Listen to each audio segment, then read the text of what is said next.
The Task of Social Hygiene. Introduction.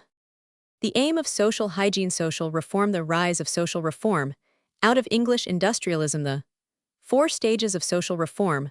1. The stage of sanitation. 2. Factory legislation. 3. The extension of the scope of education.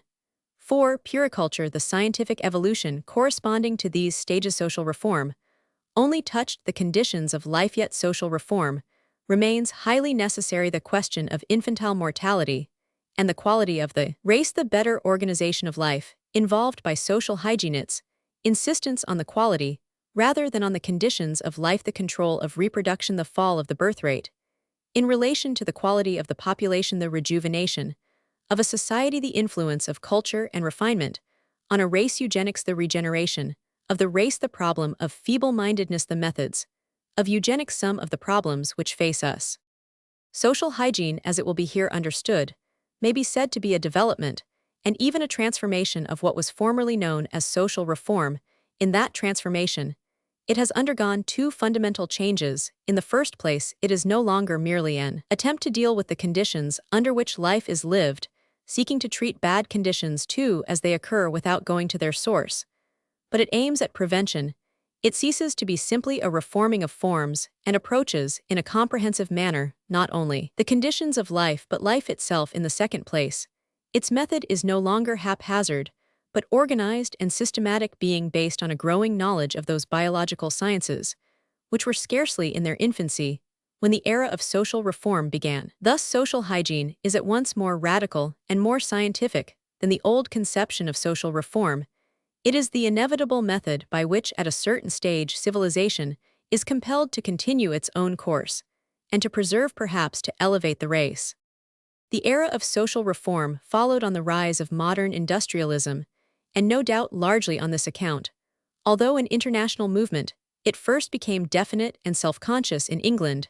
There were perhaps other reasons why it should have been in the first place specially prominent in England, when at the end of the 17th century Muralt, a highly intelligent Swiss gentleman, visited England and wrote his, by no means unsympathetic letters sur les Anglais.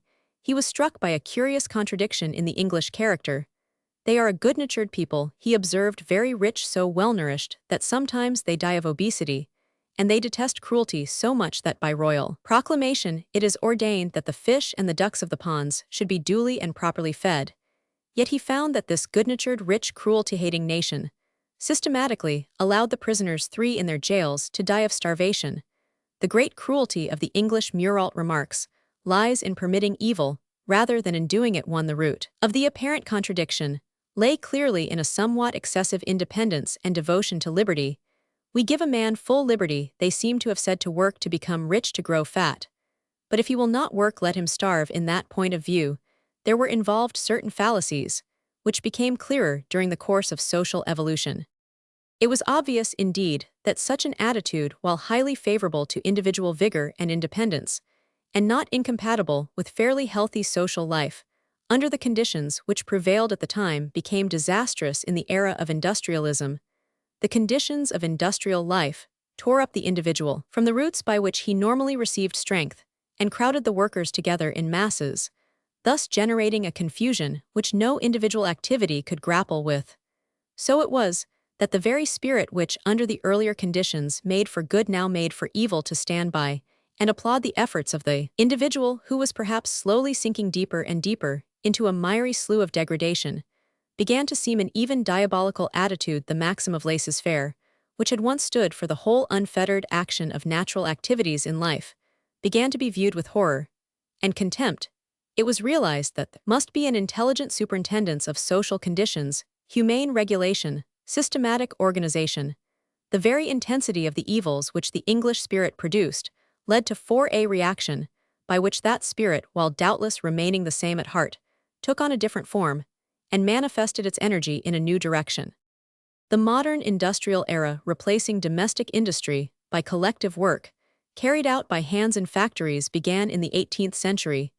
The era of social reform was delayed until the second quarter of the 19th century.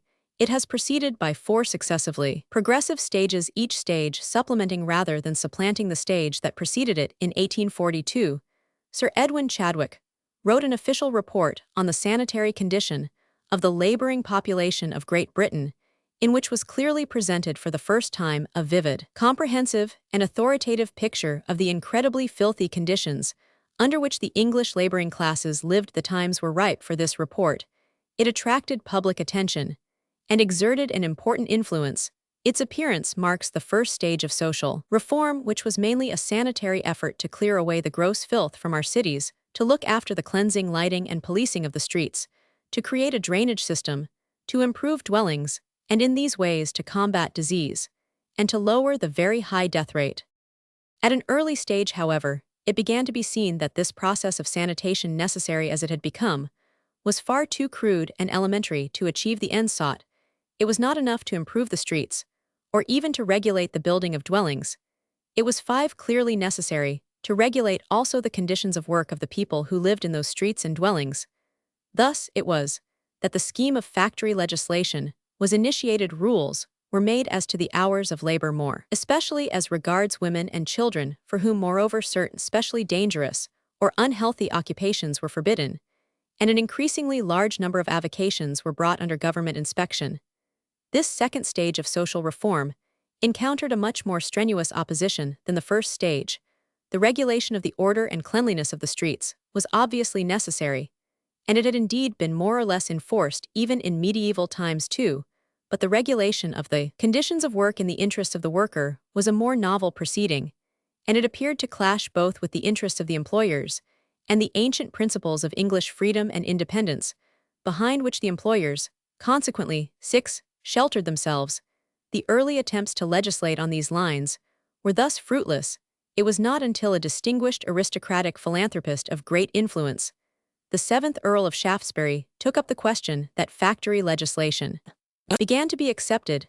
It continues to develop even today, ever enlarging the sphere of its action, and now meeting with no opposition. But in England, at all events, its acceptance marks a memorable stage in the growth of the national spirit. It was no longer easy and natural for the Englishmen to look on at suffering without interference. It began to be recognized that it was perfectly legitimate and even necessary to put a curb on the freedom and independence which involved suffering to others. But as the era of factory legislation became established, a further advance was seen to be necessary. Factory legislation had forbidden the child to work, but the duty of the community towards the child, the citizen of the future, was evidently by no means covered by this purely negative step. The child must be prepared to take his future part in life, in the first place by education. The nationalization of education in England dates from 1870, but during the subsequent half-century, education has come to mean much more than mere instruction. It now covers a certain amount of provision for meals, when necessary, the enforcement of cleanliness, the care of defective conditions, inborn or acquired, with special treatment for mentally defective children, an ever-increasing amount of medical inspection and supervision, while it is beginning to include arrangements for placing the child in work suited to his capacities when he leaves school. During the past 10 years, the movement of social reform has entered a fourth stage. The care of the child during his school days was seen to be insufficient. It began too late, when probably the child's fate for life was already decided.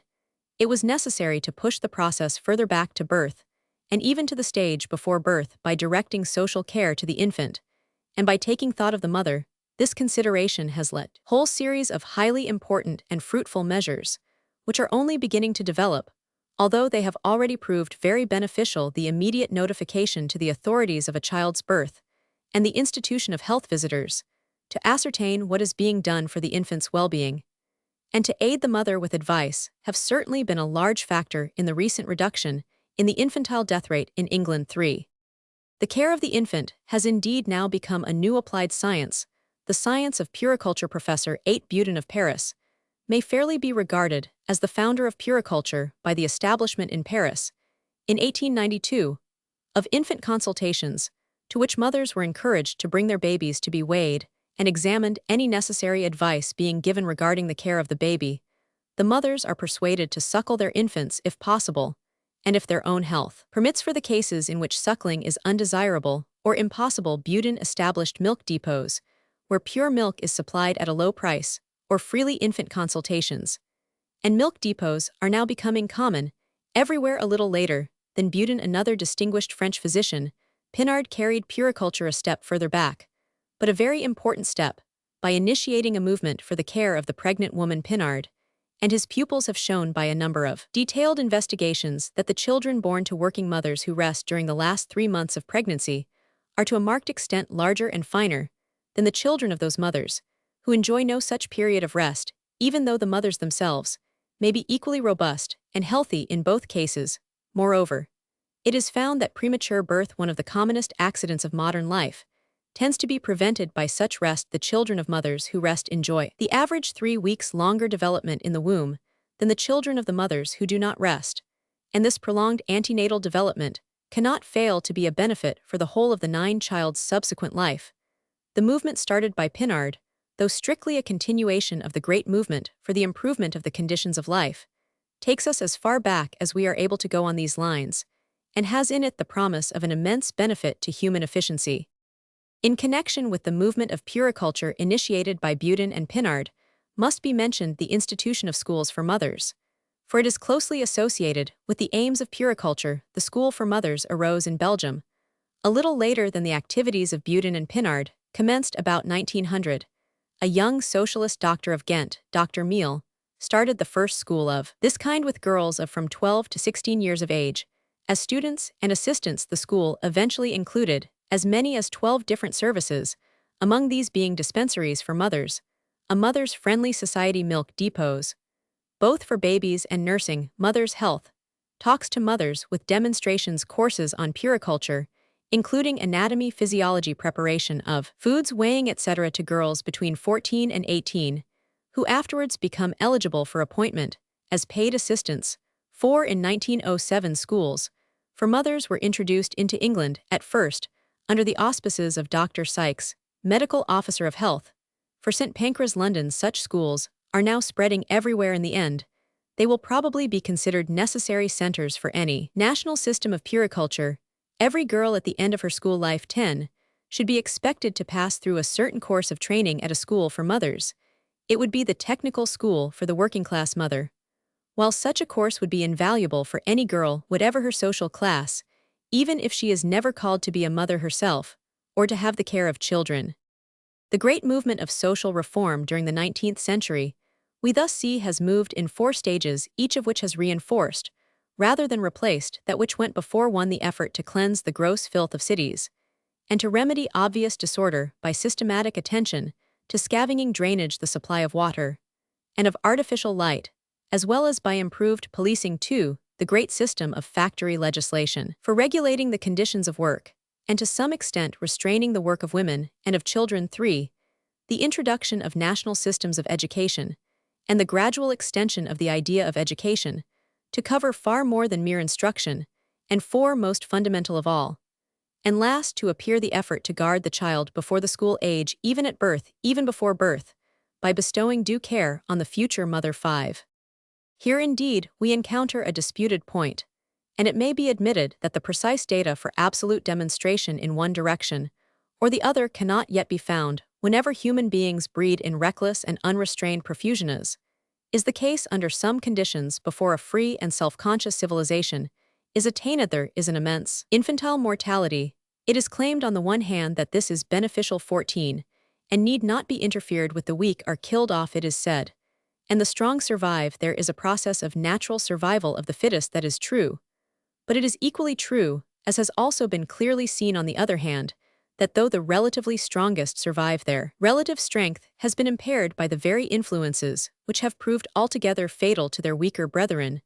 There is an immense infantile mortality in Russia, yet notwithstanding any resulting survival of the fittest, Russia is far more ravaged by disease than Norway, where infantile mortality is low. A high infantile mortality, as George Carpenter, a great authority on the diseases of childhood, remarks, denotes a far higher infantile deterioration rate, or as another doctor puts it, the dead baby is next of kin to the diseased baby. The protection of the weak, so frequently condemned by some neo-Darwinians, is thus in reality, as Goldshade terms it, the protection of the strong from degeneration. There is, however, more to be said. Not only must an undue struggle with unfavorable conditions enfeeble the strong as well as kill the feeble, it also imposes an intolerable burden upon these enfeebled survivors, the process of destruction is not sudden, it is gradual, it is a long drawn-out process. It involves the multiplication of the diseased, the maimed, the feeble-minded, of paupers and lunatics and criminals, even natural selection, thus includes the need for protecting the feeble, and so renders urgent the task of social reform, while the more thoroughly this task is carried out with the 15 growth of civilization, the more stupendous and overwhelming the task becomes. It is thus that civilization at a certain point in its course renders inevitable the appearance of that wider and deeper organization of life, which in the present volume we are concerned with under the name of social hygiene. That movement is far from being an abrupt or revolutionary manifestation in the ordinary progress of social growth, as we have seen. Social reform during the past 80 years may be said to have proceeded in 4 successive stages, each of which has involved a nearer approach to the sources of life. The 4th stage, which in its beginnings dates only from the last years of the 19th century, takes us to the period before birth, and is concerned with the care of the child in the mother's womb. The next stage cannot fail to take us to the very source of life itself, lifting us beyond the task of purifying the conditions, and laying on us the further task of regulating the quantity and raising the quality of life at its very source. The duty of purifying, ordering, and consolidating the banks of the stream must still remain 8. But when we are able to control the stream at its source, we are able to some extent to prevent the contamination of that stream by filth, and ensure that its muddy floods shall not sweep away the results of our laborious work on the banks. Our sense of social responsibility is developing into a sense of racial responsibility, and that development is expressed in the nature of the tasks of social hygiene which now lie before us. It was in France during the first half of the 19th century that the control of reproduction first began to become a social habit in Sweden. And in Denmark, the fall in the birth rate, though it has been irregular, may be said to have begun in 1860. It was not until about the year 1876 that, in so far as we may judge by the arrest of the birth rate, the movement began to spread to Europe generally. In England, it is usual to associate this change with a famous prosecution, which brought a knowledge of the means of preventing conception to the whole population of Great Britain. Undoubtedly, this prosecution was an important factor in the movement, but we cannot doubt that even if the prosecution had not taken place, the course of social progress must still have pursued the same course. It is noteworthy that it was about this same period in various European countries that the tide turned, and the excessively high birth rate began to fall. Recklessness was giving place to foresight and self-control. Such foresight and self-control are of the essence of civilization. 10. It is perhaps unnecessary to dwell on a point which is now, at last one may hope, becoming clear to most intelligent persons, but I may perhaps be allowed to refer in passing to an argument that has been brought forward with the wearisome iteration which always marks the progress of those who are feeble in argument. The good stocks of upper social class are decreasing in fertility. It is said the bad stocks of lower social class are not decreasing, therefore the bad stocks are tending to replace the good stocks. 11. The soundness of a stock and its aptitude for performing efficiently the functions of its own social sphere cannot indeed be accurately measured by any tendency to rise into a higher social sphere on the whole from generation to generation. The men of a good stock remain within their own social sphere, whether high or low, adequately performing their functions in that sphere from generation to generation. They remain, we may say, in that social stratum of which the specific gravity is best suited for their existence. 13. It would thus appear that even apart from any deliberate restraint from procreation as a family attains the highest culture and refinement which civilization can yield, that family tends to die out at all events in the male line. 15. This is, for instance, the result which Fahlbeck has reached in his valuable demographic study of the Swedish nobility. Der Adel Schwedens apparently, says Fahlbeck, the greater demands on nervous and intellectual force, which the culture and refinement of the upper classes produce, are chiefly responsible for this, for these are the 2 personal 23 factors by which those classes are distinguished from the lower classes: high education and refinement in tastes and habits. The first involves predominant activity of the brain, the last a heightened sensitiveness in all departments of nervous life. In both respects, therefore, there is increased work for the nervous system, and this is compensated in the other vital functions, especially reproduction. Man cannot achieve everything what he gains on one side. he loses on the other. We should do well to hold these wise words in mind when we encounter those sciolists who, in the presence of the finest and rarest manifestations of civilizations, can only talk of race decay. A female salmon, it is estimated, lays about 900 eggs for every pound of her own weight, and she may weigh 50 pounds. The progeny of Shakespeare and Goethe, such as it was, disappeared in the very centuries in which these great men themselves died. At the present stage of civilization, we are somewhat nearer to Shakespeare and Goethe than to the salmon.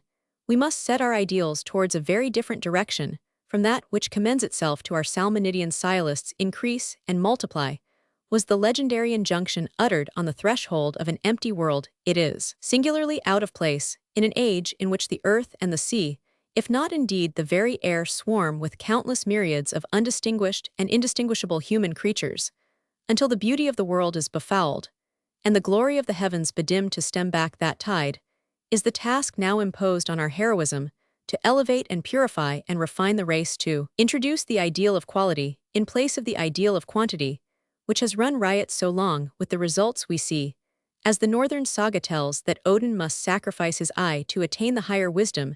Concludes Fallbeck, so man also, in order to win the treasures of culture and refinement, must give not only his eye, but his life, if not his own life, that of his posterity. 16. The vulgar aim of reckless racial fertility is no longer within our reach, and no longer commends itself as worthy. It is not consonant with the stage of civilization we are at the moment passing through. The higher task is now ours of the regeneration of the race, or, if we wish to express that betterment less questionably, the egeneration of the race. 17. But the control of reproduction, enormously beneficial, as it is even in its most elementary shapes, mainly concerns us here, because it furnishes the essential condition for the development of social hygiene. The control of reproduction renders possible and leads on to a wise selection in reproduction. It is only by such selection of children to be born that we can balance our indiscriminate care in the preservation of all children that are 27 born, a care which otherwise would become an intolerable burden. It is only by such selection that we can work towards the elimination of those stocks which fail to help us in the tasks of our civilization today. It is only by such selection that we can hope to fortify the stocks that are fitted for these tasks. More than 2 centuries ago, Steele playfully suggested that one might wear any passion out of a family by culture, as skillful gardeners blot a color out of a tulip that hurts its beauty. 21. The progress of civilization, with the self-control it involves, has made it possible to accept this suggestion seriously. 22. The difference is that whereas the flowers of our gardens are bettered only by the control of an arbitrary external will and intelligence, our human flowers may be bettered by an intelligence, and will a finer sense of responsibility developed within themselves. Thus it is that human culture renders possible social hygiene. 3 centuries ago, an inspired monk set forth his ideal of an ennobled world in the city of the sun. Campanella wrote that prophetic book in prison, but his spirit was unfettered, and his conception of human society, though in daring it, outruns all the visions. 28. We may compare it with is yet on the lines along which our civilization lies in the city of the sun. Not only was the nobility of work, even mechanical work which Plato rejected, and More was scarcely conscious of for the first time, recognized, but the supreme impulse of procreation was regarded as a sacred function, to be exercised in the light of scientific knowledge. It was a public rather than a private duty, because it concerned the interests of the race. Only valorous and high-spirited men ought to procreate, and it was held that the father should bear the punishments inflicted on the son for faults due to his failure by defects in generation. 23. Moreover, while unions not for the end of procreation were in the city, the son left to the judgment of the individuals alone concerned, it was not so with unions for the end of procreation.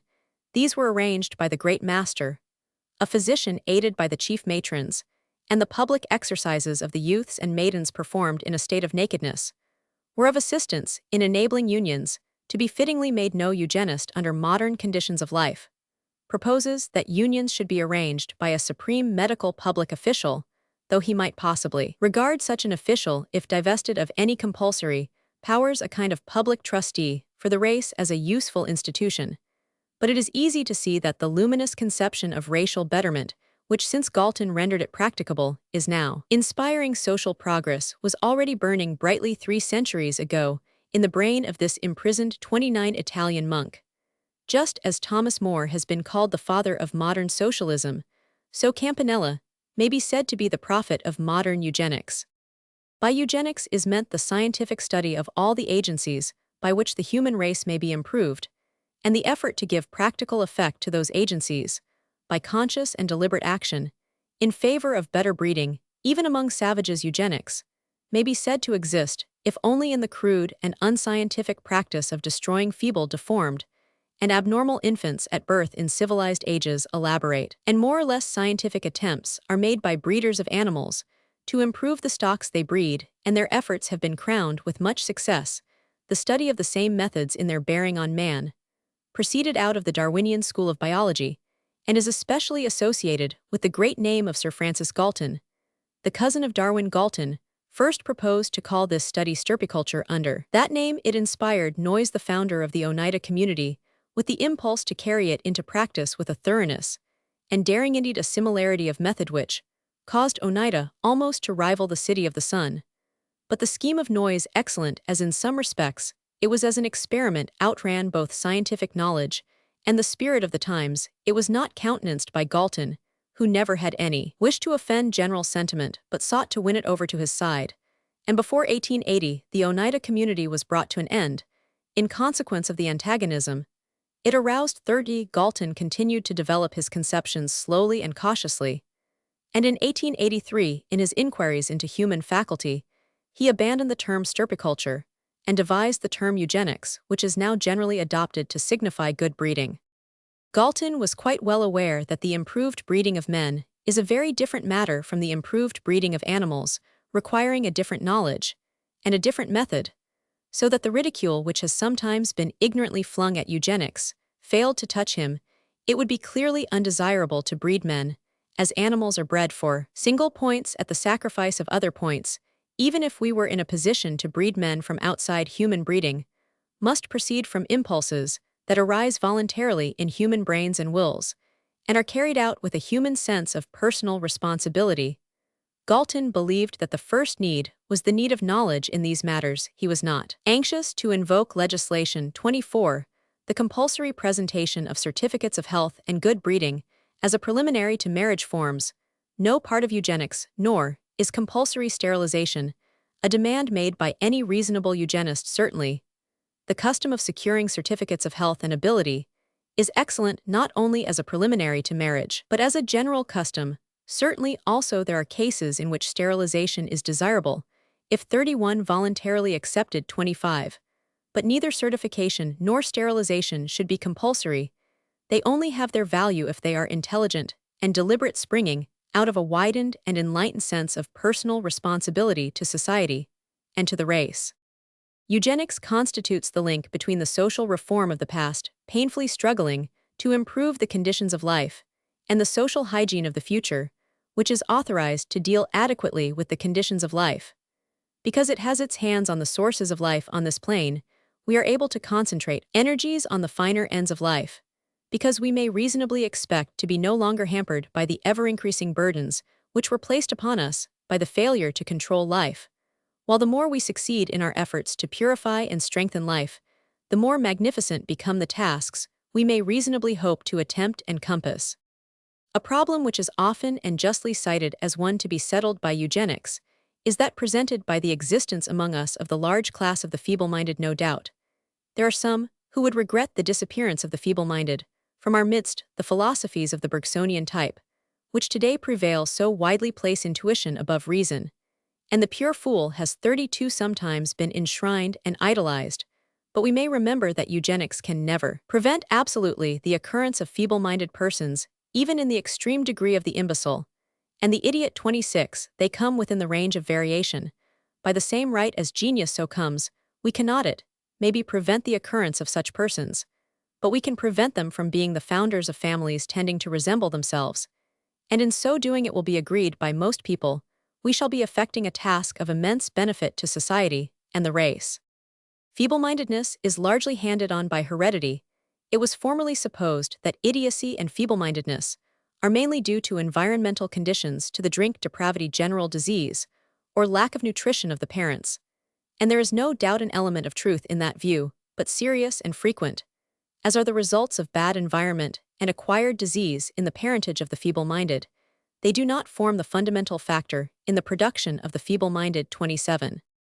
Exact investigation is now showing that feeble-mindedness is passed on from parent to child to an enormous extent. Some years ago, Ashby, speaking from a large experience in the north of England, estimated that at least 75% of feeble-minded children are born with an inherited tendency, 34 to mental defect. More precise investigation has since shown that this estimate was under the mark. Treadgold, who in England has most carefully studied the heredity of the feeble-minded 29, found that in over 82% cases, there is a bad nervous inheritance. In a large number of cases, the bad heredity was associated with alcoholism or consumption in the parentage, but only in a small proportion of cases, about 7%, was it probable that alcoholism and consumption alone, and usually combined, had sufficed to produce the defective condition of the children, while environmental conditions only produced mental defect in 10% cases. 30. Heredity is the chief cause of feeble-mindedness,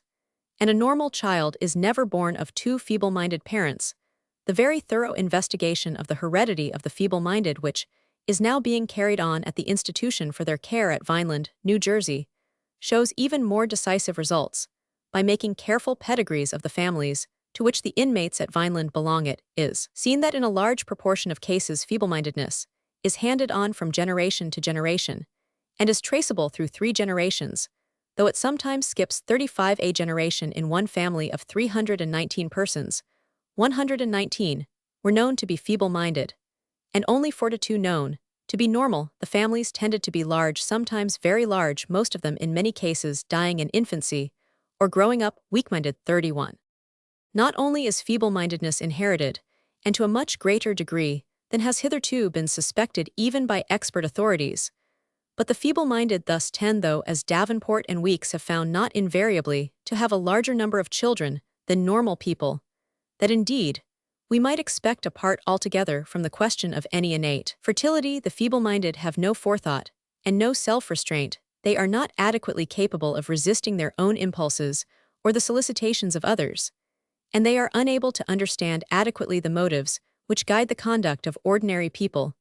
The average number of children of feeble-minded people seems to be frequently about 1/3 more than in normal families, and is sometimes much greater. Dr. Eddie Sayer, when investigating for the London County Council the family histories of 100 normal families and 100 families in which mentally defective children had been found, ascertained that the families of the latter averaged 7 children, while in the normal families they averaged 5. Treadgold, specially investigating 150 feeble-minded cases, found that they belonged to families in which 1,269 children had been born, that is to say 7 per family. 36, or counting stillborn children, 8. Nearly 2/3 of these abnormally large families were mentally defective, many showing a tendency to disease, pauperism, criminality, or else to early death. 32.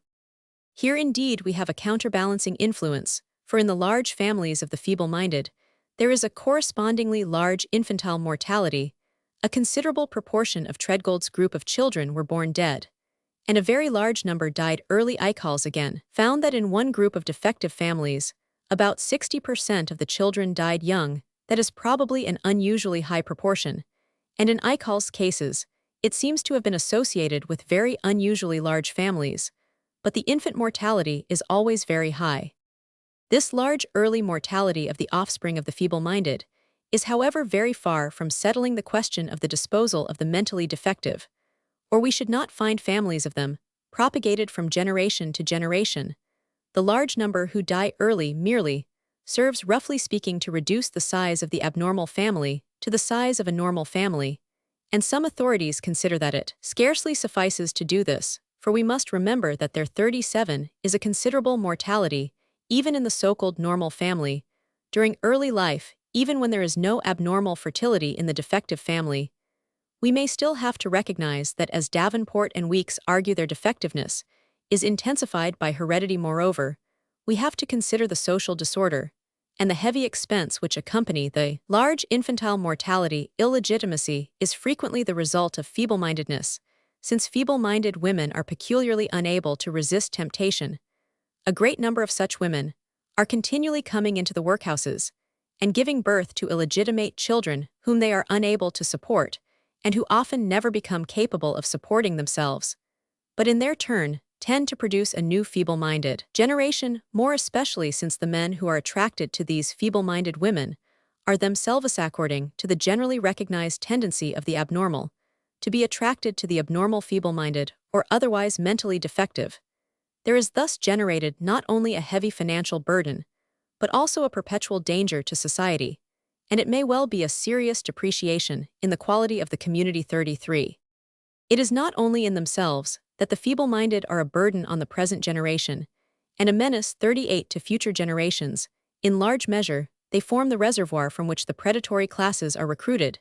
This is for instance the case as regards prostitutes. Feeble-minded girls of fairly high grade may often be said to be predestined to prostitution, if left to themselves, not because they are vicious, but because they are weak and have little power of resistance. They cannot properly weigh their actions against the results of their actions, and even if they are intelligent enough to do that, they are still too weak to regulate their actions accordingly. Moreover, even when, as often happens among the high-grade feeble-minded, they are quite able and willing to work after they have lost their respectability, by having a child the opportunities for work become more restricted, and they drift into prostitution. It has been found that of nearly 15,000 women who pass through Magdalen homes in England, over 2,500 or more than 16%, and this is probably an underestimate, were definitely feeble-minded. The women belonging to this feeble-minded group were known to have added 1,000 illegitimate children to the population in Germany. Bonhoeffer found among 190 prostitutes who passed through a prison that 102 were hereditarily degenerate and 53 feeble-minded. This would be an overestimate as regards average prostitutes, though the offenses were no doubt usually trivial. But in any case, the association between prostitution and feeble-mindedness is intimate everywhere. There can be no doubt the ranks of prostitution contain a considerable proportion of women who were at the very outset in some slight degree feeble-minded mentally, and morally a little blunted through some taint of inheritance. 34. Criminality again is associated with feeble-mindedness in the most intimate way. Not only do criminals tend to belong to large families, but the families that produce feeble-minded offspring also produce criminals. While a certain degree of feeble-mindedness is extremely common among criminals, and the most hopeless and typical, though fortunately rare kind of criminal, frequently termed a moral imbecile, is nothing more than a feeble-minded person whose defect is shown not so much in his intelligence as in his feelings and his conduct. Sir H.B. Donkin, who speaks with authority on this matter, estimates that though it is difficult to obtain the early history of the criminals who enter English prisons, about 20% of them are of primarily defective mental capacity. This would 40 mean that every year some 35,000 feeble-minded persons are sent to English prisons. As criminals, the tendency of criminals to belong to the feeble-minded class is indeed every day becoming more clearly recognized at Pentonville. Putting aside prisoners who were too mentally affected to be fit for prison discipline, 18% of the adult prisoners and 40% of the juvenile offenders were found to be feeble-minded. This includes only those whose defect is fairly obvious and is not the result of methodical investigation. It is certain that such methodical inquiry would reveal a very large proportion of cases of less obvious mental defect. Thus, the systematic examination of a number of delinquent children in an industrial school showed that, in 7 to 5% cases, they were defective as compared to normal children, and that their defectiveness was probably inborn. Even the possession of a considerable degree of cunning is no evidence against mental defect, but may rather be said to be a sign of it, for it shows an intelligence unable to grasp the wider relations of life, and concentrated on the gratification of petty and immediate desires. Thus it happens that the cunning of criminals is frequently associated with almost inconceivable stupidity. 35. Closely related to the great feeble-minded class, and from time to time falling into crime, are the inmates of workhouses. Tramps and the unemployable. The so-called able-bodied inmates of the workhouses are frequently found on medical examination to be 41 in more than 50% cases mentally defective, equally so whether they are men or women. Tramps by nature and profession who overlap the workhouse population and are estimated to number 20,000 to 30,000 in England and Wales. When the genuine unemployed are eliminated, are everywhere found to be a very degenerate class, among whom the most mischievous kinds of feeble-mindedness and mental perversion prevail. Inebriates, the people who are chronically and helplessly given to drink, largely belong to the same great family and do not so much become feeble-minded because they drink, but possess the tendency to drink because they have a strain of feeble-mindedness from birth. Branthwaite, the chief English authority on this question, finds that of the inebriates who come to his notice, putting aside altogether the group of actually insane persons, about 6 to 3%, are mentally defective, and scarcely more than a third of the whole number of average mental capacity. It is evident that these people, even if restored to sobriety, would still retain their more or less inborn defectiveness, and would remain equally unfit to become the parents of the coming generation. These are the kind of people: tramps, prostitutes, paupers, criminals, inebriates, all tending to be born a little defective, who largely make up the great degenerate families, whose histories are from time to time recorded. Such a family was that of the Jukes in America, who in the course of 5 generations, by constantly intermarrying with stocks, produced 709 known descendants, who were on the whole unfit for society. 42, and have been a constant danger and burden to society. 36, a still larger family of the same kind, more recently studied in Germany, consisted of 834 known persons, all descended from a drunken vagabond woman, probably somewhat feeble-minded but physically vigorous. The great majority of these descendants were prostitutes, tramps, paupers, and criminals, some of them murderers, and the direct cost in money to the Prussian state for the keep and care of this woman and her family has been £250,000. Yet another such family is that of the Zeros. 3 centuries ago they were highly respectable people living in a Swiss valley, but they intermarried with an insane stock and subsequently married other women of an unbalanced nature. In recent times, 310 members of this family have been studied, and it is found that vagrancy, feeble-mindedness, mental troubles, criminality, pauperism, immorality are, as it may be termed, their patrimony. 37. These classes, with their tendency to weak-mindedness, their inborn laziness, lack of vitality, and unfitness for organized activity, contain the people who complain that they are starving for want of work, though they will never perform any work that is given them. 43. Feeble-mindedness is an absolute deadweight on the race.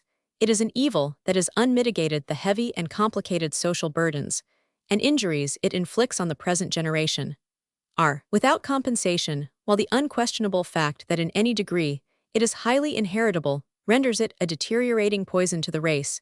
It depreciates the quality of a people. The task of social hygiene, which lies before us, cannot be attempted by this feeble folk. Not only can they not share it, but they impede it. Their clumsy hands are forever becoming entangled in the delicate mechanism of our modern civilization.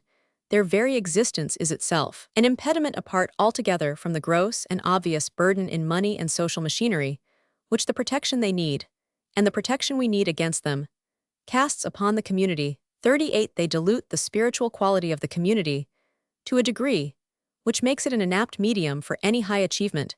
It matters little how small a city or a nation is, provided the spirit of its people is great. It is the smallest communities that have most powerfully and most immortally raised the level of civilization and surrounded the human species in its own eyes with a halo of glory, which belongs to no other species. Only a handful of people, hemmed in on every side, created the eternal radiance of Athens, and the fame of the little city of Florence may outlive that of the whole 44 kingdom of Italy. To realize this truth in the future of civilization is one of the first tasks of social hygiene. 39.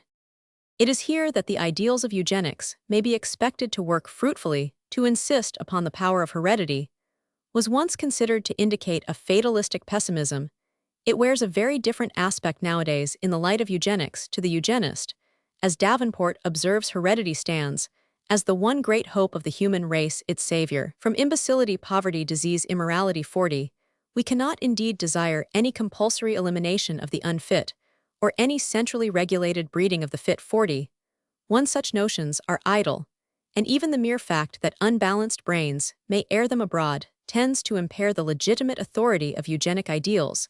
The 2 measures which are now commonly put forward for the attainment of eugenic N-Shelth certificates as a legal preliminary to marriage and the sterilization, 45, of the unfit are excellent when wisely applied, but they become mischievous, if not ridiculous, in the hands of fanatics, who would employ them by force. Domestic animals may be highly bred from outside. Compulsorily, man can only be bred upwards, from within through the medium of his intelligence, and while working together under the control of a high sense of responsibility, the infinite cunning of men and women is fully equal to the defeat of any attempt to touch life at this intimate point against the wish of those to whom the creation of life is entrusted. The laws of marriage, even among savages, have often been complex and strenuous in the highest degree, but it has been easy to bear them, for they have been part of the sacred and inviolable traditions of the race. Religion lay behind them, and Galton, who recognized the futility of mere legislation in the elevation of the race, believed that the hope of the future lies in rendering eugenics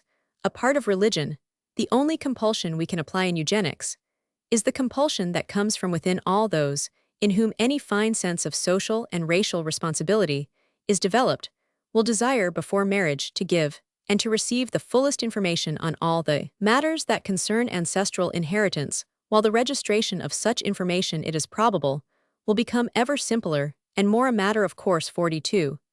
And if he finds 46 that he is not justified in aiding to carry on the race, the eugenist will be content to make himself, in the words of Jesus, a eunuch for the kingdom of heaven's sake. Whether under modern conditions that means abstention in marriage from procreation or voluntary sterilization, by operative methods. 43.4 As Giddings has put it, the goal of the race lies not in the ruthless exaltation of a superman, but in the evolution of a supermankind.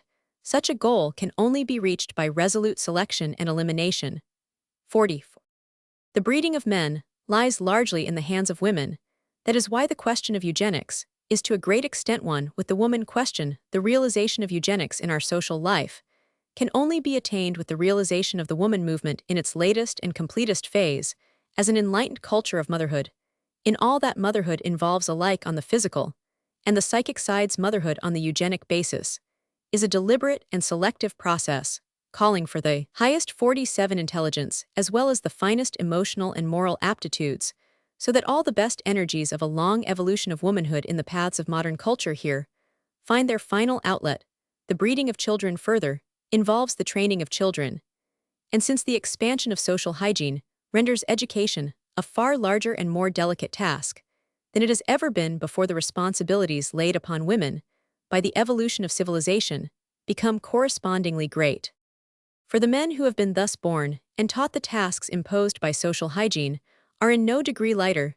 They demand all the best qualities of a selectively bred race, from which the mentally and physically weak have, so far as possible, been bred out. The substitution of law for war alike, in the relations of class to class, and of nation to nation, and the organization of international methods of social intercourse between peoples of different tongues and unlike traditions, are but two typical examples of the tasks, difficult but imperative, which social hygiene presents, and the course of modern civilization renders insistent again. The adequate adjustment of the claims of the individual and the claims of the community, each carried to its farthest point, can but prove an exquisite test of the quality of any well-bred and well-trained race. It is exactly in that balancing of apparent opposites, the necessity of pushing to extremes both opposites, and the consequent need of cultivating that quality of temperance the Greeks estimated so highly, that the supreme difficulties of modern civilization lie. We see these difficulties again. 48.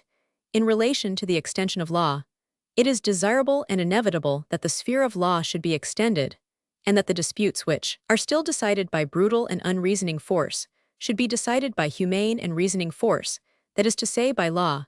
But side by side with this extension of law, it is necessary to wage a constant war with the lawmaking tendency, to cherish an undying resolve to maintain, unsullied, those sacred and intimate impulses, all the finest activities of the moral sphere, which the generalizing hand of law can only injure and stain. It is these fascinating and impassioning problems, every day becoming of more urgent practical importance, which it is the task of social hygiene to solve, having first created the men and women who are fit to solve them. It is such problems as these that we are today called upon to illuminate, as far as we may. It may not yet be very far be the dry light of science. W. H. Allen, Sanitation and Social Progress, American Journal of Sociology, March, 1903. Roman 2. The Changing Status of Women. 45. The Origin of the Woman Movement. Mary Wollstonecraft, George Sand, Robert Owen, William Thompson, John Stuart Mill. The modern growth of social cohesion, the growth of industrialism, its influence in woman's sphere of work, the education of women, coeducation, the woman question and sexual selection, significance of economic independence, the state regulation of marriage, the future of marriage, Wilhelm von Humboldt, social equality of women, the reproduction of the race as a function of society, women, and the future of civilization.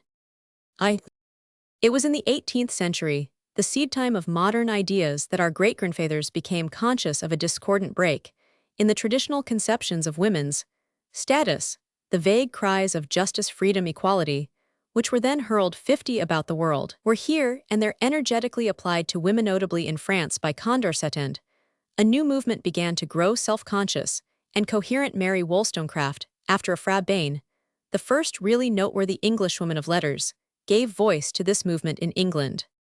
The famous and little-read vindication of the rights of women, careless and fragmentary as it is, and by no means so startling to us as to her contemporaries, shows Mary Wollstonecraft as a woman of genuine insight, who saw the questions of woman's social condition in their essential bearings. Her intuitions need little modification. Even though a century of progress has intervened, the modern advocates of woman's suffrage have little to add to her brief statement. She is far indeed from the monstrous notion of Miss Cobb that woman's suffrage is the crown and completion of all progress. So far as women's movements are concerned, she looks upon it rather as one of the reasonable conditions of progress. It is pleasant to turn from the eccentric energy of so many of the advocates of women's causes today, all engaged in crying up their own particular nostrum, to the genial, many-sided wisdom of Mary Wollstonecraft, touching all subjects with equal frankness and delicacy.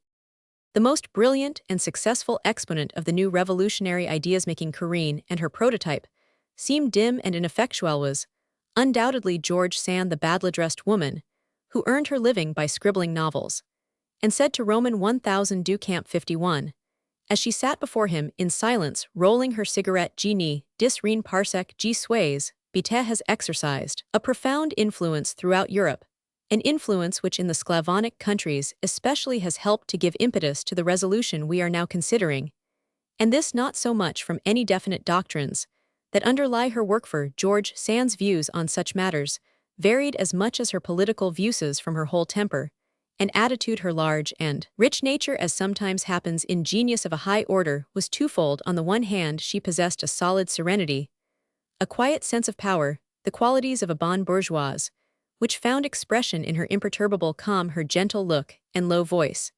And with this was associated a massive, almost Rabelaisian temperament.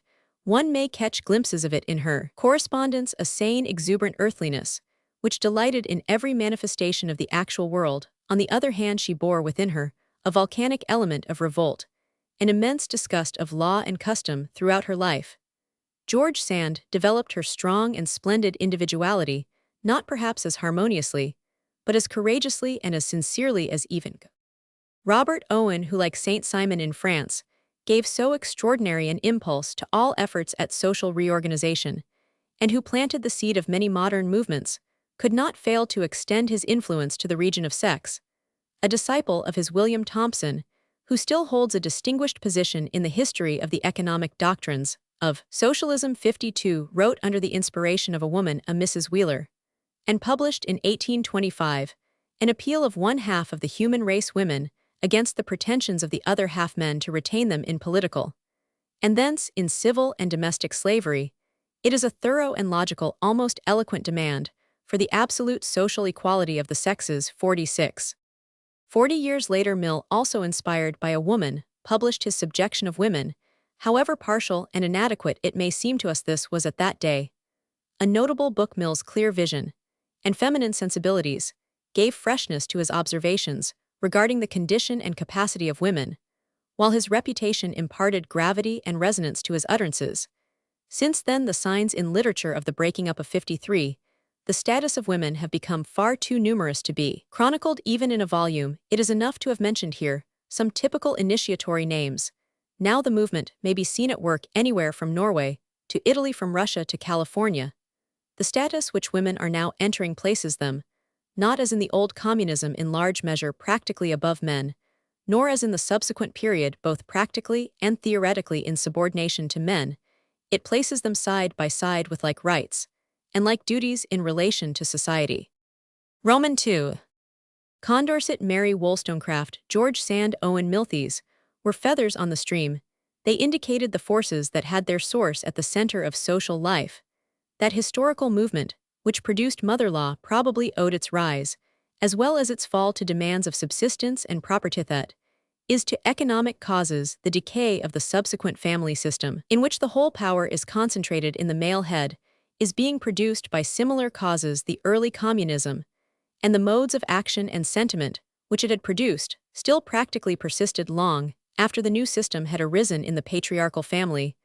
The woman still had a recognized sphere of work, and a recognized right to subsistence it was not. Indeed, until the sudden development of the industrial system and the purely individualistic economics, with which it was associated at the beginning of the 1954 century, that women in England were forced to realize that their household industries were gone, and that they must join in that game of competition in which the field and the rules had alike been chosen with reference to men alone. The commercial and industrial system and the general diffusion of education that has accompanied it, and which also has its roots in economic causes, has been the chief motive force in revolutionizing the status of women, and the epoch of unrestricted competition on masculine lines has been a necessary period of transition.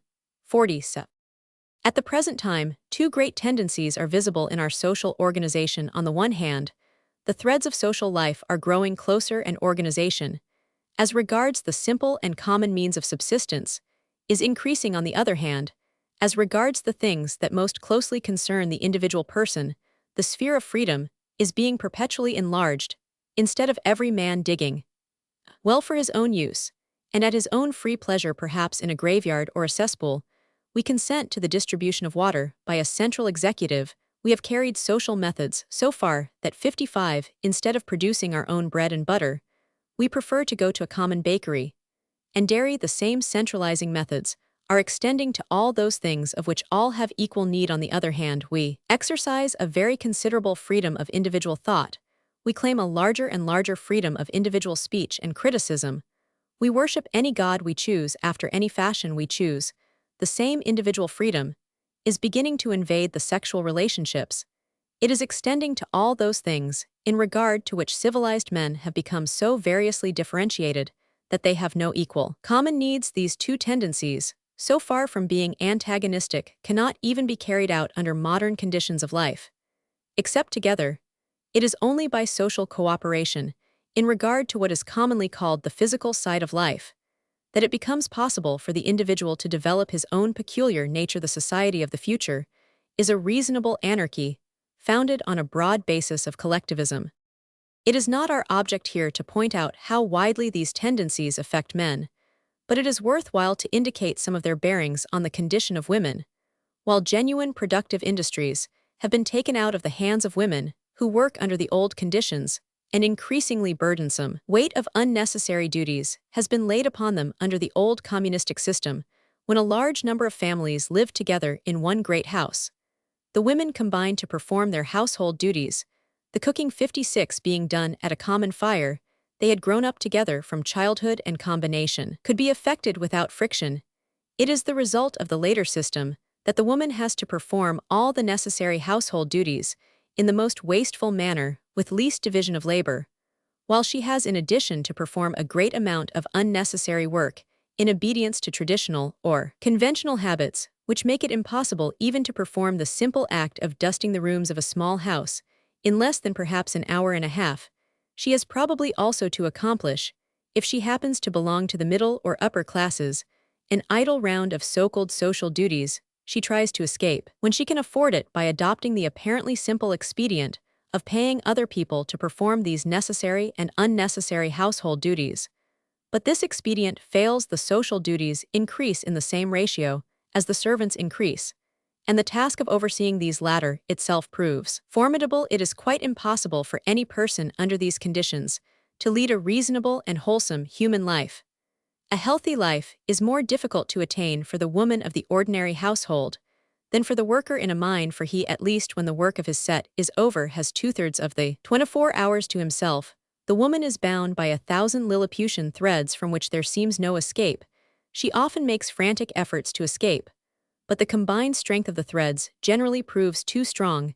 There can be no doubt that the present household 57 system is doomed. The higher standard of intelligence demanded from women the growth of interest in the problems of domestic economy, the movement for association of labor, the revolt against the survivals of barbaric complication in Livingall, these which are symptoms of a great economic revolution, indicate the approach of a new period. The education of women is an essential part of the great movement we are considering. Women will shortly be voters, and women, at all events in England, are in a majority. We have to educate our mistresses, as we once had to educate our masters, and the word education is here used by no means in the narrow sense. A woman may be acquainted with Greek and the higher mathematics, and be as uneducated in the wider relationships of life as a man in the like case. How much women suffer from this lack of education may be seen today even among those who are counted as leaders. There are extravagances in every period of transition. Undoubtedly, a potent factor in bringing about a saner attitude will be the education of boys and girls. Together, the lack of early fellowship fosters an unnatural divergence of aims and ideals, and a consequent lack of sympathy. It makes possible those abundant foolish generalizations by men concerning women, by women concerning men. St. Augustine, at an early period of his ardent career, conceived with certain friends the notion of forming a community having goods in common. The scheme was almost effected when it was discovered that those little wives, which some 48 already had and others would shortly have objected, and so it fell through. Perhaps the Mueller were right. It is simply a rather remote instance of a fundamental divergence, amply illustrated before our eyes. If men and women are to understand each other, to enter into each other's natures with mutual sympathy, and to become capable of genuine comradeship, the foundation must be laid in youth. Another wholesome reform promoted by coeducation is the physical education of women. In the case of boys, special attention has generally been given to physical education, and the lack of it is one among several artificial causes of that chronic ill health which so often handicaps women. Women must have the same education as men. Miss Faithfull shrewdly observes, because that is sure to be the best. The present education of boys cannot, however, be counted a model, and the gradual introduction of coeducation will produce many wholesome reforms if the intimate association of the sexes destroys what remnant may linger of the unhealthy ideal of chivalry, according to which a woman was treated as a cross between an angel and an idiot. That is matter for rejoicing wherever men and women stand in each other's presence. The sexual instinct will always ensure an adequate ideal halo. Roman 3.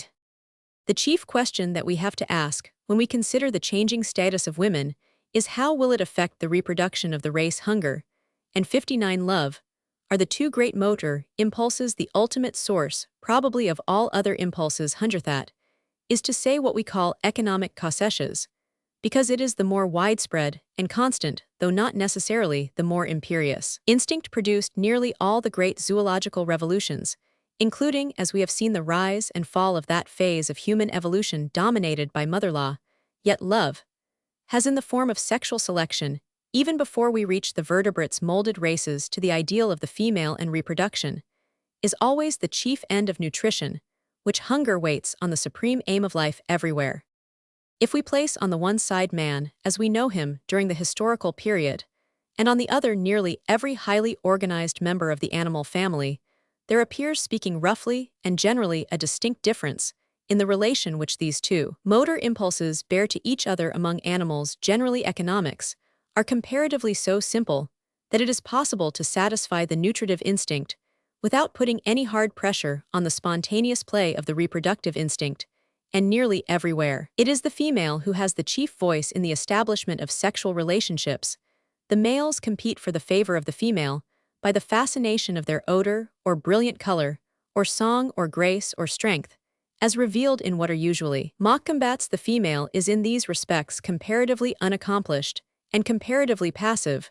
With her rests the final decision, and 60 only after long hesitation influenced it, seems by a vaguely felt ideal resulting from her contemplation of the rivals she calls the male of her choice. 48 A dim instinct seems to warn her of the pains and cares of maternity, so that only the largest promises of pleasure can induce her to undertake the function of reproduction. In civilized man, on the other hand, as we know him, the situation is to some extent reversed. It is the woman who, by the display of her attractions, competes for the favor of the man. The final invitation does not come, as among animals generally, from the female. The decision rests with the man. It would be a mistake to suppose that this change reveals the evolution of a superior method. Although it has developed the beauty of women, it has clearly had its origin in economic causes. The demands of nutrition have overridden those of reproduction. Sexual selection has to a large extent given place to natural selection, a process clearly not for the advantage of the race. The changing status of women in bestowing economic independence will certainly tend to restore to sexual selection its due weight in human development. In so doing, it will certainly tend also to destroy prostitution, which is simply one of the forms in which the merging of sexual selection in natural selection has shown itself. Wherever sexual selection has free play unhampered by economic considerations, prostitution 61 is impossible. The dominant type of marriage is like prostitution, founded on economic considerations. The woman often marries chiefly to earn her living. Here too, we may certainly expect profound modifications. We have long sought to preserve our social balance by placing an unreasonable license in the one scale and equally unreasonable abstinence in the other. The economic independence of women, tending to render both extremes unnecessary, can alone place the sexual relationships on a sound and free basis. The state regulation of marriage has undoubtedly played a large and important part in the evolution of society at the present time. The advantages of this artificial control no longer appear so obvious, even when the evidence of the law courts is put aside. They will vanish altogether when women have attained complete economic independence, with the disappearance of the artificial barriers in the way of friendship between the sexes and of the economic motive to sexual relationships. Perhaps the two chief forces which now tend to produce promiscuous sexual intercourse, whether dignified or not with the name of marriage, men and women, will be free to engage unhampered in the search, so complicated in a highly civilized condition of society, for a fitting mate. 49. It is necessary to remember that the kind of equality of the sexes towards which this change of status is leading is social equality. That is equality of freedom. It is not an intellectual equality. Still less is it likeness. Men and women can only be alike mentally when they are alike in physical configuration and physiological function. Even complete economic equality is not attainable among animals which live in herds under the guidance of a leader. This leader is nearly always 64 a male. There are few exceptions. 51 in woman. The long period of pregnancy and lactation and the prolonged helplessness of her child render her, for a considerable period of her life, economically dependent. On whom shall she be dependent? This is a question of considerable moment. According to the old conception of the family, all the members were slaves producing for the benefit of the owner, and it was natural that the wife should be supported by the husband when she is producing slaves for his service. But this conception is, as we have seen, no longer possible. It is clearly unfair also to compel the mother to depend on her own previous exertions. The reproduction of the race is a social function, and we are compelled to conclude that it is the duty of the community as a community to provide for the childbearer. When in the exercise of her social function she is unable to provide for herself, the woman engaged producing a new member who may be a source of incalculable profit or danger to the whole community cannot fail to be a source of the liveliest solicitude to everyone in the community. And it was a sane and beautiful instinct that found expression of old in the permission accorded to a pregnant woman to enter gardens and orchards and freely help herself. Whether this instinct will ever again be embodied in a new form, and the reproduction of the race be recognized as truly social function, is a question which even yet lacks actuality. The care of the childbearer and her child will at present continue to be a matter for individual 65 arrangement. That it will be arranged much better than at present, we may reasonably hope. On the one hand, the reckless multiplication of children will probably be checked. On the other hand, a large body of women will no longer be shut out from maternity. That the state should undertake the regulation of the birth rate we can scarcely either desire or anticipate. Undoubtedly, the community has an abstract right to limit the number of its members.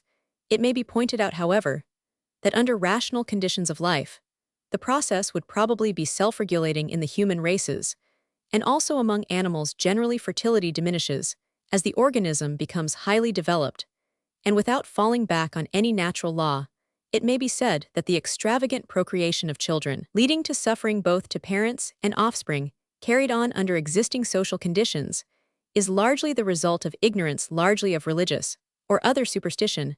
A more developed social state would not be possible at all unless the social instincts were strong enough to check the reckless multiplication of offspring. Richardson and others appear to advocate the special cultivation of a class of non-childbearing women.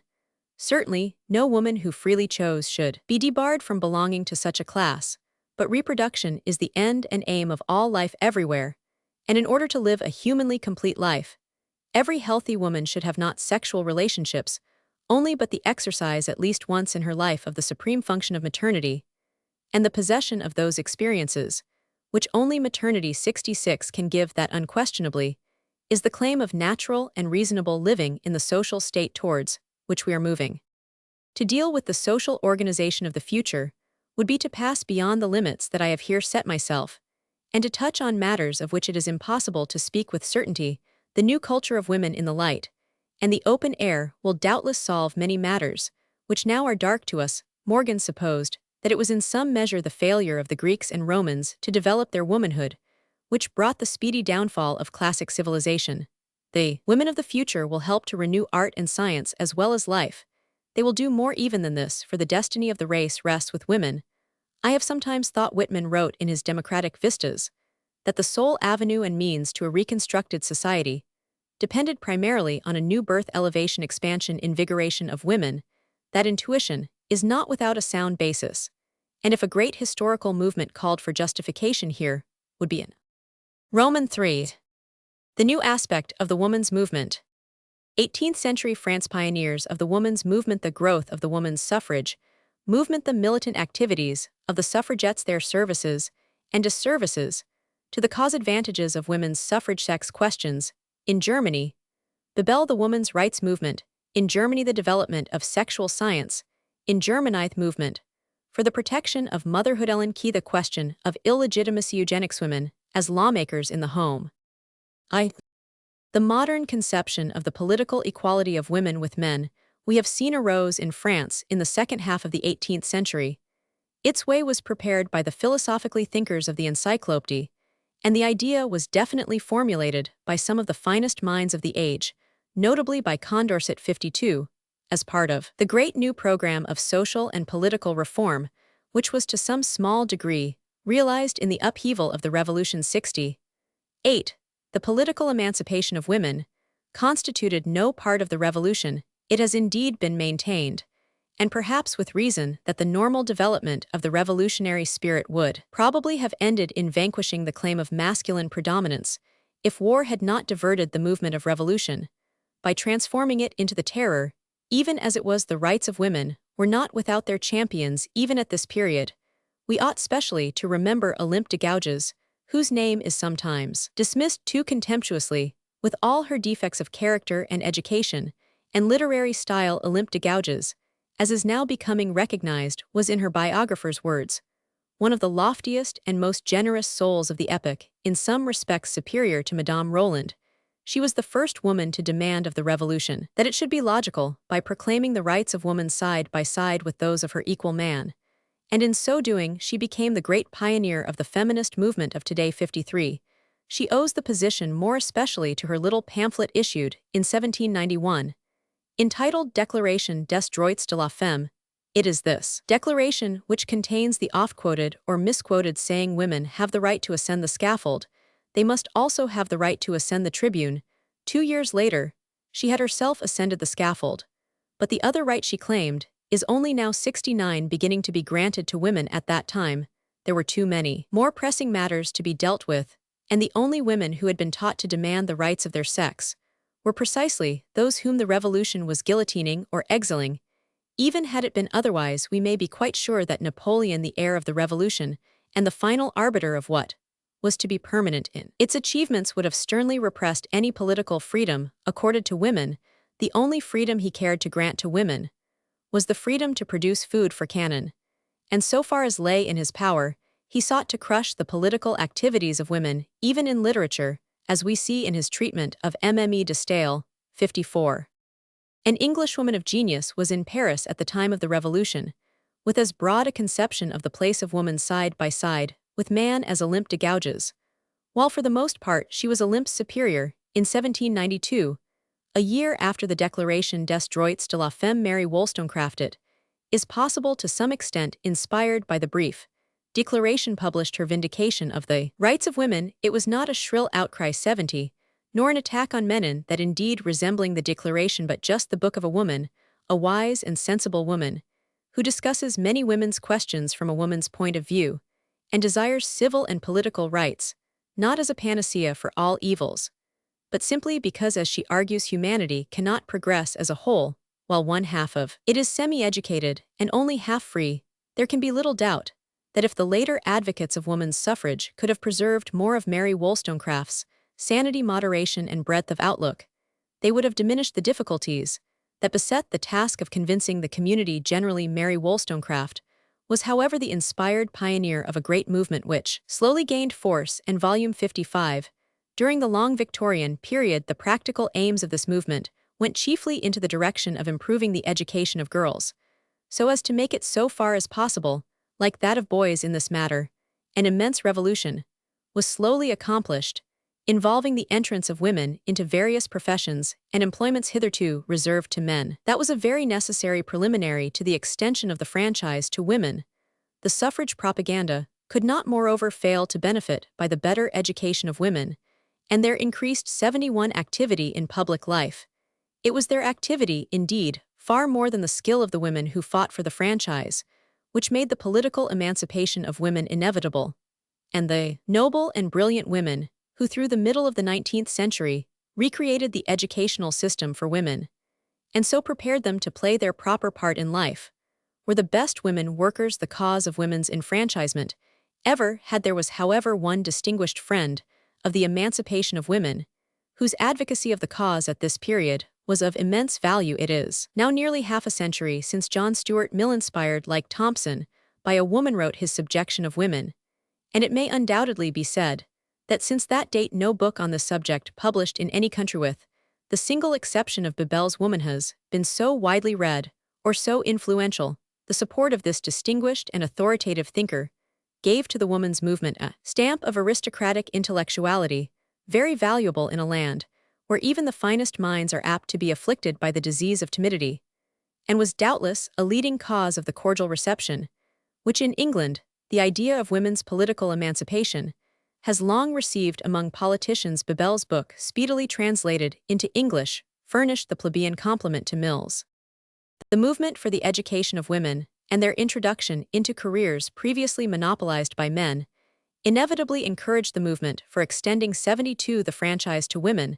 This political reform was remarkably successful in winning over the politicians, and not those of one party only in England.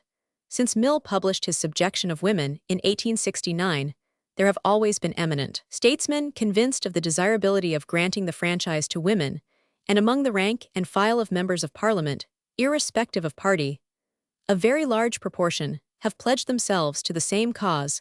The difficulty, therefore, in introducing women's suffrage into England has not been primarily in Parliament, the one point at which political party feeling has caused obstruction, and it is certainly a difficult and important point. Is the method by which women's suffrage should be introduced. Each party, Conservative, Liberal, Labour, naturally enough desires that this great new voting force should first be applied at a point which would not be likely to injure its own party interests. It is probable that in each party, the majority of the leaders are of opinion that the admission of female voters is inevitable and perhaps desirable. The dispute is as to the extent to which the floodgates should in the first place be opened in accordance with English tradition. Some kind of compromise, however illogical, suggests itself as the safest first step. But the dispute remains as to the exact class of women who should be first admitted, and the exact extent to which entrance should be granted to them. The dispute of the gatekeepers would, however, be easily overcome if the pressure behind the gate were sufficiently strong, but it is not, however large. A 73 proportion of the voters in Great Britain may be in favor of women's franchise. It is certain that only a very minute percentage regard this as a question having precedency over all other questions, and the reason why men have only taken a very temperate interest in women's suffrage is that women themselves in the mass have taken an equally temperate interest in the matter, when they have not been actually hostile to the movement. It may indeed be said even at the present time that whenever an impartial poll is taken of a large miscellaneous group of women, only a minority are found to be in favor of women's suffrage. 56 No significant event has occurred to stimulate general interest in the matter, and no supremely eloquent or influential voice has artificially stirred it. There has been no woman of Mary Wollstonecraft's genius and breadth of mind who has devoted herself to the cause, and since Mill the men who have made up their minds on this side have been content to leave the matter to the women's associations formed for securing the success of the cause. These associations have however been led by women of a past generation who, while of unquestionable intellectual power and high moral character, have viewed the woman question in a somewhat narrow 74 old-fashioned spirit, and have not possessed the gift of inspiring enthusiasm. Thus the growth of the movement, however steady it may have been, has been slow. John Stuart Mill's remark in a letter to Bain in 1869 remains true today. The most important thing women have to do is to stir up the zeal of women themselves. In the meanwhile, in some other countries, where except in the United States it was of much more recent growth, the woman's suffrage movement has achieved success with no great expenditure of energy. It has been introduced into several American states and territories. It is established throughout Australasia. It is also established in Norway and Finland. Women may not only vote, but also sit in parliament. It was in these conditions that the Women's Social and Political Union was formed in London. It was not an offshoot from any existing women's suffrage society, but represented a crystallization of new elements. For the most part, even its leaders had not previously taken any active part in the movement for women's suffrage. The suffrage movement had need of exactly such an infusion of fresh and ardent blood, so that the new society was warmly welcomed and met with immediate success, finding recruits alike among the rich and the poor. Its unconventional methods, its eager and militant spirit, were felt to supply a lacking element, and the first picturesque and dashing exploits of the Union were on the whole well received. The obvious sincerity and earnestness of these very fresh recruits covered the rashness of their new and rather ignorant enthusiasm. But a hasty excess of ardor only befits a first uncalculated outburst of youthfulness. It is quite another matter when it is deliberately hardened into a rigid routine and becomes an organized method of creating disorder for the purpose of advertising a grievance in season and out of season, since moreover the attack was directed chiefly against politicians, precisely that class of the community most inclined to be favorable to woman's suffrage. The wrong-headedness of the movement becomes as striking as its offensiveness. The effect on the early friends of the new movement was inevitable. Some who had hailed it with enthusiasm and proclaimed its pioneers as new Joans of Arc changed their tone to expostulation and protest, and finally relapsed into silence. Other friends of the movement, even among its former leaders, were less silent. They have revealed to the world, too unkindly, some of the influences which slowly corrupt such a movement from the inside, when it hardens into sectarianism: the narrowing of aim, the increase of conventionality, the jealousy of rivals, the tendency to morbid emotionalism. It is easy to exaggerate the misdeeds and the weaknesses of the suffragettes.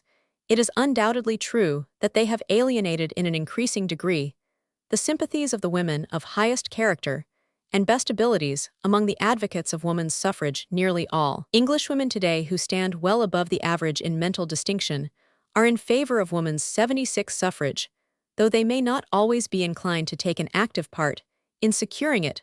Perhaps the only prominent exception is Mrs. Humphrey Ward, yet they rarely associate themselves with the methods of the suffragettes. They do not indeed protest, for they feel there would be a kind of disloyalty in fighting against the extreme left of a movement to which they themselves belong, but they stand aloof.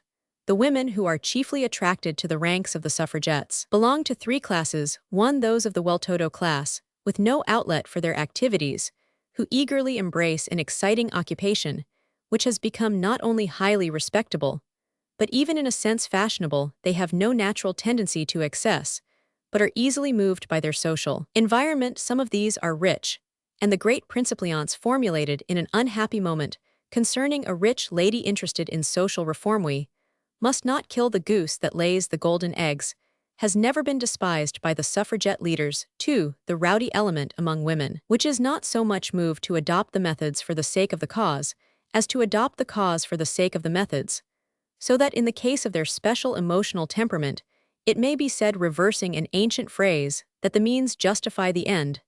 This element of noisy explosiveness, always found in a certain proportion of women though latent under ordinary circumstances, is easily aroused by stimulation. And in every popular revolt, the wildest excesses are the acts of women. 3. In this small but important group, we find 77 women of rare and beautiful character, who, hypnotized by the enthralling influence of an idea, and often having no great intellectual power of their own, are even unconscious of the vulgarity that accompanies them, and gladly sacrifice themselves to a cause that seems to be sacred. These are the saints and martyrs of every movement. When we thus analyze the suffragette outburst, we see that it is really compounded out of quite varied elements: a conventionally respectable element, a rowdy element, and an ennobling element.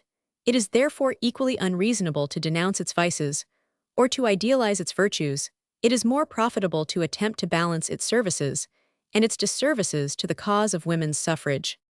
Looked at dispassionately, the two main disadvantages of the suffragette agitation, and they certainly seem at the first glance very comprehensive objectionsley in its direction, and in its methods, there are two vast bodies of people who require to be persuaded in order to secure women's suffrage: first, women themselves, and secondly, their menfolk, who at present monopolize the franchise until the majority of both men and women are educated to understand the justice and reasonableness of this step, and until men are persuaded that the time has come for practical action, the most violent personal assaults on cabinet ministers, supposing such political methods to be otherwise unobjectionable, are beside the mark. They are aimed in the wrong direction. This is so even when we leave 78 aside the fact that politicians are sufficiently converted already. The primary task of women suffragists is to convert their own sex. Indeed, it may be said that that is their whole task. Whenever the majority of women are persuaded that they ought to possess the vote, we may be quite sure that they will communicate that persuasion to their menfolk, who are able to give them the vote. The conversion of the majority of women to a belief in women's suffrage is essential to its attainment, because it is only by the influence of the women who belong to him, whom he knows and loves and respects, that the average man is likely to realize that, as Ellen Key puts it, a ballot paper in itself no more injures the delicacy of a woman's hand than a cooking recipe. The antics of women in the street, however earnest those women may be, only leave him indifferent, even hostile, at most amused. It may be added that in any case it would be undesirable, even if possible, to bestow the suffrage on women, so long as only a minority have the wish to exercise it. It would be contrary to sound public policy. It would not only discredit political rights, but it would tend to give the woman's vote too narrow and one-sided a character. To grant women the right to vote is a different matter from granting women the right to enter a profession. In order to give women the right to be doctors or lawyers, it is not necessary that women generally should be convinced of the advantage of such a step. The matter chiefly concerns the very small number of women who desire the privilege, but the 79 women who vote will be in some measure legislating for women generally, and it is therefore necessary that women generally should participate. But even if it is admitted, although, as we have seen, there is a twofold reason for not making such an admission, that the suffragettes are justified in regarding politicians as the obstacles in the way of their demands, there still remains the question of the disadvantage of their method. This method is by some euphemistically described as the introduction of nagging into politics. But even at this mild estimate of its character, the question may still be asked whether the method is calculated to attain the desired end. One hears women suffragettes declare that this is the only kind of argument men understand.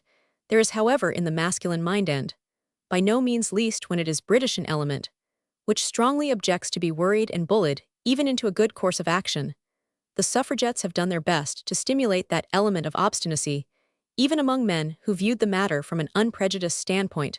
Many felt that, necessary as woman's suffrage is the policy of the suffragettes, rendered the moment unfavorable for its adoption.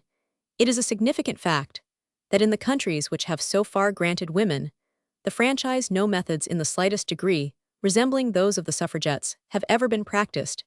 It is not easy to imagine Australia tolerating such methods, and in Finland full parliamentary rights were freely granted, as is generally recognized precisely 80 as a mark of gratitude for women's helpfulness in standing side by side with their men in a great political struggle. the policy of obstruction adopted by the English suffragettes, with its tactics of opposing at election, times the candidates of the very party whose leaders they are imploring to grant them, the franchise was so foolish that it is little wonder that many doubted whether women at all understand the methods of politics, or are yet fitted to take a responsible part in political life. The suffragette method of persuading public men seems to be on the whole futile even if it were directed at the proper quarter, and even if it were in itself a justifiable method, but it would be possible to grant these ifs, and still to feel that a serious injury is done to the cause of women's suffrage, when the method of violence is adopted by women. Some suffragettes have argued in this matter that in political crises men also have acted just as badly or worse. But even if we assume that this is the case, 57, it has been one of the chief arguments hitherto for the admission of women into political life, that they exercise an elevating and refining influence, so that their entrance into this field will serve to purify politics. That no doubt is an argument mostly brought forward by men, and may be regarded as in some measure an amiable 81 masculine delusion, since most of the refining and elevating elements in civilization probably owe their origin not to women, but to men. But it is not altogether a delusion in the virtues of force, however humbly those virtues are to be classed. Women, as a sex, can never be the rivals of men, and when women attempt to gain their ends by the demonstration of brute force, they can only place themselves at a disadvantage.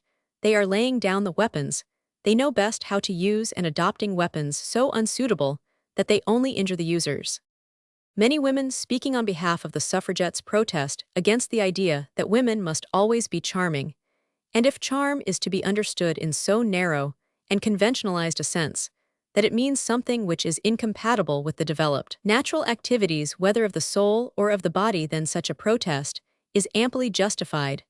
But in the larger sense, charm, which means the power to effect work without employing brute forces indispensable to women, charm is a woman's strength just as strength is a man's charm, and the justification for women in this matter is that herein they represent the progress of civilization. All civilization involves the substitution in this respect of the woman's method for the man's. In the last resort, a savage can only assert his rights by brute force, but with the growth of civilization, the wronged man, instead of knocking down his opponent, employs charm. In other words, he engages an advocate who, by the exercise of sweet reasonableness 82, persuades 12 men in a box that his wrongs must be righted, and the matter is then finally settled not by man's weapon, the fist, but by woman's weapon, the tongue. Nowadays, the same method of charm is being substituted for brute force in international wrongs, and with the complete substitution of arbitration for war, the woman's method of charm will have replaced the man's method of brute force along the whole line of legitimate human activity. If we realize this, we can understand why it is that a group of women who, even in the effort to support a good cause, revert to the crude method of violence, are committing a double wrong. They are wronging their own sex by proving false to its best traditions, and they are wronging civilization by attempting to revive methods of savagery, which it is civilization's mission to repress. Therefore, it may fairly be held that even if the methods of the suffragettes were really adequate to secure women's suffrage, the attainment of the franchise by those methods would be a misfortune. The ultimate loss would be greater than the gain. If we hold the foregoing considerations in mind, it is difficult to avoid the conclusion that neither in their direction nor in their nature are the methods of the suffragettes fitted to attain the end desired. We have still, however, to consider the other side of the question. Whenever an old movement receives a strong infusion of new blood, whatever excesses or mistakes may arise, it is very unlikely that all the results will be on the same side. It is certainly not so in this case. 83. Even the opposition to woman's suffrage, which the suffragettes are responsible for, and the anti-suffrage societies which they have called into active existence, are not an unmitigated disadvantage. Every movement of progress requires a vigorous movement of opposition to stimulate its progress, and the clash of discussion can only be beneficial in the end to the progressive cause. But the immense advantage of the activity of the suffragettes has been indirect. It has enabled the great mass of ordinary sensible women, who neither join suffrage societies nor anti-suffrage societies, to think for themselves on this question.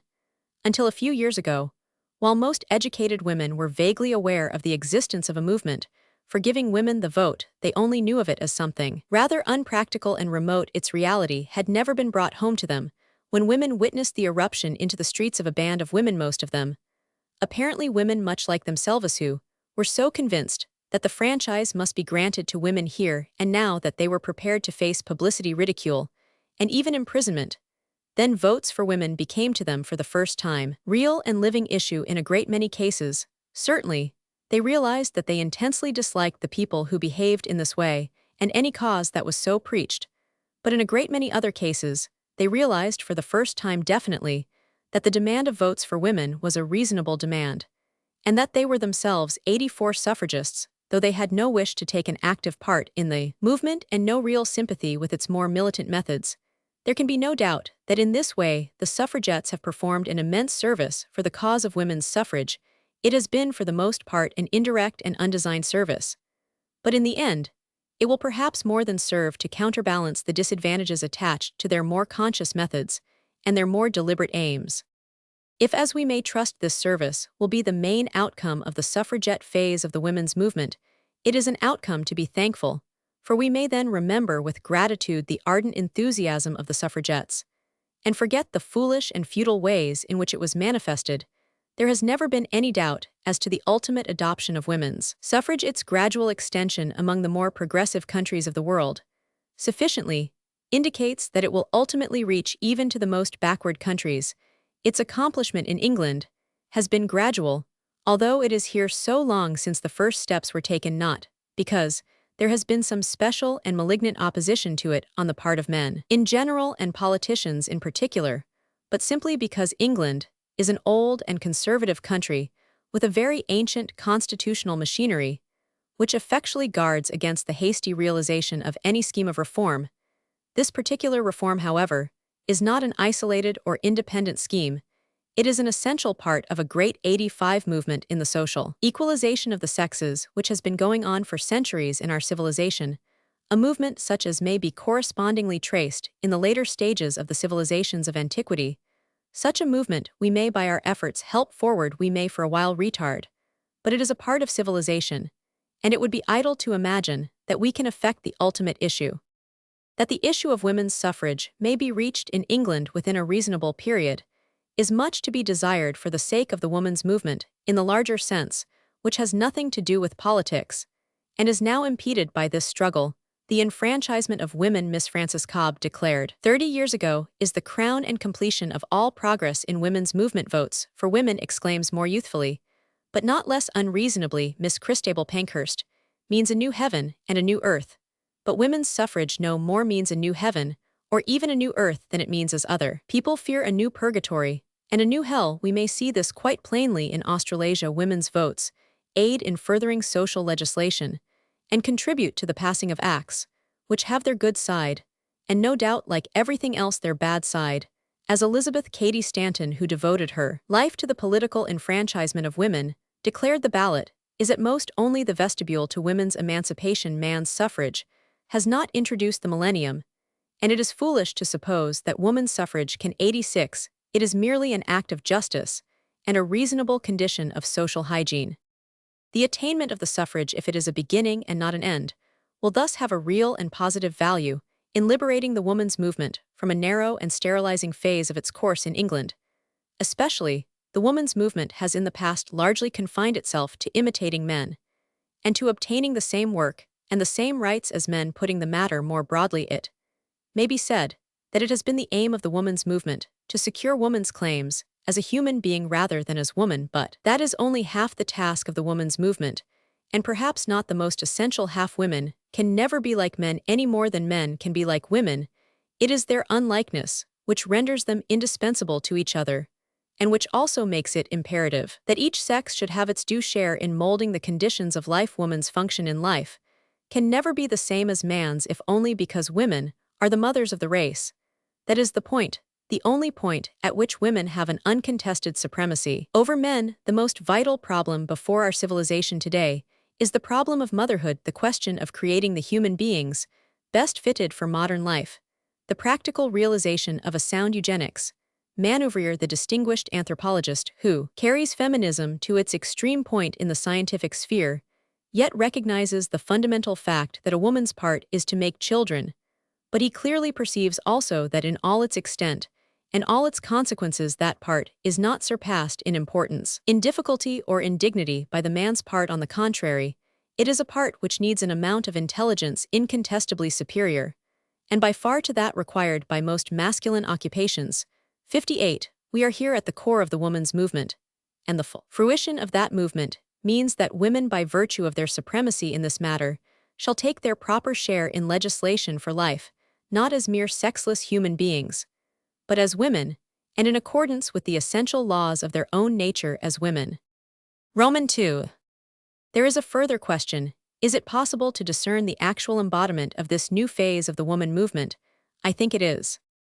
To those who are accustomed to watch the emotional pulse of mankind, nothing has seemed so remarkable during recent years as the eruption of sex questions in Germany. We had always been given to understand that the sphere of women and the laws of marriage had been definitely prescribed and fixed in Germany for at least 2,000 years, since the days of Tacitus in fact, and with the best possible results. Germans assured the world in stentorian tones that only in Germany could young womanhood be seen in all its purity, and that in the German Hausfrau, the supreme ideal 88 had been reached, the woman whose great mission is to keep alive the perennial fire of the ancient German hearth. Here and there, indeed, the quiet voice of science was heard in Germany. Thus Schrader, the distinguished investigator of Teutonic origins, in commenting on the oft-quoted testimony of Tacitus to the chastity of the German women, has appositely referred to the detailed evidences furnished by the Committee of Pastors of the Evangelical Church as to the extreme prevalence of unchastity among the women of rural Germany, and argued that these widespread customs must be very ancient and deep-rooted. 59.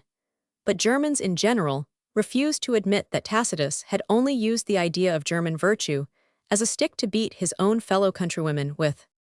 The social democratic movement, which has so largely overspread industrial and even intellectual Germany, prepared the way for a less traditional and idealistic way of feeling in regard to these questions. The publication by Bibel of a book Die Frau, in which the leader of the German Social Democratic Party set forth the socialist doctrine of the position of women in society, marked the first stage in the new movement. This book exercised a wide influence, more especially on uncritical readers. It is indeed, from a scientific point 89 of view, a worthless book, if a book in which genuine emotions are brought to the cause of human freedom and social righteousness may ever be so termed. But it struck a rude blow at the traditions of Teutonic sentiment, with something of the rough tone and temper of the great peasant who initiated the German Reformation, a man who had himself sprung from the people and who knew of what he was speaking. Here set down in downright fashion the actual facts as to the position of women in Germany, as well as what he conceived to be the claims of justice in regard to that position, slashing with equal vigor alike at the absurdities of conventional marriage and of prostitution, the obverse and the reverse. He declared of a false society. The emotional renaissance with which we are here concerned seems to have no special and certainly no exclusive association with the social democratic movement, but it can scarcely be doubted that the permeation of a great mass of the German people by the socialistic conceptions, which in their bearing on women have been rendered so familiar by Bibel's exposition, has furnished, as it were, a ready-made sounding board, which has given resonance and effect to voices which might otherwise have been quickly lost in vacuity. There is another movement which counts for something in the Renaissance we are here concerned with, though for considerably less than one might be led to expect. What is specifically known as the women's rights movement is in no degree native to Germany, though Hippel is one of the pioneers of the woman's 90 movement, and it is only within recent years that it has reached Germany. It is alien to the Teutonic feminine mind, because in Germany the spheres of men and women are so far apart and so unlike that the ideal of imitating men fails to present itself to a German woman's mind. The delay, moreover, arrival of the women's movement in Germany had given time for a clearer view of that movement and a criticism of its defects to form even in the lands of its origin, so that the German woman can no longer be caught unawares by the cry for women's rights. Still, however qualified a view might be taken of its benefits, it had to be recognized even in Germany that it was an inevitable movement, and to some extent at all events indispensable from the woman's point of view. The same right to education as men, the same rights of public meeting and discussion, the the same liberty to enter the liberal professions. These are claims which during recent years have been widely made by German women, and to some extent secured. Willias is even more significant. They are for the most part no longer very energetically disputed. The International Congress of Women, which met in Berlin in 1904, was a revelation to the citizens of Berlin of the skill and dignity with which women could organize a congress and conduct business meetings. It was notable, moreover, in that though under the auspices of an international council, it showed the large number of German women who are already entitled to take a leading part in the movements for women's welfare both directly and indirectly. Indeed, such a movement 91 cannot be otherwise than specially beneficial in Germany. The Teutonic reverence for woman, the assertion of the aliquid divinum, has sometimes been accompanied by the openly expressed conviction that she is a fool. Outside Germany it would not be easy to find the representative philosophers of a nation putting forward so contemptuous a view of women as is set forth by Schopenhauer or by Nietzsche, while even within recent years, a German physician of some ability, the late Dr. Mobius, published a book on the physiological weakmindedness of women. The new feminine movement in Germany has received highly important support from the recent development of German science. The German intellect, exceedingly comprehensive in its outlook, ploddingly thorough and imperturbably serious, has always taken the leading and pioneering part in the investigation of sexual problems, whether from the standpoint of history, biology, or pathology. Early in the 19th century, when even more courage and resolution were needed to face the scientific study of such questions than is now the case, German physicians, unsupported by any cooperation in other countries, were the pioneers in exploring the paths of sexual pathology. 60. From the antiquarian side, Bachofen, more than half a century ago, put forth his conception of the exalted position of the primitive mother, which, although it has been 92 considerably battered by subsequent research, has been by no means without its value, and is of special significance from the present standpoint, because it sprang from precisely the same view of life as that animating the German women who are today inaugurating the movement we are here concerned with. From the medical side, the late Professor Kraft Ebing of Vienna and Dr. Albert Moll of Berlin are recognized throughout the world as leading authorities on sexual pathology, and in recent times, many other German physicians of the first authority can be named in this field, while in Austria Dr. F.S. Cross and his coadjutors in the annual volumes of Anthropophytia are diligently exploring the rich and fruitful field of sexual folklore. The large volumes of the Jahrbuch für Sexualwissenschaften, edited by Dr. Magnus Hirschfeld of Berlin, have presented discussions of the commonest of sexual aberrations with a scientific and scholarly thoroughness, a practical competence, as well as admirable tone, which we may seek in vain in other countries. In Vienna, moreover, Professor Freud, with his bold and original views on the sexual causation of many abnormal mental and nervous conditions, and his psychoanalytic method of investigating and treating them, although his doctrines are by no means universally accepted, is yet exerting a revolutionary influence all over the world during the last 10 years. Indeed, the amount of German scientific and semi-scientific literature dealing with every aspect of the sexual question, and from every point of view, is altogether unparalleled. It need scarcely be said 93 that much of this literature is superficial or worthless, but much of it is sound, and it would seem that on the whole it is this portion of it which is most popular. Thus Dr. August Forel, formerly professor of psychiatry at Zurich, and a physician of worldwide reputation, published a few years ago at Munich a book on the sexual question, Die Sexual Frage, in which all the questions of the sexual life, biological, medical, and social, are seriously discussed, with no undue appeal to an ignorant public. It had an immediate success, and a large sale. Dr. Forel had not entered this field before. He had merely come to the conclusion that every man at the end of his life ought to set forth his observations and conclusions regarding the most vital of questions. Again, at about the same time, Dr. Iwan Bloch of Berlin published his many-sided work on the sexual life of our time, Das Sexualleben unserer Zeit, a work less remarkable than Forel's for the weight of the personal authority expressed, but more remarkable by the range of its learning and the sympathetic attitude it displayed towards the best movements of the day. This book also met with great success. 61.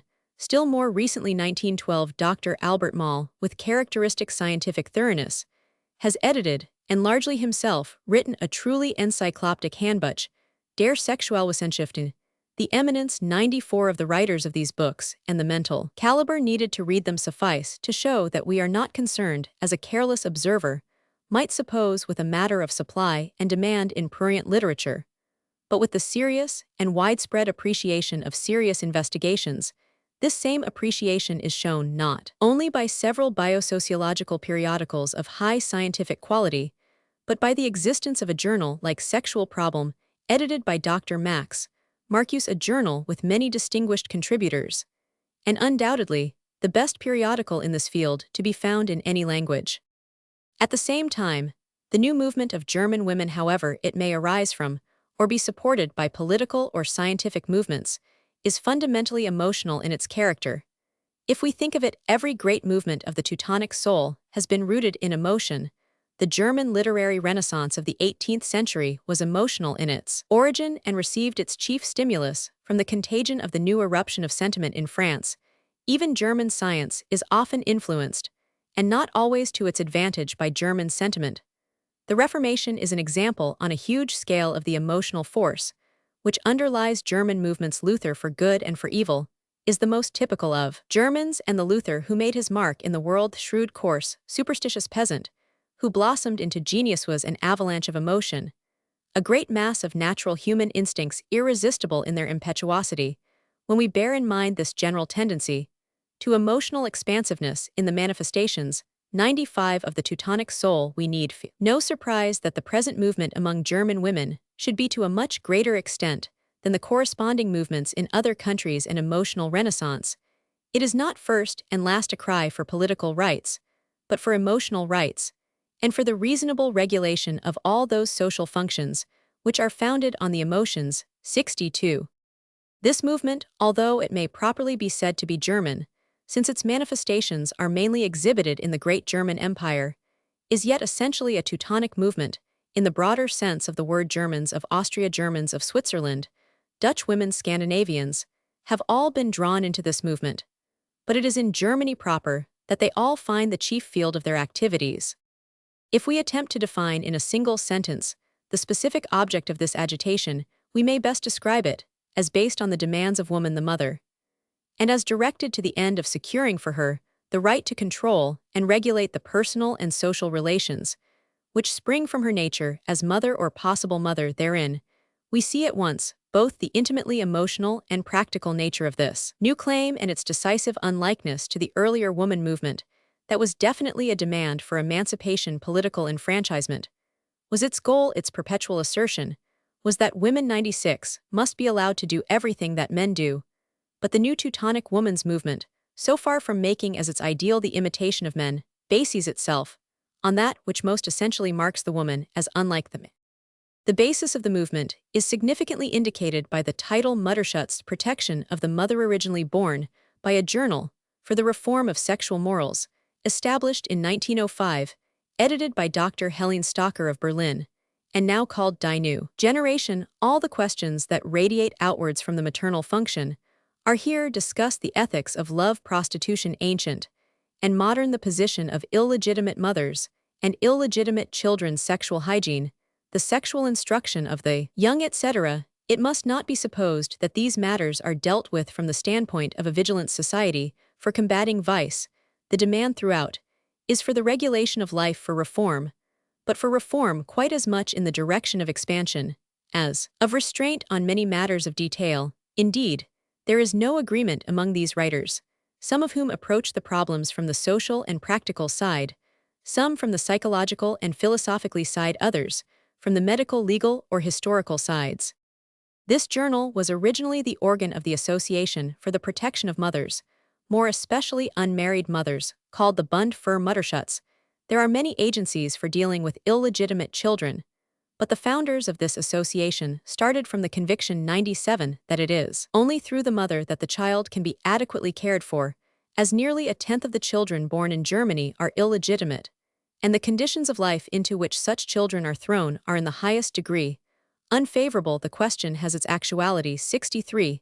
It is the aim of the Bund für Mutterschutz to rehabilitate the unmarried mother, to secure for her the conditions of economic independence. For social class, she may belong toned ultimately to effect a change in the legal status of illegitimate 98 mothers and children, alike the Bund, which is directed by a committee in which social, medical, and legal interests are alike represented, already possesses numerous branches, in addition to its headquarters in Berlin, and is beginning to initiate practical measures on the lines of its program, notably homes, for mothers, of which it has established nearly a dozen in different parts of Germany. In 1911, the first International Congress for the Protection of Mothers and for Sexual Reform was held at Dresden in connection with the Great Exhibition of Hygiene. As a result of this Congress, an international union was constituted representing Germany, Austria, Italy, Sweden, and Holland, which may probably be taken to be the countries which have so far manifested greatest interest in the program of sexual reform, based on recognition of the supreme importance of motherhood. This movement may therefore be said to have overcome the initial difficulties, the antagonism, the misunderstanding, and the opprobrium which every movement in the field of sexual reform inevitably encounters and often succumbs to. It would be a mistake to regard this association as a merely philanthropic movement. It claims to be an association for the reform of sexual ethics, and Die New Generation deals with social and ethical, rather than with philanthropic questions in these respects. It reflects the present attitude of many thoughtful German women, though the older school of women's rights advocates still holds aloof. We may here for 99 instance find a statement of the recent discussion concerning the right of the mother to destroy her offspring before birth.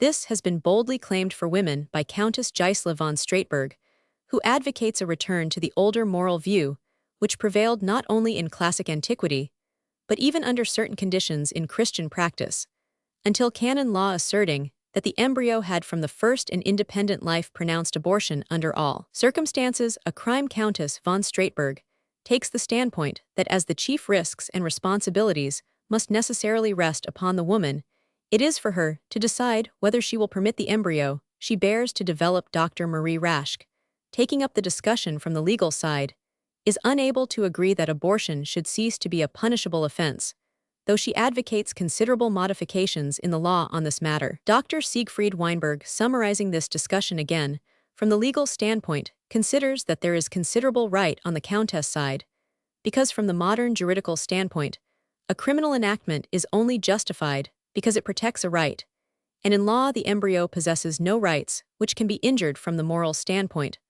Also, it is argued, its destruction often becomes justifiable in the interests of the community. This debatable question, while instructive as an example of the radical manner in which German women are now beginning to face moral questions, deals only with an isolated point, which has hardly yet reached 100 the sphere of practical politics. 64.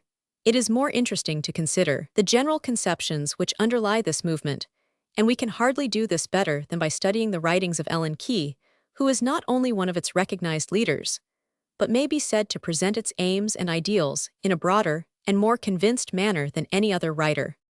Ellen Key's views are mainly contained in 3 books: Love and Marriage, The Century of the Child, and The Women's Movement, in which form they enjoy a large circulation, and are now becoming well known through translations in England and America. She carefully distinguishes her aims from what she regards as the American conception of progress in women's movements, that is to say, the tendency for women to seek to capture the activities which may be much more adequately fulfilled by the other sex, while at the same time neglecting the far weightier matters that concern their own sex. Man and woman are not natural enemies who need to waste their energies in fighting over their respective rights and privileges in spiritual as in physical life.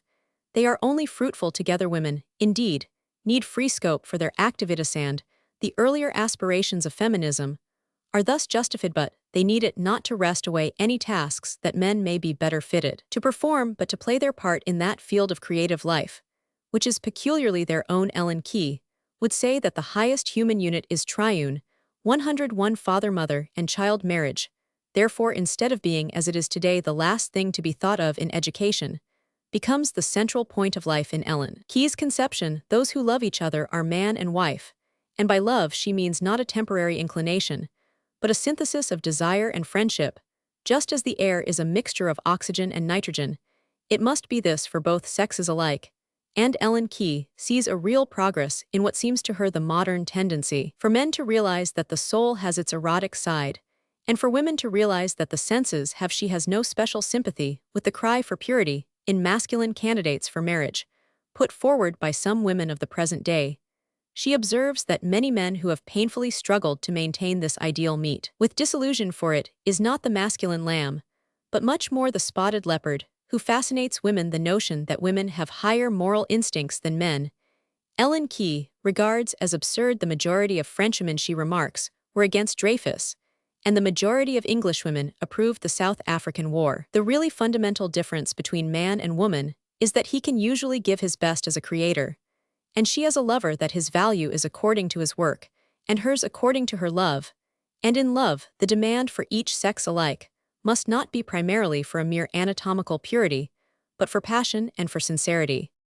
The aim of love as understood by Ellen Key is always marriage and the child, and as soon as the child comes 102 into question society, and the state are concerned before fruition love, is a matter for the lovers alone, and the espionage ceremony and routine now permitted or enjoined are both ridiculous and offensive.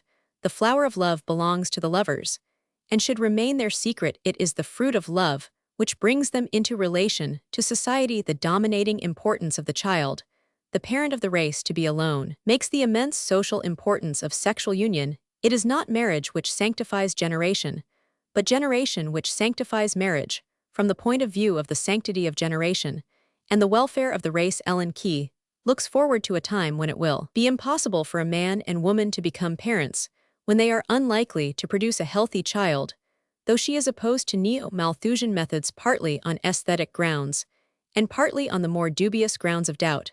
As to their practical efficiency, it is from this point of view also that she favors sexual equality in matters of divorce, the legal assimilation of legitimate and illegitimate children, the recognition of unions outside marriageal recognition, already legally established under certain circumstances in Sweden in such a way as to confer the rights of legitimacy on the child. And she is even prepared to advise women under some conditions to become mothers outside marriage, though only when there are obstacles to legal marriage, and as the outcome of deliberate will and resolution. In these and many similar proposals in detail set forth in her earlier books, it is clear that Ellen 103 Key has sometimes gone beyond the mandate of her central conviction that love is the first condition for increasing the vitality alike of the race and of the individuality, and that the question of love properly considered is the question of creating the future man, as she herself has elsewhere quite truly pointed out. Practice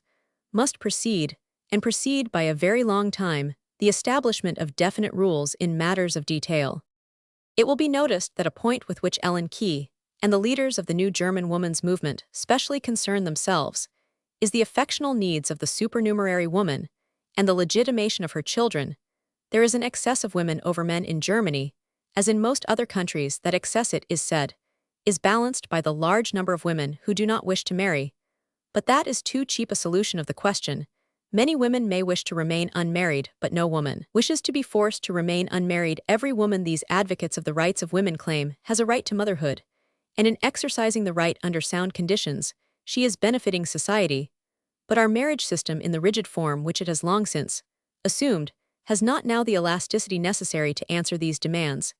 It presents a solution, which is often impossible, always difficult, and perhaps in a large proportion of cases undesirable, but for a woman who is shut out from marriage to grasp at the vital facts of love and motherhood, which she perhaps regards unreasonably, or not as the supreme things in the world, must often be under 104 such conditions, a disastrous step, while it is always accompanied by certain risks. Therefore it is asked, why should there not be, as of old, there was a relationship established which, while of less dignity than marriage, and less exclusive in its demands, should yet permit a woman to enter into an honorable, open, and legally recognized relationship with a man. Such a relationship a woman could proclaim to the whole world, if necessary, without reflecting any disesteem upon herself or her child, while it would give her a legal claim on her child's father.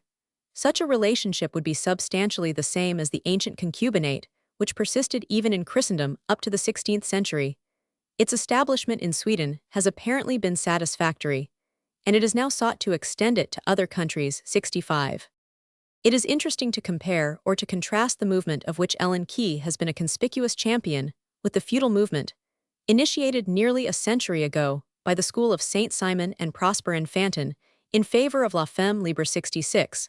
That earlier movement 105 had no doubt its bright and ideal side, but it was not supported by sound and scientific view of life. It was rooted in sand, and soon withered up. The kind of freedom which Ellen Key advocates is not a freedom to dispense with law and order, but rather a freedom to recognize and follow true law.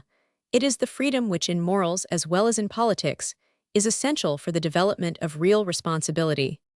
No reader of Ellen Key's books can fail to be impressed by the remarkable harmony between her sexual ethics and the conception that underlies Sir Francis Galton's scientific eugenics in setting forth the latest aspects of his view of eugenics.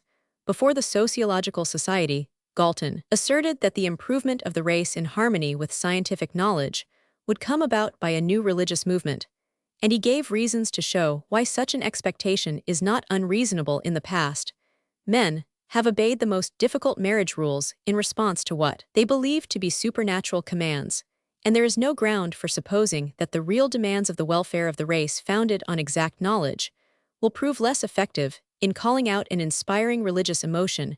Writing probably at the same time, Ellen Key in her essay entitled Love and Ethics set forth precisely the same conception, though not from the scientific, but from the emotional standpoint. From the outset, she places the sexual question on a basis which brings it into line with Galton's eugenics. The problem used to be concerned, she remarks, with the insistence of society on a rigid marriage form in conflict with the demand of the individual to gratify his desires in any manner that seemed good to him, while now it becomes a question of harmonizing the claims of the improvement of the race with the claims 108 of the individual to happiness in love. She points out that on this aspect real harmony becomes more possible. Regard for the ennoblement of the race serves as a bridge from a chaos of conflicting tendencies to a truer conception of love, and love must become on a higher plane what it was in primitive Dasa religion. She compares the growth of the conception of the vital value of love to the modern growth of the conception of the value of health. As against the medieval indifference to hygiene, it is inevitable that Ellen Key, approaching the question from the emotional side, should lay less stress than Galton on the importance of scientific investigation in heredity and insist mainly on the value of sound instincts, unfettered by false and artificial constraints, and taught to realize that the physical and the psychic aspects of life are alike divine. It would obviously be premature to express either approval or disapproval of the conceptions of sexual morality, which Ellen Key has developed with such fervor and insight. It scarcely seems probable that the methods of sexual union, put forward as an alternative to celibacy by some of the adherents of the new movement, are likely to become widely popular, even if legalized in an increasing number of countries. I have elsewhere given reasons to believe that the path of progress lies mainly in the direction of a reform of the present institution of marriage. 67. The need of such reform is pressing, and there are many signs that it is being 109 recognized. We can scarcely doubt that the advocates of these alternative methods of sexual union will do good by stimulating the champions of marriage to increased activity in the reform of that institution. In such matters, a certain amount of competition sometimes has a remarkably vivifying effect. We may be sure that women whose interests are so much at stake in this matter, and who tend to look at it in a practical rather than in a legal and theological spirit, will exert a powerful influence when they have acquired the ability to enforce that influence by the vote. This is significantly indicated by an inquiry held in England during 1910 by the Women's Cooperative Guild. A number of women who had held official positions in the guild were asked, among other questions, whether or not they were in favor of divorce by mutual consent. Of 94 representative women conversant with affairs who were thus consulted, as many as 82 deliberately recorded their opinion in favor of divorce by mutual consent, and only 12 were against that highly important marriage reform. It is probably unnecessary to discuss the opinions of other leaders in this movement, though there are several such as Frau Gretmeisel-Hess, whose views deserve study. It will be sufficiently clear in what way this Teutonic movement differs from that Anglo-Saxon women's rights movement with which we have long been familiar. These German women fully recognize that women are entitled to the same human rights as men, and that, until such rights are attained, 110 feminism still has a proper task to achieve, but women must use their strength in the sphere for which their own nature fits them, even though millions of women are enabled to do the work which men could do better. The gain for mankind is nil to put women to do men's work.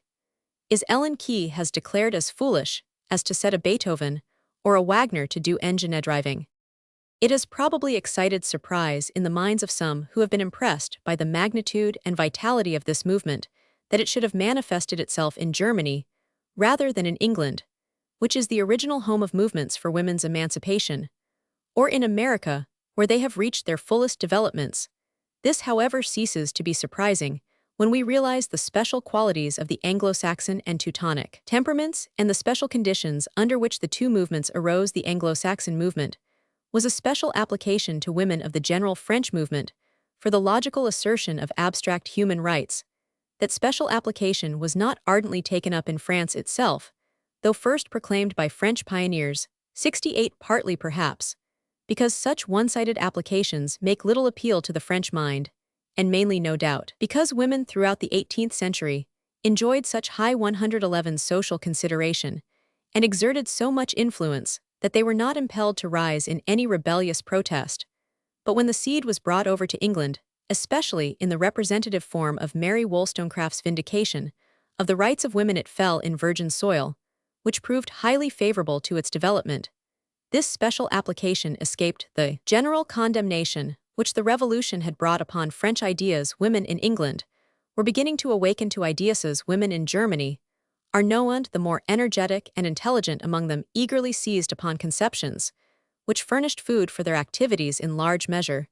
They have achieved their aims, and even woman's suffrage has been secured here and there, without producing any notable revolution in human affairs. The Anglo-Saxon conception of feminine progress, beneficial as it has undoubtedly been in many respects, makes little impression in Germany, partly because it fails to appeal to the emotional Teutonic temperament, and partly because the established type of German life and civilization offers very small scope for its development.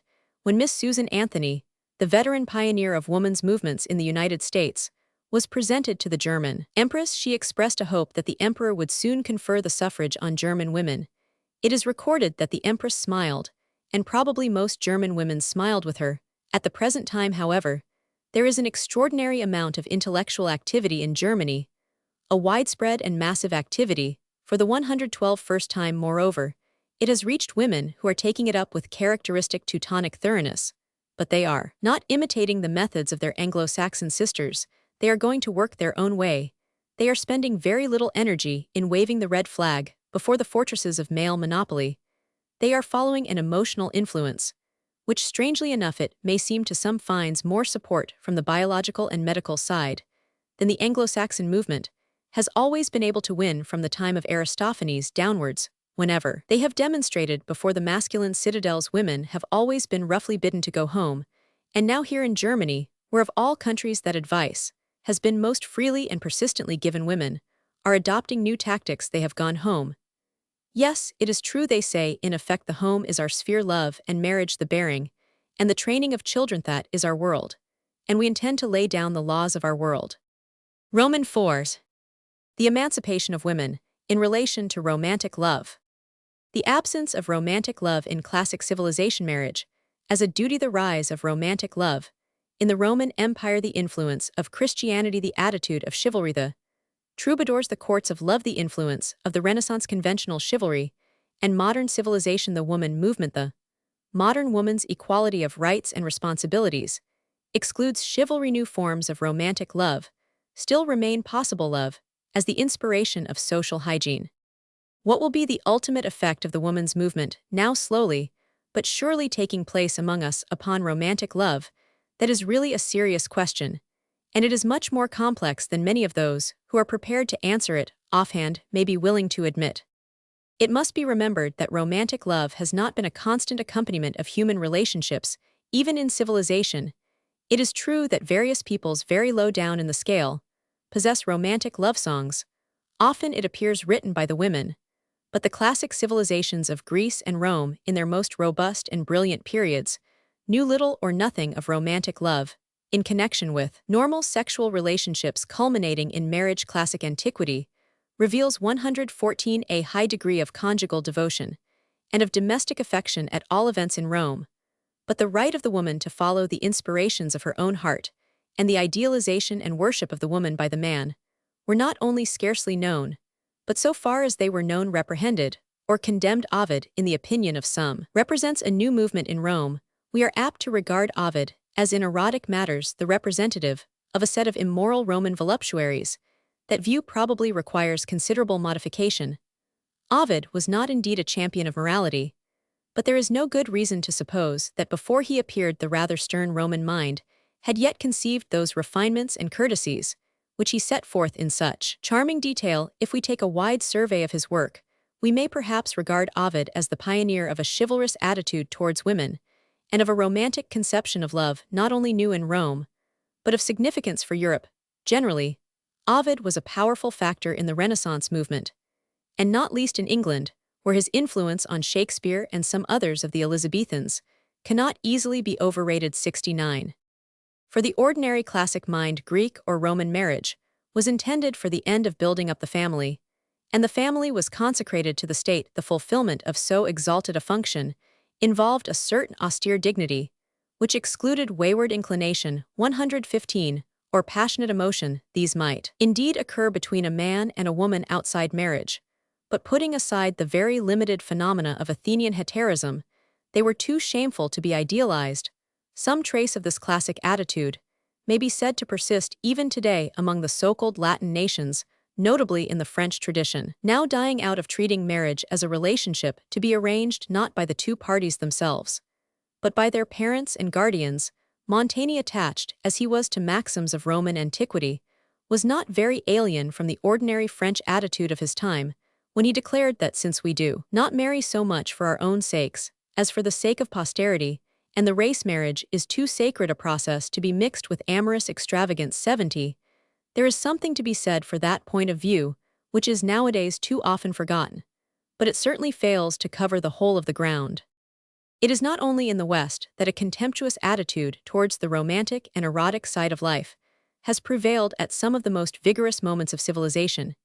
It is also found in the East. In Japan, for instance, even at the present day, romantic love, as a reputable element of ordinary life, is unknown or disapproved. Its existence is not recognized in the schools, and the European novels that celebrate it are scarcely understood. 71.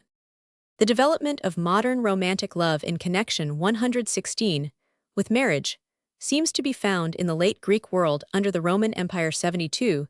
That is commonly called a period of decadence. In a certain limited sense, it was Greece had become subjugated to Rome. Rome herself had lost her military spirit and was losing her political power, but the fighting instinct and even the ruling spirit are not synonymous with civilization. The decline and fall of empires by no means necessarily involves the decay of civilization. It is now generally realized that the later Roman Empire was not, as was once thought, an age of social and moral degeneration. 73. The state, indeed, was dissolving, but the individual was evolving. The age which produced a Plutarch for 1500 years, one of the great 117 inspiring forces of the world, was the reverse of a corrupt age. The life of the home and the life of the soul were alike developing. The home was becoming more complex, more intimate, more elevated. Soul was being turned in on itself to discover new and joyous secrets, the secret of the love of nature, the secret of mystic religion, and not least the secret of romantic love.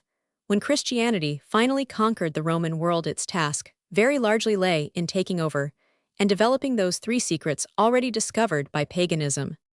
It was inevitable, however, that in developing these new forms of the emotional life, the ascetic bent of Christianity should make itself felt. It was not possible for Christianity to cast its halo around the natural sexual life, but it was possible to refine and exalt that life, to lift it into a spiritual sphere. Neither woman, the sweetheart, nor woman, the mother, were in ordinary life glorified by the Church. They were only tolerated, but on a higher than natural plane they were surrounded by a halo and raised to the highest pedestal of reverence.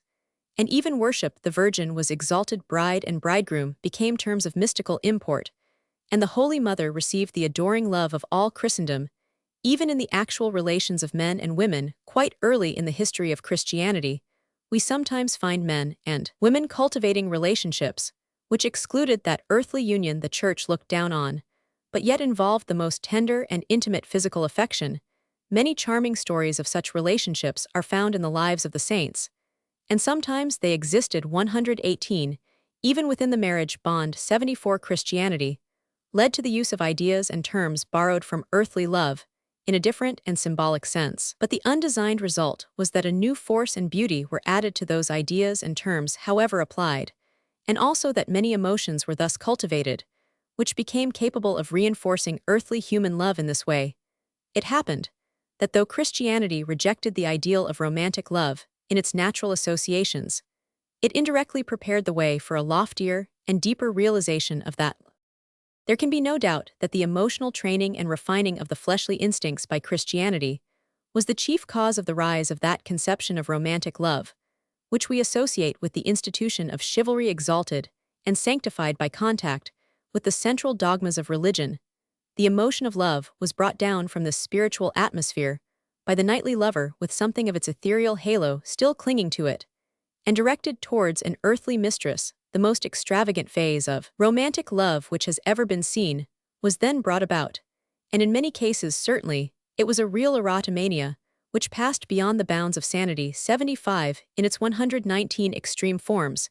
However, this romantic love was a rare, localized, and short-lived manifestation. The dominant attitude of the chivalrous age towards women, as Leon Gaudier has shown in his monumental work on chivalry, was one of indifference, or even contempt. The knight's thoughts were more of war than of women, and he cherished his horse more than his mistress. 76. But women above all in France reacted against this attitude, and with splendid success. Their husbands treated them with indifference or left them at home, while they sought adventure in the world. The neglected wives proceeded to lay down the laws of society, and took upon themselves the part of rulers in the domain of morals. In the 11th, the 12th, the 13th centuries, says Mary in a charming book on life in the days of the courts of love, we find women with infinite skill and an adorable refinement seizing the moral direction of French society. They did so, he remarks, in a spirit so utopian, so ideally poetic, that historians have hesitated to take them seriously.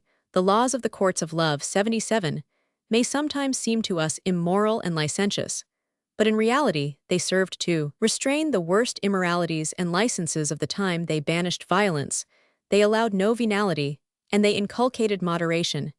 In passion, the task of the courts of love was facilitated by the relative degree of peace, which then reigned 120, especially by the fact that the Normans holding both coasts of the Channel formed a link between France and England, when the murderous activities of French kings and English kings destroyed that link. The courts of love were swept away in the general disorder, and the progress of civilization indefinitely retarded. 78. Yet in some degree, the ideals which had been thus embodied still persisted, as the Goncourts pointed out in their invaluable book La Femme au XVIIIe siècle, chap v, from the days of chivalry, even on into the 18th century, when on the surface at all events, it apparently disappeared. An exalted ideal of love continued to be cherished in France. This conception remained associated throughout with the great social influence and authority which had been enjoyed by women in France even from medieval times. That influence had become pronounced during the 17th century, and at that time, Sir Thomas Smith, in his Commonwealth of England, writing of the high position of women in England, remarked that they possessed almost as much liberty as in France. There were at least two forms of medieval romantic love. The first arose in Provence and northern Italy during the 12th century, and spread to Germany as Menedianst. In this form, the young knights directed their respectful and adoring devotion to a highborn married woman, who chose one of them as her own cavalier to do her service, and reverenced the two, vowing devotion to each other. Until death, it was a part of this amorous code that there could not be love between husband and 121 wife, and it was counted a mark of low breeding for a husband to challenge his wife's right to her young knight's services, though sometimes, we are told, the husband risked this reproach occasionally with tragic results. This mode of love, after being eloquently sung and practiced by the troubadours, usually, it appears, younger sons of noble house, steed out in the place of its origin, but it had been introduced into Spain, and the Spaniards reintroduced it into Italy when they acquired the kingdom of Naples. In Italy, it was conventionalized into the firmly rooted institution of the cavalier servant.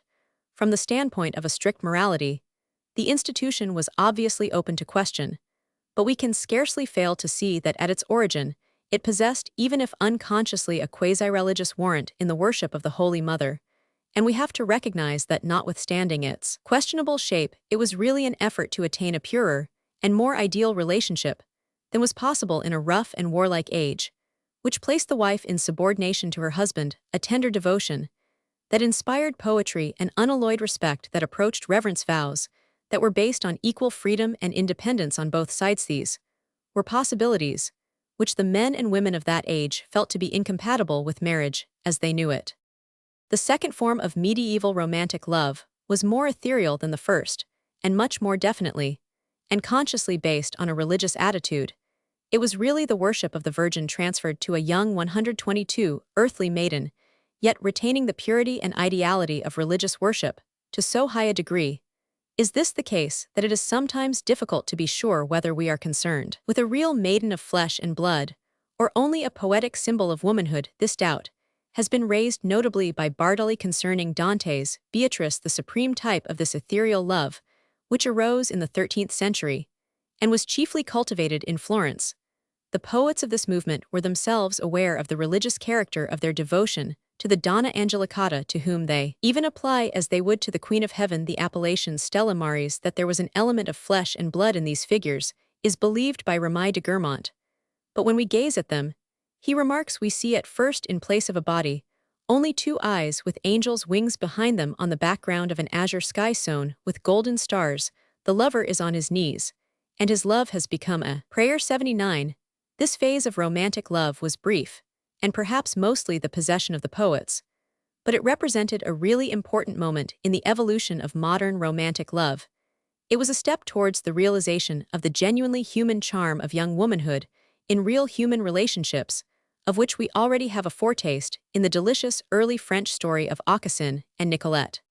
The rediscovery of classic literature, the movements of humanism, and the Renaissance swept away what 123 was left of the almost religious idealization of the young virgin. The ethereal maiden, thin, pale Annemiek, disappeared alike from literature and from art, and was no longer an ideal in actual life. She gave place to a new woman conscious of her own fully developed womanhood, and all its needs radiantly beautiful and finely shaped in every limb. She lacked the spirituality of her predecessors, but she had gained in intellect. She appears first in the pages of Boccaccio after a long interval. Titian immortalized her rich and mature beauty. She is Flora, she is Ariadne, she is alike the earthly love and the heavenly love. Every curve of her body was adoringly and minutely described by Niphus and Firenzuola. 80.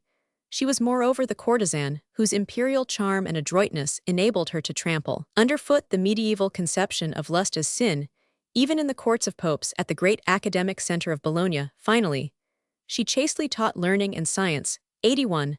The people of the Italian Renaissance placed women on the same level as men, and to call a woman a virago implied unalloyed praise. 82. Thus the romantic emotions based on medieval ideals gradually lost their worth. They were not in relation to the altered facts of life.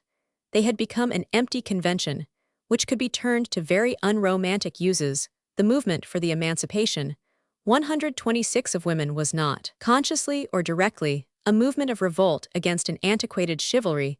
It was rather a part of the development of civilization, which rendered chivalry, antique medieval romantic love, implied in women a weakness, in the soil of which only a spiritual force could flourish. The betterment of social conditions, the subordination of violence to order, the growing respect for individual rights, took away the reasons for consecrating weakness in women, and created an ever larger field in which women could freely seek to rival men, because it is a field in which knowledge and skill are of far more importance than muscular strength. The emancipation of women has simply been the later and more conscious phase of the process by which women have entered into this field and sought their share of its rights and its responsibilities. The woman movement of modern times, properly understood, has thus been the effort of women to adapt themselves to the conditions of an orderly and peaceful civilization. Education, under the changed conditions, can effect what before needed force of arms. Responsibility is now demanded. Where before only tutelage was possible, a civilized society in which women are ignorant and irresponsible is an anachronism, and however great the wrench with the past, might be it was necessary that women should be adjusted to the changing times. The ideal of the weak, ignorant, inexperienced woman, the cross between an angel and an idiot, as I have elsewhere described her 84 no longer 127, fulfilled any useful purpose. Civilized society furnishes the conditions under which all adult persons are socially equal, and all are free to give to society the best they are capable of. It was inevitable but unfortunate that this movement should have sometimes tended to take the form of an attempt on the part of women to secure not merely equality with men, but actual imitation of men. These women said that since men had attained mastery in life, captured all the best things, and adopted the most successful methods of living, it was necessary for women to copy them at every point. That was a specious plea, which even had in it a certain element of truth. But the fact remained that women and men are different, that the difference is based in fundamental natural functions, and that to place one sex in exactly the same position as the other sex is to deform its outlines and to hamper its activities. From the present point of view, we are only concerned with the influence of the woman's movement on love, on the traditional conception of romantic love, inherited from medieval days. There can be no doubt that this influence has been highly dissolvent. Medieval romantic love, in its original form, had been part of a conception of womanhood made up of opposites, and all the opposites balanced each other. The medieval man laid his homage at the feet of the great lady in the castle hall, but he himself lorded it over the wife who drudged in his own home on his knees. He gazed up in devotion at the ethereal virgin, but when she ceased to be a virgin, he 128 asserted himself by cursing her as a demon sent from hell to seduce and torment him. All this was possible because the woman was outside the orbit of the man's life, never on the same plane, necessarily higher or lower. It became difficult if woman was man's equal, absurdly impossible if she was of identical nature with him. The medieval romantic tradition has come down to us so laden with beauty and mystery that we are apt to think, as we see it melt away, that human achievements are being permanently depreciated. That illusion occurs in every age of transition. It was notably so in the 18th century, which represented a highly important stage in the emancipation of women too. Some that century seems to have been given up to empty gallantry and facile pleasure. Yet it was not only the age in which women for the first time succeeded in openly attaining their supreme social influence, 85, it was an age of romantic love, and the noble or poignant love stories which have reached us from the records of that period surpass those of any other age.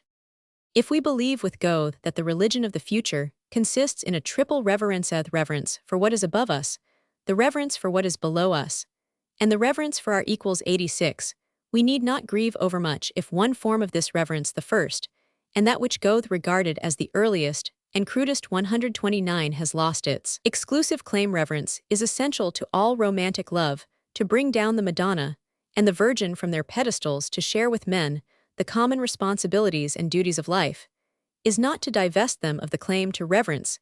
It is merely the sign of a change in the form of that reverence, a change which heralds a new romantic love. It would be premature to attempt to define the exact outline of the new forms of romantic love, or the precise lineaments of the beings who will most ardently evoke that love in literature. Indeed, the ideals of life cast their shadow before, and we may surely trace a change in the erotic ideals mirrored in literature. The woman whom Dickens idealized in David Copperfield is unlike indeed to the series of women of a new type, introduced by George Meredith, and the modern heroine generally exhibits more of the robust, open-eyed, and spontaneous qualities of that later type than the blind and clinging nature of the amiable simpletons of the older type. That the changed conditions of civilization should produce new types of womanhood and of love is not surprising if we realize that even within the ancient chivalrous forms, it was possible to produce similar robust types when the qualities of a race were favorable to them. Spain furnishes a notable illustration. Spanish literature, from Cervantes and Tirso to Valera and Blasco Ibáñez, reflects a type of woman who stands on the same ground as man, and is his equal and often his superior on that ground alike, in vigor of body and of spirit, acquiring all that she cares to of virility, while losing nothing feminine. 130, that is of worth 87 in more than one respect. The ideal woman of Spain is the ideal woman our civilization now renders necessary. The women of the future. Gret Meisel Hess declares in her femininely clever and frank discussion of present-day conditions, sexual cries will be full strong elementary natures, devoid alike of the impulse to destroy, or the aptitude to be destroyed. She considers, moreover, that so far from romantic love being a thing of the past, love as a form of worship is reserved for the future. 88 In the past, it has only been found among a few rare souls in the future world, fostered by the finer selection of a conscious eugenics and a new reverence and care for motherhood. We may reasonably hope for a truly efficient humanity, the bearers and conservers of the highest human emotions. It is in this sense, indeed, that the voices of the greatest and most typical leaders of the woman's movement of emancipation today are heard. Ellen Key, in her Love and Marriage, seeks to conciliate the cultivation of a free and sacred sexual relationship with the worship of the child as the embodiment of the future race, while Olive Schreiner proclaims in her Woman and Labor that the woman of the future will walk side by side with man in a higher and deeper relationship than has ever been possible before, because it will involve a new community in activity and insight. Nor is it alone from the feminine side that these 131 forecasts are made. Certainly, for the most part, love has been cultivated more by women than by men. Primacy in the genius of intellect belongs incontestably to men. But in the genius of love, it has doubtless oftener been achieved by women. They have usually understood better than men that in this matter, as Goethe insisted, it is the lover, and not the beloved, who reaps the chief fruits of love. It is better to love, even violently, wrote the forsaken Portuguese nun in her immortal letters, than merely to be loved. He who loses his life here saves it, for it is only in so far as he becomes a crucified God that love wins the sacrifice of human hearts. Of late years, by an inevitable reaction, women have sometimes forgotten this eternal verity. The women of the 20th century, in their anxiety for self-possession and their rightful eagerness to gain positions, they feel they have been too long excluded from, have perhaps yet failed to realize that the women of the 18th century, who exerted a sway over life that the women of no age before or since have possessed, were above all women great and heroic lovers, and that those two fundamental facts cannot be cut asunder. But this failure, temporary as it is doubtless destined to be, will work for good if it is the point of departure for a revival among men of the art of love. Men indeed have here fallen behind women. The old saying so tediously often quoted concerning love as a thing apart in the lives of men would scarcely have occurred to a medieval poet of Provence or Florence. It is not enough for women to proclaim a new avatar. 132 of love, if men are not ready and eager to learn its art and to practice its discipline. In a profoundly suggestive fragment on love left incomplete at his death by the distinguished sociologist Tard 89, he suggests that when masculine energy dies down in the fields of political ambition and commercial gain, as it already has in the field of warfare, the energy liberated by greater social organization and cohesion may find scope once more in love. For too long a period, love, like war and politics and commerce, has been chiefly monopolized by the predatory type of man. In this field, symbolized by the figure of Don Juan in the future, Tard suggests the Don Juan type of lover may fall into disrepute, giving place to the Virgilian type, for whom love is not a thing apart, but a form of life embodying its best and highest activities. When we come upon utterances of this kind, we are tempted to think that they represent merely the poetic dreams of individuals standing too far ahead of their fellows to possess any significance for men and women in general. But it is probable that Ovid and certain that Dante set forth erotic conceptions that were unintelligible to most of their contemporaries, yet they have been immensely influential over the ideas and emotions of men in later ages. The poets and prophets of one generation are engaged in molding ideals, which will be realized in the lives of a subsequent generation, in expressing their own most intimate emotions. As at 133 has been truly said, they become the leaders in a long file of men and women, whatever may yet be uncertain and undefined. We may assuredly believe that the emotion of love is far too deeply rooted in the depth of man's organism and woman's organism ever to be torn out or ever to be thrust into a subordinate place, and we may also believe that there is no measurable limit to its power of putting forth ever new and miraculous flowers.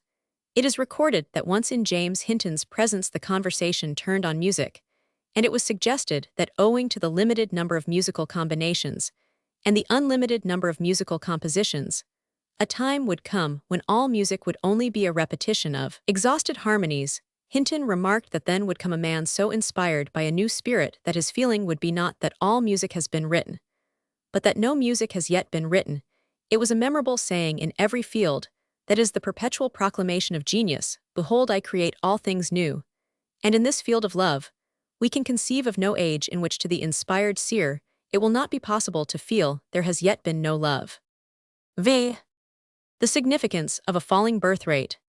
The fall of the birth rate in Europe, generally in England, in Germany, in the United States, in Canada, in Australasia, crude birth rate and corrected birth rate. The connection between high birth rate and high death rate, natural increase, measured by excess of births over deaths, the measure of national well-being. The example of Russia, Japan, China. The necessity of viewing the question from a wide standpoint. The prevalence of neo-Malthusian methods, influence of the Roman Catholic Church, other influences, lowering the birth rate, influence of postponement of marriage, relation of the birth rate to commercial and industrial activity, illustrated by Russia, Hungary, and Australia. The relation of prosperity to fertility, the social capillarity theory, divergence of the birth rate and the marriage rate, and the movement of prices, prosperity, and civilization, fertility among savages, the lesser fertility of urban populations, effect of urbanization on physical development. Why prosperity fails permanently to increase fertility, prosperity creates restraints on fertility. The process of civilization involves decreased fertility. In this respect, it is a continuation of zoological evolution. Large families, as a stigma of degeneration, the decreased fertility of civilization, a general historical fact. The ideals of civilization, today the East and the West. One of the most interesting phenomena of the early part of the 19th century was the immense expansion of the people of the so-called Anglo-Saxon race. 90. This expansion coincided with that development of industrial and commercial activity, 135, which made the English people, who had previously impressed foreigners as somewhat lazy and drunken, into a nation of shopkeepers. It also coincided with the end of the supremacy of France in Europe. France had succeeded to Spain as the leading power in Europe, and had on the whole maintained a supremacy which Napoleon brought to a climax, and in doing so crushed the growing prosperity of England, represented an entirely new wave of influence, mainly economic in character, but not less forceful than that of Spain and of France had been, and this prosperity was reflected in the growth of the nation. The greater part of the Victorian period was marked by this expansion of population, which reached its highest point in the early years of the second half of that period, while the population of England was thus increasing with ever greater rapidity at home. At the same time, the English-speaking peoples overspread the whole of North America and colonized the fertile fringe of Australia. It was on a still larger scale a phenomenon similar to that which had occurred 300 years earlier, when Spain covered the world and founded an empire upon which, as Spaniards proudly boasted, the sun never set. When now, a century later, we survey the situation, not only has industrial and commercial activity ceased to be a special attribute of the Anglo-Saxon, since the Germans have here shown themselves to possess qualities of the highest order, and other countries are rapidly rivaling them, but within the limits of the English-speaking world itself, the English have found formidable 136 rivals in the Americans. Underlying, however, even these great changes, there is a still more fundamental fact to be considered, a fact which affects all branches of the race, and that is that the Anglo-Saxons have passed their great epoch of expansion, and that their birth rate is rapidly falling to a normal level, that is to say, to the average level of the world, in general, disregarding the extremely important point of the death rate in its bearing on the birth rate. England is seen to possess a medium birth rate among European countries, not among the countries with a high birth rate like Russia, Romania, or Bulgaria, nor among those with a low birth rate like Sweden, Belgium, and France. It was in this last country that the movement of decline in the European birth rate began, and the rate of decline has in France now become very gradual. The long period through which it has extended has placed France in the lowest place, so far as Europe is concerned. In 1908, out of a total of over 11 million French families, in nearly 2 million, there were no children, and in nearly 3 million, there was only one child. 91. The general decline in the European birth rate during the years 19,011,905 was only slight in Switzerland, Ireland, and Spain, while it was large not only in France, but in Italy, Serbia, England, and Wales, and especially in Hungary, while outside Europe it was largest of all. In South Australia since 1905, there has been a further general decline throughout Europe, only excepting Ireland, Bulgaria, and Romania in Prussia 137, in 18,811,885. The birth rate was 37 in 1909. It was only 31 while in the German Empire. As a whole it is throughout lower than in Prussia though, somewhat higher than in England and Austria, and Spain alone of European countries. During the 20 years between 1881 and 1901, was there any tendency for the fertility of wives to increase in all other countries? There was a decrease, greatest in Belgium, next greatest in France, then in England 92. If we consider the question not on the basis of the crude birth rate, but of the corrected birth rate with more exact reference to the child-producing elements in the population, as is done by Newsholme and Stevenson 93, we find that the greatest decline has taken place in New South Wales, then in Victoria, Belgium, and Saxony, followed by New Zealand. But France, the German Empire, generally England and Denmark all show a considerable fall, while Sweden and Norway show a fall which especially in Norway is slight. Norway illustrates the difference between the crude and the corrected birth rate. The crude birth rate is lower than that of Saxony, but the corrected birth rate is higher. Ireland again has a very low crude birth rate, but the population of childbearing age has a high birth rate considerably higher than that of England. Thus, while 40 years ago, it was usual for both the English and the Germans to contemplate perhaps with 138 some complacency the spectacle of the falling birth rate in France, as compared with the high birth rate in England and Germany, we are now seen to be all marching along the same road. In 1876, the English birth rate reached its maximum of 36 per thousand, while in France, the birth rate now appears almost to have reached its lowest level. Germany, like England, now also has a falling birth rate, though it will take some time to sink to the English level. The birth rate for Germany generally is still much higher than for England generally, but urbanization in Germany seems to have a greater influence than in England in lowering the birth rate, and for many years past the birth rate of Berlin has been lower than that of London. The birth rate in Germany has long been steadily falling, and the increase in the population of Germany is due to a concomitant steady fall in the death rate, a fall to which there are inevitable natural limits. 94. Moreover, as flux has shown, 95, urbanization is going on at a greater speed in Germany than in England, and practically the entire natural increase of the German population for a quarter of a century has drifted into the towns, but the death rate of the young in German towns is far higher than in English towns, and the first 5 years of life in Germany produce as much mortality as the first 25 years in England. 96, so that 139,000 children born in England add far more to the population than 1,000 children born in Germany. The average number of children per family in German towns is less than in English towns of the same size. These results, reached by flux, suggest that in a few years' time, the rate of increase in the German population will be lower than it is at present in England. In England, since 1876, the decline has been so rapid as to be equal to 20% within a generation, and in some of the large towns to 40%. Against this, there has indeed to be set the general tendency during recent years for the death rate to fall also, but this saving of life has until lately been effected mainly at the higher ages.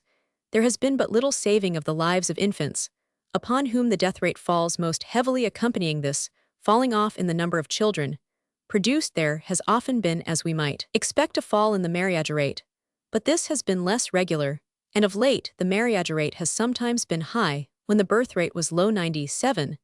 There has however been a 140 steady postponement of the average age at which marriage takes place. On the whole, the main fact that emerges is that nowadays in England we marry less and have fewer children.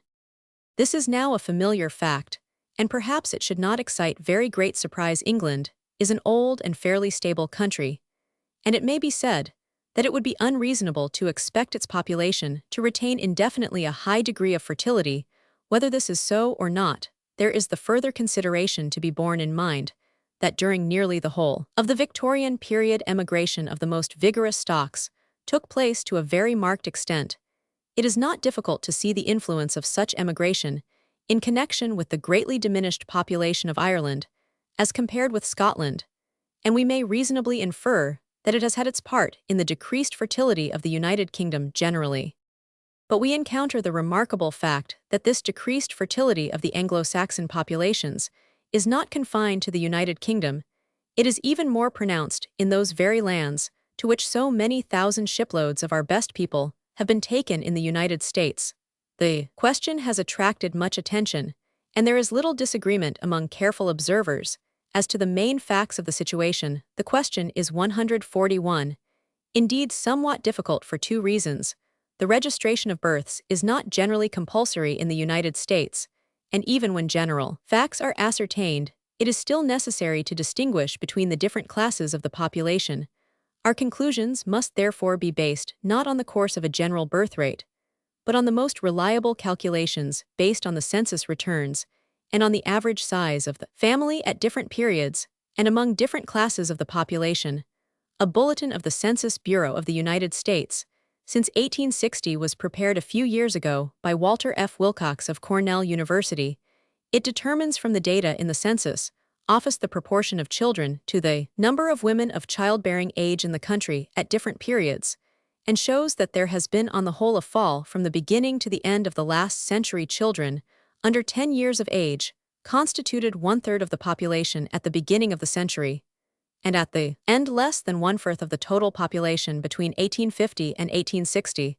The proportion of children to women between 15 and 49 years of age increased, but since 1860, it has constantly decreased. In 1860, the number of children under 5 years of age to 1,000 women between 15 and 49 years of age was 634. In 1900, it was only 474. The proportion of children to potential mothers in 1900 was only 3/4 as large as in 1860 in the north and west of the United States.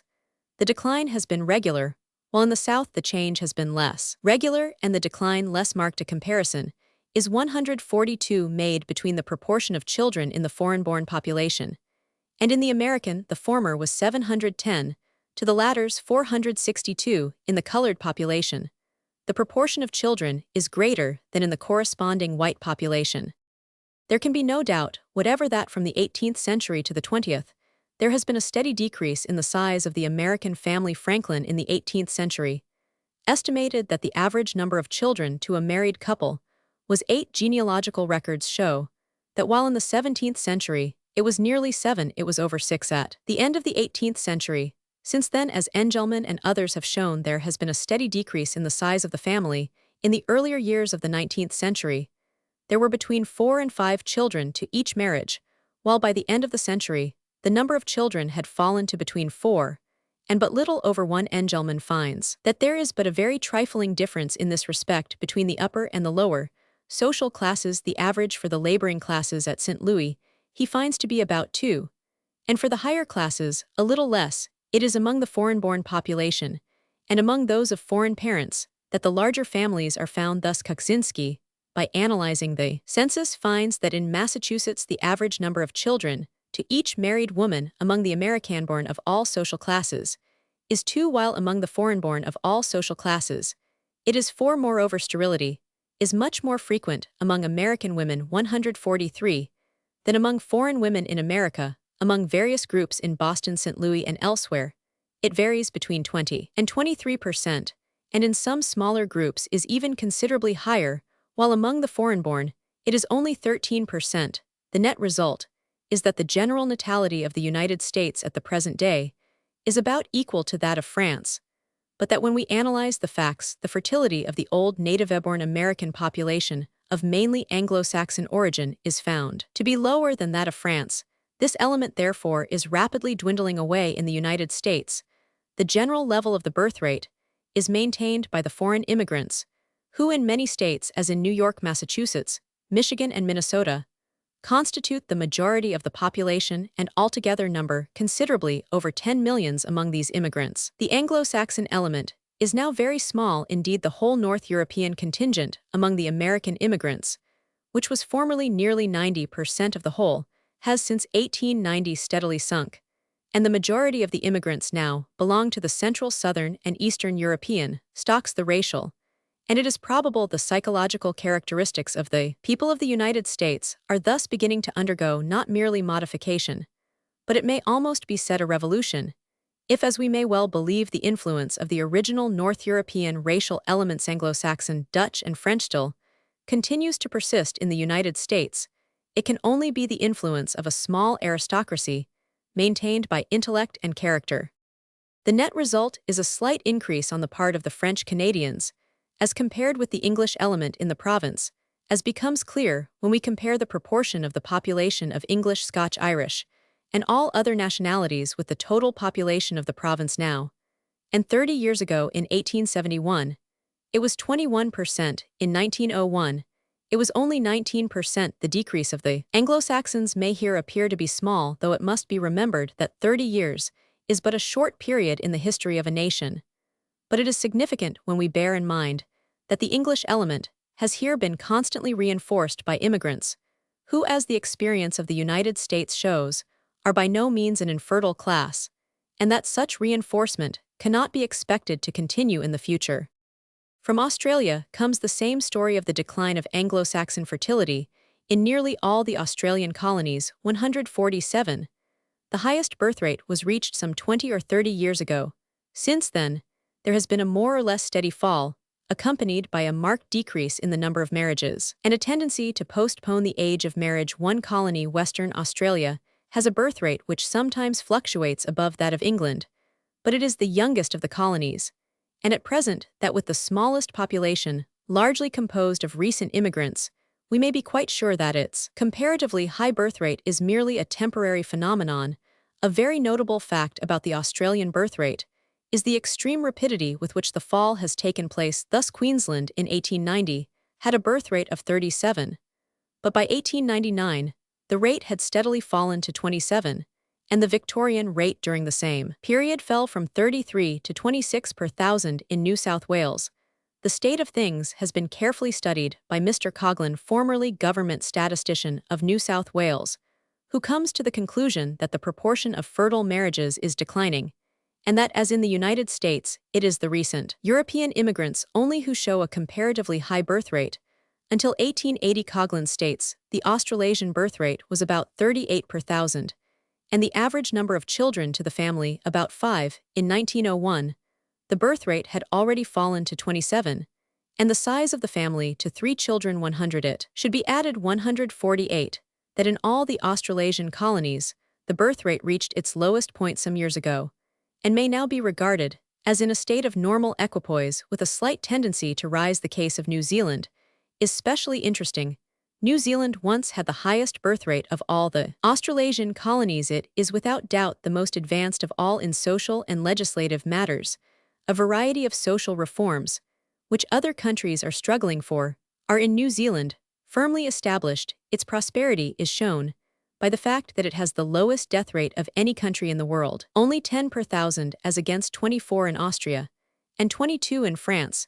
It cannot even be said that the marriage rate is very low, for it is scarcely lower than that of Austria, where the birth rate is high, yet the birth rate in New Zealand fell, as the social prosperity of the country rose, reaching its lowest point in 1899. We thus find that from the 3 great Anglo-Saxon centers of the world, northwest and south, the same story comes. We need not consider the case of South Africa, for it is well recognized that there the English constitute a comparatively infertile fringe, mostly confined to the towns, while the earlier Dutch element is far more prolific and firmly rooted in the soil. The position of the Dutch there is much the same as that of the French in Canada. Thus we find that among highly civilized races generally, and not least among the English-speaking peoples, who were once regarded as peculiarly prolific, a great diminution of reproductive activity has taken 149 place during the past 40 years, and is in some countries still taking place. But before we proceed to consider its significance, it may be well to look a little more closely at our facts. We have seen that the crude birth rate is not an altogether reliable index of the reproductive energy of a nation. Various circumstances may cause an excess or a defect of persons of reproductive age in a community, and unless we allow for these variations, we cannot estimate whether that community is exercising its reproductive powers in a fairly normal manner. But there is another and still more important consideration, always to be borne in mind. Before we can attach any far-reaching significance, even to the corrected birth rate, we have that is to bear in mind that a high or a low birth rate has no meaning so far as the growth of a nation is concerned unless it is considered in relation to the death rate. The natural increase of a nation is not the result of its birth rate, but of its birth rate minus its death rate. A low birth rate with a low death rate, as in Australasia, produces a far greater natural increase than a low birth rate with a rather high death rate as in France, and may even produce as great an increase as a very high birth rate with a very high death rate.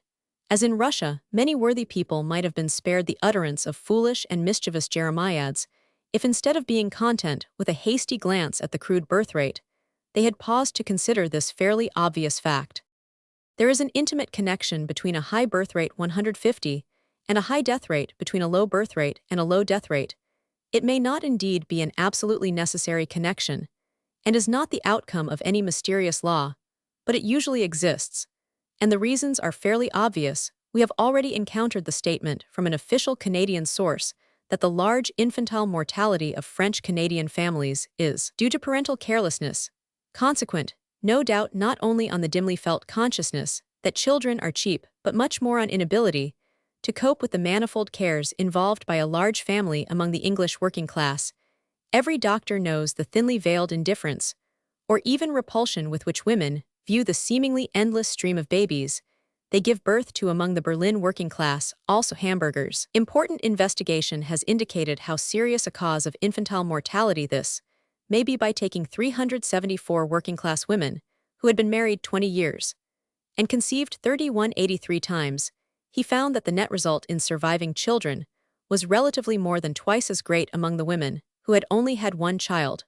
When compared to the women who had had 15 children, the women with only one child brought 76% of these children to maturity. The women who had produced 15 children could only bring 30 of them to maturity. The intermediate groups showed a gradual fall to this low level, the only exception being that the mothers of 3 children were somewhat more successful than the mothers of 2 children among well-to-do mothers. Hamburger 151 found no such marked contrast between the net product of large families as compared to small families. 101. If we look at the matter from a wider standpoint, we can have no difficulty in realizing that a community which is reproducing itself rapidly must always be in an unstable state of disorganization, highly unfavorable to the welfare of its members, and especially of the newcomers. A community which is reproducing itself slowly is in a stable and organized condition, which permits it to undertake adequately the guardianship of its new members. The high infantile mortality of the community with a high birth rate merely means that that community is unconsciously making a violent and murderous effort to attain to the more stable and organized level of the country with a low birth rate. The English Registrar General in 1907 estimated the natural increase by excessive births over deaths as exceptionally higher than that of England in several Australian colonies, in the Balkan states, in Russia, the Netherlands, the German Empire, Denmark, and Norway. Though in the majority of these lands the birth rate is very low, on the other hand, the natural increase by excessive births over deaths is below the English rate in Austria, in Hungary, in Japan, in Italy, in Sweden, Switzerland, Spain, Belgium, and Ontario.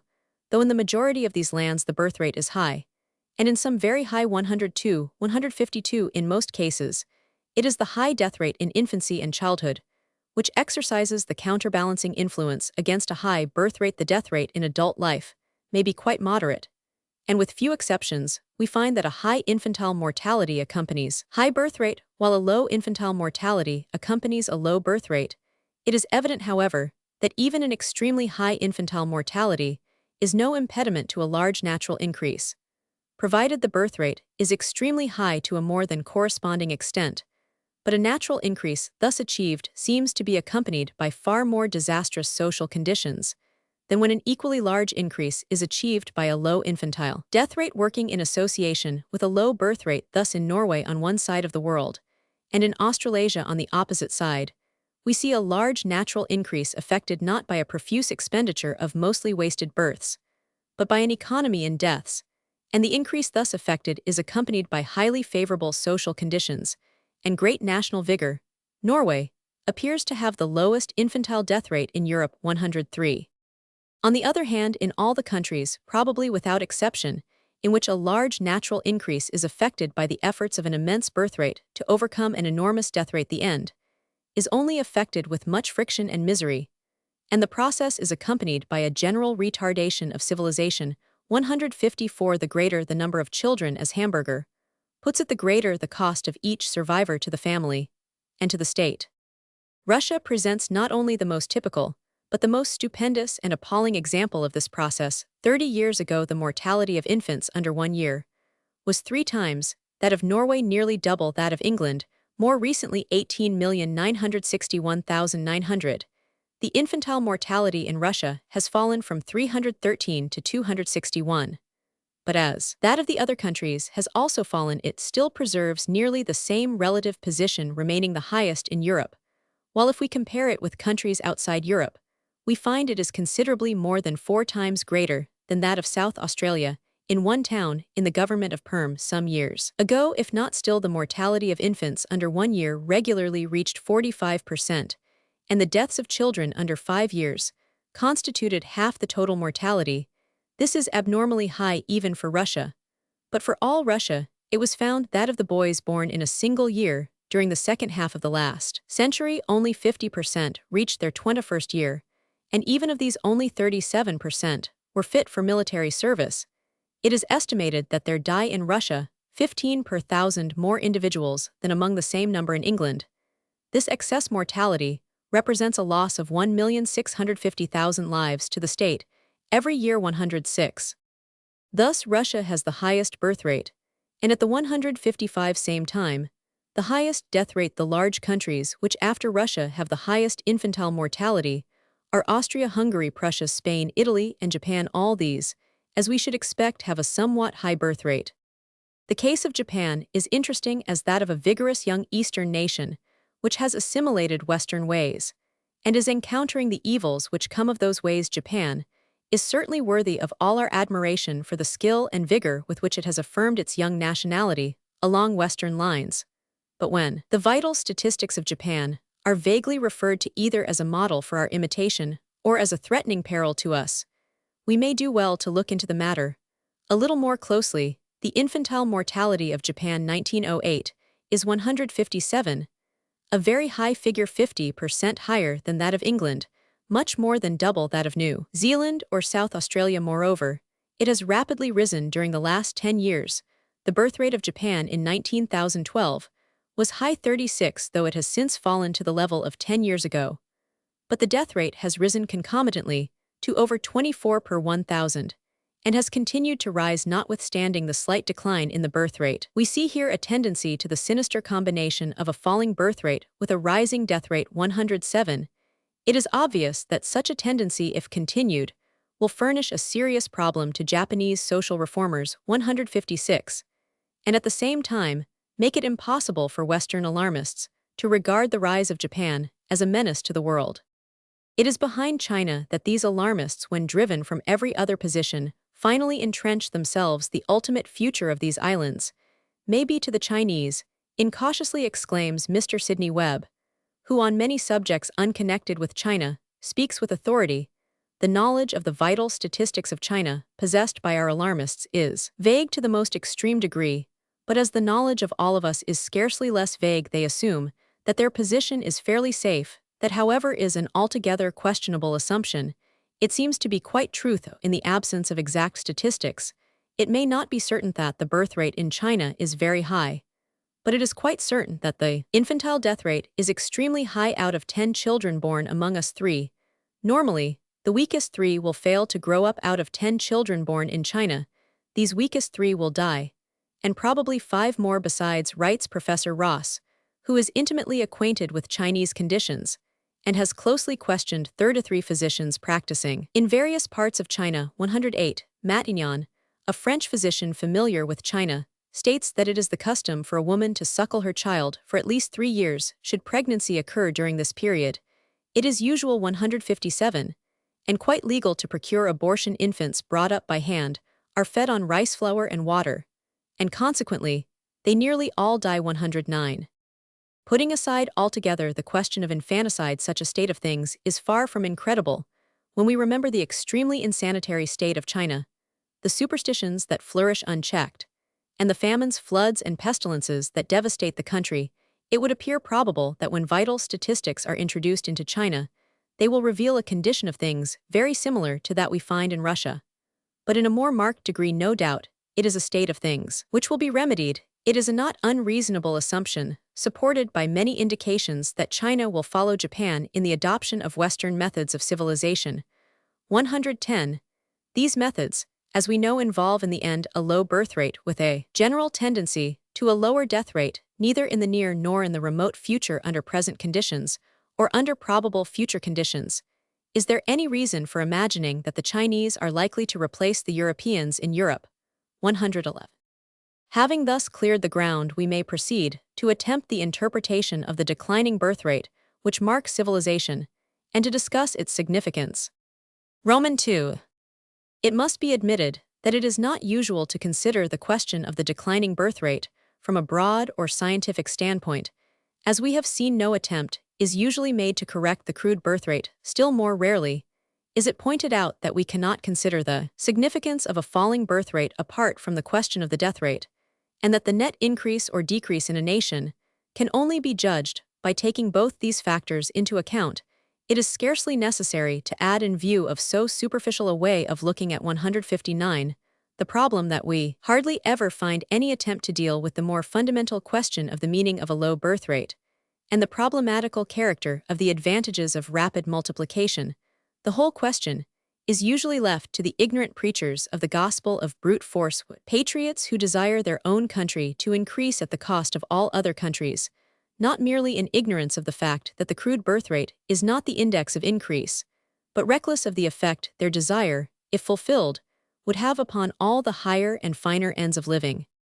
When the question is thus narrowly and ignorantly considered, it is usual to account for the decreased birth rate, the smaller average families, and the tendency to postpone the age of marriage, as due mainly to a love of luxury and vice, combined with a newly acquired acquaintance with neo-Malthusian methods. 112, which must be combated and may successfully be combated by inculcating, as a moral and patriotic duty, the necessity of marrying early and procreating large families. 113. In France, the campaign against the 160 religious orders in their educational capacity, while doubtless largely directed against educational inefficiency, was also supported by the feeling that such education is not on the side of family life, and Arsène Dumont, one of the most vigorous champions of a strenuously active policy for increasing the birth rate, openly protested against allowing any place as teachers to priests, monks, and nuns, whose direct and indirect influence must degrade the conception of sex and its duties, while exalting the place of celibacy in the United States. Also Engelmann, who as a gynecologist was able to see this process from behind the scenes, urged his fellow countrymen to stay the dangerous and criminal practices, which are the main determining factors of decreasing fecundity, and which deprive women of health, the family of its highest blessings, and the nation of its staunchest support. 114. No doubt the chief cause of the reduction of the birth rate has been its voluntary restriction by preventive methods, due to the growth of intelligence, knowledge, and foresight in all the countries where a marked decline in the birth rate has occurred. There is good reason to believe that neo-Malthusian methods are generally known and practiced so far as England is concerned. This is certainly the case. A few years ago, Mr. Sidney Webb made inquiries among middle-class people in all parts of the country and found that in 316 marriages, 242 were thus limited, and only 74 unlimited, while for the 10 years 18,909 out of 120 marriages, 107 were limited, and only 13 unlimited. But as 5 of these 13 were childless, there were only 8 unlimited fertile marriages out of 120.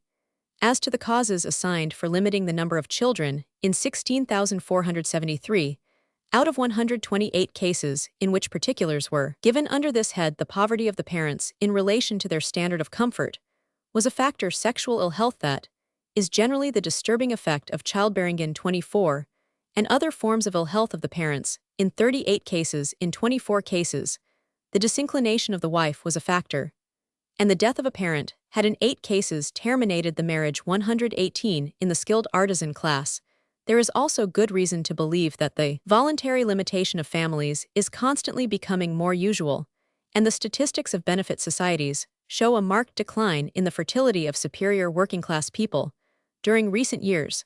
Thus it is stated by Sidney Webb that the Hearts of Oak Friendly Society paid benefits on childbirth to 24.72 per 10,000 members.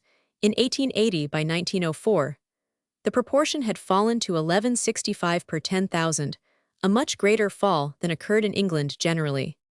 The voluntary adoption of preventive precautions may not be, however, the only method by which the birth rate has declined.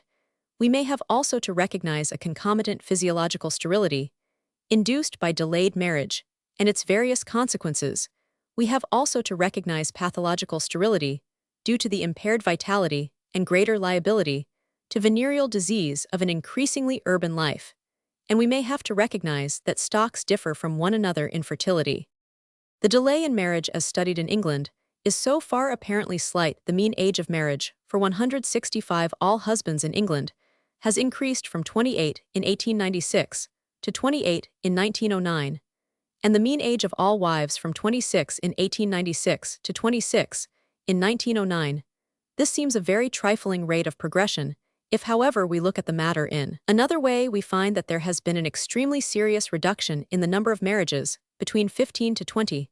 Normally, the most fecund of all age periods between 1876 and 1880, according to the Registrar General's report for 1909, the proportion of minors in 1,000 marriages in England and Wales was 77 husbands and 217 wives. In 1909, it had fallen to only 39 husbands and 137 wives. It has been held that this has not greatly affected the decline in the birth rate. Its tendency, however, must be in that direction.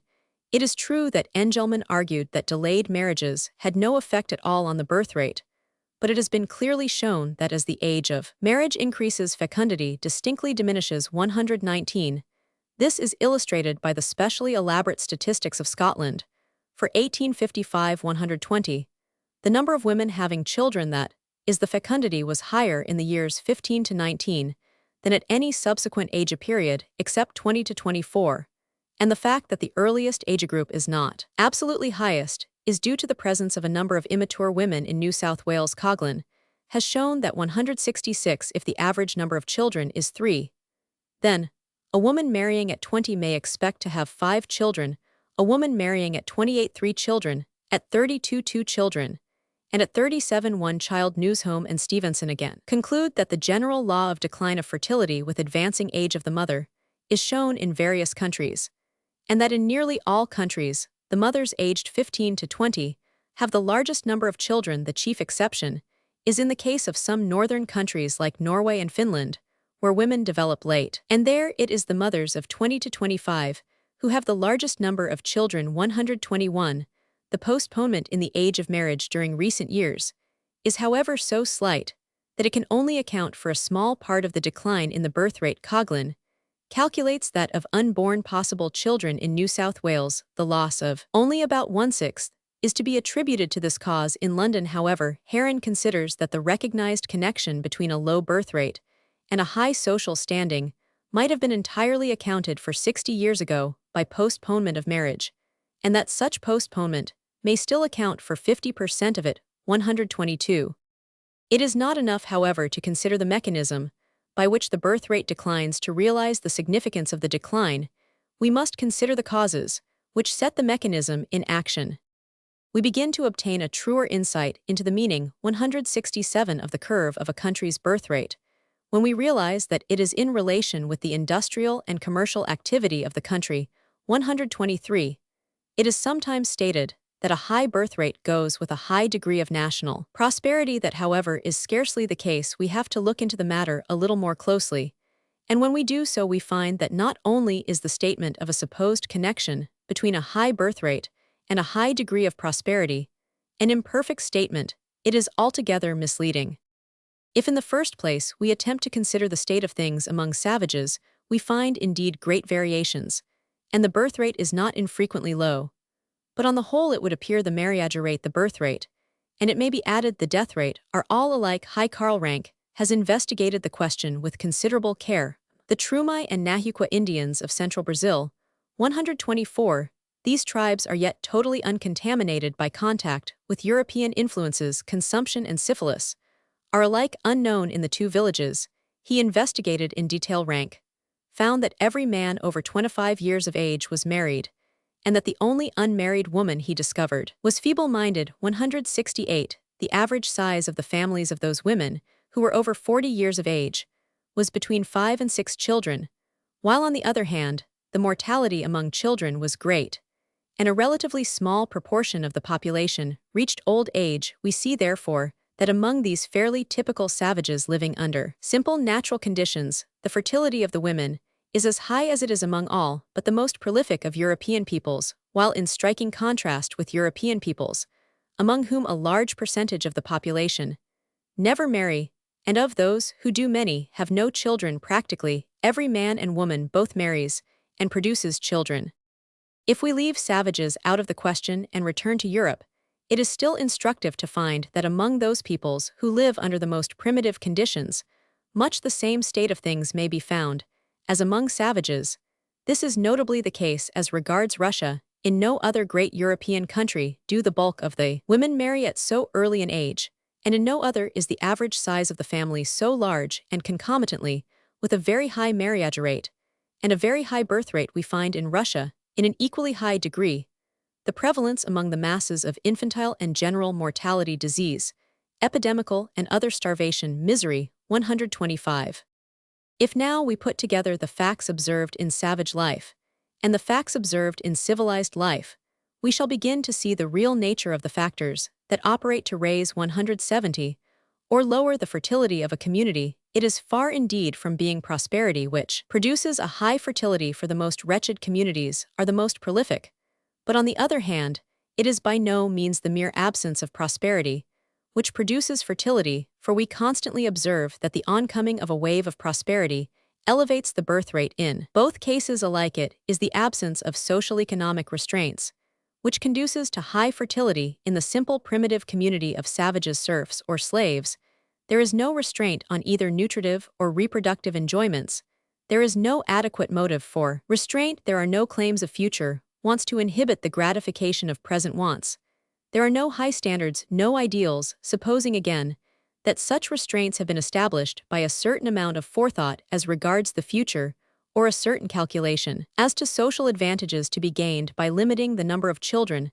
A check on natural fertility is established, but a sudden accession of prosperity, a sudden excess of work and wages and food sweeps away this check by apparently rendering it unnecessary. The natural reproductive impulse is liberated by this rising wave, and we here see whatever truth there is in the statement that prosperity means a high birth rate. In reality, however, prosperity in such a case merely increases fertility, because its sudden affluence reduces a community to the same careless indifference in regard to the future, the same hasty snatching at the pleasures of the moment, as we find among the most hopeless and least prosperous communities.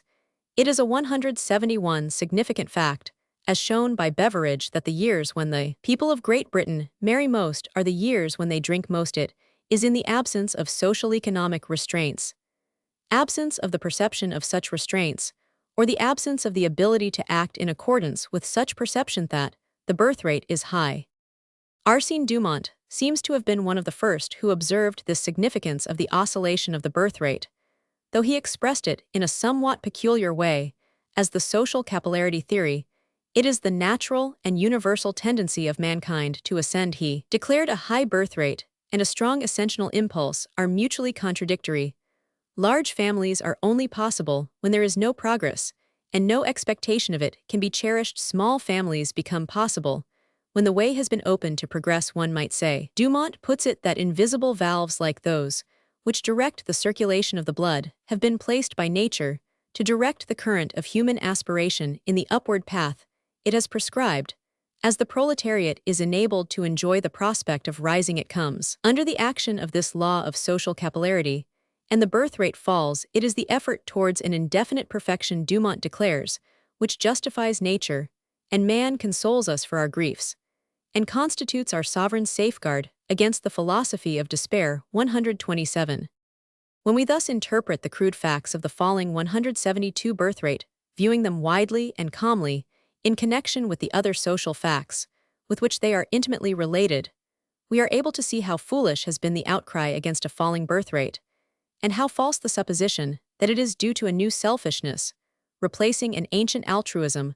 128 On the contrary, the excessive birth rate of the early industrial period was directly stimulated by selfishness. There were no laws against child labor. Children were produced that they might be sent out when little more than babies to the factories, and the mines to increase their parents' income. The fundamental instincts of men and women do not change, but their direction can be changed in this field. The change is towards a higher transformation, introducing a finer economy into life, diminishing death, disease, and misery, making possible the finer ends of living, and at the same time indirectly, and even directly improving the quality of the future race. 129. This is now becoming recognized. 173. By nearly all calm and sagacious inquirers. 130. The wild outcry of many unbalanced persons today, that a falling birth rate means degeneration and disaster, is so altogether removed from the sphere of reason that we ought perhaps to regard it as comparable to those manias, which in former centuries have assumed other forms more attractive to the neurotic temperament of those days. Fortunately, it is a mania which in the nature of things is powerless to realize itself, and we need not anticipate that the outcry against small families will have the same results as the ancient outcry against witches. 131. It may be proper at this stage to point out that while in the foregoing statement, a high birth rate and a high marriage rate have been regarded as practically the same thing, we need to make a distinction. The true relation of the two rates may be realized when it is stated that the more primitive a community is, the more closely the two rates vary together. As a community becomes more civilized and more complex, the two rates tend to diverge. The restraints on child production. 174 are deeper and more complex than those on marriage, so that the removal of the restraint on marriage by no means removes the restraint on fertility. They tend to diverge in opposite directions. Farr considered the marriage rate among civilized peoples as a barometer of national prosperity in former years, when corn was a great national product. The marriage rate in England rose regularly as the price of wheat fell. Of recent years, it has become very difficult to estimate exactly what economic factors affect the marriage rate. It is believed by some that the marriage rate rises or falls with the value of exports. 132. Udney Yule, however, in an expertly statistical study of the matter. 133, finds an agreement with Hooker that neither exports nor imports tally with the marriage rate. He concludes that the movement of prices is a predominant, though by no means the sole factor in the change of marriage rates, a fall in prices producing a fall in the marriage rates, and also in the birth rates, though he also thinks that pressure on the labor market has forced both rates lower than the course of prices would lead one to expect. In so far as these causes are concerned, Udney Yule states, the fall is quite normal, and pessimistic views are misplaced. Udney Yule, however, appears to be by no means confident that his explanation covers a large part of the causation, and he admits that he cannot understand the rationale of the connection between marriage rates. 175. And prices. The curves of the marriage rates in many countries indicate a maximum about or shortly before 1875, when the birth rate also tended to reach a maximum and another rise towards 1900, thus making the intermediate curve concave. There was, however, a large rise in money wages between 1860 and 1875, and the rise in the consuming power of the population has been continuous since 1850. Thus the factors favorable to a high marriage rate must have risen from 1850 to a maximum about 18,701,875, and since then have fallen continuously. This statement, which Mr. Udney Yule emphasizes, certainly seems highly significant from our present point of view. It falls into line with the view here accepted that the first result of a sudden access of prosperity is to produce a general orgy, a reckless and improvident haste to take advantage of the new prosperity, but that as the effects of the orgy wear off, it necessarily gives place to new ideals and to higher standards of life, which lead to caution and prudence. Mr. Hooker seems to have perceived this, and in the discussion which followed the reading of Udney Yule's paper, he set forth what, though it was not accepted by Udney Yule, may perhaps fairly be regarded as the sound view of the matter. During the great expansion of trade prior to 1870, he remarked the means of satisfying the desired standard of comfort were increasing much more rapidly than the rise in the standard. Hence, a decreasing age of marriage, and a marriage rate above the normal, after about 1873, However, the means of satisfying the standard of comfort no longer increased. 176 with the same rapidity, and then a new factor he thought became important, viz. The increased intelligence of the people. 130, for this, seems to be precisely the same view of the matter, as I have here sought to set forth. Prosperity is not civilization. Its first tendency is to produce a reckless abandonment to the satisfaction of the crudest impulses. But as prosperity develops, it begins to engender more complex ideals and higher standards. The inevitable result is a greater forethought and restraint. 135. If we consider not the marriage rate, but the average age at marriage, and especially the age of the woman, which varies less than that of the man, the results, though harmonious, would not be quite the same. The general tendency as regards the age of girls at marriage is summed up by Ploss and Bartels in their monumental work on woman. In the statement, it may be said in general that the age of girls at marriage is lower the lower the stage of civilization is in the community to which they belong. 136. We thus see one reason why it is that in an advanced stage of civilization, a high marriage rate. 177 is not necessarily associated with a high birth rate. A large number of women who marry late may have fewer children than a smaller number who marry early. We may see the real character of the restraints on fertility very well illustrated by the varying birth rate of the upper and lower social classes belonging to the same community. If a high birth rate were a mark of prosperity or of advanced civilization, we should expect to find it among the better social class of a community, but the reverse is the case. It is everywhere the least prosperous and the least cultured classes of a community which show the highest birth rate as we go from the very poor to the very rich quarters of a great city. Whether Paris, Berlin, or Vienna, average number of children to the family diminishes. Regularly, the difference is found in the country, as well as in the towns. In Holland, for instance, whether in town or country, there are 5 children per marriage among the poor, and only 4 among the rich. In London, it is notorious that the same difference appears. Thus, Charles Booth, the greatest authority on the social conditions of London in the concluding volume of his vast survey, sums up the condition of things in the statement that the lower the class, the earlier the period of marriage, and the greater the number of children born to each marriage. The same phenomenon is everywhere found, and it is one of great significance. The significance becomes clearer when we realize that an urban population must always be regarded as more civilized than a rural population, and that in 178 accordance with that fact, an urban population tends to be less prolific than a rural population.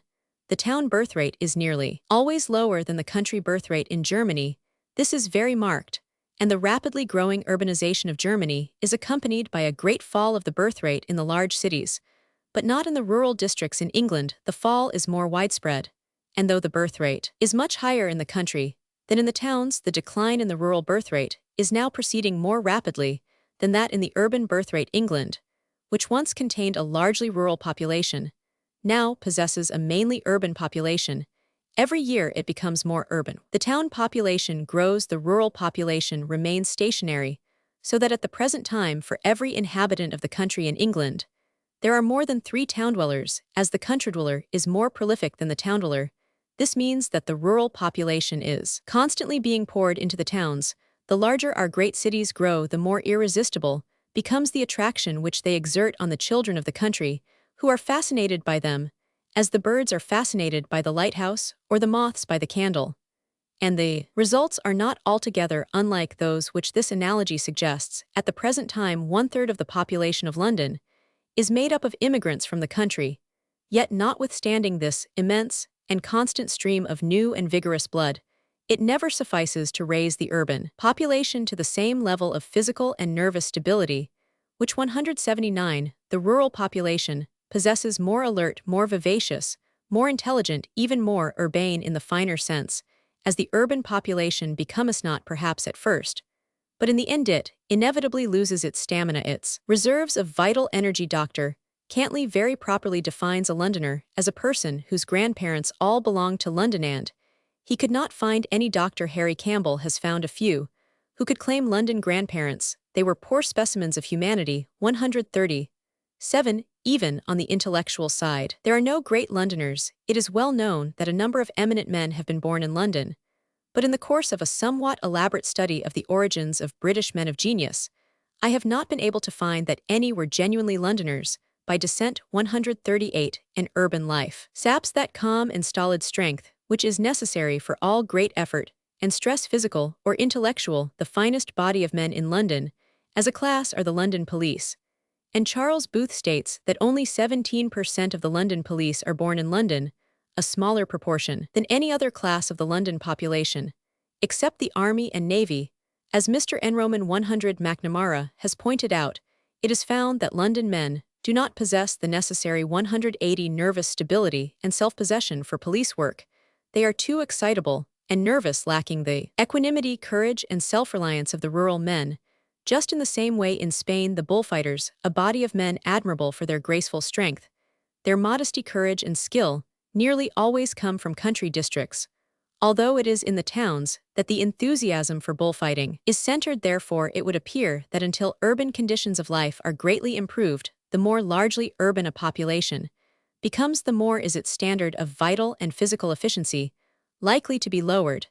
This became clearly visible during the South African War. It was found at Manchester, as stated by Dr. T.P. Smith, and confirmed by Dr. Clayton, that among 11,000 young men who volunteered for enlistment, scarcely more than 10% could pass the surgeon's examination, although the standard of physique demanded was extremely low, while Major General Sir F. Morris has stated 139 that even when all these rejections have been made of those who actually are enlisted at the end of 2 years, only 2 effective soldiers are found for every 5 who enlist. It is not difficult to see a bearing of these facts on the birth rate. The civilized world is becoming a world of towns, and while the diminished birth rate of towns is certainly not mainly the result of impaired vitality, these phenomena are correlative facts of the first importance for 181 every country which is using up its rural population and becoming a land of cities.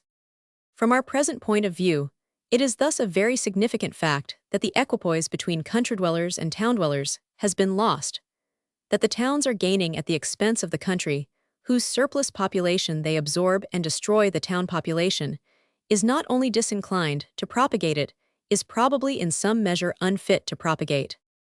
At the same time, we must not too strongly emphasize this aspect of the matter. Such overemphasis of a single aspect of highly complex phenomena constantly distorts our vision of great social processes. We have already seen that it is inaccurate to assert any connection between a high birth rate and a high degree of national prosperity, except in so far as at special periods in the history of a country, a sudden wave of prosperity may temporarily remove the restraints on natural fertility. Prosperity is only one of the causes that tend to remove the restraint on the birth rate, and it is a cause that is never permanently effective. Roman 3. To get to the bottom of the matter, we thus find it is necessary to look into it more closely than is usually attempted when we ask ourselves why prosperity fails permanently to remove the restraints on fertility.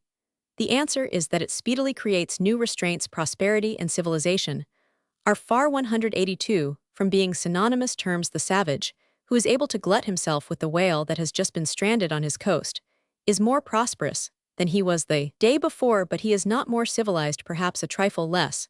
So the working community that is suddenly glutted by an afflux of work and wages is in exactly the same position as the savage, who is suddenly enabled to fill himself with a rich mass of decaying blubber. It is prosperity, it is not civilization. 140. But while prosperity leads at first to the reckless and unrestrained gratification of the simplest animal instincts of nutrition and reproduction, it tends, when it is prolonged, to evolve more complex instincts. Aspirations become less crude. The needs and appetites engendered by prosperity take on a more social character and are sharpened by social rivalries.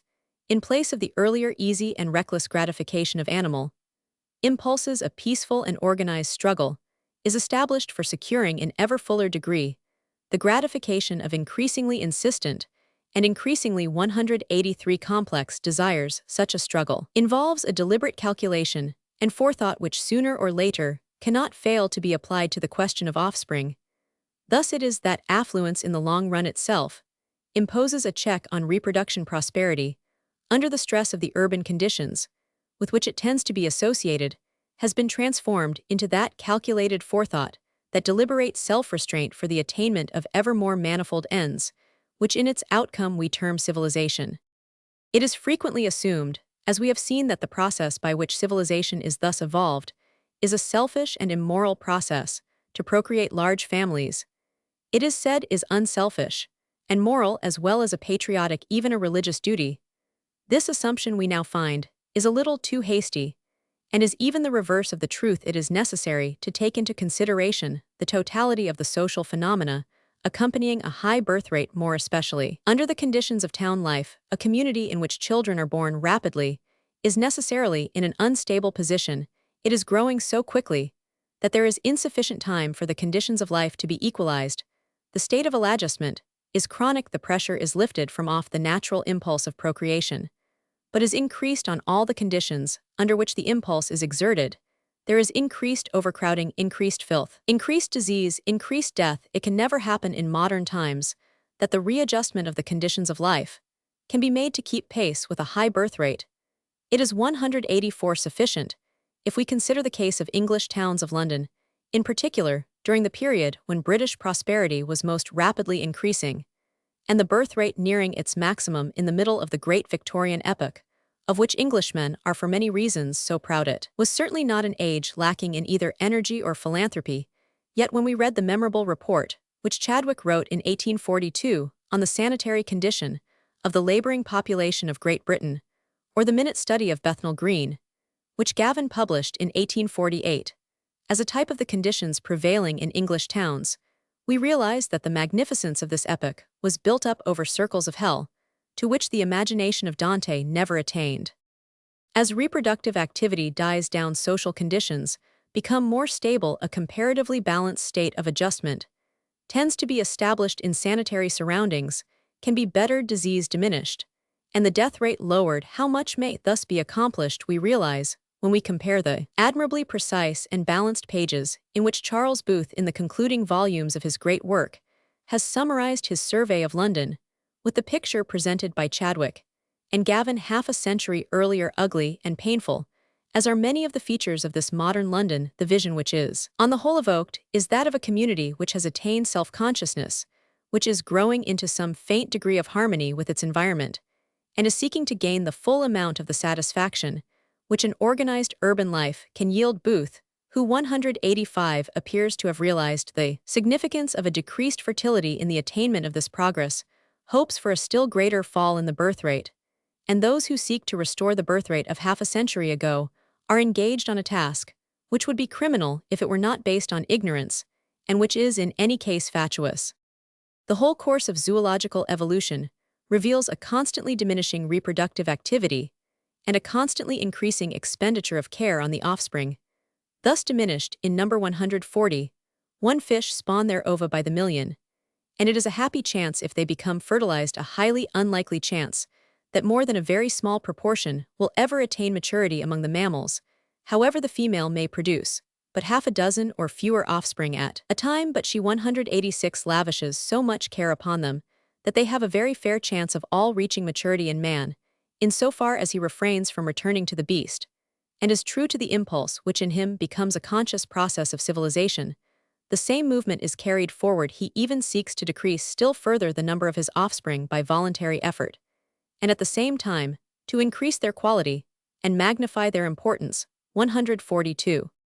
When in human families, especially under civilized conditions, we see large families, we are in the presence of a reversion to the tendencies that prevail among lower organisms. Such large families may probably be regarded, as Naki suggests, as constituting a symptom of degeneration. It is noteworthy that they usually occur in the pathological and abnormal classes among the insane, the feeble-minded, the criminal, the consumptive, the alcoholic, etc. 143. This tendency of the birth rate to fall with the growth of social stability is thus a tendency which is of the very essence of civilization.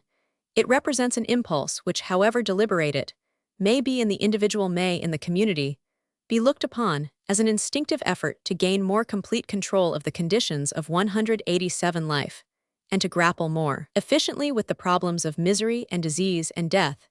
It is not only, as is sometimes supposed during the past century, that the phenomena may be studied. We have a remarkable example, some centuries earlier, an example which very clearly illustrates the real nature of the phenomena. the city of Geneva, perhaps first of European cities, began to register its births, deaths, and marriages from the middle of the 16th century. This alone indicates a high degree of civilization. And at that time, and for some succeeding centuries, Geneva was undoubtedly a very highly civilized city. Its inhabitants really were the elect morally and intellectually of French Protestantism. In many respects, it was a model city, as Gray noted when he reached it. In the course of his travels in the middle of the 18th century, these registers of Geneva show in a most illuminating manner how extreme fertility at the outset gradually gave place, as civilization progressed, to a very low fertility, with fewer and later marriages, a very low death rate, and a state of general well-being in which the births barely replaced the deaths. After Protestant Geneva had lost her pioneering place in civilization, it was in France, the land which above all others may in modern times claim to represent the social aspects of civilization, that the same tendency most conspicuously appeared. But all Europe, as well as all the English-speaking lands outside Europe, is now following the lead of France in a paper read before the Paris Society of Anthropology.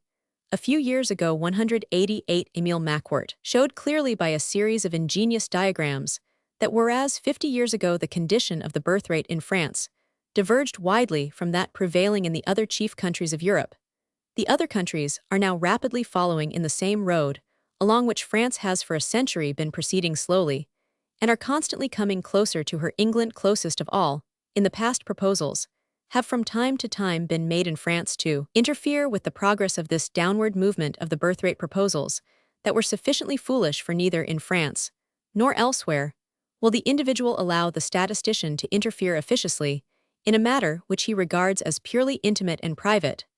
But the real character of this tendency of the birth rate, as an essential phenomenon of civilization, with which neither moralist nor politician can successfully hope to interfere, is beginning to be realized in France. Azoulay, in summing up the discussion, after Macquart's paper 144 had been read at the Society of Anthropology, pointed out that nations must inevitably follow the same course as social classes, and the more the mass of these social classes becomes civilized, the more the nation's birth rate falls. Therefore, there is nothing to be done legally and administratively, and another member added, except to applaud. It is probably too much to hope that so sagacious a view will at once be universally adopted. The United States, and the great English colonies, for instance, find 189 it difficult to realize that they are not really new countries, but branches of old countries, and already nearing maturity when they began their separate lives. They are not at the beginning of 2,000 years of slow development, such as we have passed through, but at the end of it with us, and sometimes even a little ahead of us. It is therefore natural and inevitable that in a matter in which we are moving rapidly, Massachusetts and Ontario and New South Wales and New Zealand should have moved still more rapidly, so rapidly indeed that they have themselves failed to perceive that their real natural increase and the manner in which it is attained place them in this matter at the van of civilization. These things are, however, only learnt slowly. We may be sure that the fundamental and complex character of the phenomena will never be obvious to our fussy little politicians, so apt to advocate panaceas, which have effects quite opposite to those they desire. But whatever politicians may wish to do or to leave undone, it is well to remember that of the various ideals the world holds, there are some that lie on the path of our social progress, and others that do not there lie. We may properly exercise such wisdom as we possess by utilizing the ideals which are before us, serenely neglecting many others, which, however precious they may once have seemed, no longer form part of the stage of civilization we are now moving towards. Roman 4. We have long been accustomed to regard the East as a spiritual world, in which the finer ends of living were counted supreme, and the merely materialistic aspects of life, dissociated from the aims of religion and of art, were trodden underfoot. Our own Western world we have humbly regarded as mainly absorbed in a feverish race for the attainment by industry and war of the satisfaction of the impulses of reproduction and nutrition, and the crudely material aggrandizement of which those impulses are the symbol. A certain outward idleness, a semi-idleness, as Nietzsche said, is the necessary condition for a real religious life, for a real aesthetic life. For 191 any life on the spiritual plane, the noisy, laborious, pushing, progressive life we traditionally associate with the West is essentially alien to the higher ends of living, as has been intuitively recognized and acted on by all those among us who have sought to pursue the higher ends of living. It was so that the 19th century philosophers of Europe, of whom Schopenhauer was in this matter, the extreme type viewed the matter. But when we seek to measure the tendency of the chief countries of the West, led by France, England, and Germany, and the countries of the East, led by Japan, in the light of this strictly measurable test of vital statistics, may we not perhaps trace the approach of a revolutionary transposition, Japan entering on the road we have nearly passed through, in which the perpetual clash of a high birth rate and a high death rate involves social disorder and misery has flung to the winds the loftier ideals it once pursued so successfully, and has lost its fine aesthetic perceptions, its insight into the most delicate secrets of the soul. 145.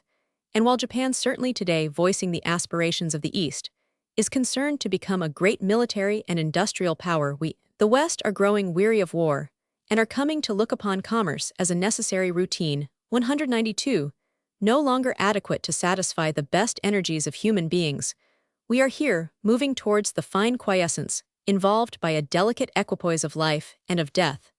And this economy sets free an energy we are seeking to expend in a juster social organization, and in the realization of ideals which until now have seemed but the imagination of idle dreamers. Asia, as an anonymous writer has recently put it, is growing crude, vulgar, and materialistic. Europe, on the other hand, is growing to loathe its own past grossness. London may yet be the spiritual capital of the world, while a Sirich in all that gold can buy and guns can give, lord of lands and bodies, builder of railways and promulgator of police regulations, glorious in all material glorious postures, complacent and obtuse before a Europe content, in the possession of all that matters. 146. Certainly, we are not there yet, but the old earth has seen many stranger and more revolutionary changes than this England, as this writer reminds us, was once a tropical forest.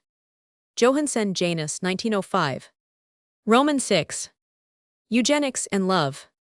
Eugenics and the decline of the birth rate, quantity and quality in the production of children. Eugenics, sexual selection, the value of pedigrees, their scientific significance, the systematic record of personal data, the proposal for eugenic certificates, St. Valentine's Day, and sexual selection. Love and reason. Love ruled by natural law, eugenic selection, not opposed to love. No need for legal compulsion. Medicine in relation to marriage. During recent years, the question of the future of the human race has been brought before us in a way it has never been brought before. The great expansive movement in civilized countries is over, whereas 50 years ago, France seemed to present a striking contrast to other countries in her low and gradually falling birth rate. Today, though she has herself now almost reached a stationary position, France is seen merely to have been the leader in a movement which is common to all the more highly civilized nations. They are all now moving rapidly in the direction in which she moved slowly. It was inevitable that this movement, worldwide as it is, should call forth energetic protests, for there is no condition of things so bad but it finds some to advocate its perpetuation. There has therefore been much vigorous preaching against race. 194. Suicide, by people who were deaf to the small voice of reason, who failed to understand that this matter could not be settled by mere consideration of the crude birth rates, and that even if it could, we should have still to realize that, as an economist remarks, it is to the decline of the birth rate only that we probably owe it that the modern civilized world has been saved from economic disaster. 147. But whatever the causes of the declining birth rate, it is certain that even when they are within our control, they are of far too intimate a character for the public moralist to be permitted to touch them. Even though we consider them to be in a disastrous state, it has to be recognized that we are here in the presence not of a merely local or temporary tendency which might be shaken off with an effort, but of a great fundamental law of civilization. And the fact that we encounter it in our own race merely means that we are reaching a fairly high stage of civilization. It is far from the first time in the history of the world that the same phenomenon has been witnessed. It was seen in imperial Rome. It was seen again in the Protestant Rome, Geneva, wherever are gathered together an exceedingly fine race of people, the flower of the race, individuals of the highest mental and moral distinction. There, the birth rate falls steadily. Vice or virtue alike avails nothing in this field. With high civilization, fertility inevitably diminishes. Roman 2. Under these circumstances, it was to be expected that a new ideal should begin to flash before men's eyes. If the ideal of quantity is lost to us, why not seek the ideal of quality? We know that the old rule increase and multiply meant a vast amount of infant mortality, of starvation, of chronic disease, of widespread misery. In abandoning that rule as we have been forced to do, are we not left free to seek that our children, though few, should be at all events fit the finest alike in physical and psychical constitution that the world has seen? Thus has come about the recent expansion of that conception of eugenics, or the science and art of good breeding in the human race, which a group of workers pioneered by Francis Galton 148, at first in England, and later in America, Germany, and elsewhere have been developing for some years past. Eugenics is beginning to be felt to possess a living actuality, which it failed to 196 possess, before instead of being a benevolent scientific fad, it begins to present itself as the goal to which we are inevitably moving. The cause of eugenics has sometimes been prejudiced in the public mind by comparison with the artificial breeding of domestic animals. In reality, the two things are altogether different. In breeding animals, a higher race of beings manipulates a lower race with the object of securing definite points that are of no use whatever to the animals themselves, but of considerable value to the breeders. In our own race, on the other hand, the problem of breeding is presented in an entirely different shape. There is as yet no race of supermen who are prepared to breed man for their own special ends. As things are, even if we had the ability and the power, we should surely hesitate before we bred men and women, as we breed dogs or fowls. We may therefore quite put aside all discussion of eugenics as a sort of higher cattle breeding. It would be undesirable even if it were not impracticable.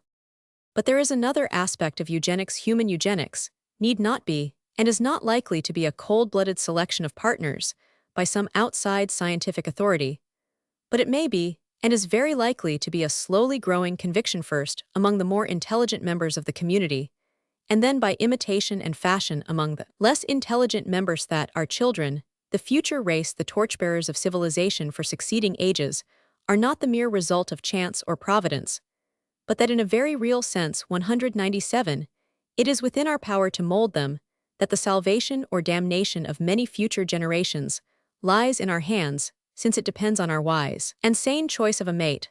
The results of the breeding of those persons who ought never to be parents is well known. The notorious case of the Jukes family is but one among many instances.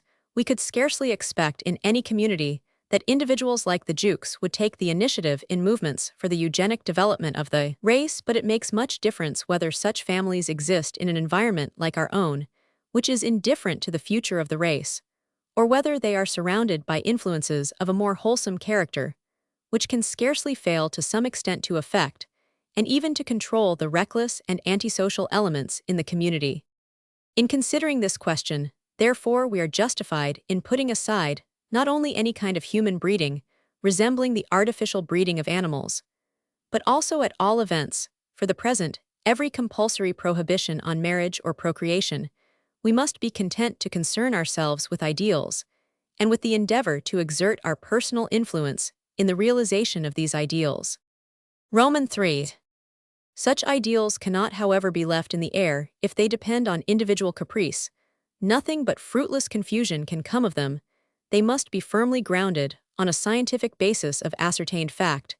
This was always emphasized by Galton. He not only initiated 198 schemes for obtaining, but actually to some extent, obtained a large amount of scientific knowledge concerning the special characteristics and aptitudes of families, and his efforts in this direction have since been largely extended and elaborated. 149. The feverish activities of modern life, and the constant vicissitudes and accidents that overtake families today, have led to an extraordinary indifference to family history and tradition.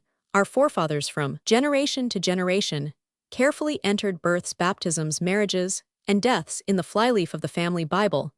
It is largely owing to these precious entries that many are able to carry their family history several centuries further back than they otherwise could. But nowadays the family Bible has for the most part ceased to exist, and nothing else has taken its place. If a man wishes to know what sort of stocks he has come from, unless he is himself an antiquarian, or in a position to employ an antiquarian to assist him, he can learn little, and in the most favorable position, he is helpless without clues, though with such clues he might often learn much that would be of the greatest interest to him. The entries in the family Bible, however, whatever their value as clues, and even 199 as actual data, do not furnish adequate information to serve as a guide to the different qualities of stocks. We need far more detailed and varied information in order to realize the respective values of families from the point of view of eugenics. Here again, Galton had already realized the need for supplying a great defect in our knowledge, and his life history albums showed how the necessary information may be conveniently registered. The accumulated histories of individual families, it is evident, will in time furnish a foundation on which to base scientific generalizations, and eventually perhaps to justify practical action. Moreover, a vast amount of valuable information on which it is possible to build up a knowledge of the correlated characteristics of families already lies at present, unused in the great insurance offices and elsewhere, when it is possible to obtain a large collection of accurate pedigrees for scientific purposes, and to throw them into a properly tabulated form. We shall certainly be in a position to know more of the qualities of stocks, of their good and bad characteristics, and of the degree in which they are correlated. 150. In this way, we shall in time be able to obtain a clear 200 picture of the probable results on the offspring of unions between any kind of people, from personal and ancestral data. We shall be able to reckon the probable quality of the offspring of a married couple, given a man and woman of known personal qualities and of known ancestors, what are likely to be the personal qualities, physical, mental, and moral, of the children. That is a question of immense importance, both for the beings themselves whom we bring into the world, for the community generally, and for the future race. Eventually, it seems evident a general system, whether private or public, whereby all personal facts, biological and mental, normal and morbid, are duly and systematically registered, must become inevitable if we are to have a real guide as to those persons who are most fit or most unfit to carry on the race. 151. Unless they are full and frank, such records are useless. But it is obvious that for a long time to come such a system of registration must be private, according to the belief which is still deeply rooted in most of us.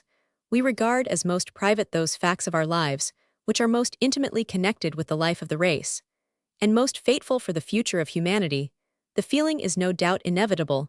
It has a certain rightness and justification, as however our knowledge increases we shall learn that we are on the one hand a little more responsible for future generations than we are accustomed to think, and on 201, the other hand a little less responsible for our own good or bad qualities. Our fiat makes the future man, but in the same way we are ourselves made by a choice, and a will not our own. A man may indeed within limits mold himself, but the materials he can alone use were handed on to him by his parents, and whether he becomes a man of genius, a criminal, a drunkard, an epileptic, or an ordinarily healthy, well-conducted, and intelligent citizen must depend at least as much on his parents as on his own effort or lack of effort, since even the aptitude for effective effort is largely inborn.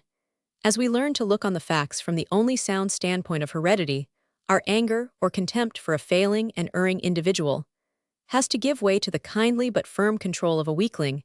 If the children's teeth have been set on edge, it is because the parents have eaten sour grapes.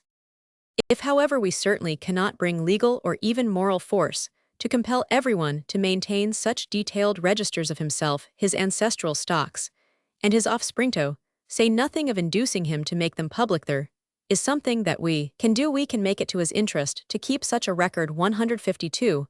If at 202 became an advantage in life to a man to possess good ancestors, and to be himself a good specimen of humanity in mind, character, and physique, we may be sure that those who are above the average in these matters will be glad to make use of that superiority. Insurance offices already make an inquisition into these matters, to which no one objects, because a man only submits to it for his own advantage, while for military and some other services similar inquiries are compulsory. Eugenic certificates, according to Galton's proposal, would be issued by a suitably constituted authority to those candidates who chose to apply for them and were able to pass the necessary tests. Such certificates would imply an inquiry and examination into the ancestry of the candidate, as well as into his own constitution, health, intelligence, and character.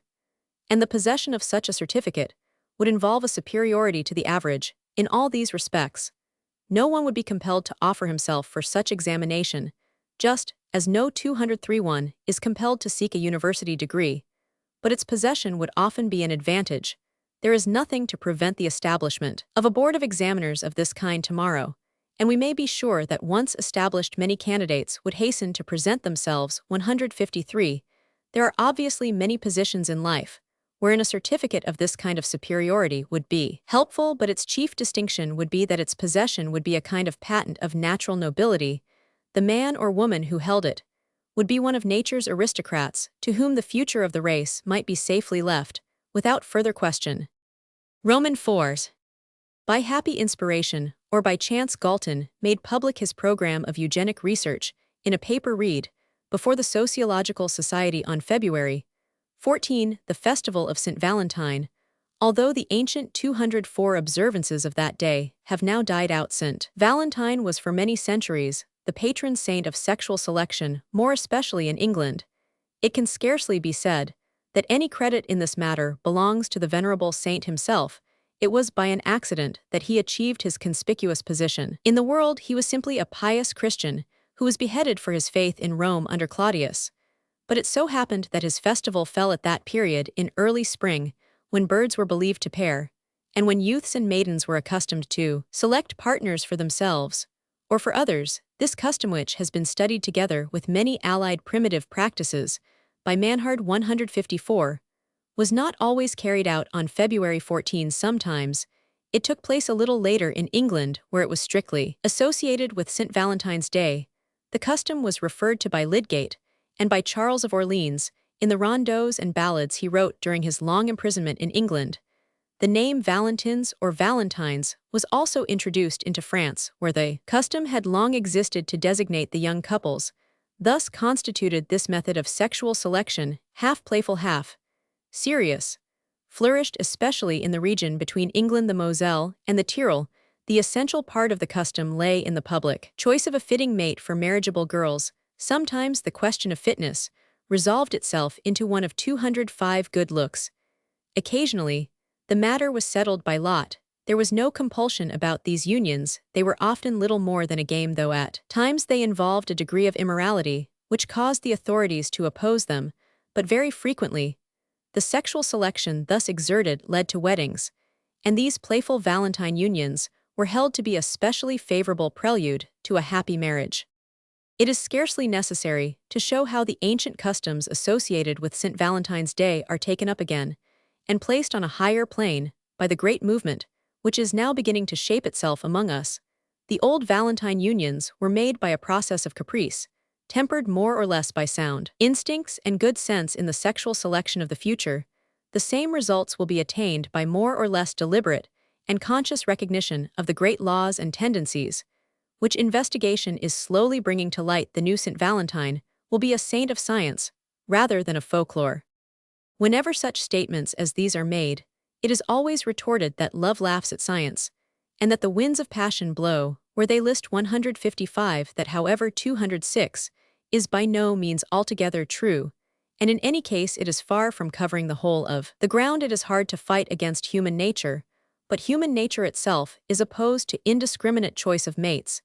It is not true that anyone tends to love anybody, and that mutual attraction is entirely a matter of chance. The investigations which have lately been carried out show that there are certain definite tendencies in this matter, that certain kinds of people tend to be attracted to certain kinds, especially that like are attracted to like rather than unlike to unlike, and that, again, while some kinds of people tend to be married with special frequency, other kinds tend to be left unmarried. 156. Sexual selection, even when left to random influences, is still not left to chance. It follows definite and ascertainable laws. In that way, the play of love, however free it may appear, is really limited in a number of directions. People do not tend to fall in love with those who are in racial respects a contrast to themselves. They do not tend to fall in love with foreigners.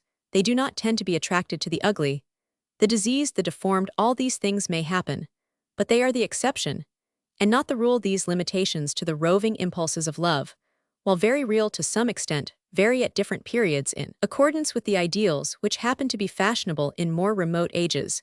They have been still more profoundly modified by religious 207 and social ideas, polygamy and polyandry, the custom of marrying only inside one's own caste or only outside it. All these various and contradictory plans have been easily accepted at some place and some time, and have offered no more conscious obstacle to the free play of love than among ourselves. is offered by the prohibition against marriage between near relations. Those simple-minded people who talk about the blind and irresistible force of passion are themselves blind to very ordinary psychological facts. Passion, when it occurs, requires in normal persons cumulative and prolonged forces to impart to it full momentum. 157. In its early stages, it is under the control of many influences, including influences of reason. If it were not so, there could be no sexual selection, nor any social organization. 158. The eugenic ideal which is now developing is thus not an artificial product, but the reasoned manifestation of a natural instinct, which has often been far more severely strained by the arbitrary prohibitions of the past than it is ever likely to be by any eugenic ideals of the future. The new ideal will be absorbed into the conscience of the 208 community, whether or not like a kind of new religion. 159, and will instinctively and unconsciously influence the impulses of men and women. It will do all this the more surely since, unlike the taboos of savage societies, the eugenic ideal will lead men and women to reject as partners only the men and women who are naturally unfit. Diseased, the abnormal, the weakling. Sand conscience will thus be on the side of impulse. It may indeed be pointed out that those who advocate a higher and more scientific conscience in matters of mating are by no means plotting against love, which is for the most part on their side, but rather against the influences that do violence to love. On the one hand, the reckless and thoughtless yielding to mere momentary desire, and on the other hand, the still more fatal influences of wealth and position and worldly convenience, which give a factitious value to persons who would never appear attractive partners in life. Were love and eugenic ideals left to go hand in hand, it is such unions, and not those inspired by the wholesome instincts of wholesome lovers, which lead, if not to the abstract deterioration, 209 of the race, at all events, in numberless cases, to the abiding unhappiness of persons who choose a mate without realizing how that mate is likely to develop, nor what sort of children may probably be expected from the union. The eugenic ideal will have to struggle with the criminal, and still more resolutely with the rich. It will have few serious quarrels with normal and well-constituted lovers. It will now perhaps be clear how it is that the eugenic conception of the improvement of the race embodies a new ideal. We are familiar with legislative projects for compulsory certificates as a condition of marriage, but even apart from all the other considerations, which make such schemes both illusory and undesirable, these externally imposed regulations fail to go to the root of the matter. If they are voluntary, if they spring out of a fine eugenic aspiration, it is another matter. Under these conditions, the method may be carried out at once. Professor Grasset has pointed out one way in which this may be effected. We cannot, he remarks, follow the procedure of a military conseil de revision and compulsorily reject the candidate for a definite defect, but it would be possible for the two families concerned to call a conference of their two family doctors after examination of the wood bride and bridegroom, permitting the doctors to discuss freely the medical aspects of the proposed union, and undertaking to accept their decision without asking for the revelation of any secrets, the families thus remaining ignorant of the defect which prevented this union, but might not prevent 210 another union. For the chief danger in many cases comes from the conjunction of convergent morbid tendencies. 160 in France, where much power remains with the respective families. This method might be operative provided complete confidence was felt in the doctors concerned. In some countries such as England, the prospective couple might prefer to take the matter into their own hands, to discuss it frankly, and to seek medical advice on their own account. This is now much more frequently done than was formerly the case, but all compulsory projects of this kind, and indeed any mere legislation, cannot go to the root of the matter, for in the first place what we need is a great body of facts, and a careful attention to the record and registration and statistical tabulation of personal and family histories. In the second place, we need that sound ideals and a high sense of responsibility should permeate the whole community, first its finer and more distinguished members, and then by the usual contagion that rules in such matters the whole body of its members. 161. In time no 211 doubt, this would lead to concerted social action.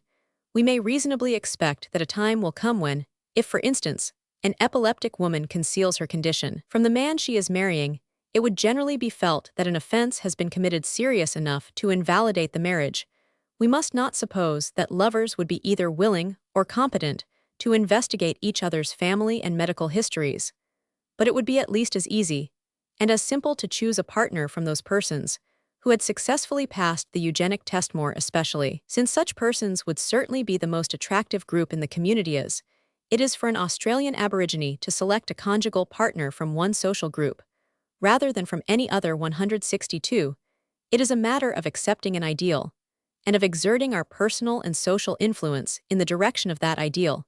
If we really seek to raise the level of humanity, we may in this way begin to do so today. Note on the life history record. The extreme interest of a life history record is obvious even apart from its eventual scientific value.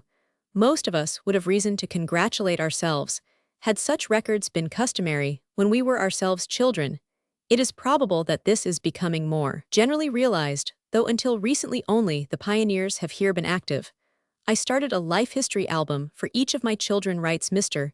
F.H. Paracost in a private letter, as soon as they were born, and by the time they arrive at man's and woman's estate they will have valuable records of their own physical, mental, and moral development, which should be of great service to them when they come to have children of their own, whilst the physical, in which are included of course medical records, may at any time be of great value to their own medical advisors in later life. I have reason to regret that some such albums were not kept for my wife and myself, for they would have afforded the necessary data by which to size up the abilities and conduct of our children. I know, for instance, pretty well what was my own Galtonian rank as a schoolboy, and I am constantly asking myself whether my boy will do as well, better, or worse. Now, fortunately, I do happen to remember roughly what stages I had reached at one or two transition periods of school life, but if only such an album had been kept for me, I could turn it up and check my boy against myself in each subject at each yearly stage. You will gather from this that I consider it of great importance that ample details of schoolwork and intellectual development should be entered in the album. I find the space at my disposal for these entries insufficient, and consequently, I summarize in the album and insert a reference to sheets of fuller details which I keep. But it might be well when another edition of the 213 album comes to be published to agitate for the insertion of extra blank pages after the age of 8 or 9, in order to allow of the transcription of full school reports. However, the great thing is to induce people to keep an album that will form the nucleus round which any number of fuller records can cluster. It is not necessary that the Galtonian type of album should be rigidly preserved, and I am indebted to Henry Hamill, the author of The Truth We Owe to Youth, for the following suggestions as to the way in which such a record may be carried out. The book should not be a mere dry rigmarole, but include a certain appeal to sentiment. The subject should begin to make the entries himself when old enough to do so properly. Roman 1e, so that the book will not be disfigured, though, indeed, the naivety of juvenile phrasing, etc., may be of a particular interest from a graphological point of view. The evolution of the handwriting will be of interest, and if for no other reason, specimens of handwriting ought to appear in it from year to year, while the parent is still writing the other entries. There may now be a certain sacramental character in the life history. The subject should be led to regard the book as a witness, and to perceive in it an additional reason for avoiding every act the mention of which would be a disfigurement of the history. At the same time, the nature of the witness may be made to correct the wrong notions prevailing as to the worthiness of acts, and to sanctify certain of them that have been foolishly degraded. Thus there may be left several leaves blank before the pages of forms for filling in anthropometric and physiological data, and the headings may be made to suggest a worthier way of viewing these things. For instance, there may be the indication place and time of conception, and a specimen entry may be of service to lead commonplace minds into a more reverent and poetical view than is now usual, such as the one I culled from the Life History 214 of an American child. Our second child, M, was conceived on Midsummer Day, under the shade of a friendly sycamore beneath the cloudless blue of Southern California. Or instead of restricting the reference to the particular episode, it may refer to the whole chapter of love which that episode adorned, more especially in the case of a first child, when a poetical history of the mating of the parents may precede the presence of the idea that the book would some day be read by others than the intimate circle, would restrain the tendency of some persons to inordinate self-revelation and gush such books, as these would form the dearest heirlooms of a family, helping to knit its bonds firmer, and giving an insight into individual character, which would supplement the more tangible data for the pedigree in a most valuable way. The photographs taken every 3 months or so ought to be as largely as possible nude. The gradual transition from childhood would help to prevent an abrupt feeling arising, and the practice would be a valuable aid to the rehabilitation of the nude and of genuineness in our daily life, no matter in what respect. This leads to the difficult question of how far moral aspects should be entertained today. Johnny told his first fib. We pretended to disbelieve everything else he said, and he began to see that lying was bad policy. Chastised Johnny for the first time for pulling the wings off a fly. He wanted to know why we might kill flies outright, but not mutilate them, and so on. For in this way parents would train themselves in the psychology of education and character building, though books by specially gifted parents would soon appear for their guidance. Of course, whatever relevant circumstances were available about the antenatal period or the mother's condition would be noted. But who would expect a mother to note that she lays tied up to such and such a month? Perhaps the keeping of a log like this might act as a deterrent. Similarly, 215 under diet and regimen year by year, the assumption of breastfeeding, provision of columns for the various incidents of it weight before and after feeding, etc., would have a great suggestive value. The provision under diet and regimen of columns for drug habits, if enitia, coffee, alcohol, nicotine, morphia, etquid, have a suggestive value and operate in the direction of the simple life. And a reverence for the body, some good aphorisms might be strewed in, such as, if anything is sacred, the human body is sacred. Whitman. As young people circulate their books of likes and dislikes, etc., and thus, in an entertaining way, provide each other with insight into mutual character, so the life history need not be an arcanum, at least, where people have nothing to be ashamed of. It would be very trying ordeal, no doubt, to admit even intimate friends to this confidence, but as eugenics spread, concealment of taint will become almost impracticable, and the facts may as well be confessed. But even then, there will be limitations. There might be an esoteric book for the individual's own account of himself. Such important items as the incidence of puberty, though notorious in some communities, could not well be included in a book open even to the family circle for generations to come. The quiescence of the genital sense, the sedatives naturally occurring, important as these are and occupying the consciousness in so large a degree, would find no place. Nevertheless, a private journal of the facts would help to steady the individual and prove a check against disrespect to his body.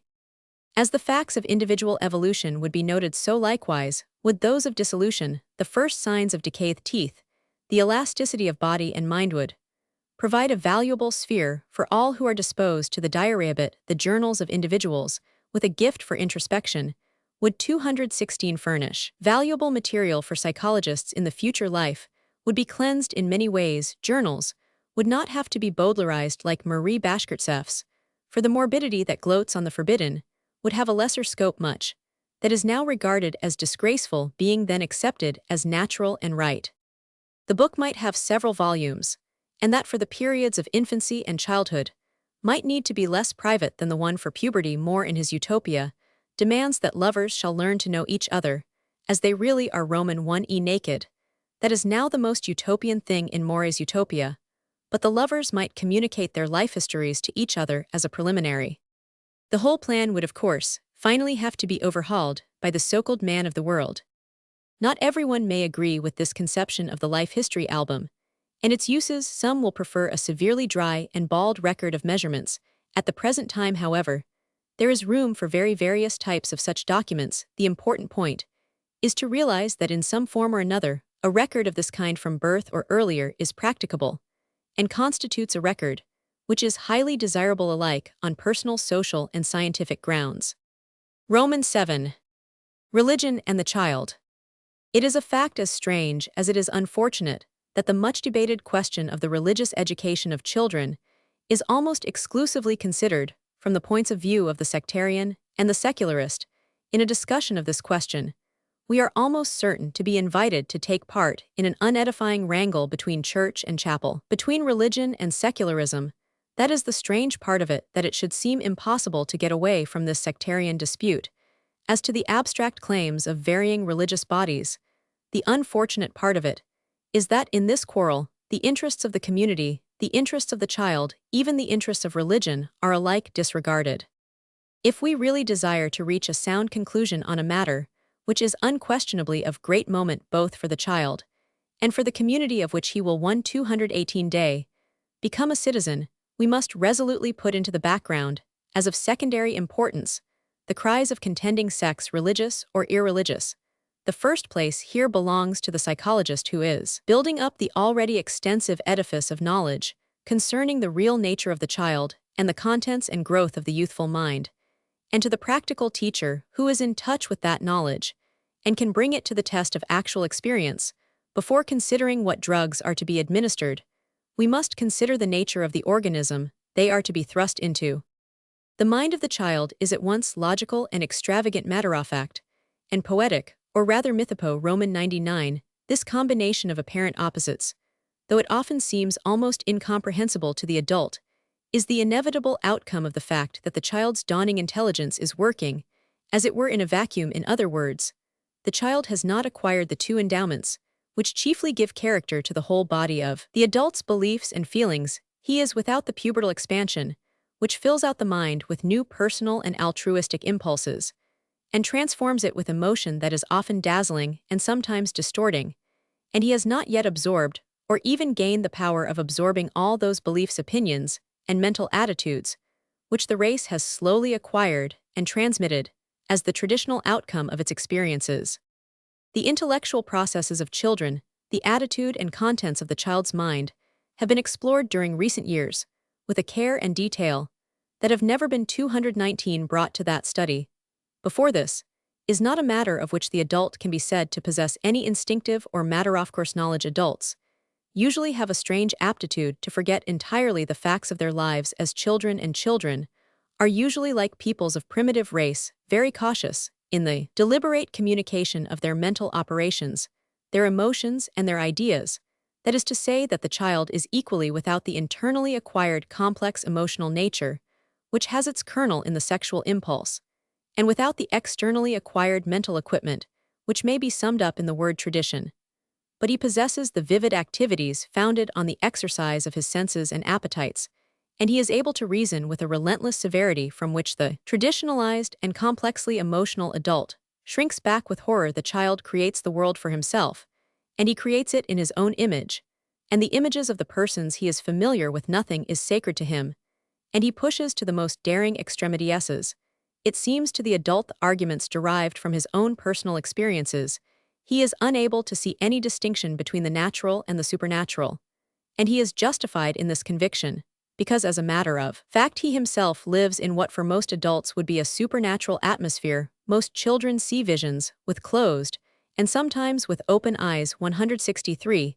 They are not infrequently subject 220 to color, hearing, and other synthetic sensations, and they occasionally hear hallucinatory voices. It is possible, indeed, that this is the case with all children in some slight degree, although the faculty dies out early and is easily forgotten because its extraordinary character was never recognized. Of 48 Boston children, says Stanley Hall 164:20, believed the sun, moon, and stars to live, 16 thought flowers could feel, and 15 that dolls would feel pain if burnt. The sky was found the chief field in which the children exercised their philosophically minds. About 3/4 of them thought the world a plain with the sky like a bowl turned over it, sometimes believing that it was of such thin texture that one could easily break through, though so large that floor sweeping was necessary. In heaven the sun may enter the ground when it sets, but half the children thought that at night it rolls or flies away, or is blown or walks, or God pulls it higher up out of sight, taking it up into heaven, according to some putting it to bed, and even taking off its clothes, and putting them on again in the morning, or again it is believed to lie under the trees at night, and the angels mind it, God of whom the children always hear. So 221 much plays a very large part in these conceptions, and is made directly responsible for all cosmic phenomena. Thus thunder to these American children was God groaning, or kicking, or rolling barrels about, or turning a big handle, or grinding snow, or breaking something, or rattling a big hammer, while the lightning is due to God putting his finger out, or turning the gas on quick, or striking matches, or setting paper on fire. According to Boston children, God is a big, perhaps a blue man to be seen in the sky, on the clouds, in church, or even in the streets. They declare that God comes to see them sometimes, and they have seen him enter the gate. He makes lamps, babies, dogs, trees, money, etc. And the angels work for him. He looks like a priest or a teacher or papa. And the children like to look at him. A few would themselves like to be God. His house in the sky may be made of stone or brick. Birds, children, and Santa Claus live with God. Birds and beasts, their food and their furniture, as Burnham points out, all talk to children. When the dew is on the grass is crying, the stars are candles, or lamps, perhaps cinders from God's stove. Butterflies are flying pansies, icicles are Christmas candy. Children have imaginary playbrothers and sisters and friends with whom they talk. Sometimes God talks with them. Even the prosiest things are vivified. The tracks of dirty feet on the floor are flowers. A creaking chair talks. The shoemaker's nails are children whom he is driving to school. A peddler is Santa Claus.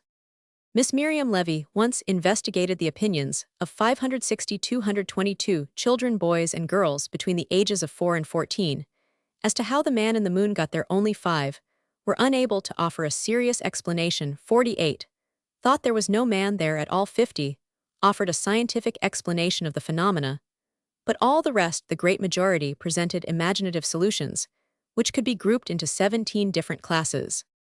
Such facts as the suhich can easily be multiplied, and are indeed familiar to all, though their significance is not usually realized. Indicate the special tendencies of the child in the religious sphere. He is unable to follow the distinctions which the adult is pleased to make between real spiritual and imaginary beings. To him, such distinctions do not exist. He may, if he so pleases, adopt the names or such characteristics as he chooses of the beings he is told about, but he puts them into his own world on a footing of more or less equality, and he decides himself what their fate is to be. The adult's supreme beings by no means always survive in the struggle for existence which takes place in the child's imaginative world. It was found among many thousand children entering the city schools of Berlin that Red Riding Hood was better known than God and Cinderella, than Christ. That is the result of the child's freedom from the burden of tradition. Yet at the same time, the opposite, though allied peculiarity of childhood, the absence of the emotional developments of puberty, which deepen and often cloud the mind a few years later, also making itself felt extravagant as his beliefs may appear. The child is in 223 uncompromising rationalist and realist. His supposed imaginativeness is indeed merely the result of his logical insistence that all the new phenomena presented to him shall be thought of in terms of himself and his own environment. His wildest notions are based on precise, concrete, and personal facts of his own experience. That is why he is so keen a questioner of grown-up people's ideas, and a critic who may sometimes be as dangerous and destructive as Bishop Colenso's Zulus. Most children before the age of 13, as Earl Barnes states, are inquirers if not skeptics. If we clearly realize these characteristics of the childish mind, we cannot fail to understand the impression made on it by religious instruction. The statements and stories that are repeated to him are easily accepted by the child in so far only as they answer to his needs, and when accepted they are assimilated, which means that they are compelled to obey the laws of his own mental world, in so far as the statements and stories presented to him are not acceptable or cannot be assimilated. It happens either that they pass by him unnoticed, or else that he subjects them to a cold and matter-of-fact logic, which exerts a dissolving influence upon them. Now a few of the ideas of religion are assimilable by the child, and notably the idea of a god as the direct agent in cosmic phenomena. Some of the childish notions I have quoted illustrate the facility with which the child adopts this idea. He adopts that is what may be called the hard, precise skeleton of the idea, and imagines a 224 colossal magician of anthropomorphic, if not paedomorphic nature, whose operations are curious, though they altogether fail to arouse any mysterious reverence or awe for the agent. Even this is not very satisfactory, and Stanley Hall in the Spirit of Froebel considers that the best result is attained when the child knows no God but his own mother. 165. But for the most part, the ideas of religion cannot be accepted or assimilated by children at all. They were not made by children or for children, but represent the feelings, thoughts, and experiences of men, and sometimes even of very exceptional and abnormal men. The child, it has been said, no doubt, has the psychical elements out of which the religious experience is evolved, just as the seed has the promise of the fruit, which will come in the fullness of time. But to say, therefore, that the average child is religious, or capable of receiving the usual advanced religious instruction, is equivalent to saying that the seed is the fruit or capable of being converted into fruit before the fullness of time. 166. The child who grows devout and becomes anxious about the state of his soul is a morbid. 225. An unwholesome child, if he prefers praying for the conversion of his playfellows to joining them in their games, he is not so much an example of piety as a pathological case, whose future must be viewed with anxiety. And to preach religious duties to children is exactly the same, it has been well said, as to exhort them to imagine themselves married people and to inculcate on them the duties of that relation. Fortunately, the normal child is usually able to resist these influences. It is the healthy child's impulse either to let them fall with indifference or to apply to them the instrument of his unmerciful logic. Naturally, the adult in self-defense is compelled to react against this indifferent or aggressive attitude of the child. He may be no match for the child in logic, and even unspeakably shocked by his daring inquiries, like an amiable old clergyman I knew, when a public school teacher in Australia.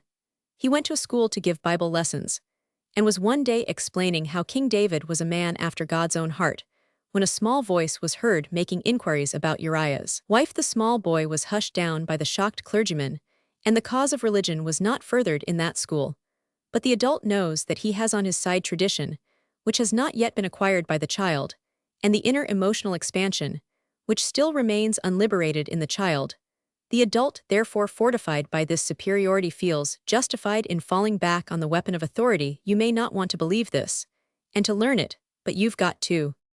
Of all the school subjects, religion thus tends to be the least attractive. Lobsyan at Kiel found a few years since, in the course of a psychological investigation, that when 500 children, boys and girls in equal numbers between the ages of 9 and 14, were asked which was their favorite lesson hour, only 10 girls and 2 boys named the religious lesson.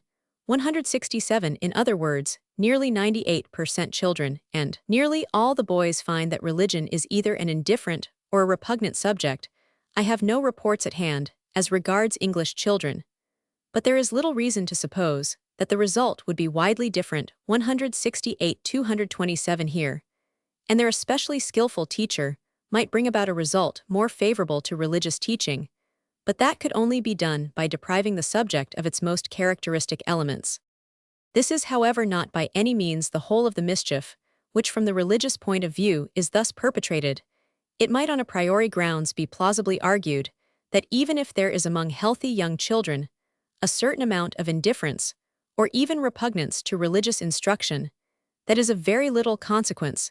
They cannot be too early grounded in the principles of the faith they will later be called on to profess, and however incapable they may now be of understanding the teaching that is being inculcated in the school, they will realize its importance when their knowledge and experience increase. But however plausible this may seem practically, it is not what usually happens. The usual effect of constantly imparting to children in 228 instruction they are not yet ready to receive is to deaden their sensibilities to the whole subject of religion. 169.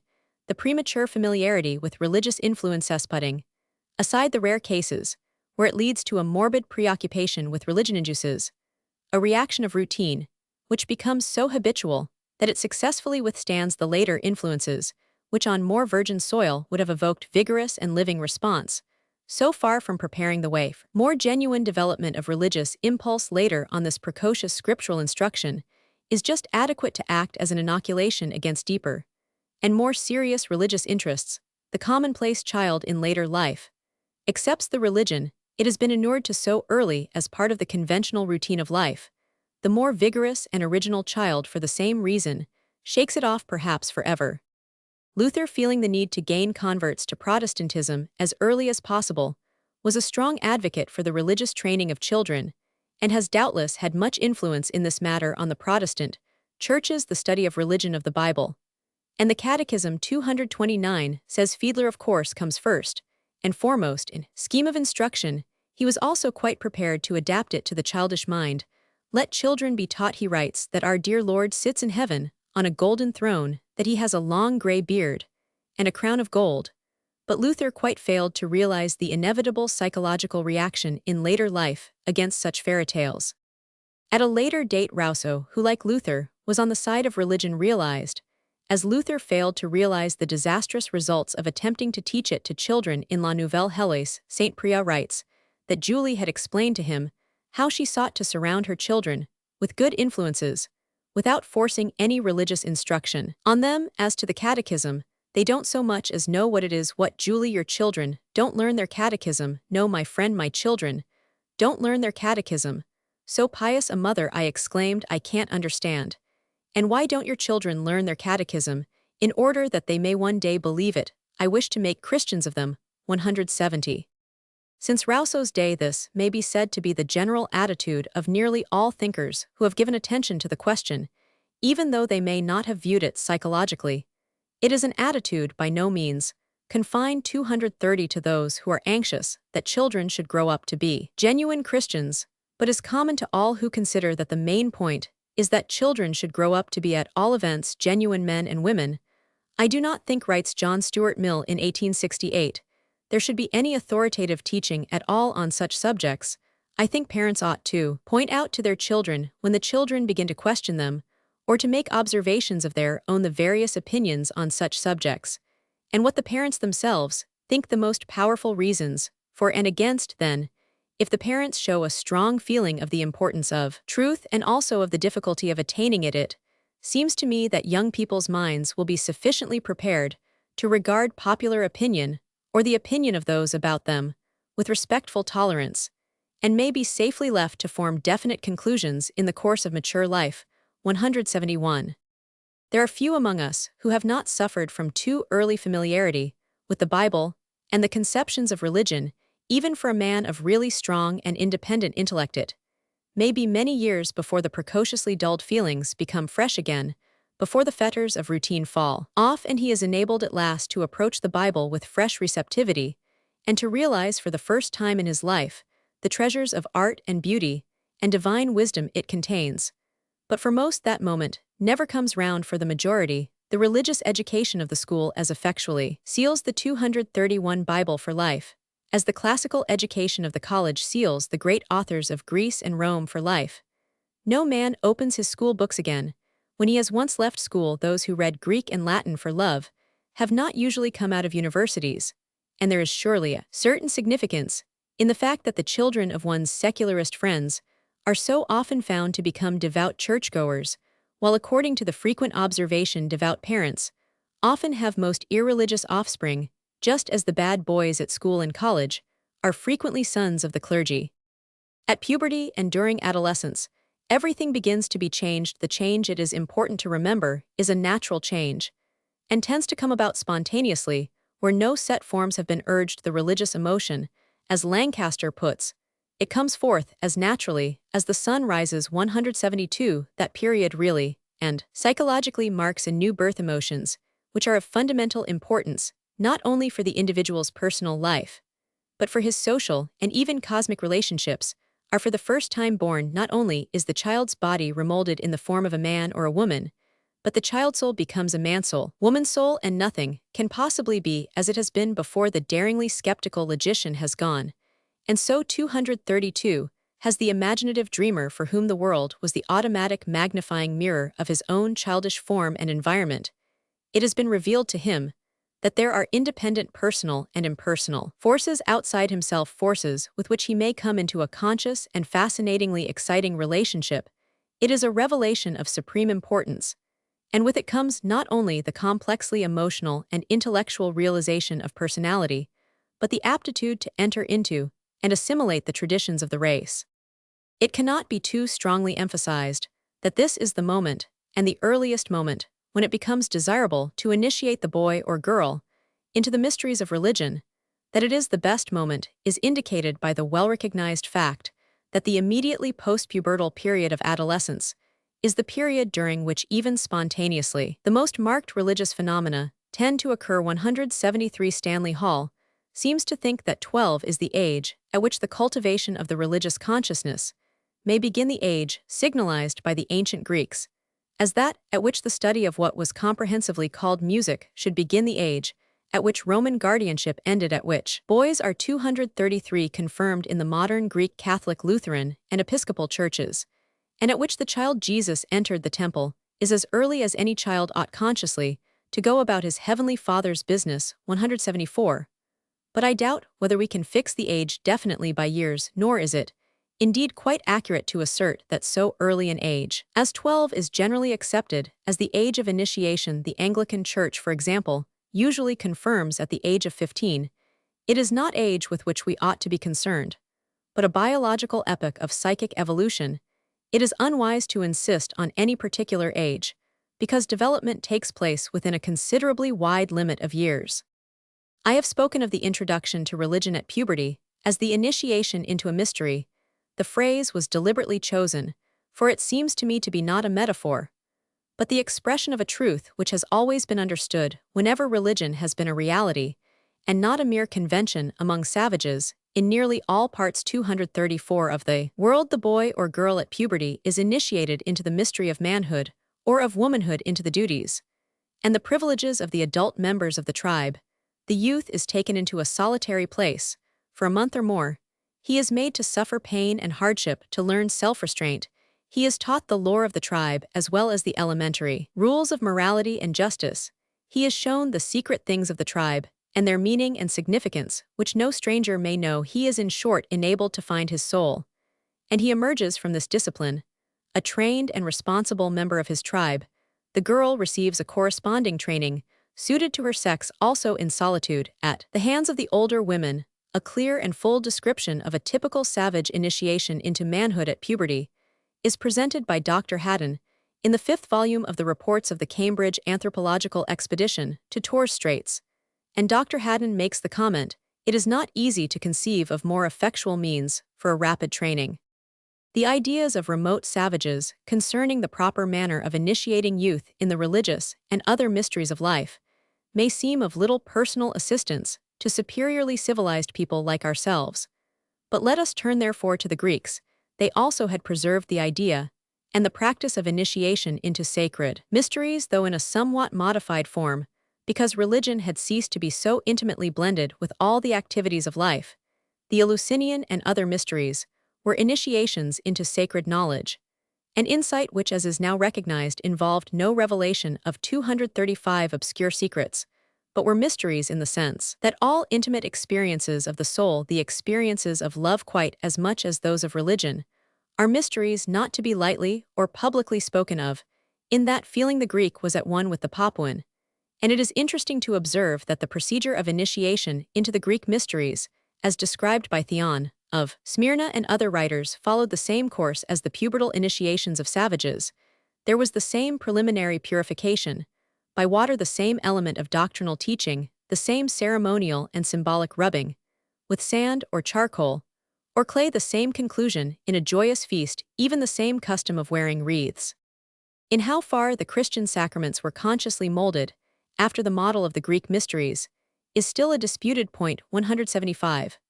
But the first Christians were seeking the same spiritual initiation, and they necessarily adopted consciously or unconsciously methods of procedure, which in essentials were fundamentally the same as those they were already familiar with. The early Christian Church adopted the rite of baptism not merely as a symbol of initiation, but as an actual component part of a process of initiation.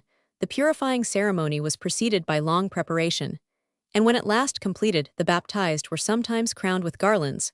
When at a later period in the history of the Church, the physical part of the initiation was divorced 236 from the spiritual part, and baptism was performed in infancy and confirmation at puberty, a fatal mistake was made, and each part of the rite largely lost its real significance. But it still remains true that Christianity embodied in its practical system the ancient custom of initiating the young at puberty, and that the custom exists in an attenuated form in all the more ancient Christian churches. The rite of confirmation has, however, been devitalized, and its immense significance has been almost wholly lost, instead of being regarded as a real initiation into the privileges and the responsibilities of a religious communion, of an active fellowship for the realization of a divine life on earth. It has become a mere mechanical corollary of the precedent rite of baptism, a formal condition of participation in the sacrament of Holy Communion, the splendid and manicided discipline by which the child of the savage was initiated into the secrets of his own emotional nature, and the sacred tradition of his people has been degraded into the learning of a catechism and a few hours perfunctory instruction in the schoolroom or in the parlor of the curate's lodgings, the vital kernel of the right is decayed, and only the dead shell is left, while some of the Christian churches have lost even the shell. It is extremely probable that in no remote future the state in England will reject as insoluble the problem of imparting religious instruction to the young in its schools, in accordance with a movement of opinion, which is 237 taking place in all civilized countries, 176, the support which the Secular Education League has found in the most various quarters is without doubt a fact of impressive significance, 177. It is well known also that the working classes, people chiefly concerned in the matter, are distinctly opposed to religious teaching in state schools. There can be little doubt that before many years have passed in England, as elsewhere, the churches will have to face the question of the best methods of themselves, undertaking that task of religious training, which they have sought to foist upon the state. If they are to fulfill this duty in a wise and effectual manner, they must follow the guidance of biological psychology at the point where it is at one with the teaching of their own most ancient traditions, and develop the merely formal rite of confirmation into a true initiation of the newborn soul at puberty into the deepest secrets of life and the highest mysteries of religion.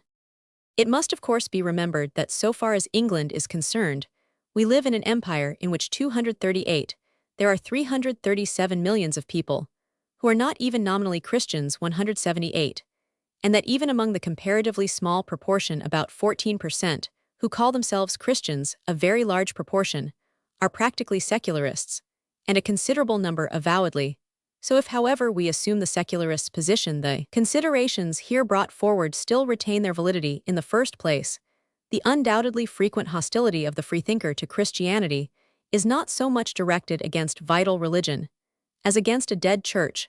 The freethinker is prepared to respect the Christian who by free choice and the exercise of thought has attained the position of a Christian, but he resents the so-called Christian who is merely in the church because he finds himself there without any effort of his will or his intelligence. The convinced secularist feels respect for the sincere Christian, even though it may only be in the sense that the real saint feels tenderness for the hopeless sinner. And in the second place, as I have sought to point out, the facts we are here concerned with are far too fundamental to concern the Christian alone. They equally concern the secularist, who also is called upon to satisfy the spiritual hunger of the adolescent youth, to furnish him with a discipline for his entry into life, and a satisfying vision of the universe. And if secularists have not always grasped this necessity, we may perhaps find therein one main reason why secularism 239 has not met with so enormous and enthusiastic a reception as the languor and formalism of the churches seem to render possible. If the view here set forth is sound, a view more and more widely held by educationists and by psychologists trained in biology, first 12 years must be left untouched by all conceptions of life and the world, which transcend immediate experience. For the child whose spiritual virginity has been prematurely tainted will never be able to awake afresh to the full significance of those conceptions when the age of religion at last arrives.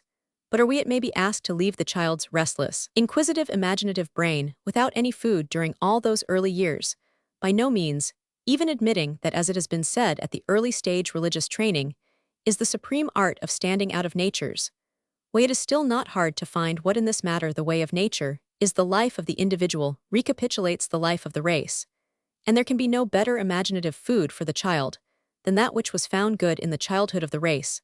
The child who is deprived of fairy tales invents them for himself, for he must have them for the needs of his psychic growth, just as there is reason to believe he must have sugar for his metabolic growth, but he usually invents them badly. 179. The savage sees the 240 world almost exactly as the civilized child sees it, as the magnified image of himself and his own environment, but he sees it with an added poetic charm, a delightful and accomplished inventiveness, which the child is incapable of. The myths and legends of primitive peoples, for instance those of the British Columbian Indians, so carefully reproduced by Boas in German and Hiltout in English, are one in their precision and their extravagance with the stories of children, but with a finer inventiveness. It was, I believe, many years ago pointed out by Ziller that fairytales ought to play a very important part in the education of young children.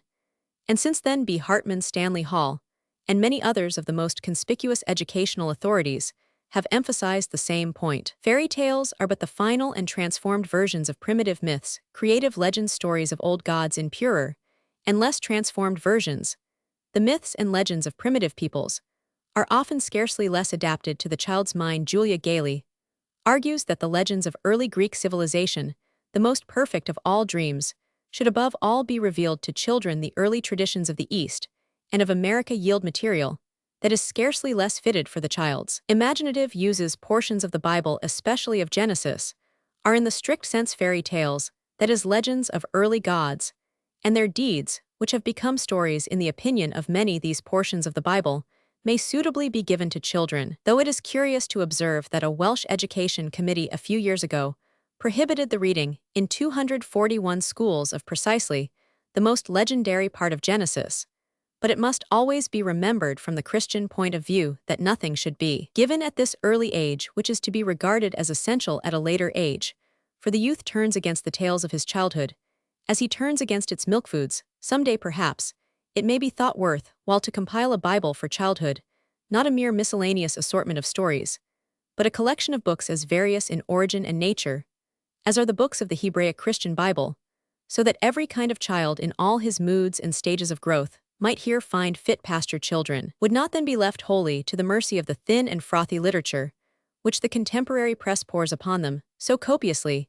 They would possess at least one great and essential book, which, however fantastic and extravagant it might often be, would yet have sprung from the deepest instincts of the primitive soul and furnish answers to the most insistent demands of primitive hearts. Such a book, even when finally dropped from the youth's or girl's hands, would still leave its vague perfume behind. It may be pointed out finally that the fact that it is impossible to teach children even the elements of adult religion and philosophy, as well as unwise to attempt it, by no means proves that all serious teaching is impossible in childhood. On the imaginative and spiritual side, it is true the child is reborn and transformed during adolescence. But on the practical and concrete side, his life and thought are for the most part but the regular and orderly development of the habits he has already acquired. 242. The elements of ethics on the one hand, as well as of natural science on the other, may alike be taught to children.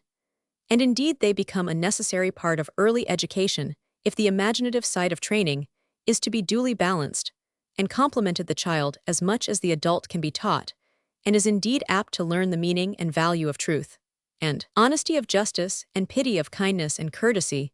We have wrangled and worried for so long concerning the teaching of religion in schools that we have failed altogether to realize that these fundamental notions of morality are a far more essential part of school training. It must, however, always be remembered that they cannot be adequately treated merely as an isolated subject of instruction, and possibly ought not to be so treated at all. As Harriet Finlay Johnson wisely says in her dramatic method of instruction, it is impossible to shut away moral teaching into a compartment of the mind.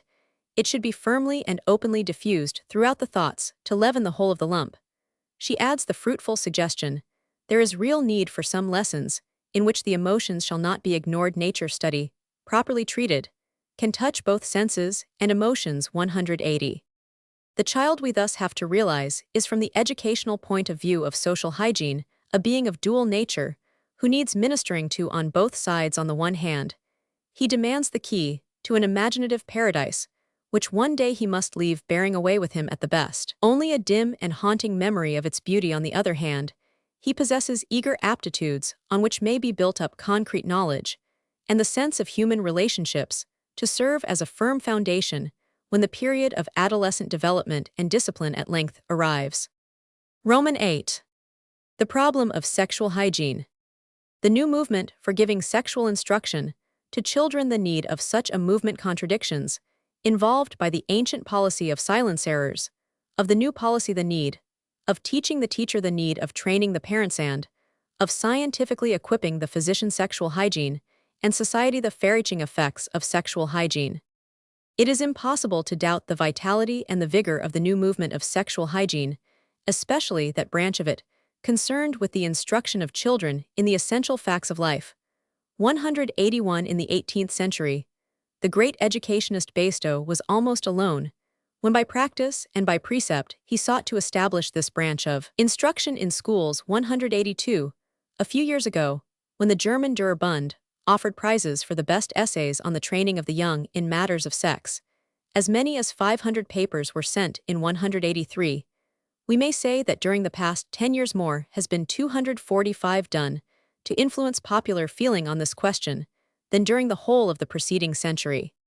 Whenever we witness a sudden impulse of zeal and enthusiasm to rush into a new channel, however admirable the impulse may be, we must be prepared for many risks, and perhaps even a certain amount of damage. This is indeed especially the case when we are concerned with a new activity in the sphere of sex.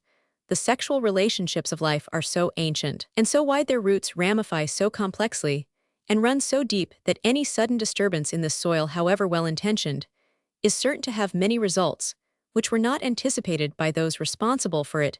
Any movement here runs the risk of defeating its own ends, or else, in gaining them, to render impossible other ends, which are of not less value. In this matter of sexual hygiene, we are faced at the outset by the fact that the very recognition of any such branch of knowledge as sexual hygiene involves not merely a new departure, but the reversal of a policy which has been accepted almost without question for centuries among many primitive peoples. Indeed, we know that the boy and girl at puberty are initiated with solemnity, and even a not unwholesome hardship, into the responsibilities of adult life, including those which have reference to the duties and privileges of sex. 184, but in our own traditions, scarcely even a relic of any such custom is preserved. On the contrary, we tacitly maintain 246a custom, and even a policy of silent obscurantism. Parents and teachers have considered it a duty to say nothing and have felt justified in telling lies or fairy tales in order to maintain their attitude. The oncoming of puberty, with its alarming manifestations especially in the girl, has often left them unmoved, and still silent. They have taken care that our elementary textbooks of anatomy and physiology, even when written by so independent and fearless a pioneer as Huxley, should describe the human body absolutely, as though the organs and functions of reproduction had no existence. The instinct was not thus suppressed. All the inevitable stimulations which life furnishes to the youthful sexual impulse have continued in operation. 185 sexual activities were just as liable to break out. They were all the more liable to break out, indeed, because fostered by ignorance, often unconscious of themselves, and not held in check by the restraints which knowledge and teaching might have furnished. This, however, has seemed a matter of no concern to the guardians of youth. They have congratulated themselves if they could pilot the youths, and especially the maidens under their guardianship, into the haven of matrimony, not only in apparent 247 chastity, but in ignorance of nearly everything that marriage signifies and involves alike for the individual and the coming race. This policy has been so firmly established that the theory of it has never been clearly argued out. So far as it exists at all, it is a theory that walks on 2 feet pointing opposite ways. Sex things must not be talked about because they are dirty. Sex things must not be talked about because they are sacred. We must leave sex things alone, they say, because God will see to it that they manifest themselves aright and work for good. We must leave sex things alone, they also say, because there is no department in life in which the activity of the devil is so specially exhibited. The very same person may be guilty of this contradiction when varying circumstances render it convenient. Such a confusion is indeed a fate liable to befall all ancient and deeply rooted tabus. We see it in the tabus against certain animals as foods. As the Mosaic prohibition of pork, at first the animal was too sacred to eat, but in time people came to think that it is too disgusting to eat. They begin the practice for one reason, they continue it for a totally opposed reason. Reasons are such a superficial part of our lives. Thus every movement of sexual hygiene necessarily clashes against an established convention, which is itself an inharmonious clash of contradictory notions. This is especially the case if sexual hygiene is introduced by way of the school. It is very widely held by many who accept the arguments so ably set forth by Frau Maria 248 Lischnuska, that the school is not only the best way of introducing sexual hygiene, but the only possible way, since through this channel alone is it possible to employ an antidote to the evil influences of the home and the world. 186. Yet to teach children what some of their parents consider as too sacred to be taught, and others as too disgusting, and to begin this teaching at an age when the children, having already imbibed these parental notions, are old enough to be morbidly curious and prurient, is to open the way to a complicated series of social reactions, which demand great skill to adjust. Largely no doubt from anxiety to counterbalance these dangers, there has been a tendency to emphasize, or rather to overemphasize, the moral aspects of sexual hygiene rightly considered. Indeed, it is not easy to overvalue its moral significance, but in the actual teaching of such hygiene it is quite easy, and the error is often found to make statements and to affirm doctrines all in the interests of good morals, and with the object of exhibiting to the utmost the beneficial tendencies of this teaching, which are dubious at the best, and often at 249 variance with actual experience. In such cases, we seem to see that the sexual hygienist has indeed broken with the conventional conspiracy of silence in these matters, but he has not broken with the conventional morality, which grew out of that ignorant silence with the best intention in the world. He sets forth dogmatically, and without qualification, ancient half-truths, which to become truly moral need to be squarely faced with their complementary half-truths. The inevitable danger is that the pupil sooner or later grasps the one-sided exaggeration of this teaching, and the credit of the sexual hygienist is gone. Life is an art, and love, which lies at the heart of life, is an art. They are not science, they cannot be converted into clear-cut formal and taught as the multiplication table is taught. Example here counts for more than precept, and practice teaches more than either, provided it is carried on in the light of precept. An example, the rash and unqualified statements concerning the immense benefits of continence, or the awful results of self-abuse, etc., frequently found in books for young people, will occur to everyone stated with wise moderation. They would have been helpful pushed to harsh extravagance. They are not only useless to aid the young in their practical difficulties, but become mischievous by the injury they inflict on oversensitive consciences, fearful of falling short of high-strung ideals.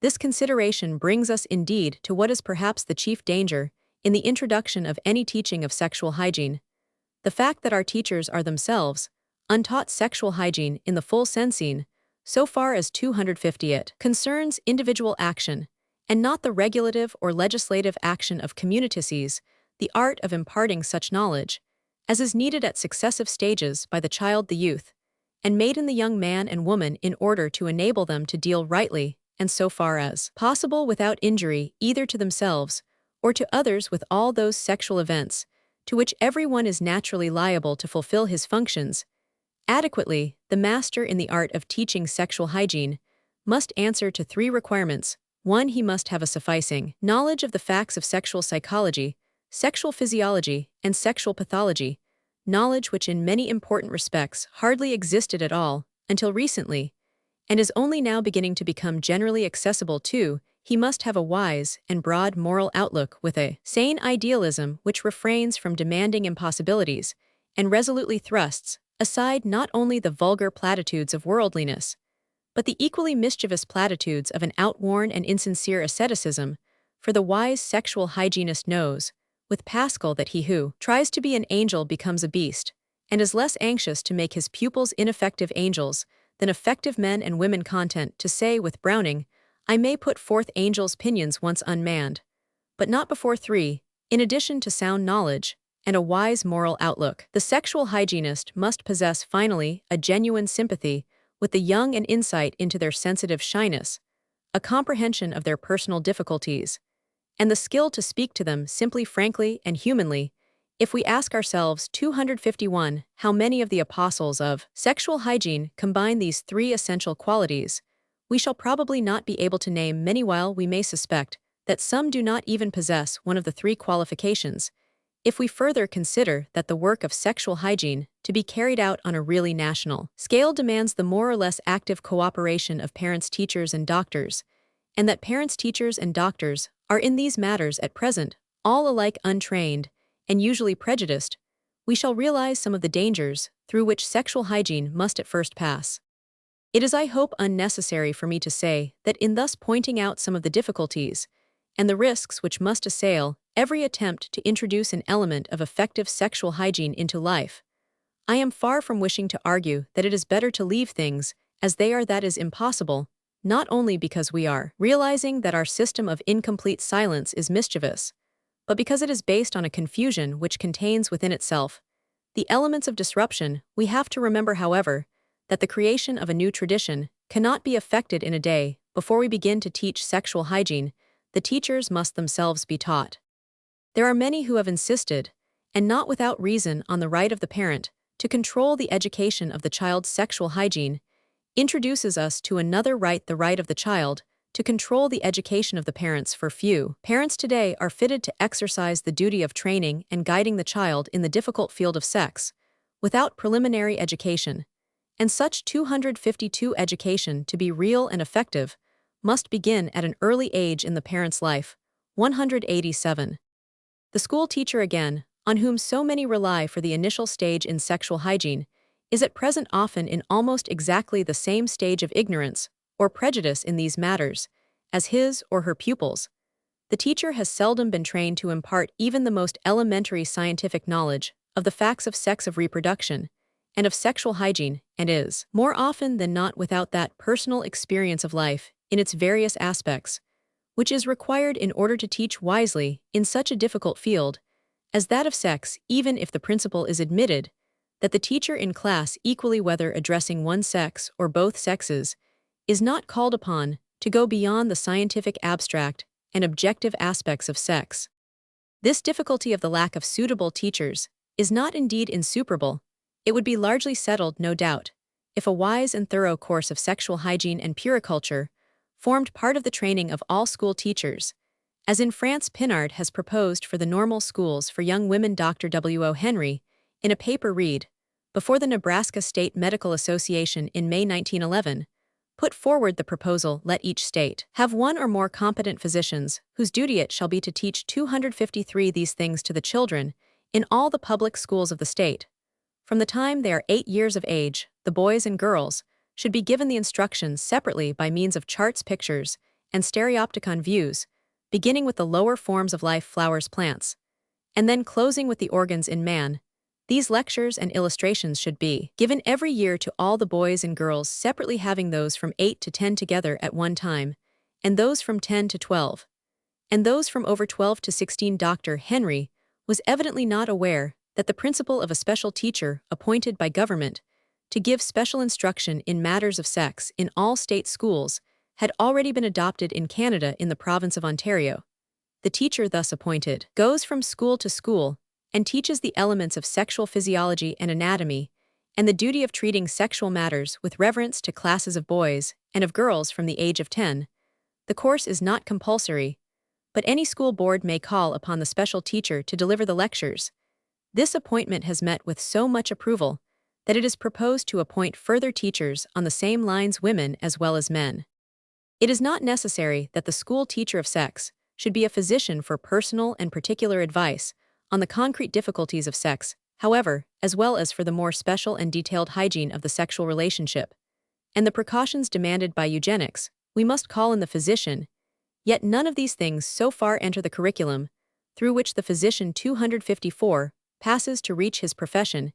He is often only a layman. Relation to them, even if we are assured that these subjects form part of his scientific equipment, that fact by no means guarantees his tact, sympathy, and insight in addressing the young, whether by general lectures or individual interviews, both these being forms of imparting sexual hygiene for which we may properly call upon the physician, especially towards the end of the school or college course, and at the outset of any career in the world. 188. Undoubtedly, we have amongst us many mothers, teachers, and physicians who are admirably equipped to fulfill their respective parts, elementary, secondary, and advanced in the work of sexual hygiene, but so long as they are few and far apart, their influence is negatived, if it is not even rendered harmful. It must often be useless for a mother to instill into her little boy respect for his own body, reverence for the channel of motherhood through which he entered the world, any sense of the purity of natural functions, or the beauty of natural organs. If outside his home, the little boy finds that all other little boys and girls, 255, regard these things as only an occasion for sniggering, it is idle for the teacher to describe plainly the scientific facts of sex as a marvelous culmination in the natural unfolding of the world. If outside the schoolroom the pupil finds that in the newspapers and in the general conversation of adults, this sacred temple is treated as a common sewer too filthy to be spoken of, and that the books which contain even the most necessary descriptions of it are liable to be condemned as obscene in the law courts 189. It is vain for the physician to explain to young men and women the subtle and terrible nature of venereal poisons, to declare the right and the duty of both partners in marriage, to know authoritatively and beforehand the state of each other's health, or to warn them that a proper sense of responsibility towards the race must prevent some ill-born persons from marrying, or at all events, from procreating, if the young man and woman find on leaving the physician that their acquaintances are prepared to accept all these risks light-heartedly in the dark, in a heedless dream, from which they somehow hope there will be no awful awakening. The moral to which these observations point is fairly clear: sex penetrates the whole of life. It is not a branch of mathematics or a period of ancient history, which we can elect to teach or not to teach, as may seem best to us, which if we teach we may teach as we choose, and if we neglect to teach, it will never trouble us. Love and hunger are the foundations of life, and the impulse 256 of sex is just as fundamental as the impulse of nutrition. It will not remain absent. Because we refuse to call for its presence, it will not depart. Because we find its presence inconvenient, at the most, it will only change its shape and mock at us from beneath masks so degraded and sometimes so exalted that we are no longer able to recognize it. People are always writing about education, said Chamfort more than a century ago, and their writings have led to some valuable methods. But what is the use unless side by side with the introduction of such methods corresponding reforms are not introduced in legislation, in religion, in public opinion? The only object of education is to conform the child's reason to that of the community. But if there is no corresponding reform in the community, by training the child to reason you are merely training him to see the absurdity of opinions and customs consecrated by the seal of sacred authority, public or legislative, and you are inspiring him with contempt of them. 190. We cannot too often meditate on these wise words. It is useless to attempt to introduce sexual hygiene as a subject apart, and in some respects, it may be dangerous. When we touch sex, we are touching sensitive fibers, which thrill through the whole of our social organism, just as the touch of love thrills through the whole of the bodily organism. Any vital reform here, any true introduction of sexual hygiene, to replace our traditional policy of confused silence, affects the whole of life. Or it affects 257 nothing. It will modify our social conventions, enter our family life, transform our moral outlook, perhaps re-inspire our religion and our philosophy. That conclusion need by no means render us pessimistic concerning the future of sexual hygiene, nor unduly anxious to cling to the policy of the past. But it may induce us to be content to move slowly, to prepare our movements widely and firmly, and not to expect too much at the outset. By introducing sexual hygiene, we are breaking with the tradition of the past, which professed to leave the process by which the race is carried on to nature, to God, especially to the devil. We are claiming that it is a matter for individual personal responsibility, deliberately exercised in the light of precise knowledge, which every young man and woman has a right, or rather a duty, to possess. That conception of personal responsibility, thus extended to the sphere of sex in the reproduction of the race, may well transform life and alter the course of civilization. It is not merely a reform in the classroom. It is a reform in the home, in the church, in the law courts, in the legislature. If sexual hygiene means that, it means something great, though something which can only come slowly, with difficulty, with much searching of hearts. If, on the other hand, sexual hygiene means nothing but the introduction of a new formal catechism and an occasional goody-goody perfunctory exhortation, it may be introduced at once quite easily, without hurting anyone's feelings. But really it will not be worth worrying about one way or the other. Roman 9. Immorality and the loss. Social hygiene and legal compulsion, the binding force of custom. Among savages, the dissolving influence of civilization, the distinction between immorality and criminality, adultery. As a crime, the tests of criminality, national differences in laying down the boundary between criminal and immoral acts. France, Germany, England. The United States Police Administration. Police methods. In the United States, national differences in the regulation of the trade in alcohol. Prohibition. In the United States, origin of the American method of dealing with immorality. Russia, historical fluctuations in methods of dealing with immorality and prostitution. Homosexuality. Holland, the age of consent. Moral legislation. In England. In the United States, the Raines law. American attempts to suppress prostitution their futility German methods, of regulating prostitution the sound method, of approaching immorality training, in sexual hygiene education, in personal and social responsibility. The modern development of social hygiene in matters of eugenics has already sufficed to show that there are certain people in the community anxious to take quick cuts to the millennium who think that eugenics can be promoted by hasty legislation. That method of attempting to further social progress is not new. It has been practiced with signal lack of success for several thousand years. Therefore, if social hygiene is really to progress among us on sane and fundamental lines, it is necessary for us to realize clearly the mistakes of the past again and again. 259. The blind haste of overzealous reformers has led not to progress, but to retrogression. The excellent intentions of such social reformers have been defeated not so much by the evils they have sought to overcome as by their own excesses of ignorant zeal. As our knowledge of history and of psychology increases, we learn that in dealing with human nature, what seems the longest way round is sometimes the shortest way home. Among savages, and no doubt in primitive societies, generally the social reaction against injurious or even unusual acts on the part of individuals is regulated by the binding force of custom. The ruling opinion is the opinion of all. The ruling custom is the duty for all. The dictates of custom, even of ritual and etiquette, are stringent dictates of morality binding upon all, and the breach of any is equivalent to what we should consider a crime. The savage man is held in the path of duty by a much more united force of public opinion than is the civilized man. But as Westermarck points out in a suggestive chapter on customs and laws, as the expression of moral ideas, custom never covers the whole field of morality, and the uncovered space grows larger in proportion as the moral consciousness develops. The rule of custom is the rule of duty at early stages of development. Only progress in culture lessens its sway. 191. As a community increases in size, and in cultivation growing more heterogeneous, it adheres. 260 rigidly to fundamental conceptions of right and wrong, but in less fundamental matters, its moral ideas become both more subjective and more various. If a man kills another man out of love to that man's wife, all civilized society is of opinion that the homicide is a crime to be severely punished. But if the man should make love to the wife without killing the husband, then, although in some savage societies the act would still have been a crime in a civilized society, it would usually be regarded as more properly a case for civil action, not for criminal action. While should it come to be known that the wife had from the first been in love with the man, and was married by compulsion to a husband who had brutally illused her, then a very considerable section of the civilized community would actually transfer their sympathies to the offending couple and look upon the husband as the real offender. This is why the vestigial relics of the ancient ecclesiastical view of adultery as a crime are no longer supported by public opinion. 192.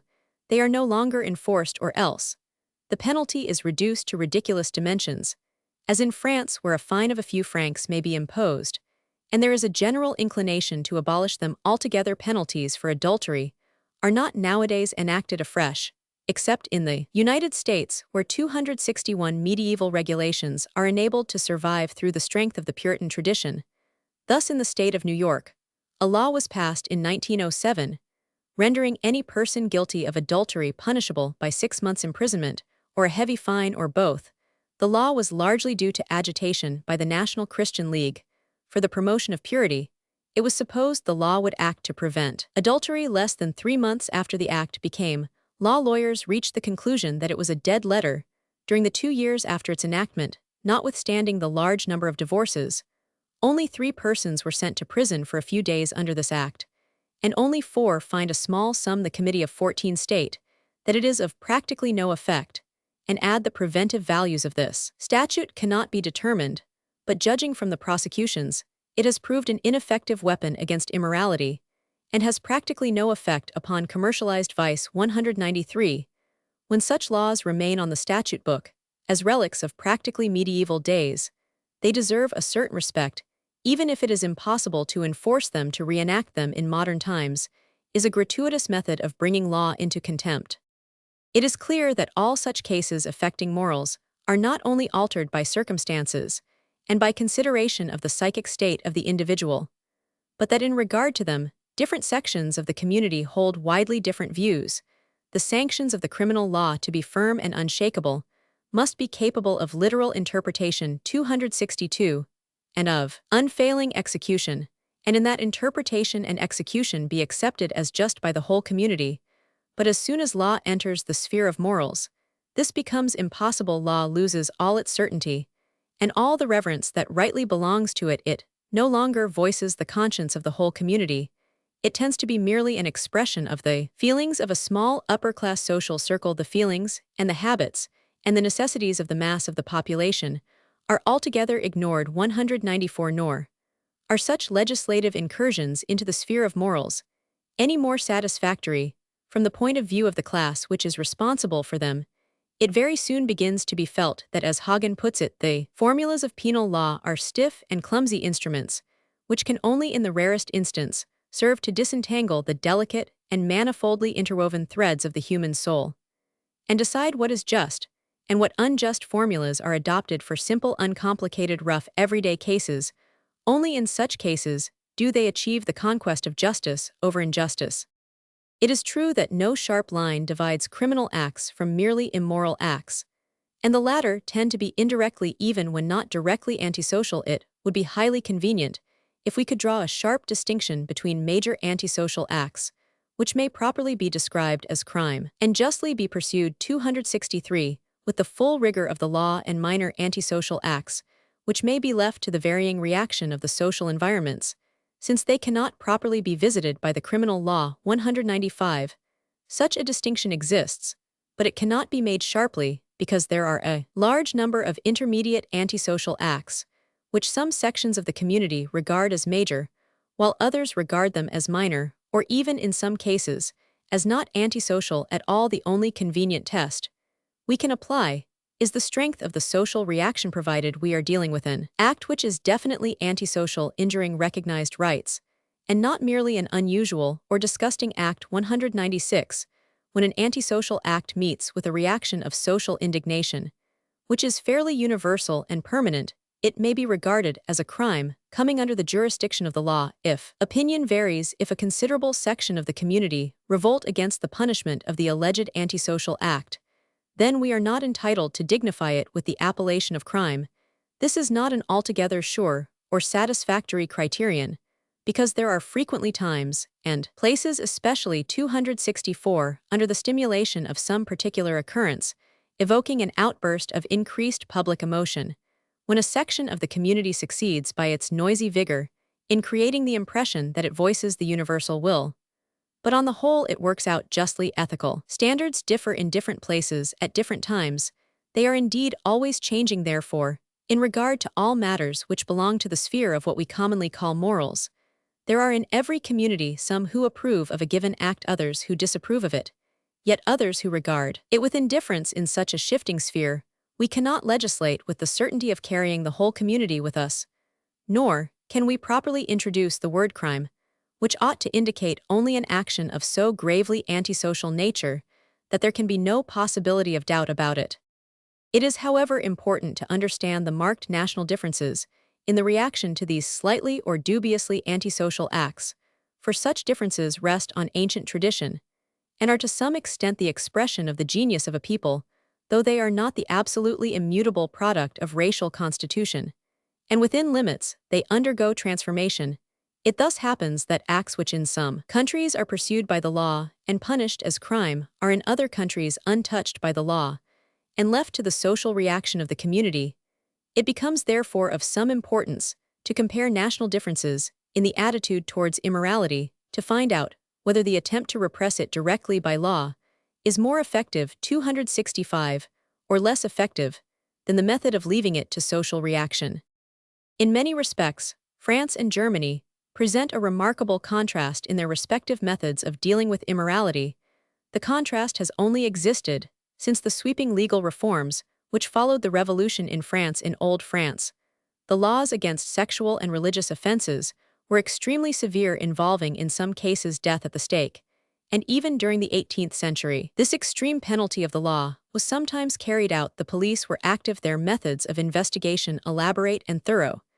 Yet the rigor of the law and the energy of the police signally failed to suppress irreligion and immorality in 18th century France the Revolution, by popularizing the opinions of the more enlightened men of the time, and by giving to the popular voice an authority it had never possessed before, remolded the antiquated ecclesiastical laws, in accordance with the ideas of the average modern man in 1791. Nearly all the ancient laws against immorality, which had proved so ineffectual, were flung away. And when in 1810 Napoleon established the Great Penal Code, which bears his name, he was careful to limit to a minimum the moral offenses of which the law was empowered to take cognizances, and acting certainly, in accordance with deeply rooted instincts of the French people, avoided any useless or dangerous interference with private life. And the freedom of the individual, the penal code in France, remains substantially the same today, while 266 the other countries which have constructed their codes on the French model have shown similar tendencies. In Germany, and more especially in Prussia, which now dominates German opinion, a very different tendency prevails. The German feels nothing of that sensitive jealousy with which the French seek to guard private life and the rights of the individual. He tolerates a police system which, as Fuld has pointed out, is the most military police system in the world, and he makes little complaint of the indiscriminating thoroughness, even harshness, with which it exercises its functions. The North German, as a German lawyer, puts it, gazes with sacred respect on every state authority, and on every official, especially on executive and police functionaries. He complacently accepts police inquisition into his private life, and the regulation of his behavior by law and police affects his impulse of freedom in a relatively slight manner. Hence, the lawmaker's interference with his private life seems to him a customary and not too injurious encroachment on his individuality. 197. It thus comes about that a great many acts of, for the most part, unquestioned immoral character, such as incest, the procuring of women for immoral purposes, and acts of a homosexual character which, when adults are alone, concern the French, leave to be dealt with. 267. By the social reaction, are in Germany directly dealt with by the law. These things, and the like, are viewed in France with fully as much detestation as in Germany.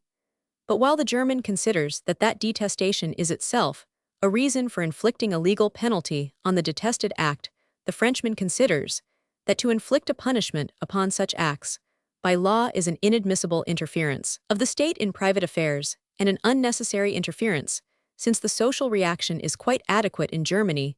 Dr. Wilhelm points out a man who allows his daughter's fiancé to stay overnight in his house with her is liable to be dragged before the police court and sent to prison for procuring immorality. 198. To a Frenchman, this is a shocking and inconceivable insult to private rights. 199. So also, with the German legal attitude towards sexual inversion, the German method of 268, dragging private scandals into the glare of day and investigating them at interminable length in the law courts, is a perpetual source of astonishment to Frenchmen.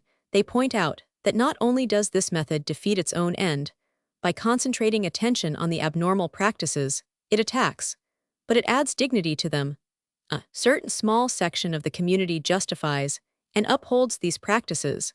But while in France this section has no reason to come prominently before the public, since it has no grievances demanding redress, in Germany, the existence of a cause to advocate in the name of justice has produced a serious and imposing body of literature which has no parallel in France. 200. Thus, as Wilhelm points out, we find exactly opposite methods adopted in Germany and France to obtain the same ends. In Germany, punishment on account of alleged injury to general interests; in France, absence of punishment in order to avoid injury to general interests. In Germany, the police baton is called for in order to ward off threatened injury, while in France, it is feared that the use of the police baton will itself cause the injury.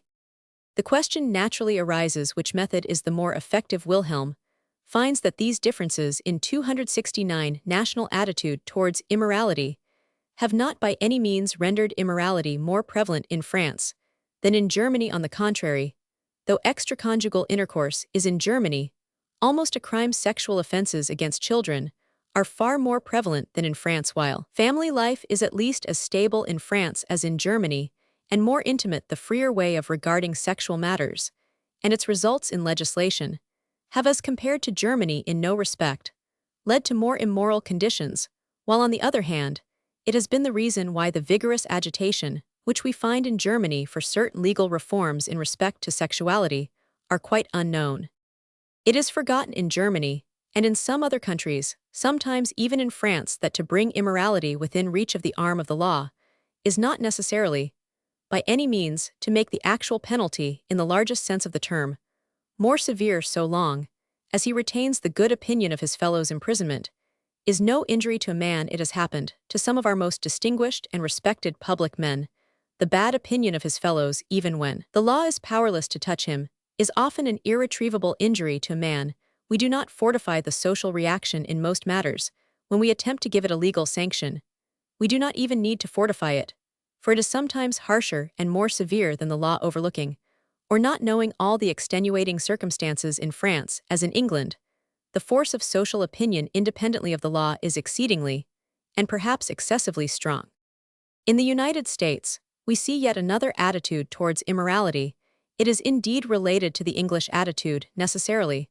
So since the most ancient and fundamental element of it was carried over to America by the English Puritans, who cherished in the extreme form, alike the English passion for individualism and the English fervor of religious idealism, these germs have been too potent for destruction, even under all the new influences of American life, but they are not altogether in harmony with those influences. And the result has been that the American attitude towards immorality has sometimes looked rather like a caricature of the English method. The influx of a vast and racially confused population, with the over-rapid development of urbanization, which has necessarily followed, opens an immense field for idealistic individualism to attempt reforms. But this individualism has not been held in check by the English spirit of compromise, which is not a part of Puritanism, and it has thus tended alike to excess and to impotence. This result is brought about partly by facilities for individualistic legislation, not voicing the tendencies of the whole population, and therefore fatally condemned to sterility, and partly by the fact that in a new and rapidly developed civilization, it is impossible to secure an army of functionaries who may be trusted to deal with the regulation of delicate and complex moral 274 questions, in regard to which the community is not really agreed. The American police are generally admitted to be open with special frequency to the charge of ineffectiveness and venality. It is not so often realized that these defects are fostered by the impossible nature of the tasks which are imposed on the American police.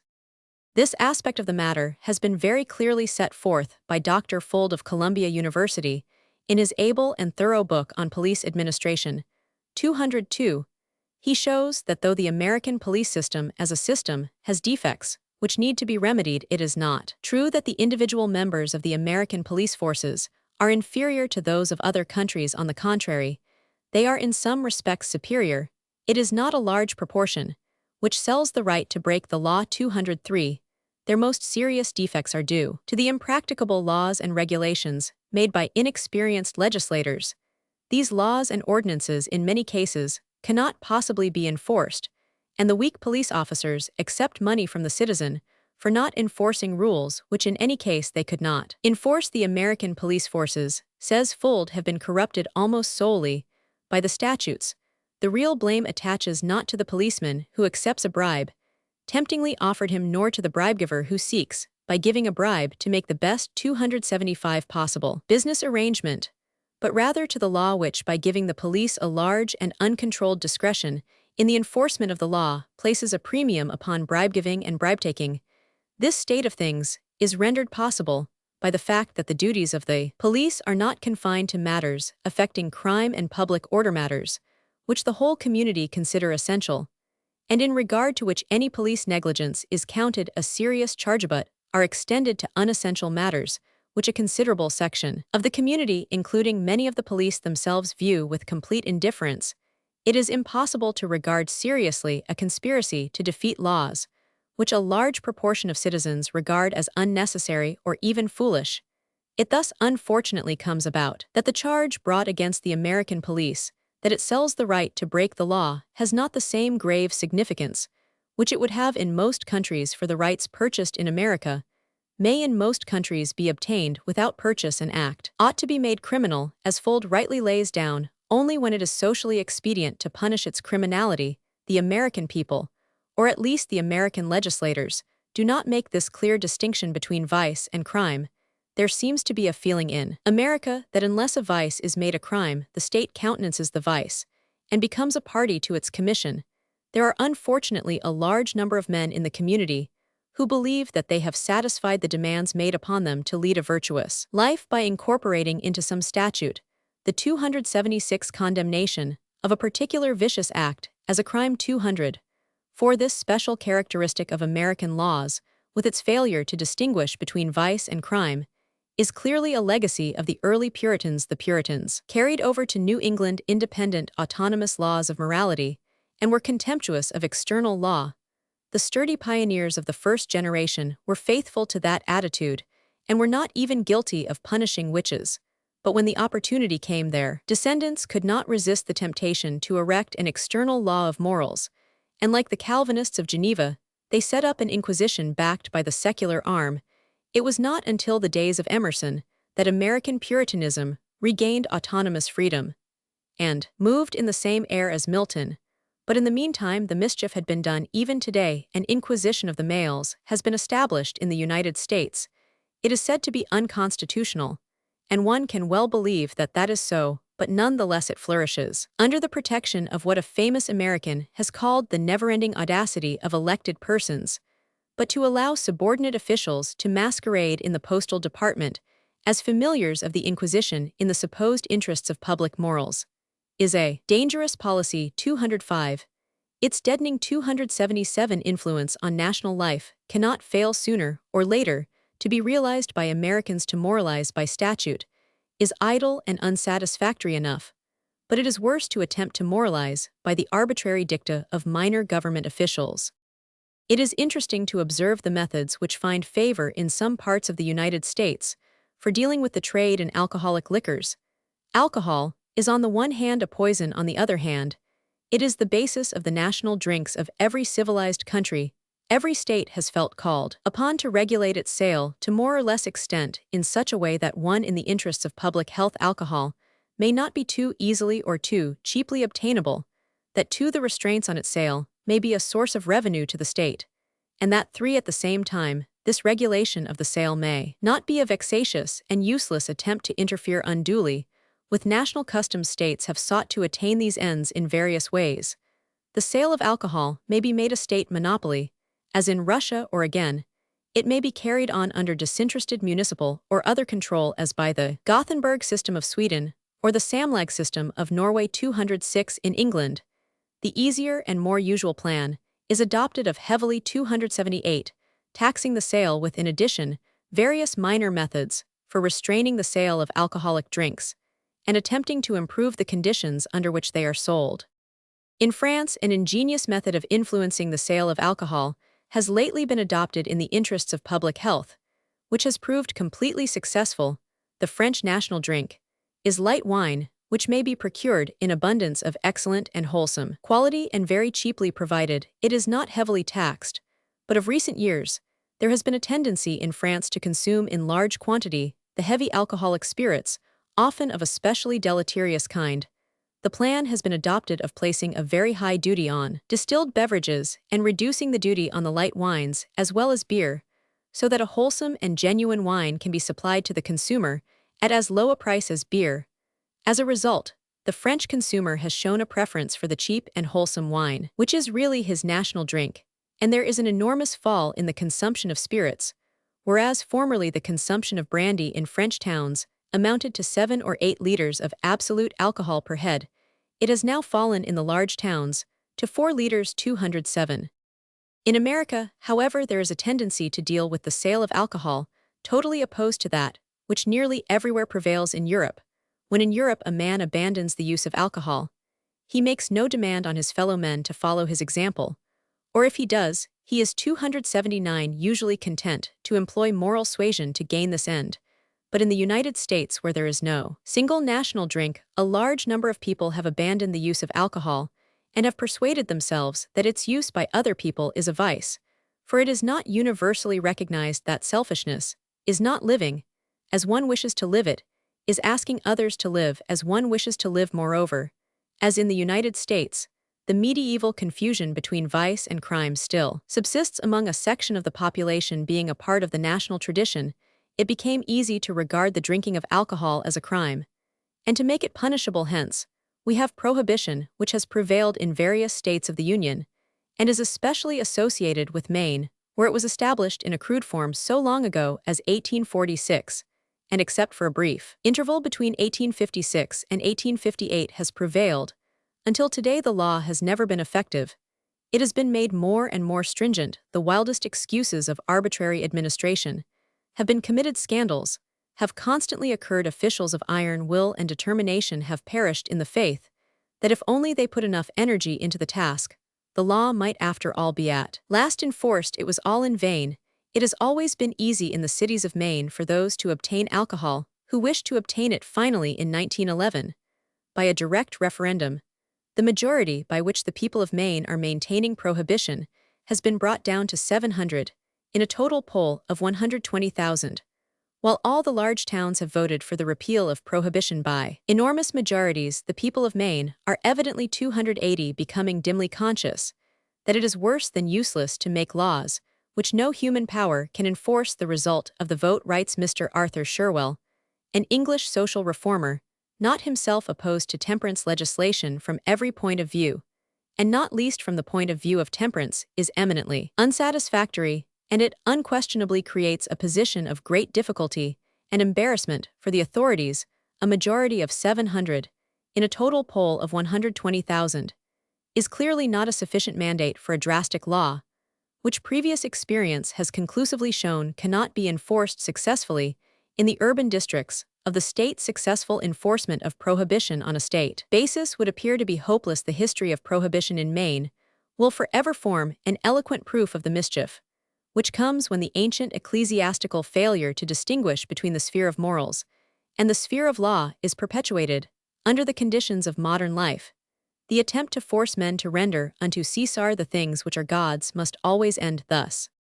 In these matters we witness in America the survival of an ancient tradition. The early Puritans were individualists, it is true, but their individualism took a theocratic form, and in the name of God, they looked upon crimes and vices equally and indistinguishably as sins. We see exactly the same point of view in the penitentials of the 9th century, which were ecclesiastical codes dealing exactly in the same spirit, and in the same way with crime, and with vice recognizing nothing certain difference in degree between murder and masturbation. 281 in the 9th century, and even much later in Calvin's Geneva and Cotton Mather's New England, it was possible to carry into practice this theocratic conception of the unity of vices and crimes and the punishment as sins of both alike. For the community generally accepted that point of view, but that is very far from being the case in the United States of today. The result is that in America, in this respect, we find a condition of things analogous to that which existed in France before the Revolution remolded the laws, in accordance with the temperament of the nation. Laws and regulations of the medieval kind, for the moral ordering of the smallest details of life, are still enacted in America, but they are regarded with growing contempt by the community, and even by the administrators of the laws. It is realized that such minute inquisition into the citizen's private life can only be effectively carried out where the citizen himself recognizes the divine right of the inquisitor, but the theocratic conception of life no longer corresponds to American ideas or American customs. This minute moral legislation rests on a basis which in the course of centuries has become rot. Thus it has come about that nowhere in the world is there so great an anxiety to place the moral regulation of social affairs in the hands of the police. Nowhere are the police more incapable of carrying out such regulation. When we thus bear in mind the historical aspect of the matter, we can understand how it has come about that the individualistic idealist in America has been much more resolute than in England to effect reforms. Much more 282 determined that they shall be very thorough and extreme reforms, and especially much more eager to embody his moral aspirations in legal statutes. But his tasks are bigger than in England, because of the vast, unstable, heterogeneous, and crude population he has to deal with, and because at the same time he has no firmly established centralized and reliable police instrument, whereby to effect his reforms. The fiery American moral idealist is determined to set out for the kingdom of heaven at once, but every steed he mounts proves broken-winded, and speedily drops down by the wayside. Don Quixote sets the lance at rest and digs his spurs into Rocinante's flanks, but he fails to realize that in our modern world, he will never bear him anywhere near the foe. If we wish to see a totally different national method of regarding immorality, we may turn to Russia. Here also we find idealism at work. But it is not the same kind of idealism, since far from desiring to express itself by force, its essential basis is an absolute disbelief in force. Russia, like France, has inherited from an ancient ecclesiastical domination an extremely severe code of regulations against immorality and all sexual aberrations, but unlike France, it has not cast them off in order to mold the laws in accordance with national temperament. The essence of the Russian attitude in these matters is a sympathy with the individual which is stronger than any antipathy aroused by his immoral acts. His act is a misfortune, rather than a sin or a crime. We may observe this attitude in the kindly and helpful fashion in which the Russian assists along the streets his fellowman who has 283 drunk too much vodka, and on a higher plane, we see the same spirit of forgiving human tenderness in the Russian novelists, most clearly in the greatest and most typically national in Dostoevsky. And in Tolstoy, the harsh rigidity of the old Russian laws had not the slightest influence either in changing this national attitude or in diminishing the prevalence, at the very least, as great as elsewhere, of sexual laxity or sexual aberration. Nowadays, as Russia attains national self-consciousness, these laws against immorality are being slowly remolded in accordance with the national temperament, and in some respects as in its attitude towards homosexuality and the introduction in 1907 of what is practically divorce by mutual consent. They allow a freedom and latitude scarcely equaled in any other country. 208. Undoubtedly, there is within certain limits mutual action and reaction in these matters among nations.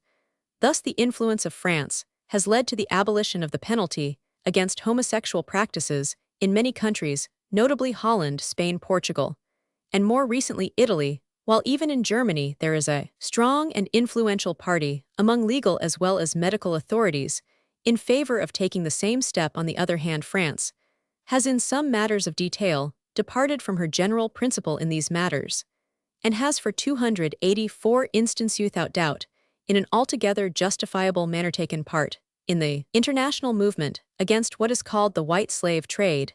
This mutual reaction of nations is well recognized by the more alert and progressive minds in every country jealous of any undue interference with liberty.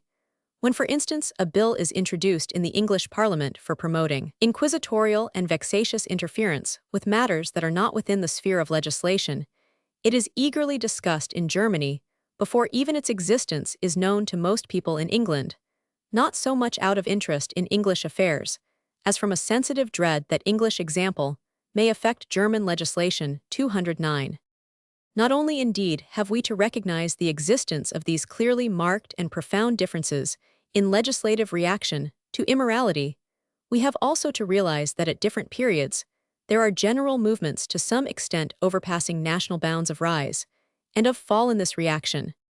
A sudden impulse seizes on a community and spreads to other communities to attempt to suppress some form of immorality by law. Such attempts, as we know, have always ended in failure or worse than failure, for laws 285 against immorality are either not carried out, or if they are carried out, it is at once realized that new evils are created worse than the original evils, and the laws speedily fall into abeyance, or are repealed. That has been repeatedly seen and is well illustrated by the history of prostitution, a sexual manifestation which for 2,000 years all sorts of persons in authority have sought to suppress offhand by law or by administrative fiat. From the time when Christianity gained full political power, prostitution has again and again been prohibited under the severest penalties, but always in vain. The mightiest emperors Theodosius, Valentinian, Justinian, Karl, the great St. Louis, Frederick Barbarossa all had occasion to discover that might was here in vain, and worse than in vain, that they could not always obey their own moral ordinances, still less coerce their subjects into doing so, and that even so far as on the surface they were successful, they produced results more pernicious than the evils they sought to suppress. The best known, and one of the most vigorous of these attempts, was that of the Empress Maria Theresa in Vienna, but all the cruelty and injustice of that energetic effort and all the stringent, ridiculous, and brutal regulations it involved, its prohibition of short dresses, its inspection of billiard rooms, its handcuffing of waitresses, its whippings, and its torturess proved useless and worse than useless and were soon quietly dropped. 210 No more fortunate were more recent municipal attempts in England and America, Portsmouth, Pittsburgh, New York, etc., to 286 suppress prostitution. Offhand, for the most part, they collapsed even in a few days. The history of the legal attempts to suppress homosexuality shows the same results. It may even be said to show more, for when the laws against homosexuality are relaxed or abolished, homosexuality becomes not perhaps less prevalent in so far as it is a congenital anomaly. We cannot expect its prevalence to be influenced by law, but certainly less conspicuous and ostentatious in France under the Bourbons. The sexual invert was a sacrilegious criminal who could legally be burned at the stake, but homosexuality flourished openly in the highest circles, and some of the kings were themselves notoriously inverted. Since the Code Napoleon was introduced, homosexual acts per se have never been an offense, yet instead of flourishing more vigorously, homosexuality has so far receded into the background that some observers regard it as very rare in France. In Germany and England, on the other hand, where the antiquated laws against this perversion still prevail, homosexuality is extremely prominent, and its right to exist is vigorously championed. The law cannot suppress these impulses and passions, it can only sting them into active rebellion. 211. But although it has invariably been seen that all attempts to make men moral by law are doomed to disappointment, spasmodic attempts to do so are continually being made afresh. No doubt those who make these 287 attempts are but a small minority, people whose good intentions are not accompanied by knowledge either of history or of the world. But though a minority, they can often gain a free field for their activities. The reason is plain: no public man likes to take up a position which his enemies may interpret as favorable to vice, and probably due to an anxiety to secure legal opportunities for his own enjoyment of vice. This consideration especially applies to professional politicians.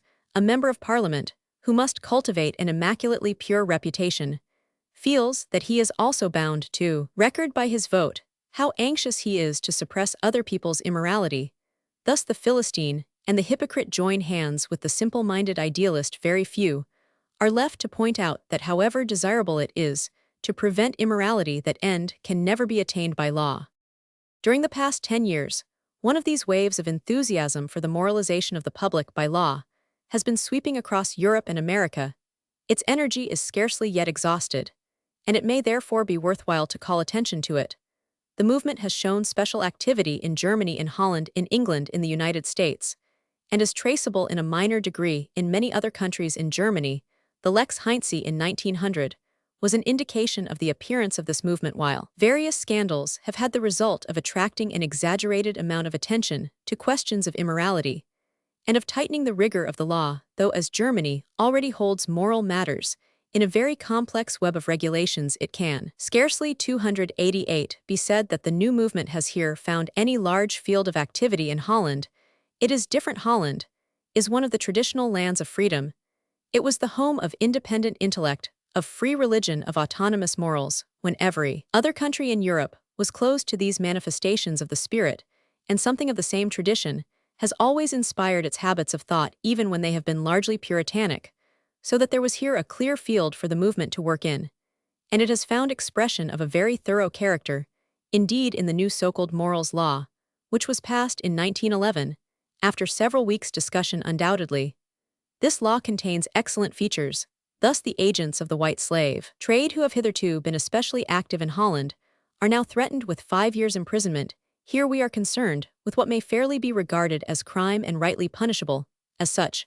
But excellent provisions like these are lost to sight in a great number of other paragraphs, which are at best useless and ridiculous, and at worst vexatious and mischievous in their attempts to limit the free play of civilization.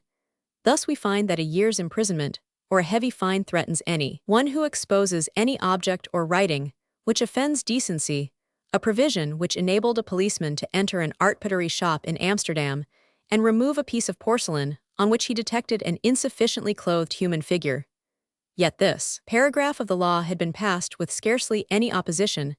Another provision of this law deals extensively with the difficult and complicated question of the age of consent, 289, for girls, which it raises to the age of 21 making intercourse with a girl under 21, an offense punishable by 4 years imprisonment.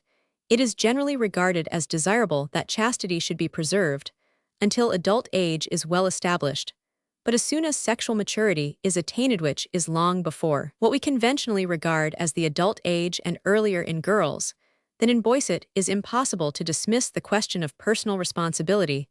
A girl over 16, and still more when she is over 20, is a developed human being on the sexual side. She is capable of seducing as well as of being seduced. She is often more mature than the youth of corresponding age. To instruct her in sexual hygiene, to train her to responsibility, is the proper task of morals, but to treat her as an irresponsible child, and to regard the act of interfering with her chastity, when her consent has been given, as on a level with an assault on an innocent child, merely introduces confusion. It must often be unjust to the male partner in the act. It is always demoralizing and degrading to the girl whom it aims at protecting above all. It reduces what ought to be an extremely serious crime to the level of a merely nominal offense, when it punishes one of two practically mature persons for engaging with full knowledge and deliberation in an act which, however undesirable, is altogether according to nature. There is here a fatal confusion between a crime and an action which is at the worst morally reprehensible and only properly combated by moral methods. These objections are not of a purely abstract or theoretical character. They are based on the practical outcome 290 of such enactments. Thus, in the state of New York, the age of consent was in former days 13 years, it was advanced to 14, and afterwards to 16. This is the extreme limit to which it may prudently be raised, and the New York Society for the Prevention of Cruelty to Children, which had taken the chief part in obtaining these changes in the law, was content to stop at this point, but without seeking the approval of this society. Another body, the White Cross and Social Purity League, took the matter in hand and succeeded in passing an amendment to the law, which raised the age of consent to 18. What has been the result? The Committee of 14, who are not witnesses hostile to moral legislation, state that since the amendment went into effect making the age of consent 18 years, there have been few successful prosecutions.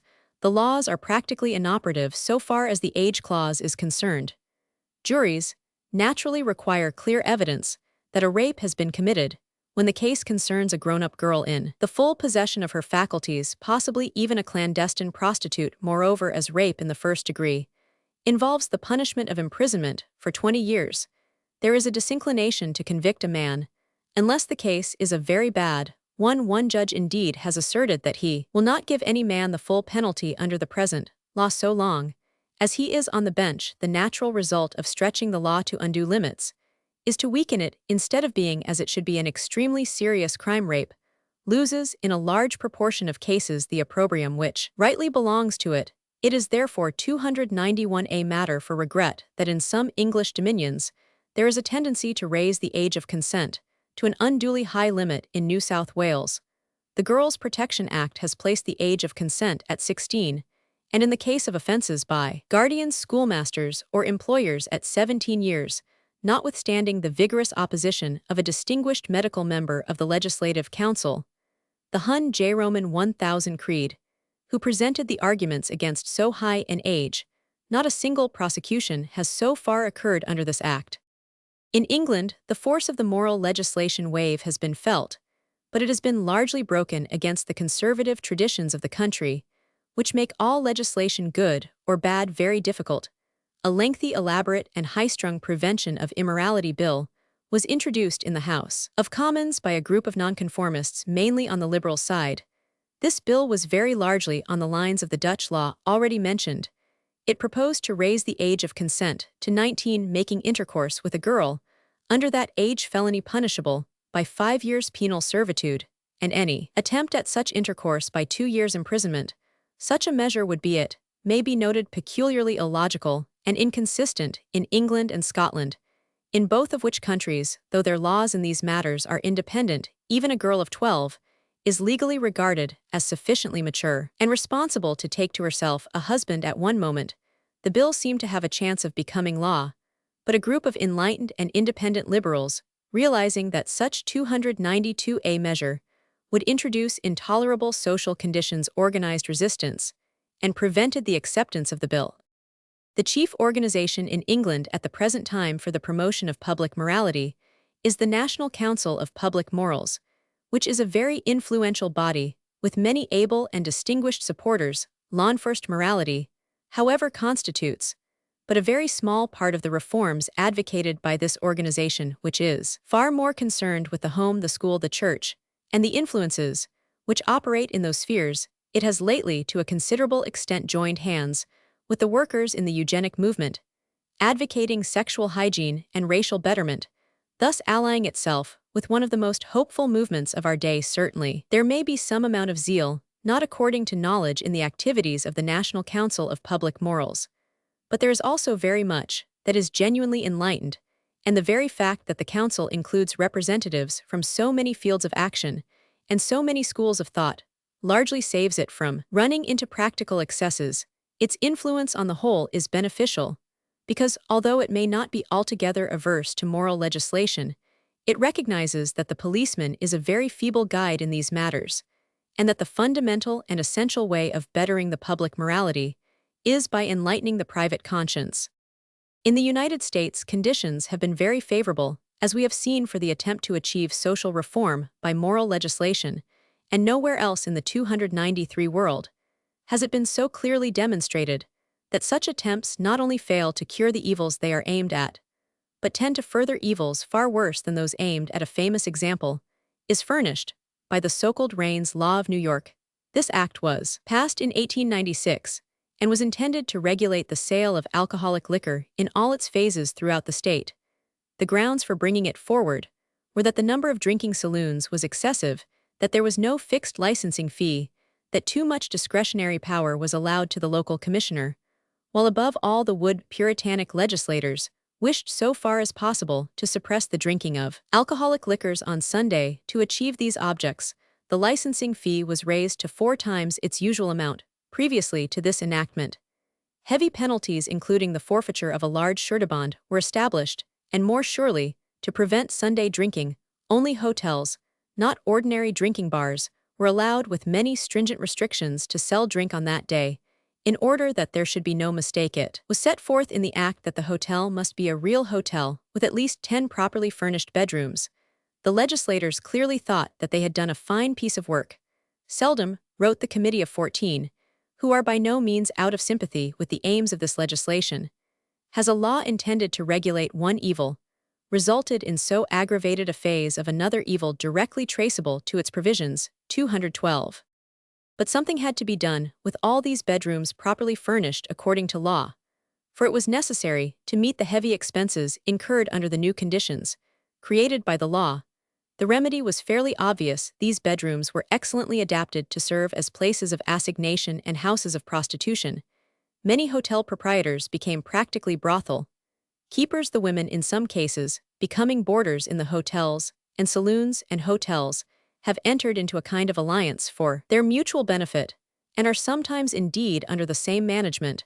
When a hotel is thus run in the interests of prostitution, it has what may be regarded as a staff of women in the neighboring streets. In some districts of New York, it is found that practically all the prostitutes on the street are connected with some Raines Law hotel.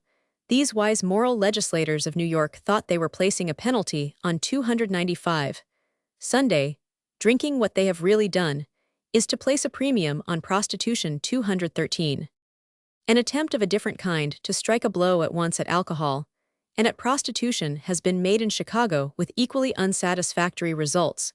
Drink and prostitution are connected, so intimately connected, indeed, that no attempt to separate them can ever be more than superficially successful, even with the most minute inquisition by the police, least of all by police officers, who in Chicago, we are officially told, are themselves sometimes found when in uniform and on duty drinking among prostitutes in saloons. On May 1, 1910, the Chicago General Superintendent of Police made a rule prohibiting the sale of liquor in houses of prostitution on the surface. This rule has in most cases been observed, though only on the surface, as the fieldworkers of the Chicago Vice Commission easily discovered, and a blow was thus dealt to those houses which derive a large profit from the sale of drinks on account of the high price at which they retail them. Yet even so far as the rule has been obeyed, and not evaded, Has it affected any good on this point? We may trust the evidence of the Vice Commissioners of Chicago, a municipal body, appointed by the mayor and 296 city council, and not anxious to discredit the actions of their police superintendent. As to the benefits derived from this order, either to the inmates or the public opinions differ, they write, it is undoubtedly true that the result of the order has been to scatter the prostitutes over a wide territory and to transfer the sale of liquor carried on heretofore in houses to the nearby saloon keepers and to flats and residential sections. But it is an open question whether it has resulted in the lessening of either of the two evils of prostitution and drink. 214. That is a mild statement of the results. It may be noted that there are over 7,000 drinking saloons in Chicago, so that the transfer is not difficult, while the migration to flats off, which an enormous number have been taken for purposes of prostitution, 500 in one district alone, since this rule came into force may, indeed, enable the prostitute to live a freer and more humanizing life, but in no faintest degree diminishes the prevalence of prostitution from the narrow police standpoint. Indeed, the change is a disadvantage, for it shelters the prostitute from observation and involves an entirely new readjustment to new conditions. It cannot be said that either the state of New York or the city of Chicago has been in any degree more fortunate in its attempts at moral legislation against prostitution than against drinking, as we should expect. The laws of New York regard prostitution and the prostitute with an eye of extreme severity. Every prostitute in New York 297, by virtue of the mere fact that she is a prostitute, is technically termed a vagrant. As such, she is liable to be committed to the workhouse for a term not exceeding 6 months. The owner of houses where she lives may be heavily fined, as she herself may be for living in them, and the keeper of a disorderly house may be imprisoned, and the disorderly house suppressed. It is not clear that the large number of prostitutes in New York have been diminished by so much as a single unit. But from time to time, attempts are made in some district or another by an unusually energetic official to put the laws into execution, and it is then possible to study the results. When disorderly houses are suppressed on a large scale, there are naturally a great number of prostitutes who have to find homes elsewhere in order to carry on their business. On one occasion, under the auspices of District Attorney Jerome, it is stated by the Committee of 14 that 800 women were reported to be turned out into the street in a single night. For many there are the Raines Law hotels. A great many others take refuge in tenement houses. Such houses in congested districts are crowded with families, and with these the prostitute is necessarily brought into close contact. Consequently, the seeds of physical and mental disorder which she may bear about her are disseminated in a much more fruitful soil than they were before. Moreover, she is compelled by the laws to exert very great energy in the pursuit of her profession, as it is an offense to harbor her. She has to pay twice as high a rent as other people would have to pay for the same rooms. She may have 298 to pay the police to refrain from molesting her, as well as others to protect her from molestation. She is surrounded by people whom the law encourages to prey upon her. She is compelled to exert her energies at highest tension to earn the very large sums which are necessary, not to gain profits for herself, but to feed all the sharks who are eager to grab what is given to her. The blind or perverse zeal of the moral legislators not only intensifies the evils it aims at curing, but it introduces a whole crop of new evils. How large these sums are we may estimate by the investigation made by the Vice Commissioners of Chicago. They conclude, after careful inquiry, that the annual profits of prostitution in the city of Chicago alone amount to between $15 to $16 million, and they regard this as an ultra-conservative estimate. It is true that not all this actually passes through the women's hands, and it includes the sales of drinks. If we confine ourselves strictly to the earnings of the girls themselves, it is found to work out at an average for each girl of $1,300 per annum. This is more than 4 times as much as the ordinary shop girl can earn in Chicago by her brains, virtue, and other good qualities. But it is not too much for the prostitute's needs. She is compelled to earn so large an income because the active hostility of society, the law, and the police facilitates the task of all those persons, and they are many who desire to prey upon her. Thus society, the law, and the police gain nothing for morals by their hostility to the prostitute. On the contrary, they give strength and 299 stability to the very vice they nominally profess to fight against. This is shown in the vital matter of the high rents which it is possible to obtain where prostitution is concerned. These high rents are the direct result of legal and police enactments against the prostitute. Remove these enactments, and the rents would automatically fall. The enactments maintain the high rents, and so ensure that the mighty protection of capital is on the side of prostitution. The property brings in an exorbitant rate of interest on the capital invested, and all the forces of sound business are concerned in maintaining rents. So gross is the ignorance of the wood moral legislator. Some may think so skillful their duplicity that the methods by which they profess to fight against immorality are the surest methods for enabling immorality, not merely to exist, which it would in any case, but to flourish. A vigorous campaign is initiated against immorality. On the surface, it is successful, morality triumphs, but it may be in the end. We are reminded of the saying of Roman 1000 Desmasons in one of Remy de Guermont's witty and profound dialogues, Des amateurs quand la morale triomphe, il se passe des choses très vilaines. The reason why the triumphs of legislative and administrative morality are really such ignominious failures must now be clear, but may again be repeated. It is because on matters of morals, there is no unanimity of opinion, as there is in regard to crime. There is always a large section of the community which feels tolerant towards, and even practices acts, which another section 300 it may be quite reasonably stigmatizes as immoral. Such conditions are highly favorable for the exercise of moral influence. They are quite unsuitable for legislative action, which cannot possibly be brought to bear against a large minority, perhaps even majority of otherwise law-abiding citizens, in the matter of prostitution. For instance, the vice commissioners of Chicago state emphatically the need for constant and persistent repression, leading on to absolute annihilation of prostitution.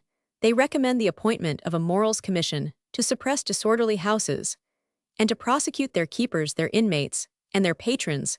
They further recommend the establishment of a morals court of vaguely large scope.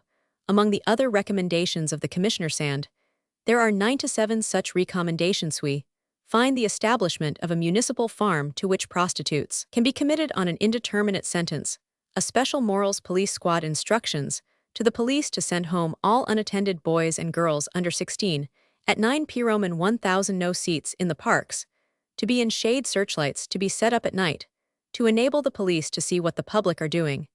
And so on. The scheme, it will be seen, combines the methods of Calvin in Geneva with those of Maria Theresa in Vienna 215.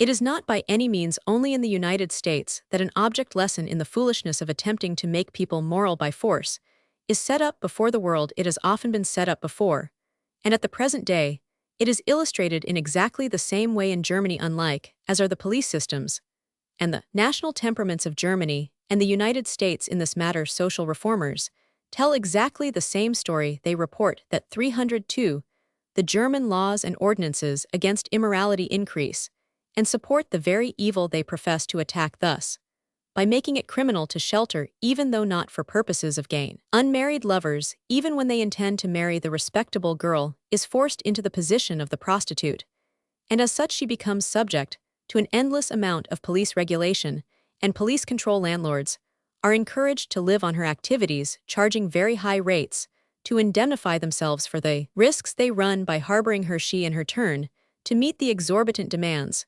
which the law and the police encourage the whole environment to make upon her, is forced to exercise her profession with the greatest activity and to acquire the maximum of profit. Law and the police have forged the same vicious circle. 216. The illustrations thus furnished by Germany, Holland, England, and the United States will probably suffice to show that there really is, at the present time, a wave of feeling in favor of the notion that it is possible to promote public morals by force of law. It only remains to observe that the recognition of the futility of such attempts by no means necessarily involves a pessimistic conservatism. To point out that prostitution never has been and never can be abolished by law is by no means to affirm that it is an evil which must endure forever and that no influence can affect it. But we have to realize in the first place that prostitution belongs to that sphere of human impulses in which mere external police ordinances count for 303 comparatively little, and that in the second place, even in the more potent field of true morals, which has nothing to do with moral legislation, prostitution is so subtly and deeply rooted that it can only be affected by influences which bear on all our methods of thought and feeling, and all our social custom, it is far from being an isolated manifestation. It is, for instance, closely related to marriage. Any reforms in prostitution, therefore, can only follow a reform in our marriage system. But prostitution is also related to economics, and when it is realized how much has to be altogether changed in our whole social system to secure even an approximate abolition of prostitution, it becomes doubtful whether many people are willing to pay the price of removing the social evil. They find it so easy to deplore they are prepared to appoint commissions. They have no objection to offer up a prayer. They are willing to pass laws and issue police regulations, which are known to be useless. At that point their ardor ends. If it is impossible to guard the community by statute against the central evil of prostitution, still more hopeless is it to attempt the legal suppression of all the multitudinous minor provocations of the sexual impulse offered by civilization. Let it be assumed that only by such suppression, and not by frankly meeting and fighting temptations, can character be formed. Yet it would be absolutely impossible to suppress more than a fraction of the things that would need to be suppressed. There is almost no feature article of dress attitude act Dr. Stanley Hall has truly remarked, or even animal, or 304, perhaps object in nature, that may not have to some morbid soul specialized erogenic and erethic power. If therefore we wish to suppress the sexually suggestive and the possibly obscene, we are bound to suppress the whole world, beginning with the human race. For if we once enter on that path, there is no definite point at which we can logically stop. The truth is, as Mr. Theodore Schroeder has so repeatedly insisted, 217, that obscenity is subjective. It cannot reside in an object, but only in the impure mind which is influenced by the object. In this matter, Mr. Schroeder is simply the follower. At an interval of St. Paul, we must work not on the object, but on the impure mind affected by the object. If the impure heart is not suppressed, it is useless to suppress the impure object, while if the heart is renewed, the whole task is achieved. Certainly, there are books, pictures, and other things in life so unclean that they can never be pure even to the purest. But these things by their loathsomeness are harmless to all healthy minds. They can only corrupt minds, which are corrupt already. Unfortunately, when ignorant police officials and custom-house officers are entrusted with the task of searching for the obscene, it is not to these things that their attention is exclusively directed. Such persons, it seems, cannot distinguish between these things and the noblest productions of human art and intellect, and the law has proved powerless to set them right in all civilized countries. The list is indeed formidable of the splendid and 305 inspiring productions from the Bible downwards, which officials or the law courts have been pleased to declare obscene, so that while the task of moralizing the community by force must absolutely fail of its object, it may at the same time suffice to effect much mischief. It is one of the ironies of history that the passion for extinguishing immorality by law and administration should have arisen in what used to be called Christendom, for Christianity is precisely the most brilliant proof the world has ever seen of the truth that immorality cannot so be suppressed. From the standpoint of classic Rome, Christianity was an aggressive attack on Roman morality from every side. It was not so only in appearance, but in reality, as modern historians fully recognize. 218 merely as a new religion, Christianity would have been received with calm indifference, even with a certain welcome, as other new religions were received. But Christianity denied the supremacy of the state, carried on an anti-military propaganda in the army, openly flouted established social conventions, loosened family life, preached and practiced asceticism to an age that was already painfully aware that above all things it needed men. The fatal, though doubtless inevitable, step was taken of attempting to suppress the potent poison of this manifold immorality by force. The triumph of Christianity 306 was largely due to the fine qualities which were brought out by that annealing process, and the splendid prestige which the process itself assured. Yet the method of warfare, which it had so brilliantly proved to be worthless, was speedily adopted by Christianity itself, and is even yet at intervals spasmodically applied. That these attempts should have such results as we see is not surprising, when we remember that even movements at the outset, mainly inspired by moral energy, rather than by faith in moral legislation, when that energy becomes reckless, violent, and intolerant, lead in the end to results altogether opposed to the aims of those who initiated them. It was thus that Luther has permanently fortified the position of the popes whom he assailed, and that the Reformation produced the Counter-Reformation, a movement as formidable and as enduring as that which it countered. When Luther appeared, all that was rigid and inhuman in the Church was slowly dissolving, certainly not without an inevitable sediment of immorality. Yet the solution was in the highest degree favorable to the development of the freer and larger conceptions of life. The expansion of science and art and philosophy, which at that moment was preeminently necessary for the 307 progress of civilization, and indirectly, therefore for the progress of morals 219, the violence of the Reformation not only resulted in a new tyranny for its own adherents calling, in turn for fresh reformations, by Puritans, Quakers, Deists, and freethinkers, but it re-established, and even today continues to support that very tyranny of the old Church against which it was a protest. When we try to regulate the morals of men on the same uniform pattern, we have to remember that we are touching the most subtle, intimate, and incalculable springs of action. It is useless to apply the crude methods of suppression and annihilation to these complex and indestructible forces. When Charles V retired in weariness from the greatest throne in the world, to the solitude of the monastery at Eust, he occupied his leisure for some weeks in trying to regulate two clocks. It proved very difficult. One day, it is recorded, he turned to his assistant and said, "To think that I attempted to force the reason and conscience of thousands of men into one mold, and I cannot make two clocks agree." Wisdom 308 comes to the rulers of men, sometimes, usually, when they have ceased to be rulers. It comes to the moral legislators, not otherwise than it comes to the immoral persons they legislate against. I act first, the French thief said then, I think. It seems to some people almost a paradox to assert that immorality should not be encountered by physical force. The same people would willingly admit that it is hopeless to rout a modern army with bows and arrows, even with the support of a fanfare of trumpets. Yet that metaphor, as we have seen, altogether fails to represent the inadequacy of law in the face of immorality. We are concerned with a method of fighting which is not merely inadequate, but, as has been demonstrated many times during the last 2,000 years, actually fortifies and even dignifies the foe it professes to attack. But the failure of physical force to suppress the spiritual evil of immorality by no means indicates that a like failure would attend the more rational tactics of opposing a spiritual force by spiritual force. The virility of our morals is not proved by any weak attempt to call in the aid of the secular arm of law or the ecclesiastical arm of theology. If a morality cannot by its own proper virtue hold its opposing immorality in check, then there is something wrong with that morality. It runs the risk of encountering a fresh and more vigorous movement of morality. Men begin to think that if not the whole truth, there is yet a real element of truth in the assertion of Nietzsche. We believe that severity, violence, slavery, danger in the street, and in the heart secrecy 309 stoicism, tempters, art, and devilry of every kind, everything wicked, tyrannical, predatory, and serpentine in man, serves as well for the elevation of the human species as its opposite 220. To ignore altogether the affirmation of that opposing morality, it would be to breed a race of weaklings, fatally doomed to succumb helplessly to the first breath of temptation.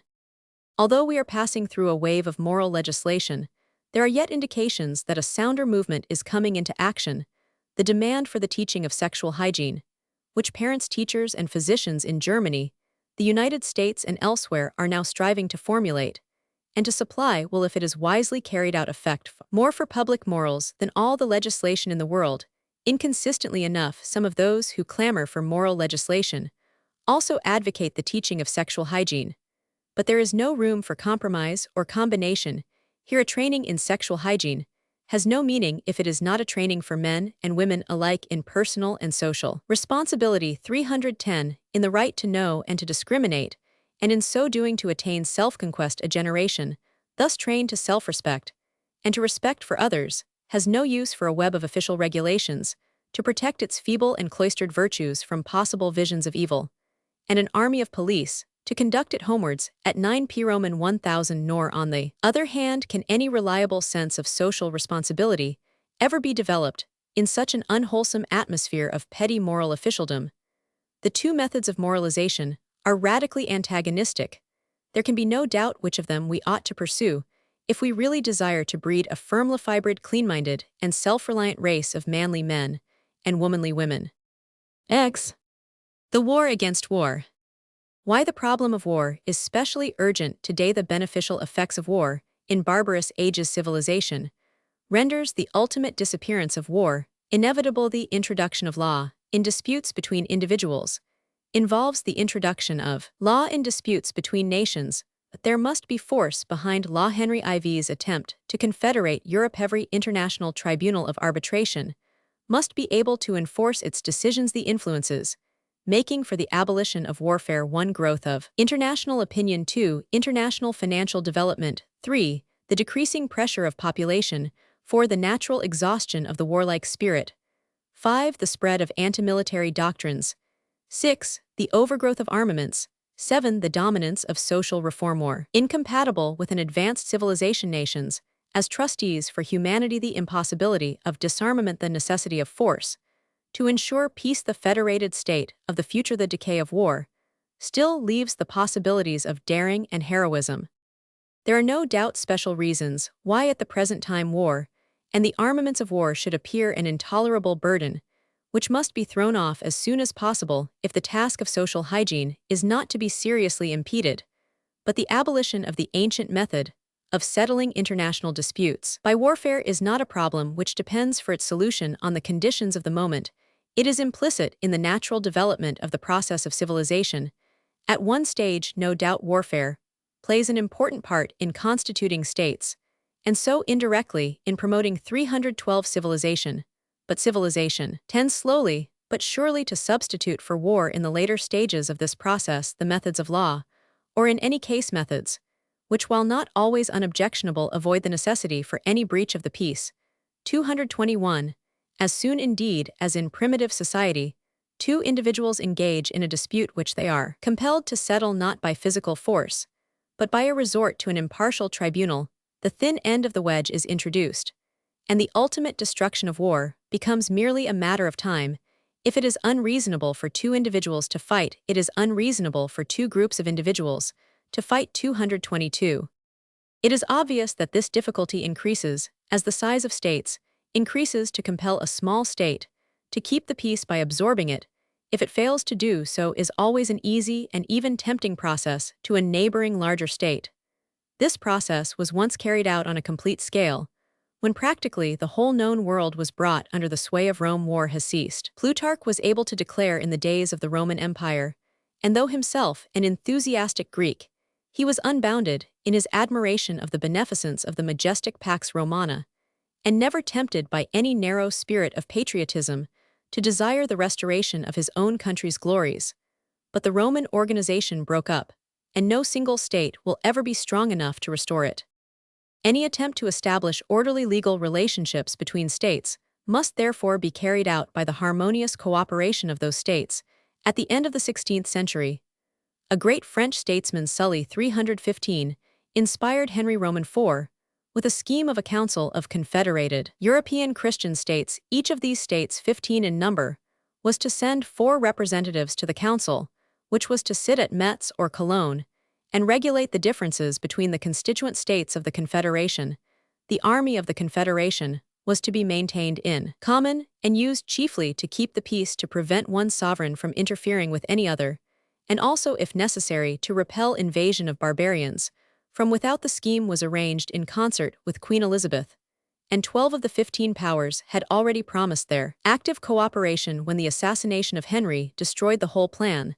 Such a confederation was easier to arrange then than it is now, but probably it was more difficult to maintain, and it can scarcely be said that at that date the times were ripe for so advanced a scheme. 224. Today the interests of small states are so closely identified with peace that it is seldom difficult to exert pressure on them to maintain it. It is quite another matter with the large states. The fact that during the 316 past half-century so much has been done by the larger states to aid the cause of international arbitration and to submit disputes to international tribunals shows how powerful the motives for avoiding war are nowadays becoming.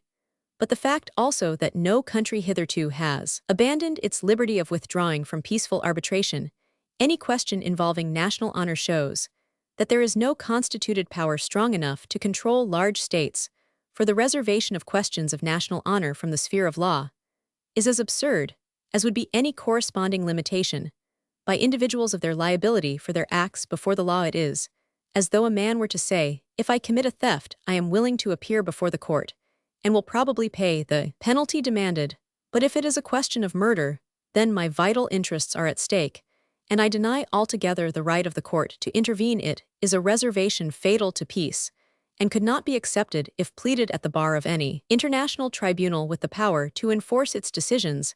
Imagine, says Edward Jenks in his History of Politics, a modern judge persuading Mr. William Sykes to make it up with the relatives of his victim, and on his remaining obdurate leaving the two families to fight the matter out. Yet that is what was in some degree done in England until medieval times as regards individual crimes, and it is what is still done as regards national crimes, insofar as the appeal to arbitration is limited and voluntary. The proposals, therefore, though not yet accepted by any government, lately mooted in the United States, in England, and in 317 France, to submit international disputes without reservation to an impartial tribunal, represent an advance of peculiar significance. The abolition of collective fighting is so desirable an extension of the abolition of individual fighting, and its introduction has waited so long the establishment of some high compelling power for the influence of the religion of peace, has in this matter been less than nil. That it is evident that only the coincidence of very powerful and peculiar factors could have brought the question into the region of practical politics. In our own time, there are several such factors, most of which have been developing during a long period, but none have been clearly recognized until recent years. It may be worth while to indicate the great forces now warring against war. It must be added that this voice is not, as it might seem, a selfish voice, only it is justifiable not only in immediate international interests, but even in the ultimate interests of the belligerent country, and not less so if that country should prove victorious so far as business and money are concerned. A country gains nothing by a successful war, even though that war involves the acquisition of immense new provinces after a great war. Conquered country may possess more financial stability than its conqueror, and both may stand lower in this respect than some other country, which is internationally 321 guaranteed against war. Such points as these have of late been ably argued by Norman Angell in his remarkable book The Great Illusion, and for the most part convincingly illustrated. 225. As was long since said the ancients cried vi victis, we have learnt to cry vi victoribus. It may indeed be added that the general tendency of war, putting aside peoples altogether lacking in stamina to moralize the conquered, and to demoralize the conquerors, this effect is seen alike on the material and the spiritual side's conquest brings self-conceit, and intolerance the reckless inflation and dissipation of energies. Defeat brings prudence and concentration. It ennobles and fortifies all the glorious victories of the first Napoleon, achieved less for France than the crushing defeat of the third Napoleon. The triumphs left enfeeblement, the defeat acted as a strong tonic which is still working beneficently today. The corresponding reverse process has been at work in Germany. The German soil that Napoleon plowed yielded a Moltke and a Bismarck 226, while today, however mistakenly, the German press is crying out that only another where it ought in honesty to say an unsuccessful war can restore the nation's flaccid muscle. It is yet too early to see the 322 results of the Russo-Japanese War, but already there are signs that by industrial overstrain and the repression of individual thought, Japan is threatening to enfeeble the physique and to destroy the high spirit of the indomitable men to whom she owed her triumph. To whatever degree, however, it may have been potent in causing war in the past, it is certain that the pressure of population as a cause of war will be eliminated in the future. The only nations nowadays that can afford to make war on the grand scale are the wealthy and civilized nations, but civilization excludes a high birth rate. There has never been any exception to that law, nor can we conceive any exceptions for it. Is more than a social law, it is a biological law. Russia, a still imperfectly civilized country, stands apart in having a very high birth rate, but it also has a very high death rate, and even should it happen that in Russia, improved social conditions lower the death rate before affecting the birth rate, there is still ample room within Russian territory for the consequent increase of population among all the other nations which are considered to threaten the world's peace. The birth rate is rapidly falling. This is so, for instance, as regards England and Germany. Germany, especially, it was once thought, though in actual fact, Germany has not fought for over 40 years, shed an interest in going to war in order to find an outlet for her surplus population, compelled in the absence of suitable German colonies to sacrifice its patriotism and lose its nationality by emigrating to foreign countries, but the German birth rate is falling, German emigration is decreasing, and the 324 immense growth of German industry is easily able to absorb the new generation. Thus the declining birth rate of civilized lands will alone largely serve in the end to eliminate warfare, partly by removing one of its causes, partly because the increased value of human life will make war too costly. It is the same story elsewhere. The French long cherished the tradition of military glory, and no country has fought so much. We see the result today in no country is the attitude of the intellectual classes, so calm and so reasonable on the subject of war, and nowhere is the popular hostility to war so strongly marked. 228 Spain 326 furnishes another instance, which is even still more decisive. The Spanish were of old a preeminently warlike people, capable of enduring all hardships, never fearing to face death. Their aggressively warlike and adventurous spirit sent them to death all over the world. It cannot be said even today that the Spaniards have lost their old tenacity and hardness of fiber, but their passion for war and adventure was killed out 3 centuries ago. In all these and the like cases, there has been a process of selective breeding, eliminating the soldierly stocks, and leaving the others to breed the race. The men who so loved fighting that they fought till they died had few chances of propagating their own warlike impulses. The men who fought and ran away, the men who never fought at all, were the men who created the new generation and transmitted to it their own traditions. This selective process, moreover, has not merely acted automatically. It has been furthered by social opinion and social pressure, sometimes very drastically expressed. Thus, in the England of the Plantagenets, there grew up a class called gentlemenot, as has sometimes been 327, supposed a definitely defined class, though they were originally of good birth, whose chief characteristic was that they were good fighting men and sought fortune by fighting. The premier gentleman of England, according to Sir George Sitwell, and an entirely typical representative of his class, was a certain glorious hero who fought with Talbot at Agincourt, and also, as the unearthing of obscure documents shows, at other times indulged in housebreaking and in wounding with intent to kill, and in procuring the murder of one Thomas Page, who was cut to pieces while on his knees begging for his life. There evidently was a state of society highly favorable to the warlike man, highly unfavorable to the unwarlike man whom he slew in his wrath. Nowadays, however, there has been a revaluation of these old values. The cowardly, and no doubt plebeian Thomas Page, multiplied by the million, has succeeded in hoisting himself into the saddle, and he revenges himself by discrediting hunting into the slums, and finally hanging every descendant he can find of the premier gentleman of Agincourt. It must be added that the advocates of the advantages of war are not entitled to claim this process of selective breeding as one of the advantages of war. It is quite true that war is incompatible with a high civilization and must in the end be superseded, but this method of suppressing it is too thorough. It involves not merely the extermination of the fighting spirit, but of many excellent qualities, physical and moral, which are associated with the fighting spirit. Benjamin Franklin seems to have 328 been the first to point out that a standing army diminishes the size and breed of the human species. Almost in Franklin's lifetime that was demonstrated on a wholesale scale, for there seems little reason to doubt that the size and stature of the French nation have been permanently diminished by the constant levies of young recruits, the flower of the population, whom Napoleon sent out to death in their first manhood. And still childless fine physical breed involves also fine qualities of virility and daring, which are needed for other purposes than fighting. In so far as the selective breeding of war kills these out, its results are imperfect and could be better attained by less radical methods.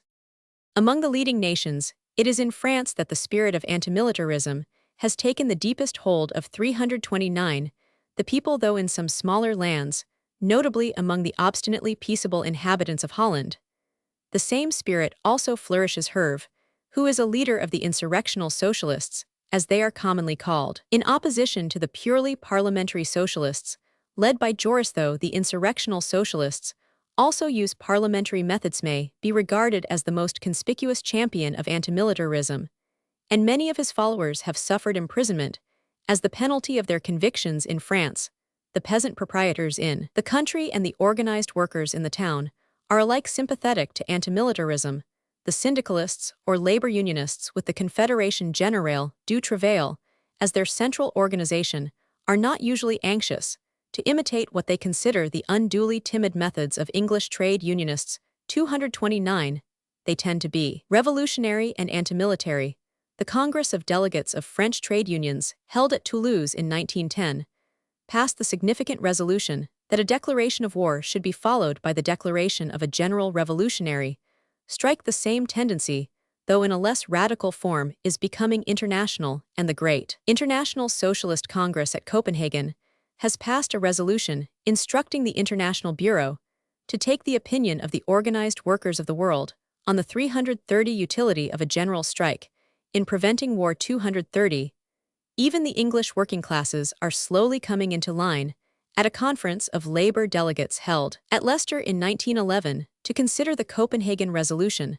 The policy of the anti-military general strike was defeated by only a narrow majority on the ground that it required further consideration and might be detrimental to political action. But as most of the leaders are in favor of the strike policy, there can be no doubt that this method of combating war will shortly be the accepted policy of the English labor movement. In carrying out such a policy, the Labour Party expects much help from the growing social and political power of women, the most influential literary advocate of the peace movement, and one of the earliest has been a woman, the Baroness Bertha von Suttner, and it is held to be incredible that the wives and mothers of the people will use their power to support an institution which represents the most brutal method of destroying their husbands and sons. The cause of woman, says Novikov, is the cause of peace. We pay the first cost on all human life, says Olive Schreiner. 231. If we realize what is going on around us, it is easy to see that the anti-militarist movement is rapidly reaching a stage when it will be easily able, even unaided, to paralyze any war immediately and automatically.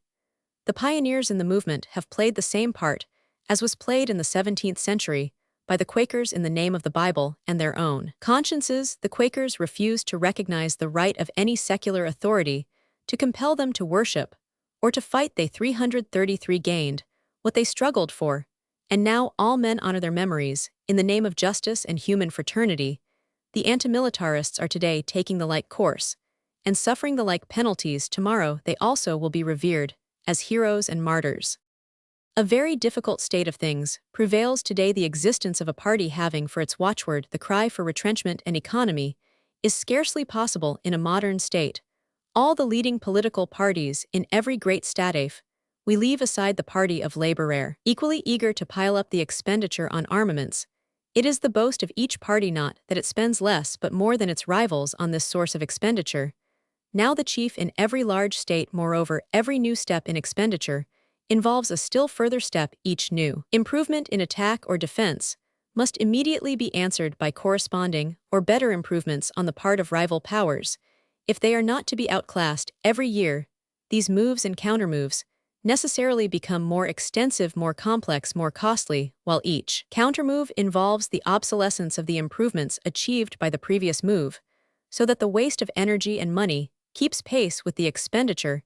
It is well recognized that there is absolutely no 335 possible limit to this process, and its constantly increasing acceleration.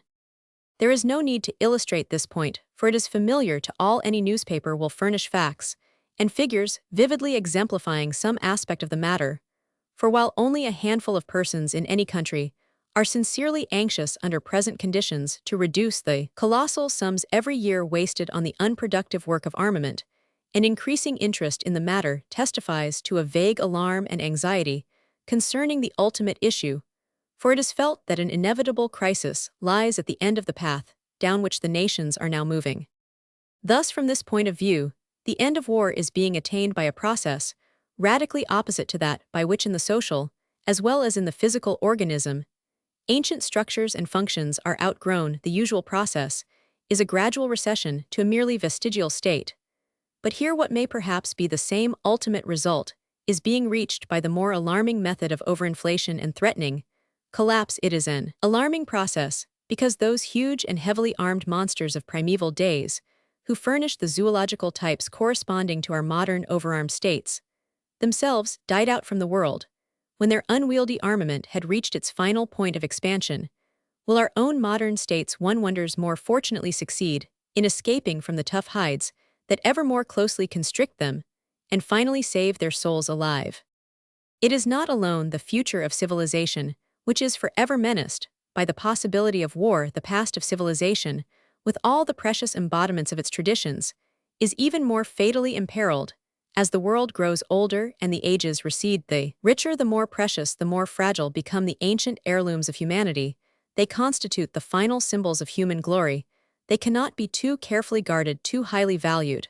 But all the other dangers that threaten their integrity and safety, if put together, do not equal war. No land that has ever been a cradle of civilization but bears witness to this sad truth. All the sacred citadels, the glories of humanity, Jerusalem and Athens, Rome and Constantinople, have been ravaged by war, and in every case their ruin has been a disaster that can never be repaired. If we turn to the minor glories of more modern ages, the special treasure of England has been its parish churches, a treasure of unique charm in the 337 world, and the embodiment of the people's spirit today. In their battered and irreparable condition, they are the monuments of a civil war waged all over the country with ruthless religious ferocity. Spain, again, was a land which had stored up during long centuries nearly the whole of its accumulated possessions in every art, sacred and secular, of fabulous value. Within the walls of its great fortress-like cathedrals, Napoleon's soldiers overran the land and brought with them rapine and destruction,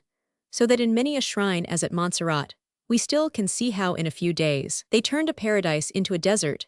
It is not only the West that has suffered. In China, the rarest and loveliest wares and fabrics that the hand of man has wrought were stored in the imperial palace of Pekin. The savage military hordes of the West broke in less than a century ago and recklessly trampled down and fired all that they could not loot. In every such case, the loss is final. The exquisite incarnation of some stage in the soul of man that is forever gone is permanently diminished, deformed, or annihilated. At the present time, all civilized countries are becoming keenly aware of the value of their embodied artistic possessions. This is shown in the most decisive manner possible by the enormous prices placed upon them. Their pecuniary value enables even the stupidest and most unimaginative to realize the crime that is committed when they are ruthlessly and wantonly destroyed. Nor is it only the products of ancient art which have today become so peculiarly valuable. The products of modern science are only less valuable. So highly complex and 338 elaborate is the mechanism now required to ensure progress in some of the sciences that enormous sums of money, the most delicate skill, long periods of time, are necessary to produce it. Galileo could replace his telescope with but little trouble. The destruction of a single modern observatory would be almost a calamity to the human race. Such considerations as these are indeed at last recognized in all civilized countries. The engines of destruction now placed at the service of war are vastly more potent than any used in the wars of the past. On the other hand, the value of the products they can destroy is raised in a correspondingly high degree, but a third factor is now intervening. And if the museums of Paris or the laboratories of Berlin were threatened by a hostile army, it would certainly be felt that an international power, if it existed, should be empowered to intervene at whatever cost to national susceptibilities in order to keep the peace. Civilization, we now realize, is wrought out of inspirations and discoveries which are forever passed and repassed from land to land. It cannot be claimed by any individual land. A nation's art products and its scientific activities are not mere national property, they are international possessions for the joy and service of the whole world. The nations hold them in trust for humanity, the international force, which will inspire respect for that truth it is our business to create. The only question that remains, and it is a question the future alone will solve, is the particular point at which this ancient and overgrown stronghold of war, now 339 being invested so vigorously from so many sides, will finally be overthrown, whether from within or from without, whether by its own inherent weakness, by the persuasive reasonableness of developing civilization, by the self-interest of the commercial and financial classes, or by the ruthless indignation of the proletariat. That is a problem still insoluble, but it is not impossible that some already living may witness its solution. 2 centuries ago, the Abbé de Saint-Pierre set forth his scheme for a federation of the states of Europe, which meant at that time a federation of all the civilized states of the world. It was the age of great ideas scattered abroad to germinate in more practical ages, to come the amiable. Ab enjoyed all the credit of his large and philanthropic conceptions, but no one dreamed of realizing them, and the forces which alone could realize them had not yet appeared above the horizon. 233. In this 340 matter, at all events, the world has progressed, and a federation of the states of the world is no longer the mere conception of a philosophically dreamer. The first step will be taken when two of the leading countries of the world, and it would be most reasonable for the states, having the closest community of origin and language, to take the initiative or resolve to submit all their differences without reserve to arbitration. As soon as a third power of magnitude joined this federation, the nucleus would be constituted of a world state. Such a state would be able to impose peace on even the most recalcitrant outside states, for it would furnish that visible power to keep them in awe which Hobbes rightly declared to be indispensable. It could even in the last resort, if necessary, enforce peace by war. Thus there might still be war in the world, but there would be no wars that were not holy wars. There are other methods than war of enforcing peace, and these such a federation of great states would be easily able to bring to bear on even the most warlike of states. But the necessity of a mighty armed international force would remain for a long time to come, to suppose, as some seem to suppose, that the establishment of arbitration in place of war means immediate disarmament is an idle dream. At conferences of the English Labour Party on this question, the most active 341 opposition to the proposed strike method for rendering war impossible comes from the delegates representing the workers in arsenals and dockyards, but there is no likelihood of arsenals and dockyards closing in the lifetime of the present workers, and though the establishment of peaceful methods of settling international disputes cannot fail to diminish the number of the workers who live by armament, it will be long before they can be dispensed with altogether. It is indeed so common to regard the person who points out the inevitable bankruptcy of war under highly civilized conditions as a mere utopian dreamer, that it becomes necessary to repeat with all the emphasis necessary that the settlement of international disputes by law cannot be achieved by disarmament or by any method not involving force. All law, even the law that settles the disputes of individuals, has force behind it, and the law that is to settle the disputes between nations cannot possibly be effective unless it has behind it a mighty force. I have assumed this from the outset in quoting the dictum of Hobbes, but the point seems to be so easily overlooked by the loose thinker that it is necessary to reiterate it. The necessity of force behind the law ordering international relations has indeed never been disputed by any sagacious person who has occupied himself with the matter. Even William Penn, who though a Quaker was a practical man of affairs, when in 1693 he put forward his essay towards the present and future peace of Europe by the establishment of a European Diet Parliament, or estate, proposed that if any imperial 342 state refused to submit its pretensions to the sovereign assembly and to abide by its decisions, or took up arms on its own behalf, all the other sovereignties united as one strength shall compel the submission and performance of the sentence, with damages to the suffering party and charges to the sovereignties that obliged their submission, in repudiating some injudicious and hazardous pacificist considerations put forth by Novikov. The distinguished French philosopher Jules de Gaultier points out that law has no rights against war save in force, on which war itself bases its rights. Force in abstracto creates right. It is quite unimaginable that a right should exist which has not been affirmed at some moment as a reality, that is to say, a force. What we glorify under the name of right is only a more intense and habitual state of force, which we oppose to a less frequent form of force. 230. For the old Quaker and the modern philosopher are thus at one with the practical man in rejecting any form of pacification which rests on a mere appeal to reason and justice. During the single year of 1911, the process was unrolled in its most complete form. The first bad move, though it was a relatively small and inoffensive move, was made by France. The powers, after much deliberation, had come to certain conclusions concerning Morocco, and while giving France a predominant influence in that country, had carefully limited her power of action. But France, anxious to increase her hold on the land, sent out with the usual pretexts an unnecessary expedition to Fez. Had an international tribunal with an adequate force behind it been in existence, France would have been called upon to justify her action, and whether she succeeded or failed in such justification, no further evils would have occurred, but there was no force able or willing to call France to account, and the other powers found it a simpler plan to follow her example than to check it. In pursuance of this policy, Germany sent a warship to the Moroccan port of Agadir, using the same pretext as the French, with even less justification. When the supreme military power of the world wags even a finger, the whole world is thrown into a state of consternation. That happened on the present occasion.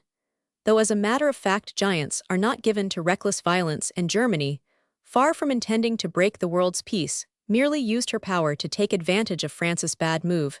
She agreed to condone France's mistake, and to resign to her the Moroccan rights to which 345 neither country had the slightest legitimate claim in return for an enormous tract of land in another part of Africa. Now so far the game had been played in accordance with rules, which though by no means those of abstract justice, were fairly in accordance with the recognized practices of nations, but now another power was moved to far more openly unscrupulous action. It has long been recognized that if there must be a partition of North Africa, Italy's share is certainly Tripoli. The action of France and of Germany stirred up in Italy the feeling that now or never was the moment for action, and with brutal recklessness, and the usual pretexts now flimsier than ever, Italy made war on Turkey without offer of mediation, in flagrant violation of her own undertakings.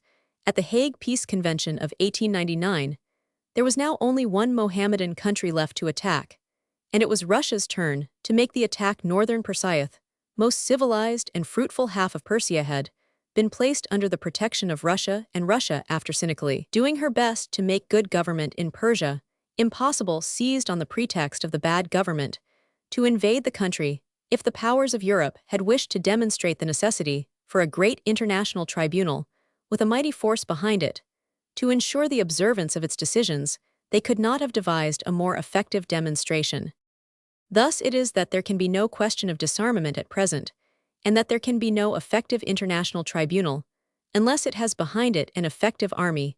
A 346 great army must continue to exist apart altogether from the question as to whether the army in itself is a school of virtue or of vice. Both these views of its influence have been held in extreme forms, and both seem to be without any great justification on this point. We may perhaps accept the conclusion of Professor Gerard, who can view the matter from a fairly impartial standpoint, having served in the French army, closely studied the life of the people in London, and occupied professorial chair in California. He denies that an army is a school of all the vices, but he is also unable to see that it exercises an elevating influence on any. But the lowest a regiment is not much worse than a big factory. Factory life in Europe is bad enough. Military service extends its evils to agricultural laborers, and also to men who would otherwise have escaped these lowering influences. As for traces of moral uplift in the army, I have totally failed to notice any. War may be a stern school of virtue. Barrack life is not honor, duty, patriotism are feelings instilled at school. They do not develop, but often deteriorate during the term of compulsory service. 235. But as we have seen, and as Gerard admits, it is probable that wars will be abolished generations before armies are suppressed. The question arises what we are to do with our armies. There seem to be at least two ways in which armies may be utilized, as we may already see in France and perhaps to some slight extent in England. In the first place, the army may be made a 347 great educational agency, an academy of arts and sciences, a school of citizenship. In the second place, armies are tending to become, as William James pointed out, the reserve force of peace, great organized unemployed bodies of men, which can be brought into use during sudden emergencies and national disasters. Thus the French army performed admirable service during the great Seine floods a few years ago, and both in France and in England, the army has been called upon to help to carry on public duties indispensable to the welfare of the nation during great strikes. Though here it would be unfortunate if the army came to be regarded as a mere strike-breaking corps along these main lines. However, there are, as Gerard has pointed out, signs of a transformation, which, while preserving armies for international use, yet point to a compromise between the army and modern democracy. It is feared by some that the reign of universal peace will deprive them of the opportunity of exhibiting daring and heroism. Without inquiring too carefully what use has been made of their present opportunities by those who express this fear, it must be said that such a fear is altogether groundless. There are an infinite number of positions in life in which courage is needed as much as on a battlefield, though for the most part with less risk of that total annihilation, which in the past has done so much to breed out the courageous stocks. Moreover, the certain establishment of peace will immensely enlarge the scope for daring and adventure in the social sphere. There are departments in the higher breeding and social evolution of the race, some perhaps even involving 348 questions of life and death where the highest courage is needed. It would be premature to discuss them, for they can scarcely enter the field of practical politics until war has been abolished, but those persons who are burning to display heroism may rest assured that the course of social evolution will offer them every opportunity. The problem of an international language. Early attempts to construct an international language, the urgent need of an auxiliary language. Today, Volapük the claims of Spanish, Latin the claims of English, its disadvantages the claims of French, its disadvantages the modern growth of national feeling, opposed to selection of a natural language advantages, of an artificial language demands. It must fulfill Esperanto, its threatened disruption, the international association, for the adoption of an auxiliary international language, the first step to take. Ever since the decay of Latin as the universal language of educated people, there have been attempts to replace it by some other medium of international communication. That decay was inevitable. It was the outward manifestation of a movement of individualism, which developed national languages and national literatures and burst through the restraining envelope of an authoritarian system, expounded in an official language. This individualism has had the freest play, and we are not likely to lose all that it has given us. Yet as soon as it was achieved, the more distinguished spirits in every country began to feel the need of counterbalancing it. The history of the movement may be said to begin with Descartes, who in 1629 wrote to his friend Mersenne that it would be possible to construct an artificial 350 language, which could be used as an international medium of communication. Leibniz, though he had solved the question for himself, writing some of his works in Latin and others in French, was yet all his life more or less occupied with the question of a universal language. Other men of the highest distinction, Pascal, Condillac, Voltaire, Diderot, Ampère, Jacob Grimhave, sought or desired a solution to this problem. 236. None of these great men, however, succeeded even in beginning an attempt to solve the problem they were concerned with. Some 40 years ago, however, the difficulty began again to be felt, this time much more keenly and more widely than before. The spread of commerce, the facility of travel, the ramifications of the postal service, the development of new nationalities and new literatures have laid upon civilized peoples a sense of burden and restriction which could never have been felt by their forefathers in the previous century. Added to this, a new sense of solidarity had been growing up in the world, the financial and commercial solidarity by which any disaster or disturbance in one country causes a wave of disaster or disturbance to pass over the whole civilized globe, was being supplemented by a sense of spiritual solidarity. Men began to realize that the tasks of civilization cannot be carried out except by mutual understanding and mutual sympathy among the more civilized nations, that every nation has something to learn from 351 other nations, and that the bonds of international intercourse must thus be drawn closer. This feeling of the need of an international language led in America to several serious attempts to obtain a consensus of opinion among scientific men regarding an international language. Thus, in 1888, the Philosophical Society of Philadelphia, the oldest of American learned societies, unanimously resolved on the initiative of Brinton to address a letter to learned societies throughout the world asking for their cooperation in perfecting a language for commercial and learned purposes based on the Aryan vocabulary and grammar in their simplest forms, and to that end proposing an international congress, the first meeting of which should be held in Paris or London. In the same year, Horatio Hale read a paper on the same subject before the American Association for the Advancement of Science. A little later, in 1890, it was again proposed at a meeting of the same association that in order to consider the question of the construction and adoption of a symmetrical and scientific language, a congress should be held, delegates being in proportion to the number of persons speaking each language. These excellent proposals seem, however, to have borne little fruit. It is always an exceedingly difficult matter to produce combined action among scientific societies, even of the same nation. Thus the way has been left open for individuals to adopt the easier, but far less decisive or satisfactory method of inventing a new language by their own unaided exertions, certainly over 100 such languages have been proposed during the past century 352.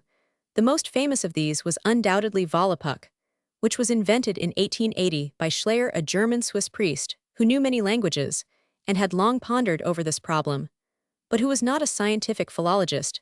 The actual inception of the language occurred in a dream. Volapük was almost the first real attempt at an organic language capable of being used for the oral transmission of thought. On this account, no doubt it met with great and widespread success. It was actively taken up by a professor at Paris. Societies were formed for its propagation. Journals and hundreds of books were published in it. Its adherents were estimated at 1 million. But its success, though brilliant, was short-lived. In 1889, when the Third Volapük Congress was held, it was at the height of its success, but thereafter dissension arose, and its reputation suddenly collapsed. No one now speaks Volapük. It is regarded as a hideous monstrosity, even by those who have the most lively faith in artificial languages.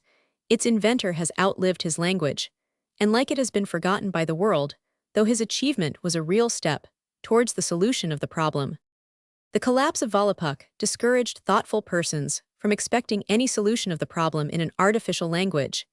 It seemed extremely improbable that any invented language, least of all the unaided product of a single mind, could ever be generally accepted or be worthy of general acceptance as an international mode of communication. Such a language failed to carry the prestige necessary to overcome the immense inertia 353, which any attempt to adopt it would meet with invented languages. The visionary schemes of idealists apparently received no support from practical men of affairs. It seemed to be among actual languages, living or dead, that we might most reasonably expect to find a medium of communication likely to receive wide support. The difficulty then lay in deciding which language should be selected. Russian had sometimes been advocated as the universal language for international purposes, and it is possible to point to the enormous territory of Russia, its growing power, and the fact that Russian is the real or official language of a larger number of people than any other language except English. But Russian is so unlike the Latin and Teutonic tongues used by the majority of European peoples. It is so complicated, so difficult to acquire, and moreover, so lacking in concision, that it has never had many enthusiastic advocates. The virtues and defects of Spanish, which has found many enthusiastic supporters, are of an opposite character. It is an admirably vigorous and euphonious language on a sound phonetic basis, every letter always standing for a definite sound. The grammar is simple and exceptionally free from irregularities, and it is the key to a great literature. Billroth, the distinguished Austrian surgeon, advocated the adoption of Spanish. He regarded English as really more suitable, but he pointed out, it is so difficult for the Latin races to speak non-Latin tongues that a Romance language is essential, and Spanish is the simplest and most logical of the 354 Romance tongues, 237. It is moreover spoken by a vast number of people in South America and elsewhere. A few enthusiasts have advocated Greek and have supported their claim with the argument that it is still a living language. But although Greek is the key to a small but precious literature, and is one of the sources of latter-day speech and scientific terminology, it is difficult. It is without special adaptation to modern uses, and there are no adequate reasons why it should be made an international language. Latin cannot be dismissed quite so hastily. It has in its favor the powerful argument that it has once already been found adequate to serve as the universal language. There is a widespread opinion today among the medical profession most actively interested in the establishment of a universal language that Latin should be adopted, and before the International Medical Congress at Rome in 1894, a petition to this effect was presented by some 800 doctors, in India 238. It is undoubtedly an admirable language, expressive, concentrated, precise. But the objections are serious. The 355 relative importance of Latin today is very far from what it was 1,000 years ago, for conditions have wholly changed. There is now no great influence such as the Catholic Church was of old to enforce Latin, even if it possessed greater advantages, and the advantages are very mixed. Latin is a wholly dead tongue, and except in a degenerate form, not by any means an easy one to learn, for its genius is wholly opposed to the genius even of those modern languages, which are most closely allied to it. The world never returns on its own path. Although the prestige of Latin is still enormous, a language could only be brought from death to life by some widespread motor force. Such a force no longer exists behind Latin. There remain English and French, and these are undoubtedly the two natural languages most often put forward even outside England and France's, possessing the best claims for adoption as auxiliary international mediums of communication. English especially was claimed by many some 20 years ago to be not merely the auxiliary language of the future, but the universal language which must spread all over the world and supersede, and drive out all others, by a kind of survival of the fittest. This notion of a universal language is now everywhere regarded as a delusion. But at that time, there was still thought by many to be a kind of special procreative activity in the communities of Anglo-Saxon origin, which would naturally 356 tend to replace all other peoples, both the people and the language being regarded as the fittest to survive. 239 English was however rightly felt to be a language, with very great force behind it being spoken by vast communities, possessing a peculiarly energetic and progressive temperament, and with much power of peaceful penetration in other lands. It is generally acknowledged also that English fully deserves to be ranked as one of the first of languages by its fine aptitude for powerful expression, while at the same time it is equally fitted for routine commercial purposes. The wide extension of English and its fine qualities have often been emphasized, and it is unnecessary to dwell on them here. The decision of the scientific societies of the world to use English for bibliographical purposes is not entirely a tribute to English energy in organization, but to the quality of the language. One finds, indeed, that these facts are widely recognized abroad in France and elsewhere, though I have noted that those who foretell the conquest of English, even when they are men of intellectual distinction and able to read English, are often quite unable to speak it or to understand it when spoken. That brings us to a point which is overlooked by those who triumphantly pointed to the natural settlement of this question by the swamping of other tongues. In the 357 overflowing tide of English speech, English is the most concise and laconic of the great languages. Greek, French, and German are all more expansive, more syllabically copious. Latin alone may be said to equal or surpass English in concentration, because, although Latin words are longer on the average by their greater inflection, they cover a larger number of English words. This power of English to attain expression with a minimum expenditure of energy in written speech is one of its chief claims to succeed Latin as the auxiliary international language, but it furnishes no claim to preference for actual speaking, in which this economy of energy ceases to be a supreme virtue, since here we have also to admit the virtues of easy intelligibility and of persuasiveness. Greek largely owed its admirable fitness for speech to the natural richness and prolongation of its euphonious words, which allowed the speaker to attain the legitimate utterance of his thought, without pauses or superfluous repetition. French again, while by no means inapt for concentration, as the pensy writers show, most easily lends itself to effects that are meant for speech, as in Bossuet, or that recall speech, as in Mme de Sévigné in one order of literature or Renan in another. But at Rome we feel the spoken tongue had a difficulty to overcome, and the mellifluously prolonged rhetoric of Cicero delightful, as it may be, scarcely seems to reveal to us the genius of the Latin tongue.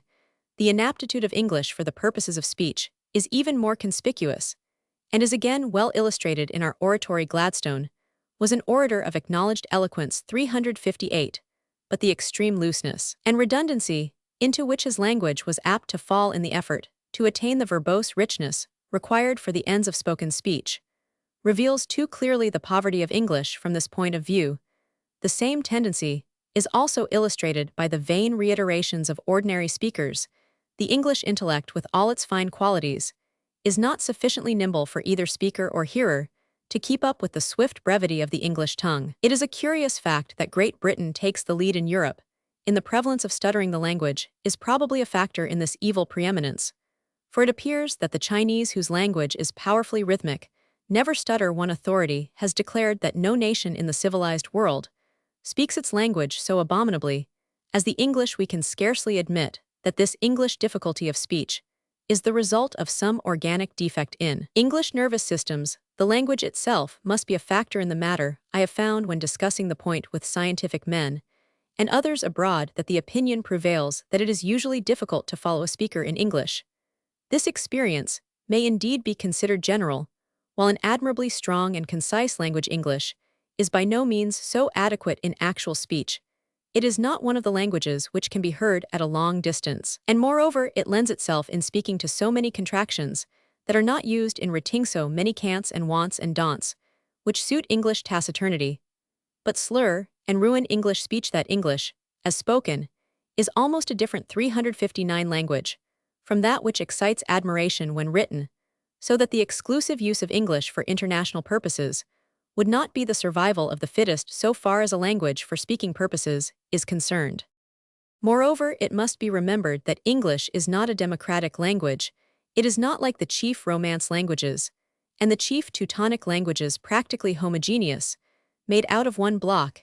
It is formed by the mixture of two utterly unlike elements, one aristocratic, the other plebeian. Ever since the Norman lord came over to England, a profound social inequality has become rooted in the very language. In French, buff and mouton and veau and pork have always been the same for master and for man in the field, and on the table the animal has never changed its plebeian name for an aristocratic name as it passed through the cook's hands. That example is typical of the curious mark which the Norman conquest left on our speech, rendering it so much more difficult for us than for the French to attain equality of social intercourse. Inequality is stamped indelibly into our language, as into no other great language. Of course, from the literary point of view, that is all gain, and has been of incomparable aid to our poets in helping them to reach their most magnificent effects, as we may see conspicuously in Shakespeare's enormous vocabulary.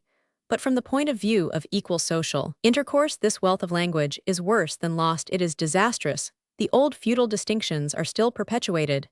The man still speaks his plain Anglo-Saxon, and the gentleman still speaks his refined Latinized speech. In every language 360, it is true there are social distinctions in speech, and every language has its slang. But in English, these distinctions are perpetuated in the very structure of the language. Elsewhere, the working class speak with a little difference in the quality of language, needing no substantial transformation, to become the language of society which differs from it in quality rather than in kind. But the English working man feels the need to translate his common Anglo-Saxon speech into foreign words of Latin origin.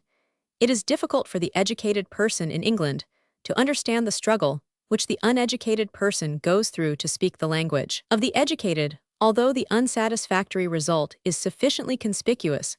But we can trace the operation of a similar cause in the hesitancy of the educated man himself when he attempts to speak in public and is embarrassed by the search for the set of words most suited for dignified purposes. Most of those who regarded English as the coming world language admitted that it would require improvement for general use. The extensive and fundamental character of the necessary changes is not, however, realized. The difficulties of English are of four kinds. 1. Its special sounds, very troublesome for foreigners to learn to pronounce, and the uncertainty of its accentuation. 2. Its illogical and chaotic spelling, inevitably leading to confusions in pronunciation. 3. The grammatical irregularities in its verbs and plural nouns. And 4. The great number of widely different words, which are almost or quite similar in pronunciation. A vast 361 number of absurd pitfalls are thus prepared for the unwary user of English. He must remember that the plural of mouse is mice, but that the plural of house is not heis, that he may speak of his 2 sons, but not of his 2 childs. He will indistinguishably refer to sheeps and ships, and like the preacher a little unfamiliar with English, who had chosen a well-known text to preach on, he will not remember whether plough is pronounced pluff or plow 240, and even a phonetic spelling system would render still more confusing the confusion between such a series of words as hair, air, are air, and air. Many of these irregularities are deeply rooted in the structure of the language. It would be an extremely difficult as well as extensive task to remove them, and when the task was achieved, the language would have lost much of its character, and savor it would clash painfully with literary English. Thus, even if we admitted that English ought to be the international language of the future, the result is not so satisfactory from a British point of view, as is usually taken for granted. All other civilized nations would be bilingual. They would possess the key not only to their own literature, but to a great foreign literature with all the new horizons that a foreign literature opens out. The English-speaking countries alone would be furnished with only one language, and would have no stimulus to 362 acquire any other language, for no other language would be of any practical use to them. All foreigners would be in a position to bring to the English-speaking man whatever information they considered good for him. At first sight, this seems a gain for the English-speaking peoples, because they would thus be spared a certain expenditure of energy, but a very little reflection shows that such a 363 saving of energy is like that affected by the intestinal parasitic worm, who has digested food brought ready to his mouth. It leads to degeneracy. Not the people whose language is learnt, but the people who learn a language reap the benefits spiritual and material. It is now admitted in the commercial world that the ardor of the Germans in learning English has brought more advantage to the Germans than to the English. Moreover, the high intellectual level of small nations at the present time is due largely to the fact that all their educated members must be familiar with one or two languages besides their own. The great defect of the English mind is insularity. The virtue of its boisterous energy is accompanied by lack of insight into the differing virtues of other peoples. If the natural course of events led to the exclusive use of English for international communication, this defect would be still more accentuated. The immense value of becoming acquainted with a foreign language is that we are thereby led into a new world of tradition, and thought, and feeling. Before we know a new language truly, we have to realize that the words which at first seem equivalent to words in our own language often have a totally different atmosphere, a different rank or dignity, from that which they occupy in our own language. It is in learning this difference, in the moral connotation of a language and its expression in literature, that we reap the real benefit of knowing a foreign tongue. There is no other way. Not even residence in a foreign land, if we are ignorant of the languagito, take us out of the customary circle of our own 364 traditions. It imparts a mental flexibility and emotional sympathy, which no other discipline can yield to. Ordain that all non-English-speaking peoples should learn English in addition to their mother tongue, and to render it practically unnecessary for English speakers, except the small class of students, to learn any other language, would be to confer an immense boon on the first group of peoples, doubling their mental and emotional capacity. It is to render the second group hidebound. When we take a broad and impartial survey of the question, we thus see that there is reason to believe that while English is an admirable literary language, this is the ground that its eulogists always take, and sufficiently concise for commercial purposes, it is by no means an adequate international tongue, especially for purposes of oral speech, and moreover, its exclusive use for this purpose would be a misfortune for the nations already using it, since they would be deprived of that mental flexibility and emotional sympathy which no discipline can give so well as knowledge of a living foreign tongue.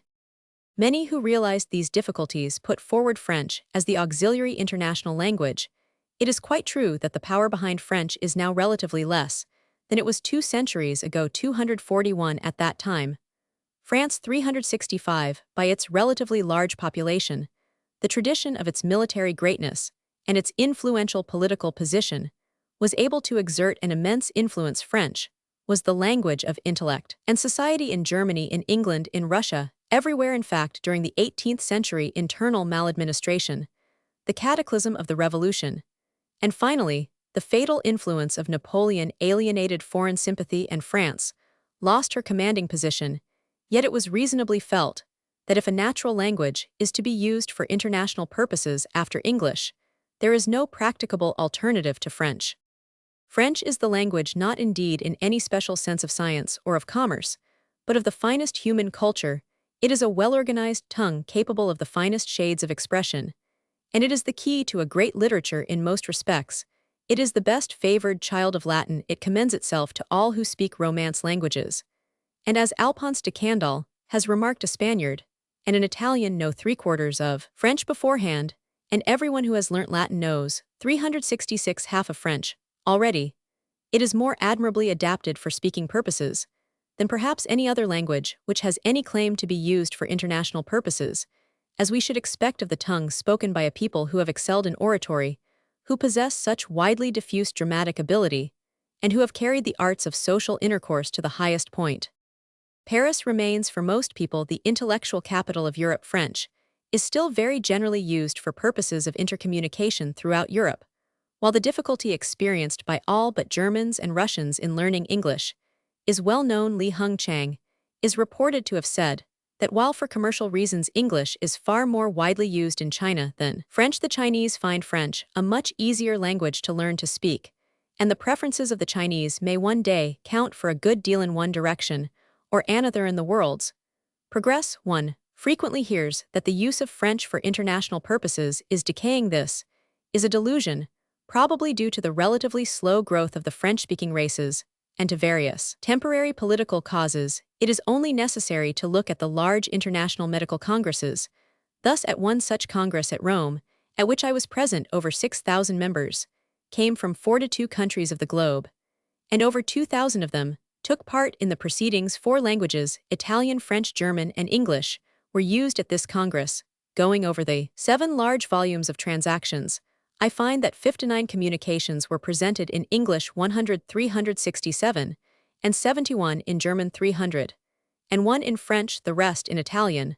The proportion of English communications to German is thus a little more than 1 to 3, and the proportion of English to French less than 1 to 6. Moreover, the English-speaking members invariably, I believe, used their own language, so that these 59 communications represent the whole contribution of the English-speaking world, and they represent nothing more than that. Notwithstanding the enormous spread of English, of which we hear so much, not a single non-English speaker seems to have used English. It might be supposed that this preponderance of French was due to a preponderance of the French element, but this was by no means the case. The members of English-speaking race greatly exceeded those of French-speaking race, but while the English communications represented the English-speaking countries only, and the German communications were chiefly by German speakers, French was spoken not only by members belonging to the smaller nations of Europe from the north and from the south, by the Russians, by most of the Turkish and Asiatic members, but also by all the Mexicans and South Americans. These figures may not be absolutely free from fallacy due to temporary causes of fluctuation, but that they are fairly exact is shown by the results of the following Congress held at Moscow. If I take up the program for the Department of Psychiatry and Nervous Disease, in which I was myself chiefly interested, I find that of 131 communications, 80 were in French, 37 in 368 German, and 14 in English.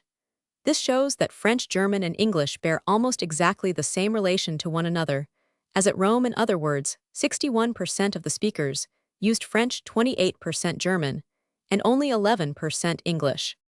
If we come down to one of the most recent international medical congresses, that of Lisbon in 1906, we find that the supremacy of French, far from weakening, is more emphatically affirmed. The language of the country in which the Congress was held was ruled out, and I find that of 666 contributions to the proceedings of the Congress, over 84% were in French, scarcely more than 8% in English, and less than 7% in German. At the subsequent Congress at Budapest in 1909, the French contributions were to the English, as 3 to 1. Similar results are shown by other international congresses.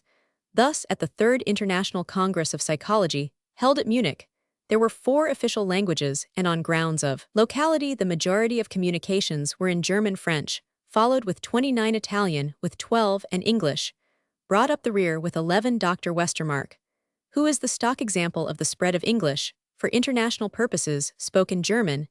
It is clearly futile to point to figures showing the prolific qualities of English races. The moral quality of a race and its language counts, as well as mere physical capacity for breeding, and the moral influence of French today is immensely greater than that of English. That is indeed scarcely a fair statement of the matter. In view of the typical cases just quoted, one should rather say that, as a means of spoken international communication, 369, for other than commercial purposes, English is nowhere. There is one other point which serves to give prestige to French, its literary supremacy in the modern world. While some would claim for the English the supreme poetic literature, there can be no doubt that the French own the supreme prose literature of modern Europe. It was felt by those who advocated the adoption of English or French that it would surely be a gain for human progress if the auxiliary international languages of the future should be one, if not both, of 2 that possess great literatures, and which embody cultures in some respects allied, but in most respects admirably supplementing each other. 242. The collapse of Volapük stimulated the energy of those who believed that the solution of the question lay in the adoption of a natural language. Today, however, there are few persons who, after carefully considering the matter, regard this solution as probable or practicable. 243. The natural languages it became realized fail to answer to the requirements which must be made of an auxiliary international language. The conditions which have to be fulfilled are thus formulated by Anna Roberts. 244. First, a vocabulary having a maximum of internationality in its root words, for at least the Indo-European races, living or bordering on the confines of the old Roman 371 Empire, whose vocabularies are already saturated with Greek and Latin roots, absorbed during the long centuries of contact with Greek and Roman civilization. As the center of gravity of the world's civilization now stands, this seems the most rational beginning such a language shall then have. Second, a grammatical structure, stripped of all the irregularities found in every existing tongue, and that shall be simpler than any of them it shall have.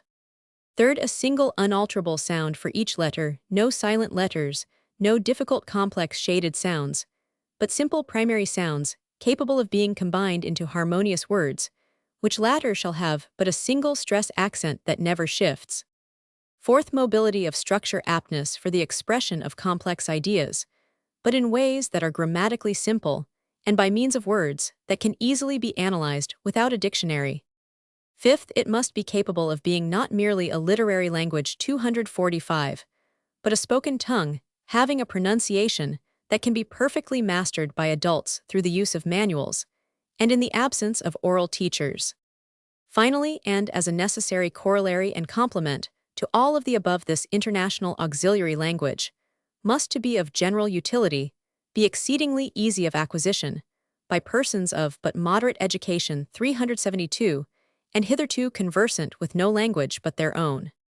Thus the way was prepared for the favorable reception of a new artificial language, which had in the meanwhile been elaborated. Dr. Zamenhof, a Russian physician living at Warsaw, had been from youth occupied with the project of an international language, and in 1887 he put forth in French his scheme for a new language to be called Esperanto. The scheme attracted little notice. Volapük was then at the zenith of its career, and when it fell, its fall discredited all attempts at an artificial language, but like Volapük, Esperanto found its great apostle in France. Roman 1000 Louis de Beaufront brought his high ability and immense enthusiasm to the work of propaganda, and the success of Esperanto in the world is attributed in large measure to him.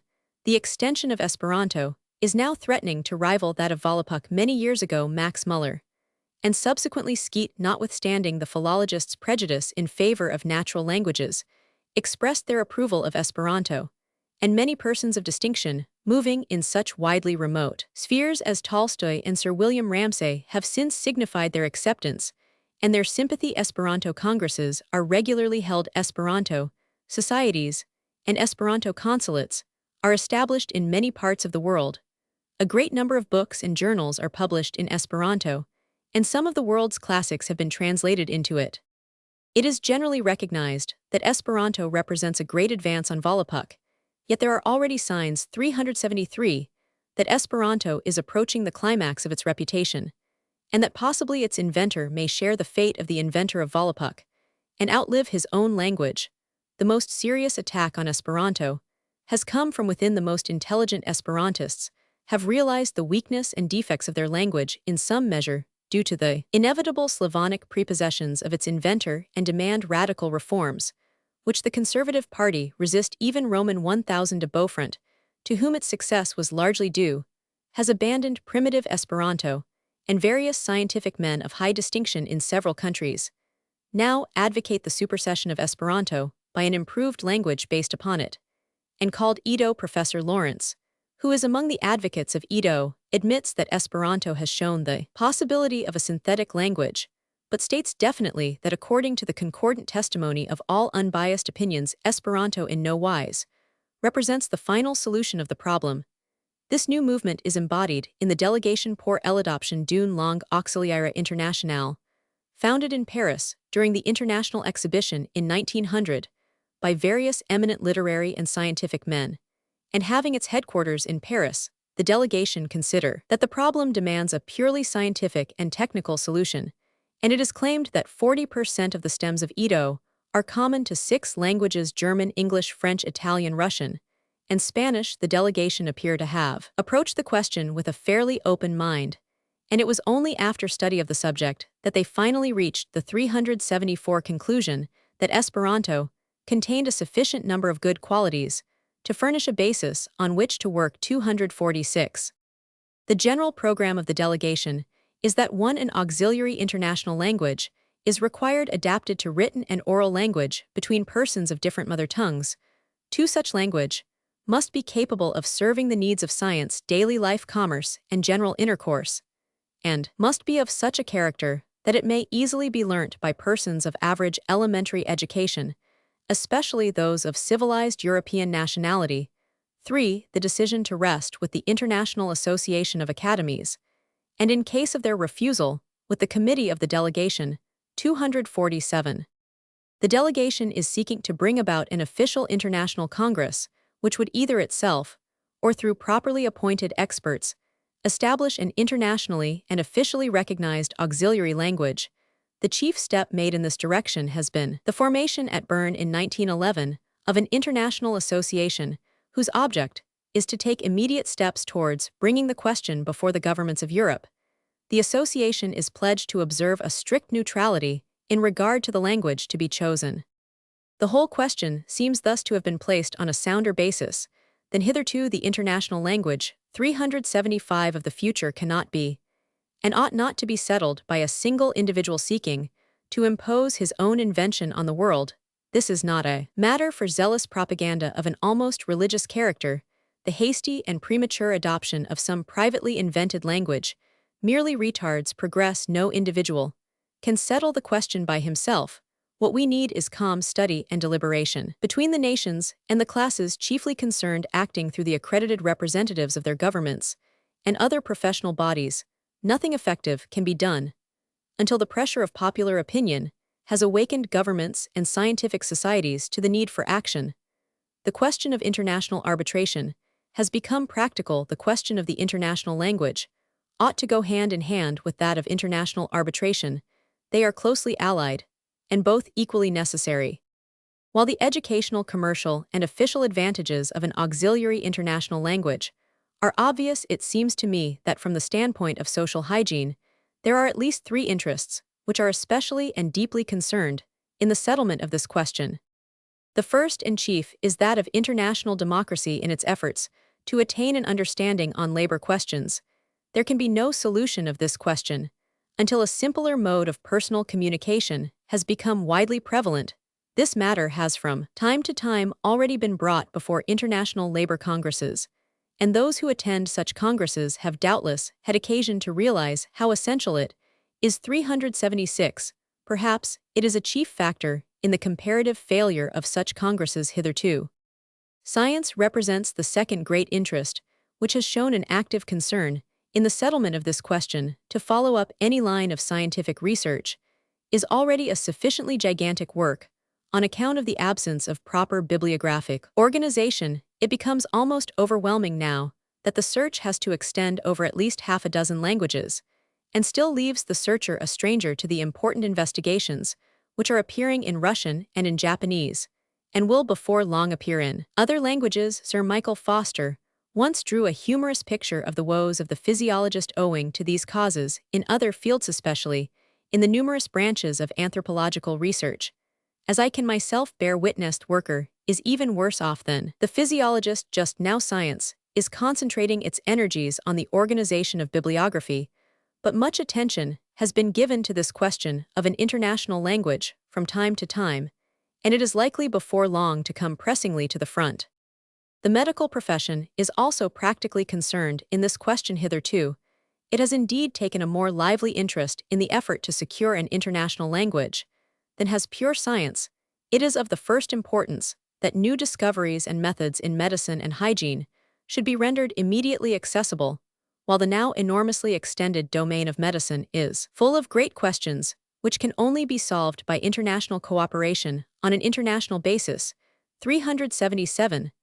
the responsibility of advocating a number of measures affecting the well-being of communities lies in the first place with the medical profession, but no general agreement is possible without full facilities for discussion in international session.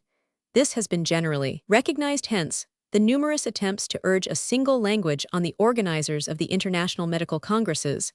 I have already observed how large and active these congresses were, yet it cannot be said that any results are achieved commensurate with the worldwide character of such congresses.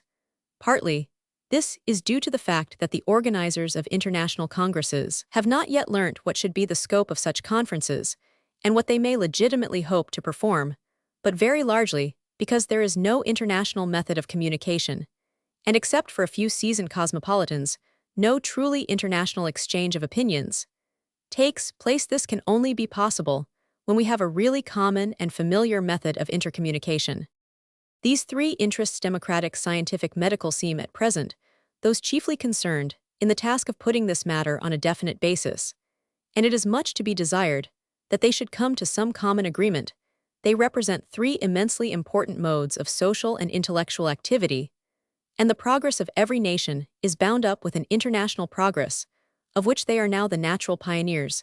It cannot be too often repeated that the day has gone by when any progress worthy of the name can be purely national. 378 All the most vital questions of national progress tend to merge themselves into international questions, but before any question of international progress can result in anything but noisy confusion, we need a recognized mode of international intelligence and communication. That is why the question of the auxiliary international language is of actual and vital interest to all who are concerned with the tasks of social hygiene. The question on international coinage. It must be remembered that the international auxiliary language is an organic part of a larger internationalization, which must inevitably be affected, and is indeed already coming into being. Two related measures of intercommunication are an international system of postage stamps and an international coinage, to which may be added an international system of weights and measures, which seems to be already in course of settlement by the increasingly general adoption of the metric system.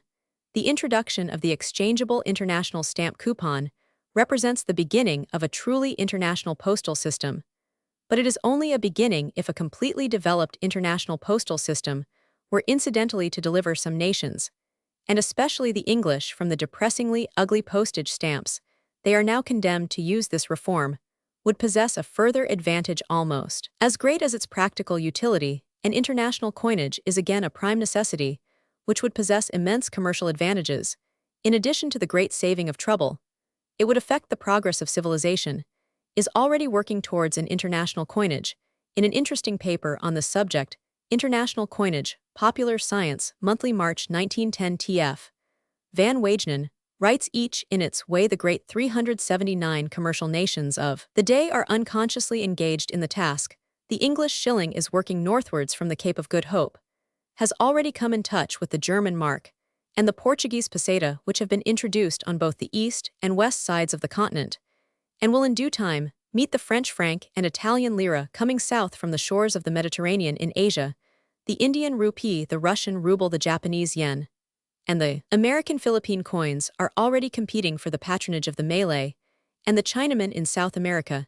Neither American nor European coins have any foothold, the Latin American nations being well supplied by systems of their own, all related more or less closely to the coinage of Mexico or Portugal. Thus the plainly evolutionary task of pushing civilization into the uneducated parts of the world through commerce is as badly hampered by the different coins offered to the barbarian as are the efforts of the evangelists to introduce Christianity by the existence of the various denominations and creeds. The Church is beginning to appreciate the wastage in its efforts and is trying to minimize it by combinations among the denominations, having for their object to standardize Christianity, so to speak, by reducing tenet and dogma to the lowest possible terms. Commerce must do the same. The white man's coins must be standardized and simplified. The international coin will come in a comparatively short time, just as will arrive the international postage stamp, which, by the way, is very badly needed for the upper classes of all countries, the people who travel and have to stand the nuisance and loss of changing their money at every frontier, the bankers and international merchants, who have to cumber their accounts with the fluctuating item of exchange between commercial centers, will insist upon it. All the European nations, with the exception of Russia and Turkey, are ready for the change, and when these reach the stage of real constitutionalism in 380, their progress upward, they will be compelled to follow. Being already deeply in debt to the French, English, and Germans, Japan may be counted upon to acquiesce instantly in any unit agreed upon by the rest of the civilized world. This writer points out that the opening out of the uncivilized parts of the world to commerce will alone serve to make an international coinage absolutely indispensable. Without, however, introducing a really new system, an auxiliary international money system corresponding to an auxiliary international language could be introduced as a medium of exchange without interfering with the existing coinages of the various nations. René de Saussure, writing in the journal de Genève in 1907, has insisted on the immense benefit such a system of monnaie de compte would be in removing the burden imposed upon all international financial relations by the diversity of money values. He argues that the best point of union would be a gold piece of 8 grams, almost exactly equivalent to £1 20 marks $5, and 25 francs, being, in fact, but 1/3 of a penny different from the value of a pound sterling. For the subdivisions, the point of union must be decimally divided, and Roman 1000 de Saussure would give the name of spiso to a 10,000th part of the gold coin. I am taught plough shall be pronounced plough. That's easy when you know, I say. Mon anglais ill get through. My teacher says that in that case. Is oo. And then I laugh and say to him, Z's anglais make me cough. He say not coo, but in that word. Is off. O sacker blew such varied sounds. Of words make me hiccup. He say again, mon friend is wrong. Is up. In hiccup zen I cry no more. You make my throat feel rough. Non, he cry, you are not right. Is uff. I say, I try to speak your words. I can't pronounce them though. In time y'all learn, but now you're a wrong. Is o. Ill try no more, I saw go mad. Ill drown me in z lock. But ere you drown yourself, said he. Is uck. He taught no more, I held him fast. And killed him was a rough. Roman 12. Individualism and socialism. Social hygiene, in relation to the alleged opposition between socialism and individualism, the two parties, in politics the relation of conservatism and radicalism, to socialism and individualism the basis, of socialism the basis of individualism, the seeming opposition between socialism and individualism, merely a division of labor. Both socialism and individualism, equally necessary, not only necessary, but indispensable to each other. The conflict between the advocates of environment and heredity, a new embodiment of the supposed conflict between socialism and individualism, the place of eugenics, social hygiene, ultimately one with the hygiene of the soul, the function of utopias. The controversy between individualism and socialism, the claim of the personal unit as against the claim of the collective community, is of ancient date, yet it is ever new and constantly presented afresh. It even seems to become more acute as civilization progresses. Every scheme of social reform, every powerful manifestation of individual energy, raise anew a problem that is never out of date. It is inevitable, indeed, that with the development of social hygiene during the past 100 years, there should also develop a radical opposition of opinion as to the methods by which such hygiene ought to be accomplished. There has always been this opposition in the political sphere. It is natural to find it also in the social sphere. The very fact that old-fashioned politics are 382 becoming more and more transformed into questions of social hygiene itself ensures the continuance of such an opposition. In politics, and especially in the politics of constitutional countries, of which England is the type, there are normally two parties. There is the party that holds by tradition, by established order and solidarity, the maintenance of the ancient hierarchical constitution of society, and in general distinguishes itself by a preference for the old over the new. There is on the other side the party that insists on progress, on freedom, on the reasonable demands of the individual, on the adaptation of the accepted order to changing conditions, and in general distinguishes itself by a preference for the new over the old. The first may be called the party of structure, and the second the party of function. In England, we know the adherents of one party as conservatives, and those of the other party as liberals or radicals. In time, it is true these normal distinctions between the party of structure and the party of function tend to become somewhat confused, and it is precisely the transition of politics into the social sphere which tends to introduce confusion with a political system which proceeds ultimately out of a society with a feudalistic basis. The normal attitude of political parties is long maintained the party of structure. The conservative party holds by the ancient feudalistic ideals, which are really, in the large sense, socialistic, though a socialism based on a foundation of established inequality, and so altogether unlike the democratic socialism promulgated 383. Today, the party of function, the Liberal Party, insists on the breakup of this structural socialism to meet the new needs of progressive civilization. But when feudalism has been left far behind, and many of the changes introduced by liberalism have become part of the social structure, they fall under the protection of conservatives who are fighting against new liberal innovations. Thus, the lines of delimitation tend to become indistinct.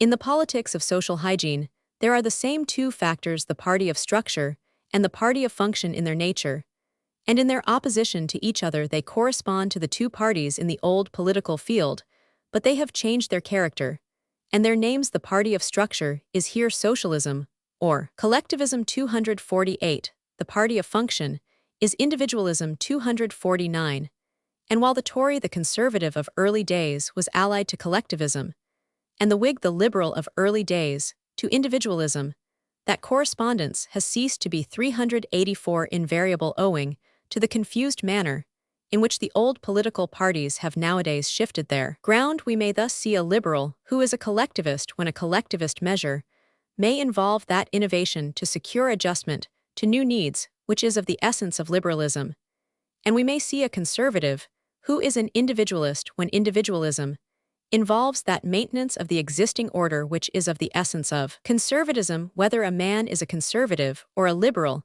he may incline either to socialism or to individualism without breaking with his political tradition. It is therefore impossible to import any political animus into the fundamental antagonism between individualism and socialism, which prevails in the sphere of social hygiene. We cannot hope to see clearly the grave problems involved by the fundamental antagonism between socialism and individualism, unless we understand what each is founded on and what it is aiming at. When we seek to inquire how it is that the socialist ideal exerts so powerful an attraction on the human mind, and why it is ever seeking new modes of practical realization, we cannot fail to perceive that it ultimately proceeds from the primitive need of mutual help, a need which was felt long before the appearance of humanity 250. If, however, we keep strictly to our immediate mammalian traditions, it may be said that the earliest socialist community 385 is the family. With its trinity of father, mother, and child, the primitive family constitutes a group which is conditioned by the needs of each member. Each individual is subordinated to the whole. The infant needs the mother, and the mother needs the infant. They both need the father, and the father needs both for the complete satisfaction of his own activities, socially and economically. This primitive group is a unit, and if broken up into its individual parts, these would be liable to perish. However we may multiply our social unit, however we may enlarge and elaborate it, however we may juggle with the results, we cannot disguise the essential fact at the center of every social agglomeration. However vast, however small, lies the social unit of the family, of which each individual is by himself either unable to live or unable to reproduce, unable, that is to say, to gratify the two fundamental needs of hunger. There are many people who, while willing to admit that the family is in a sense a composite social unit, to which each part has need of the other parts, so that all are mutually bound together, seek to draw a firm line of distinction between the family and society. Family life, they declare, is not irreconcilable with individualism.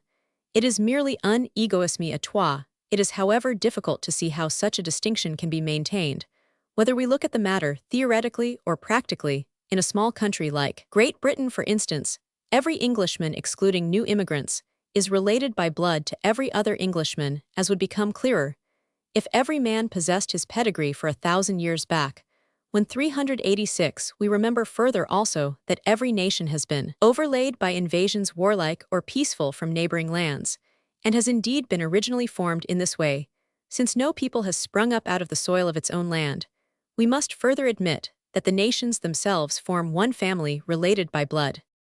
Our genealogical relation to our fellows is too remote and extensive to concern us much practically and sentimentally.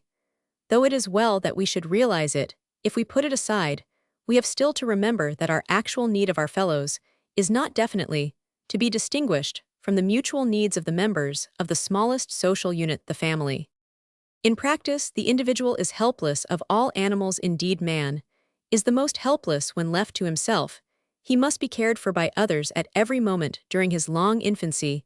He is dependent on the exertions of others for shelter and clothes, while others are occupied in preparing his food and conveying it from the ends of the world. Even if we confine ourselves to the most elementary needs of a moderately civilized existence, or even if our requirements are only those of an idiot in an asylum, yet for every one of us, there are literally millions of people spending the best of their lives from morning to night and perhaps receiving but little in return. The very elementary need of the individual in an urban civilization for pure water to drink can only be attained by organized social effort. The gigantic aqueducts constructed by the Romans are early monuments of social activity, typical of all the rest. The primary needs of the individual can only 387 be supplied by an immense and highly organized social effort.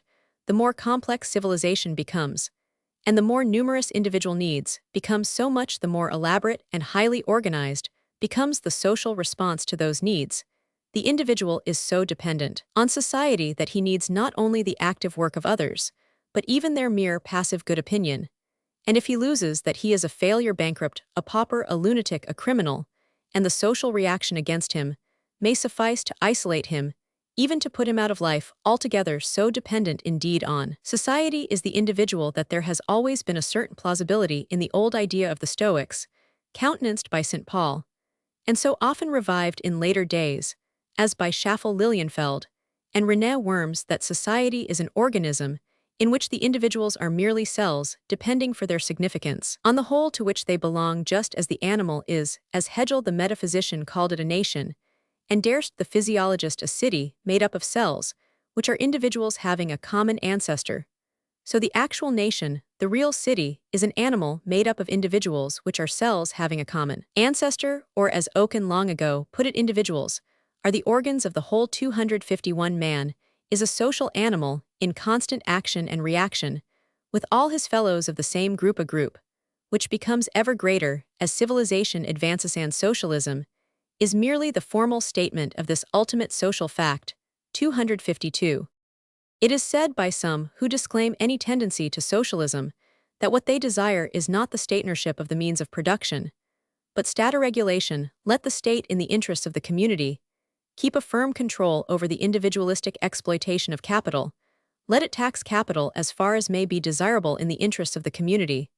But beyond this, capital, as well as land, is sacred. The distinction thus assumed is not, however, valid. The very people who make this distinction are often enthusiastic advocates of an enlarged navy and a more powerful army, yet these can only be provided by taxation, and every tax in a democratic state is a socialistic measure, and involves collective ownership of the proceeds, whether they are applied to making guns or swimming baths. Every step in the regulation of industry assumes the rights of society over individualistic production, and is therefore socialistic. It is a question of less or more. But except along those two lines, there is no socialism at all to be reckoned with in the practical affairs of the world. That revolutionary socialism of the dogmatically systematic school of Karl Marx, which desired to transfer society at a single stroke, by taking over and centralizing all the means of production, may now be regarded as a dream. It never at any time 390 took root in the English-speaking lands, though it was advocated with unwearying patience by men of such force of intellect and of character as Mr. Hindman and William Morris.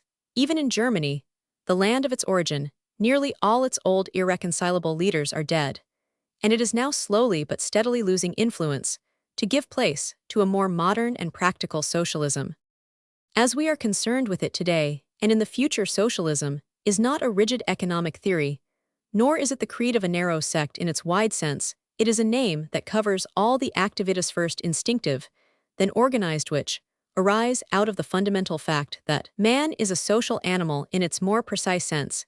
It indicates the various orderly measures that are taken by groups of individuals, whether states or municipalitisto, provide collectively for the definite needs of the individuals composing the group. So much for socialism. The individualist has a very different story to tell from the point of view of individualism.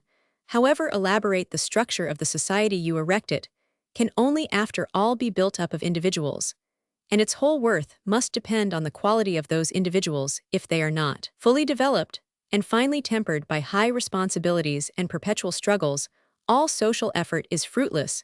It will merely degrade the individual to the helpless position of a parasite. The individual is born alone, he must die alone. His deepest passions, his most exquisite tastes are personal in this world or in any other world. All the activities of society cannot suffice to save his soul. Thus it is that the individual must bear 391 his own burdens, for it is only in so doing that the muscles of his body grow strong, and that the energies of his spirit become keen. It is by the qualities of the individual alone that work is sound, and that initiative is possible. All trade and commerce, every practical affair of life, depend for success on the personal ability of individuals. 253. It is not only so in the everyday affairs of life, it is even more so on the highest planes of intellectual and spiritual life. The supreme great men of the race were termed by Carlyle its heroes, by Emerson its representative men, but equally by the less, and by the more democratic term, they are always individuals standing apart from society, often in violent opposition to it, though they have always conquered in the end. When any great person has stood alone against the world, it has always been the world that lost the strongest. 392. Man, as Ibsen argued in his Enemy of the People, is the man who stands most alone. He will be the greatest, says Nietzsche, in Beyond Good and Evil, who can be the most solitary, the most concealed, the most divergent. Every great and vitally organized person is hostile to the rigid and narrow routine of social conventions, whether established by law or by opinion.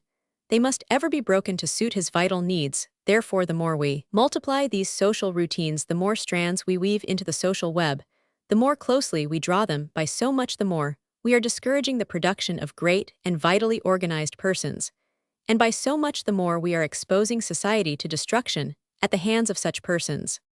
Beneath socialism lies the assertion that society came first, and that individuals are indefinitely apt for education into their place in society. Socialism has inherited the maxim which Rousseau, the uncompromising individualist, placed at the front of his social contract: man is born free, and everywhere he is in chains. There is nothing to be done but to strike off the chains and organize society on a social basis. Men are not this, or that they are what they have been made. Make the social conditions right, says the thoroughgoing socialist, and individuals will be all that we could desire them to be. Not poverty alone, but disease, lunacy, prostitution, criminality are all the results of bad social and economic conditions. Create the right environment, and you have done all that is necessary. To some extent, that is clearly true, but the individualist insists that there are definite 393 limits to its truth, even in the most favorable environment.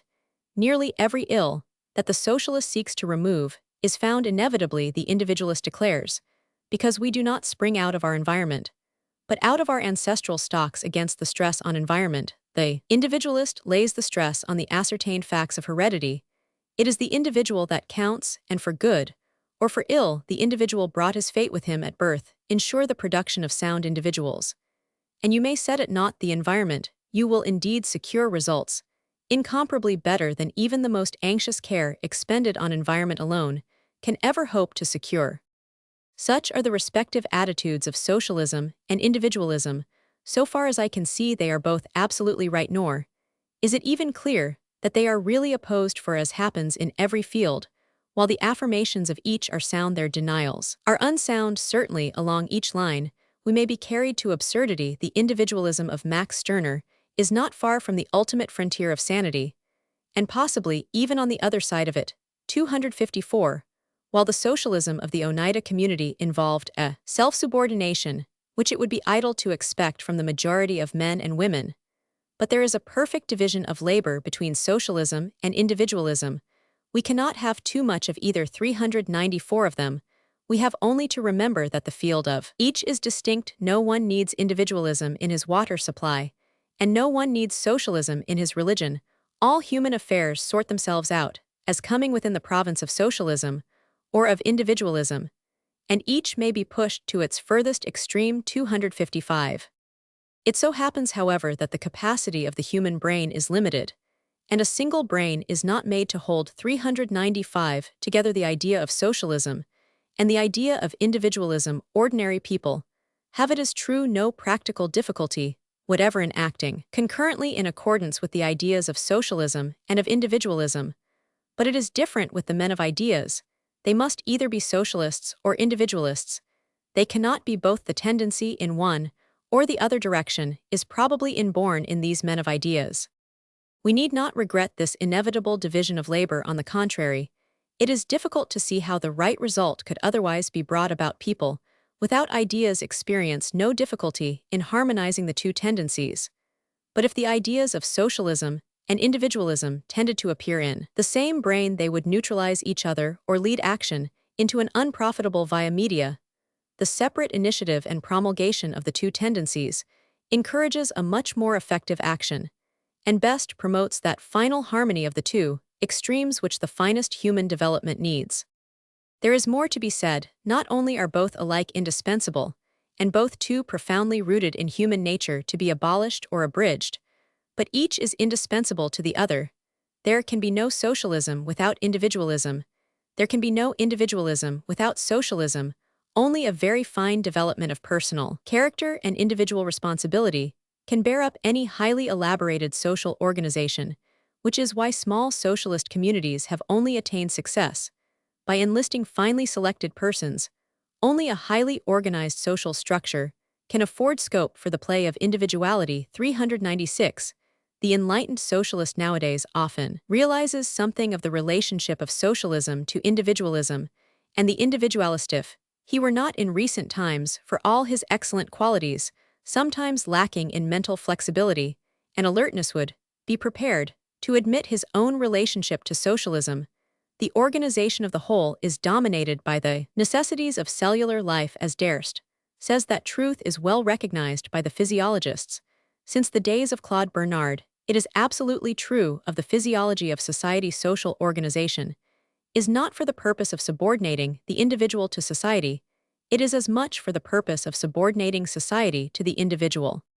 Between individuals, even the greatest, and society, there is perpetual action and reaction. While the individual powerfully acts on society, he can only so act in so far as he is himself the instrument and organ of society. The individual leads society, but only in that direction whither society wishes to go. Every man of science merely carries knowledge or invention one further step, a needed and desired step, beyond the stage reached by his immediate predecessors. Every poet and artist is only giving expression to the secret feelings and impulses of his fellows. He has the courage to utter for the first time the intimate emotion and aspiration which he finds in the depth of his own soul, and he has the skill to express them in forms of radiant beauty. But all these secret feelings and desires are in the hearts of other men who have not the boldness to tell them, nor the ability to 397 embody them exquisitely in the life of man. As in nature generally, there is a perpetual process of exfoliation, as Edward Carpenter calls it, whereby a latent but striving desire is revealed, and the man of genius is the stimulus and the incarnation of this exfoliating movement. That is why every great poet and artist, when once his message becomes intelligible, is acclaimed and adored by the crowd, for whom he would only have been an object of idle wonderment if he had not expressed and glorified themselves.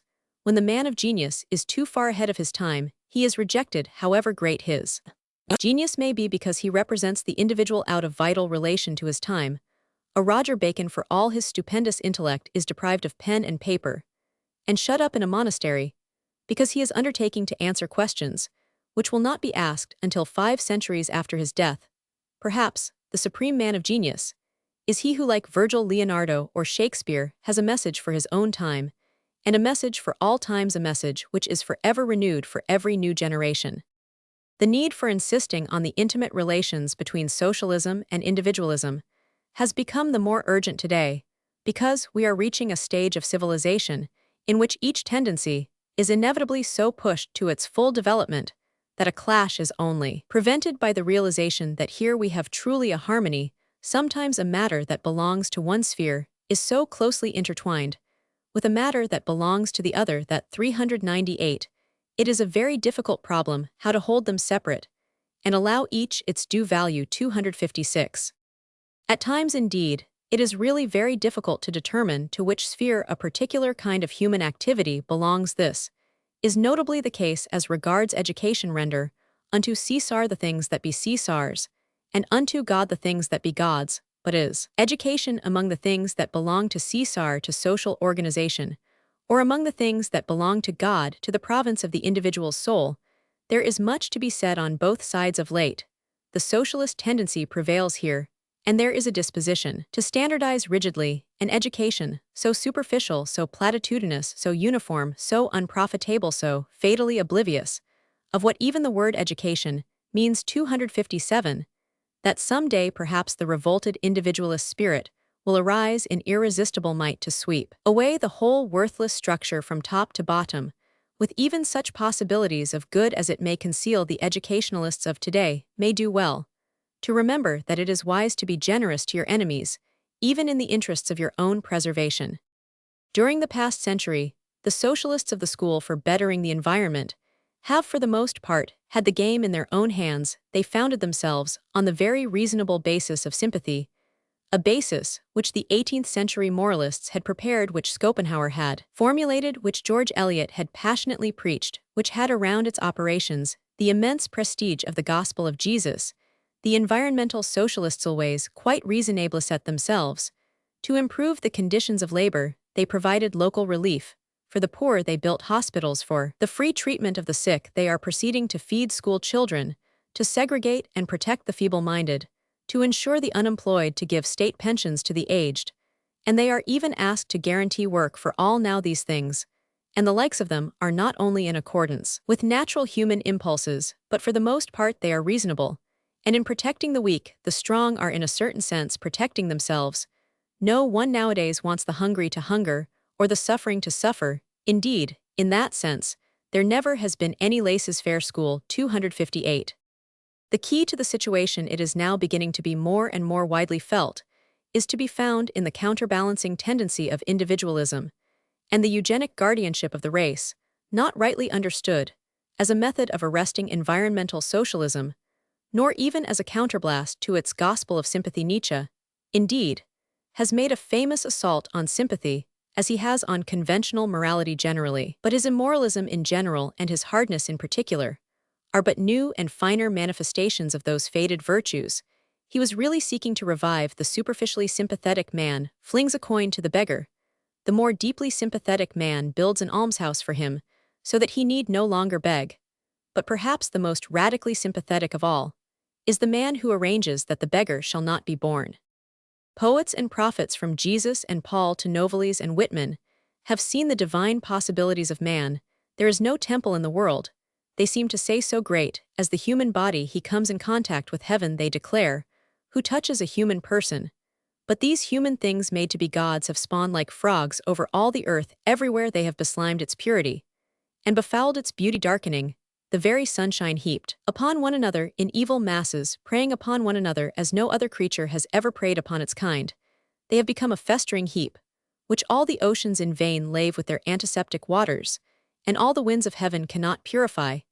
It is only in the unextinguished spark of reason within him that salvation for man may ever be found. In the realization 404 that he is his own star and carries in his hands his own fate. The impulses of individualism and of socialism alike prompt us to gain self-control and to learn the vast extent of our responsibility. The whole of humanity is working for each of us. Each of us must live worthy of that great responsibility to humanity.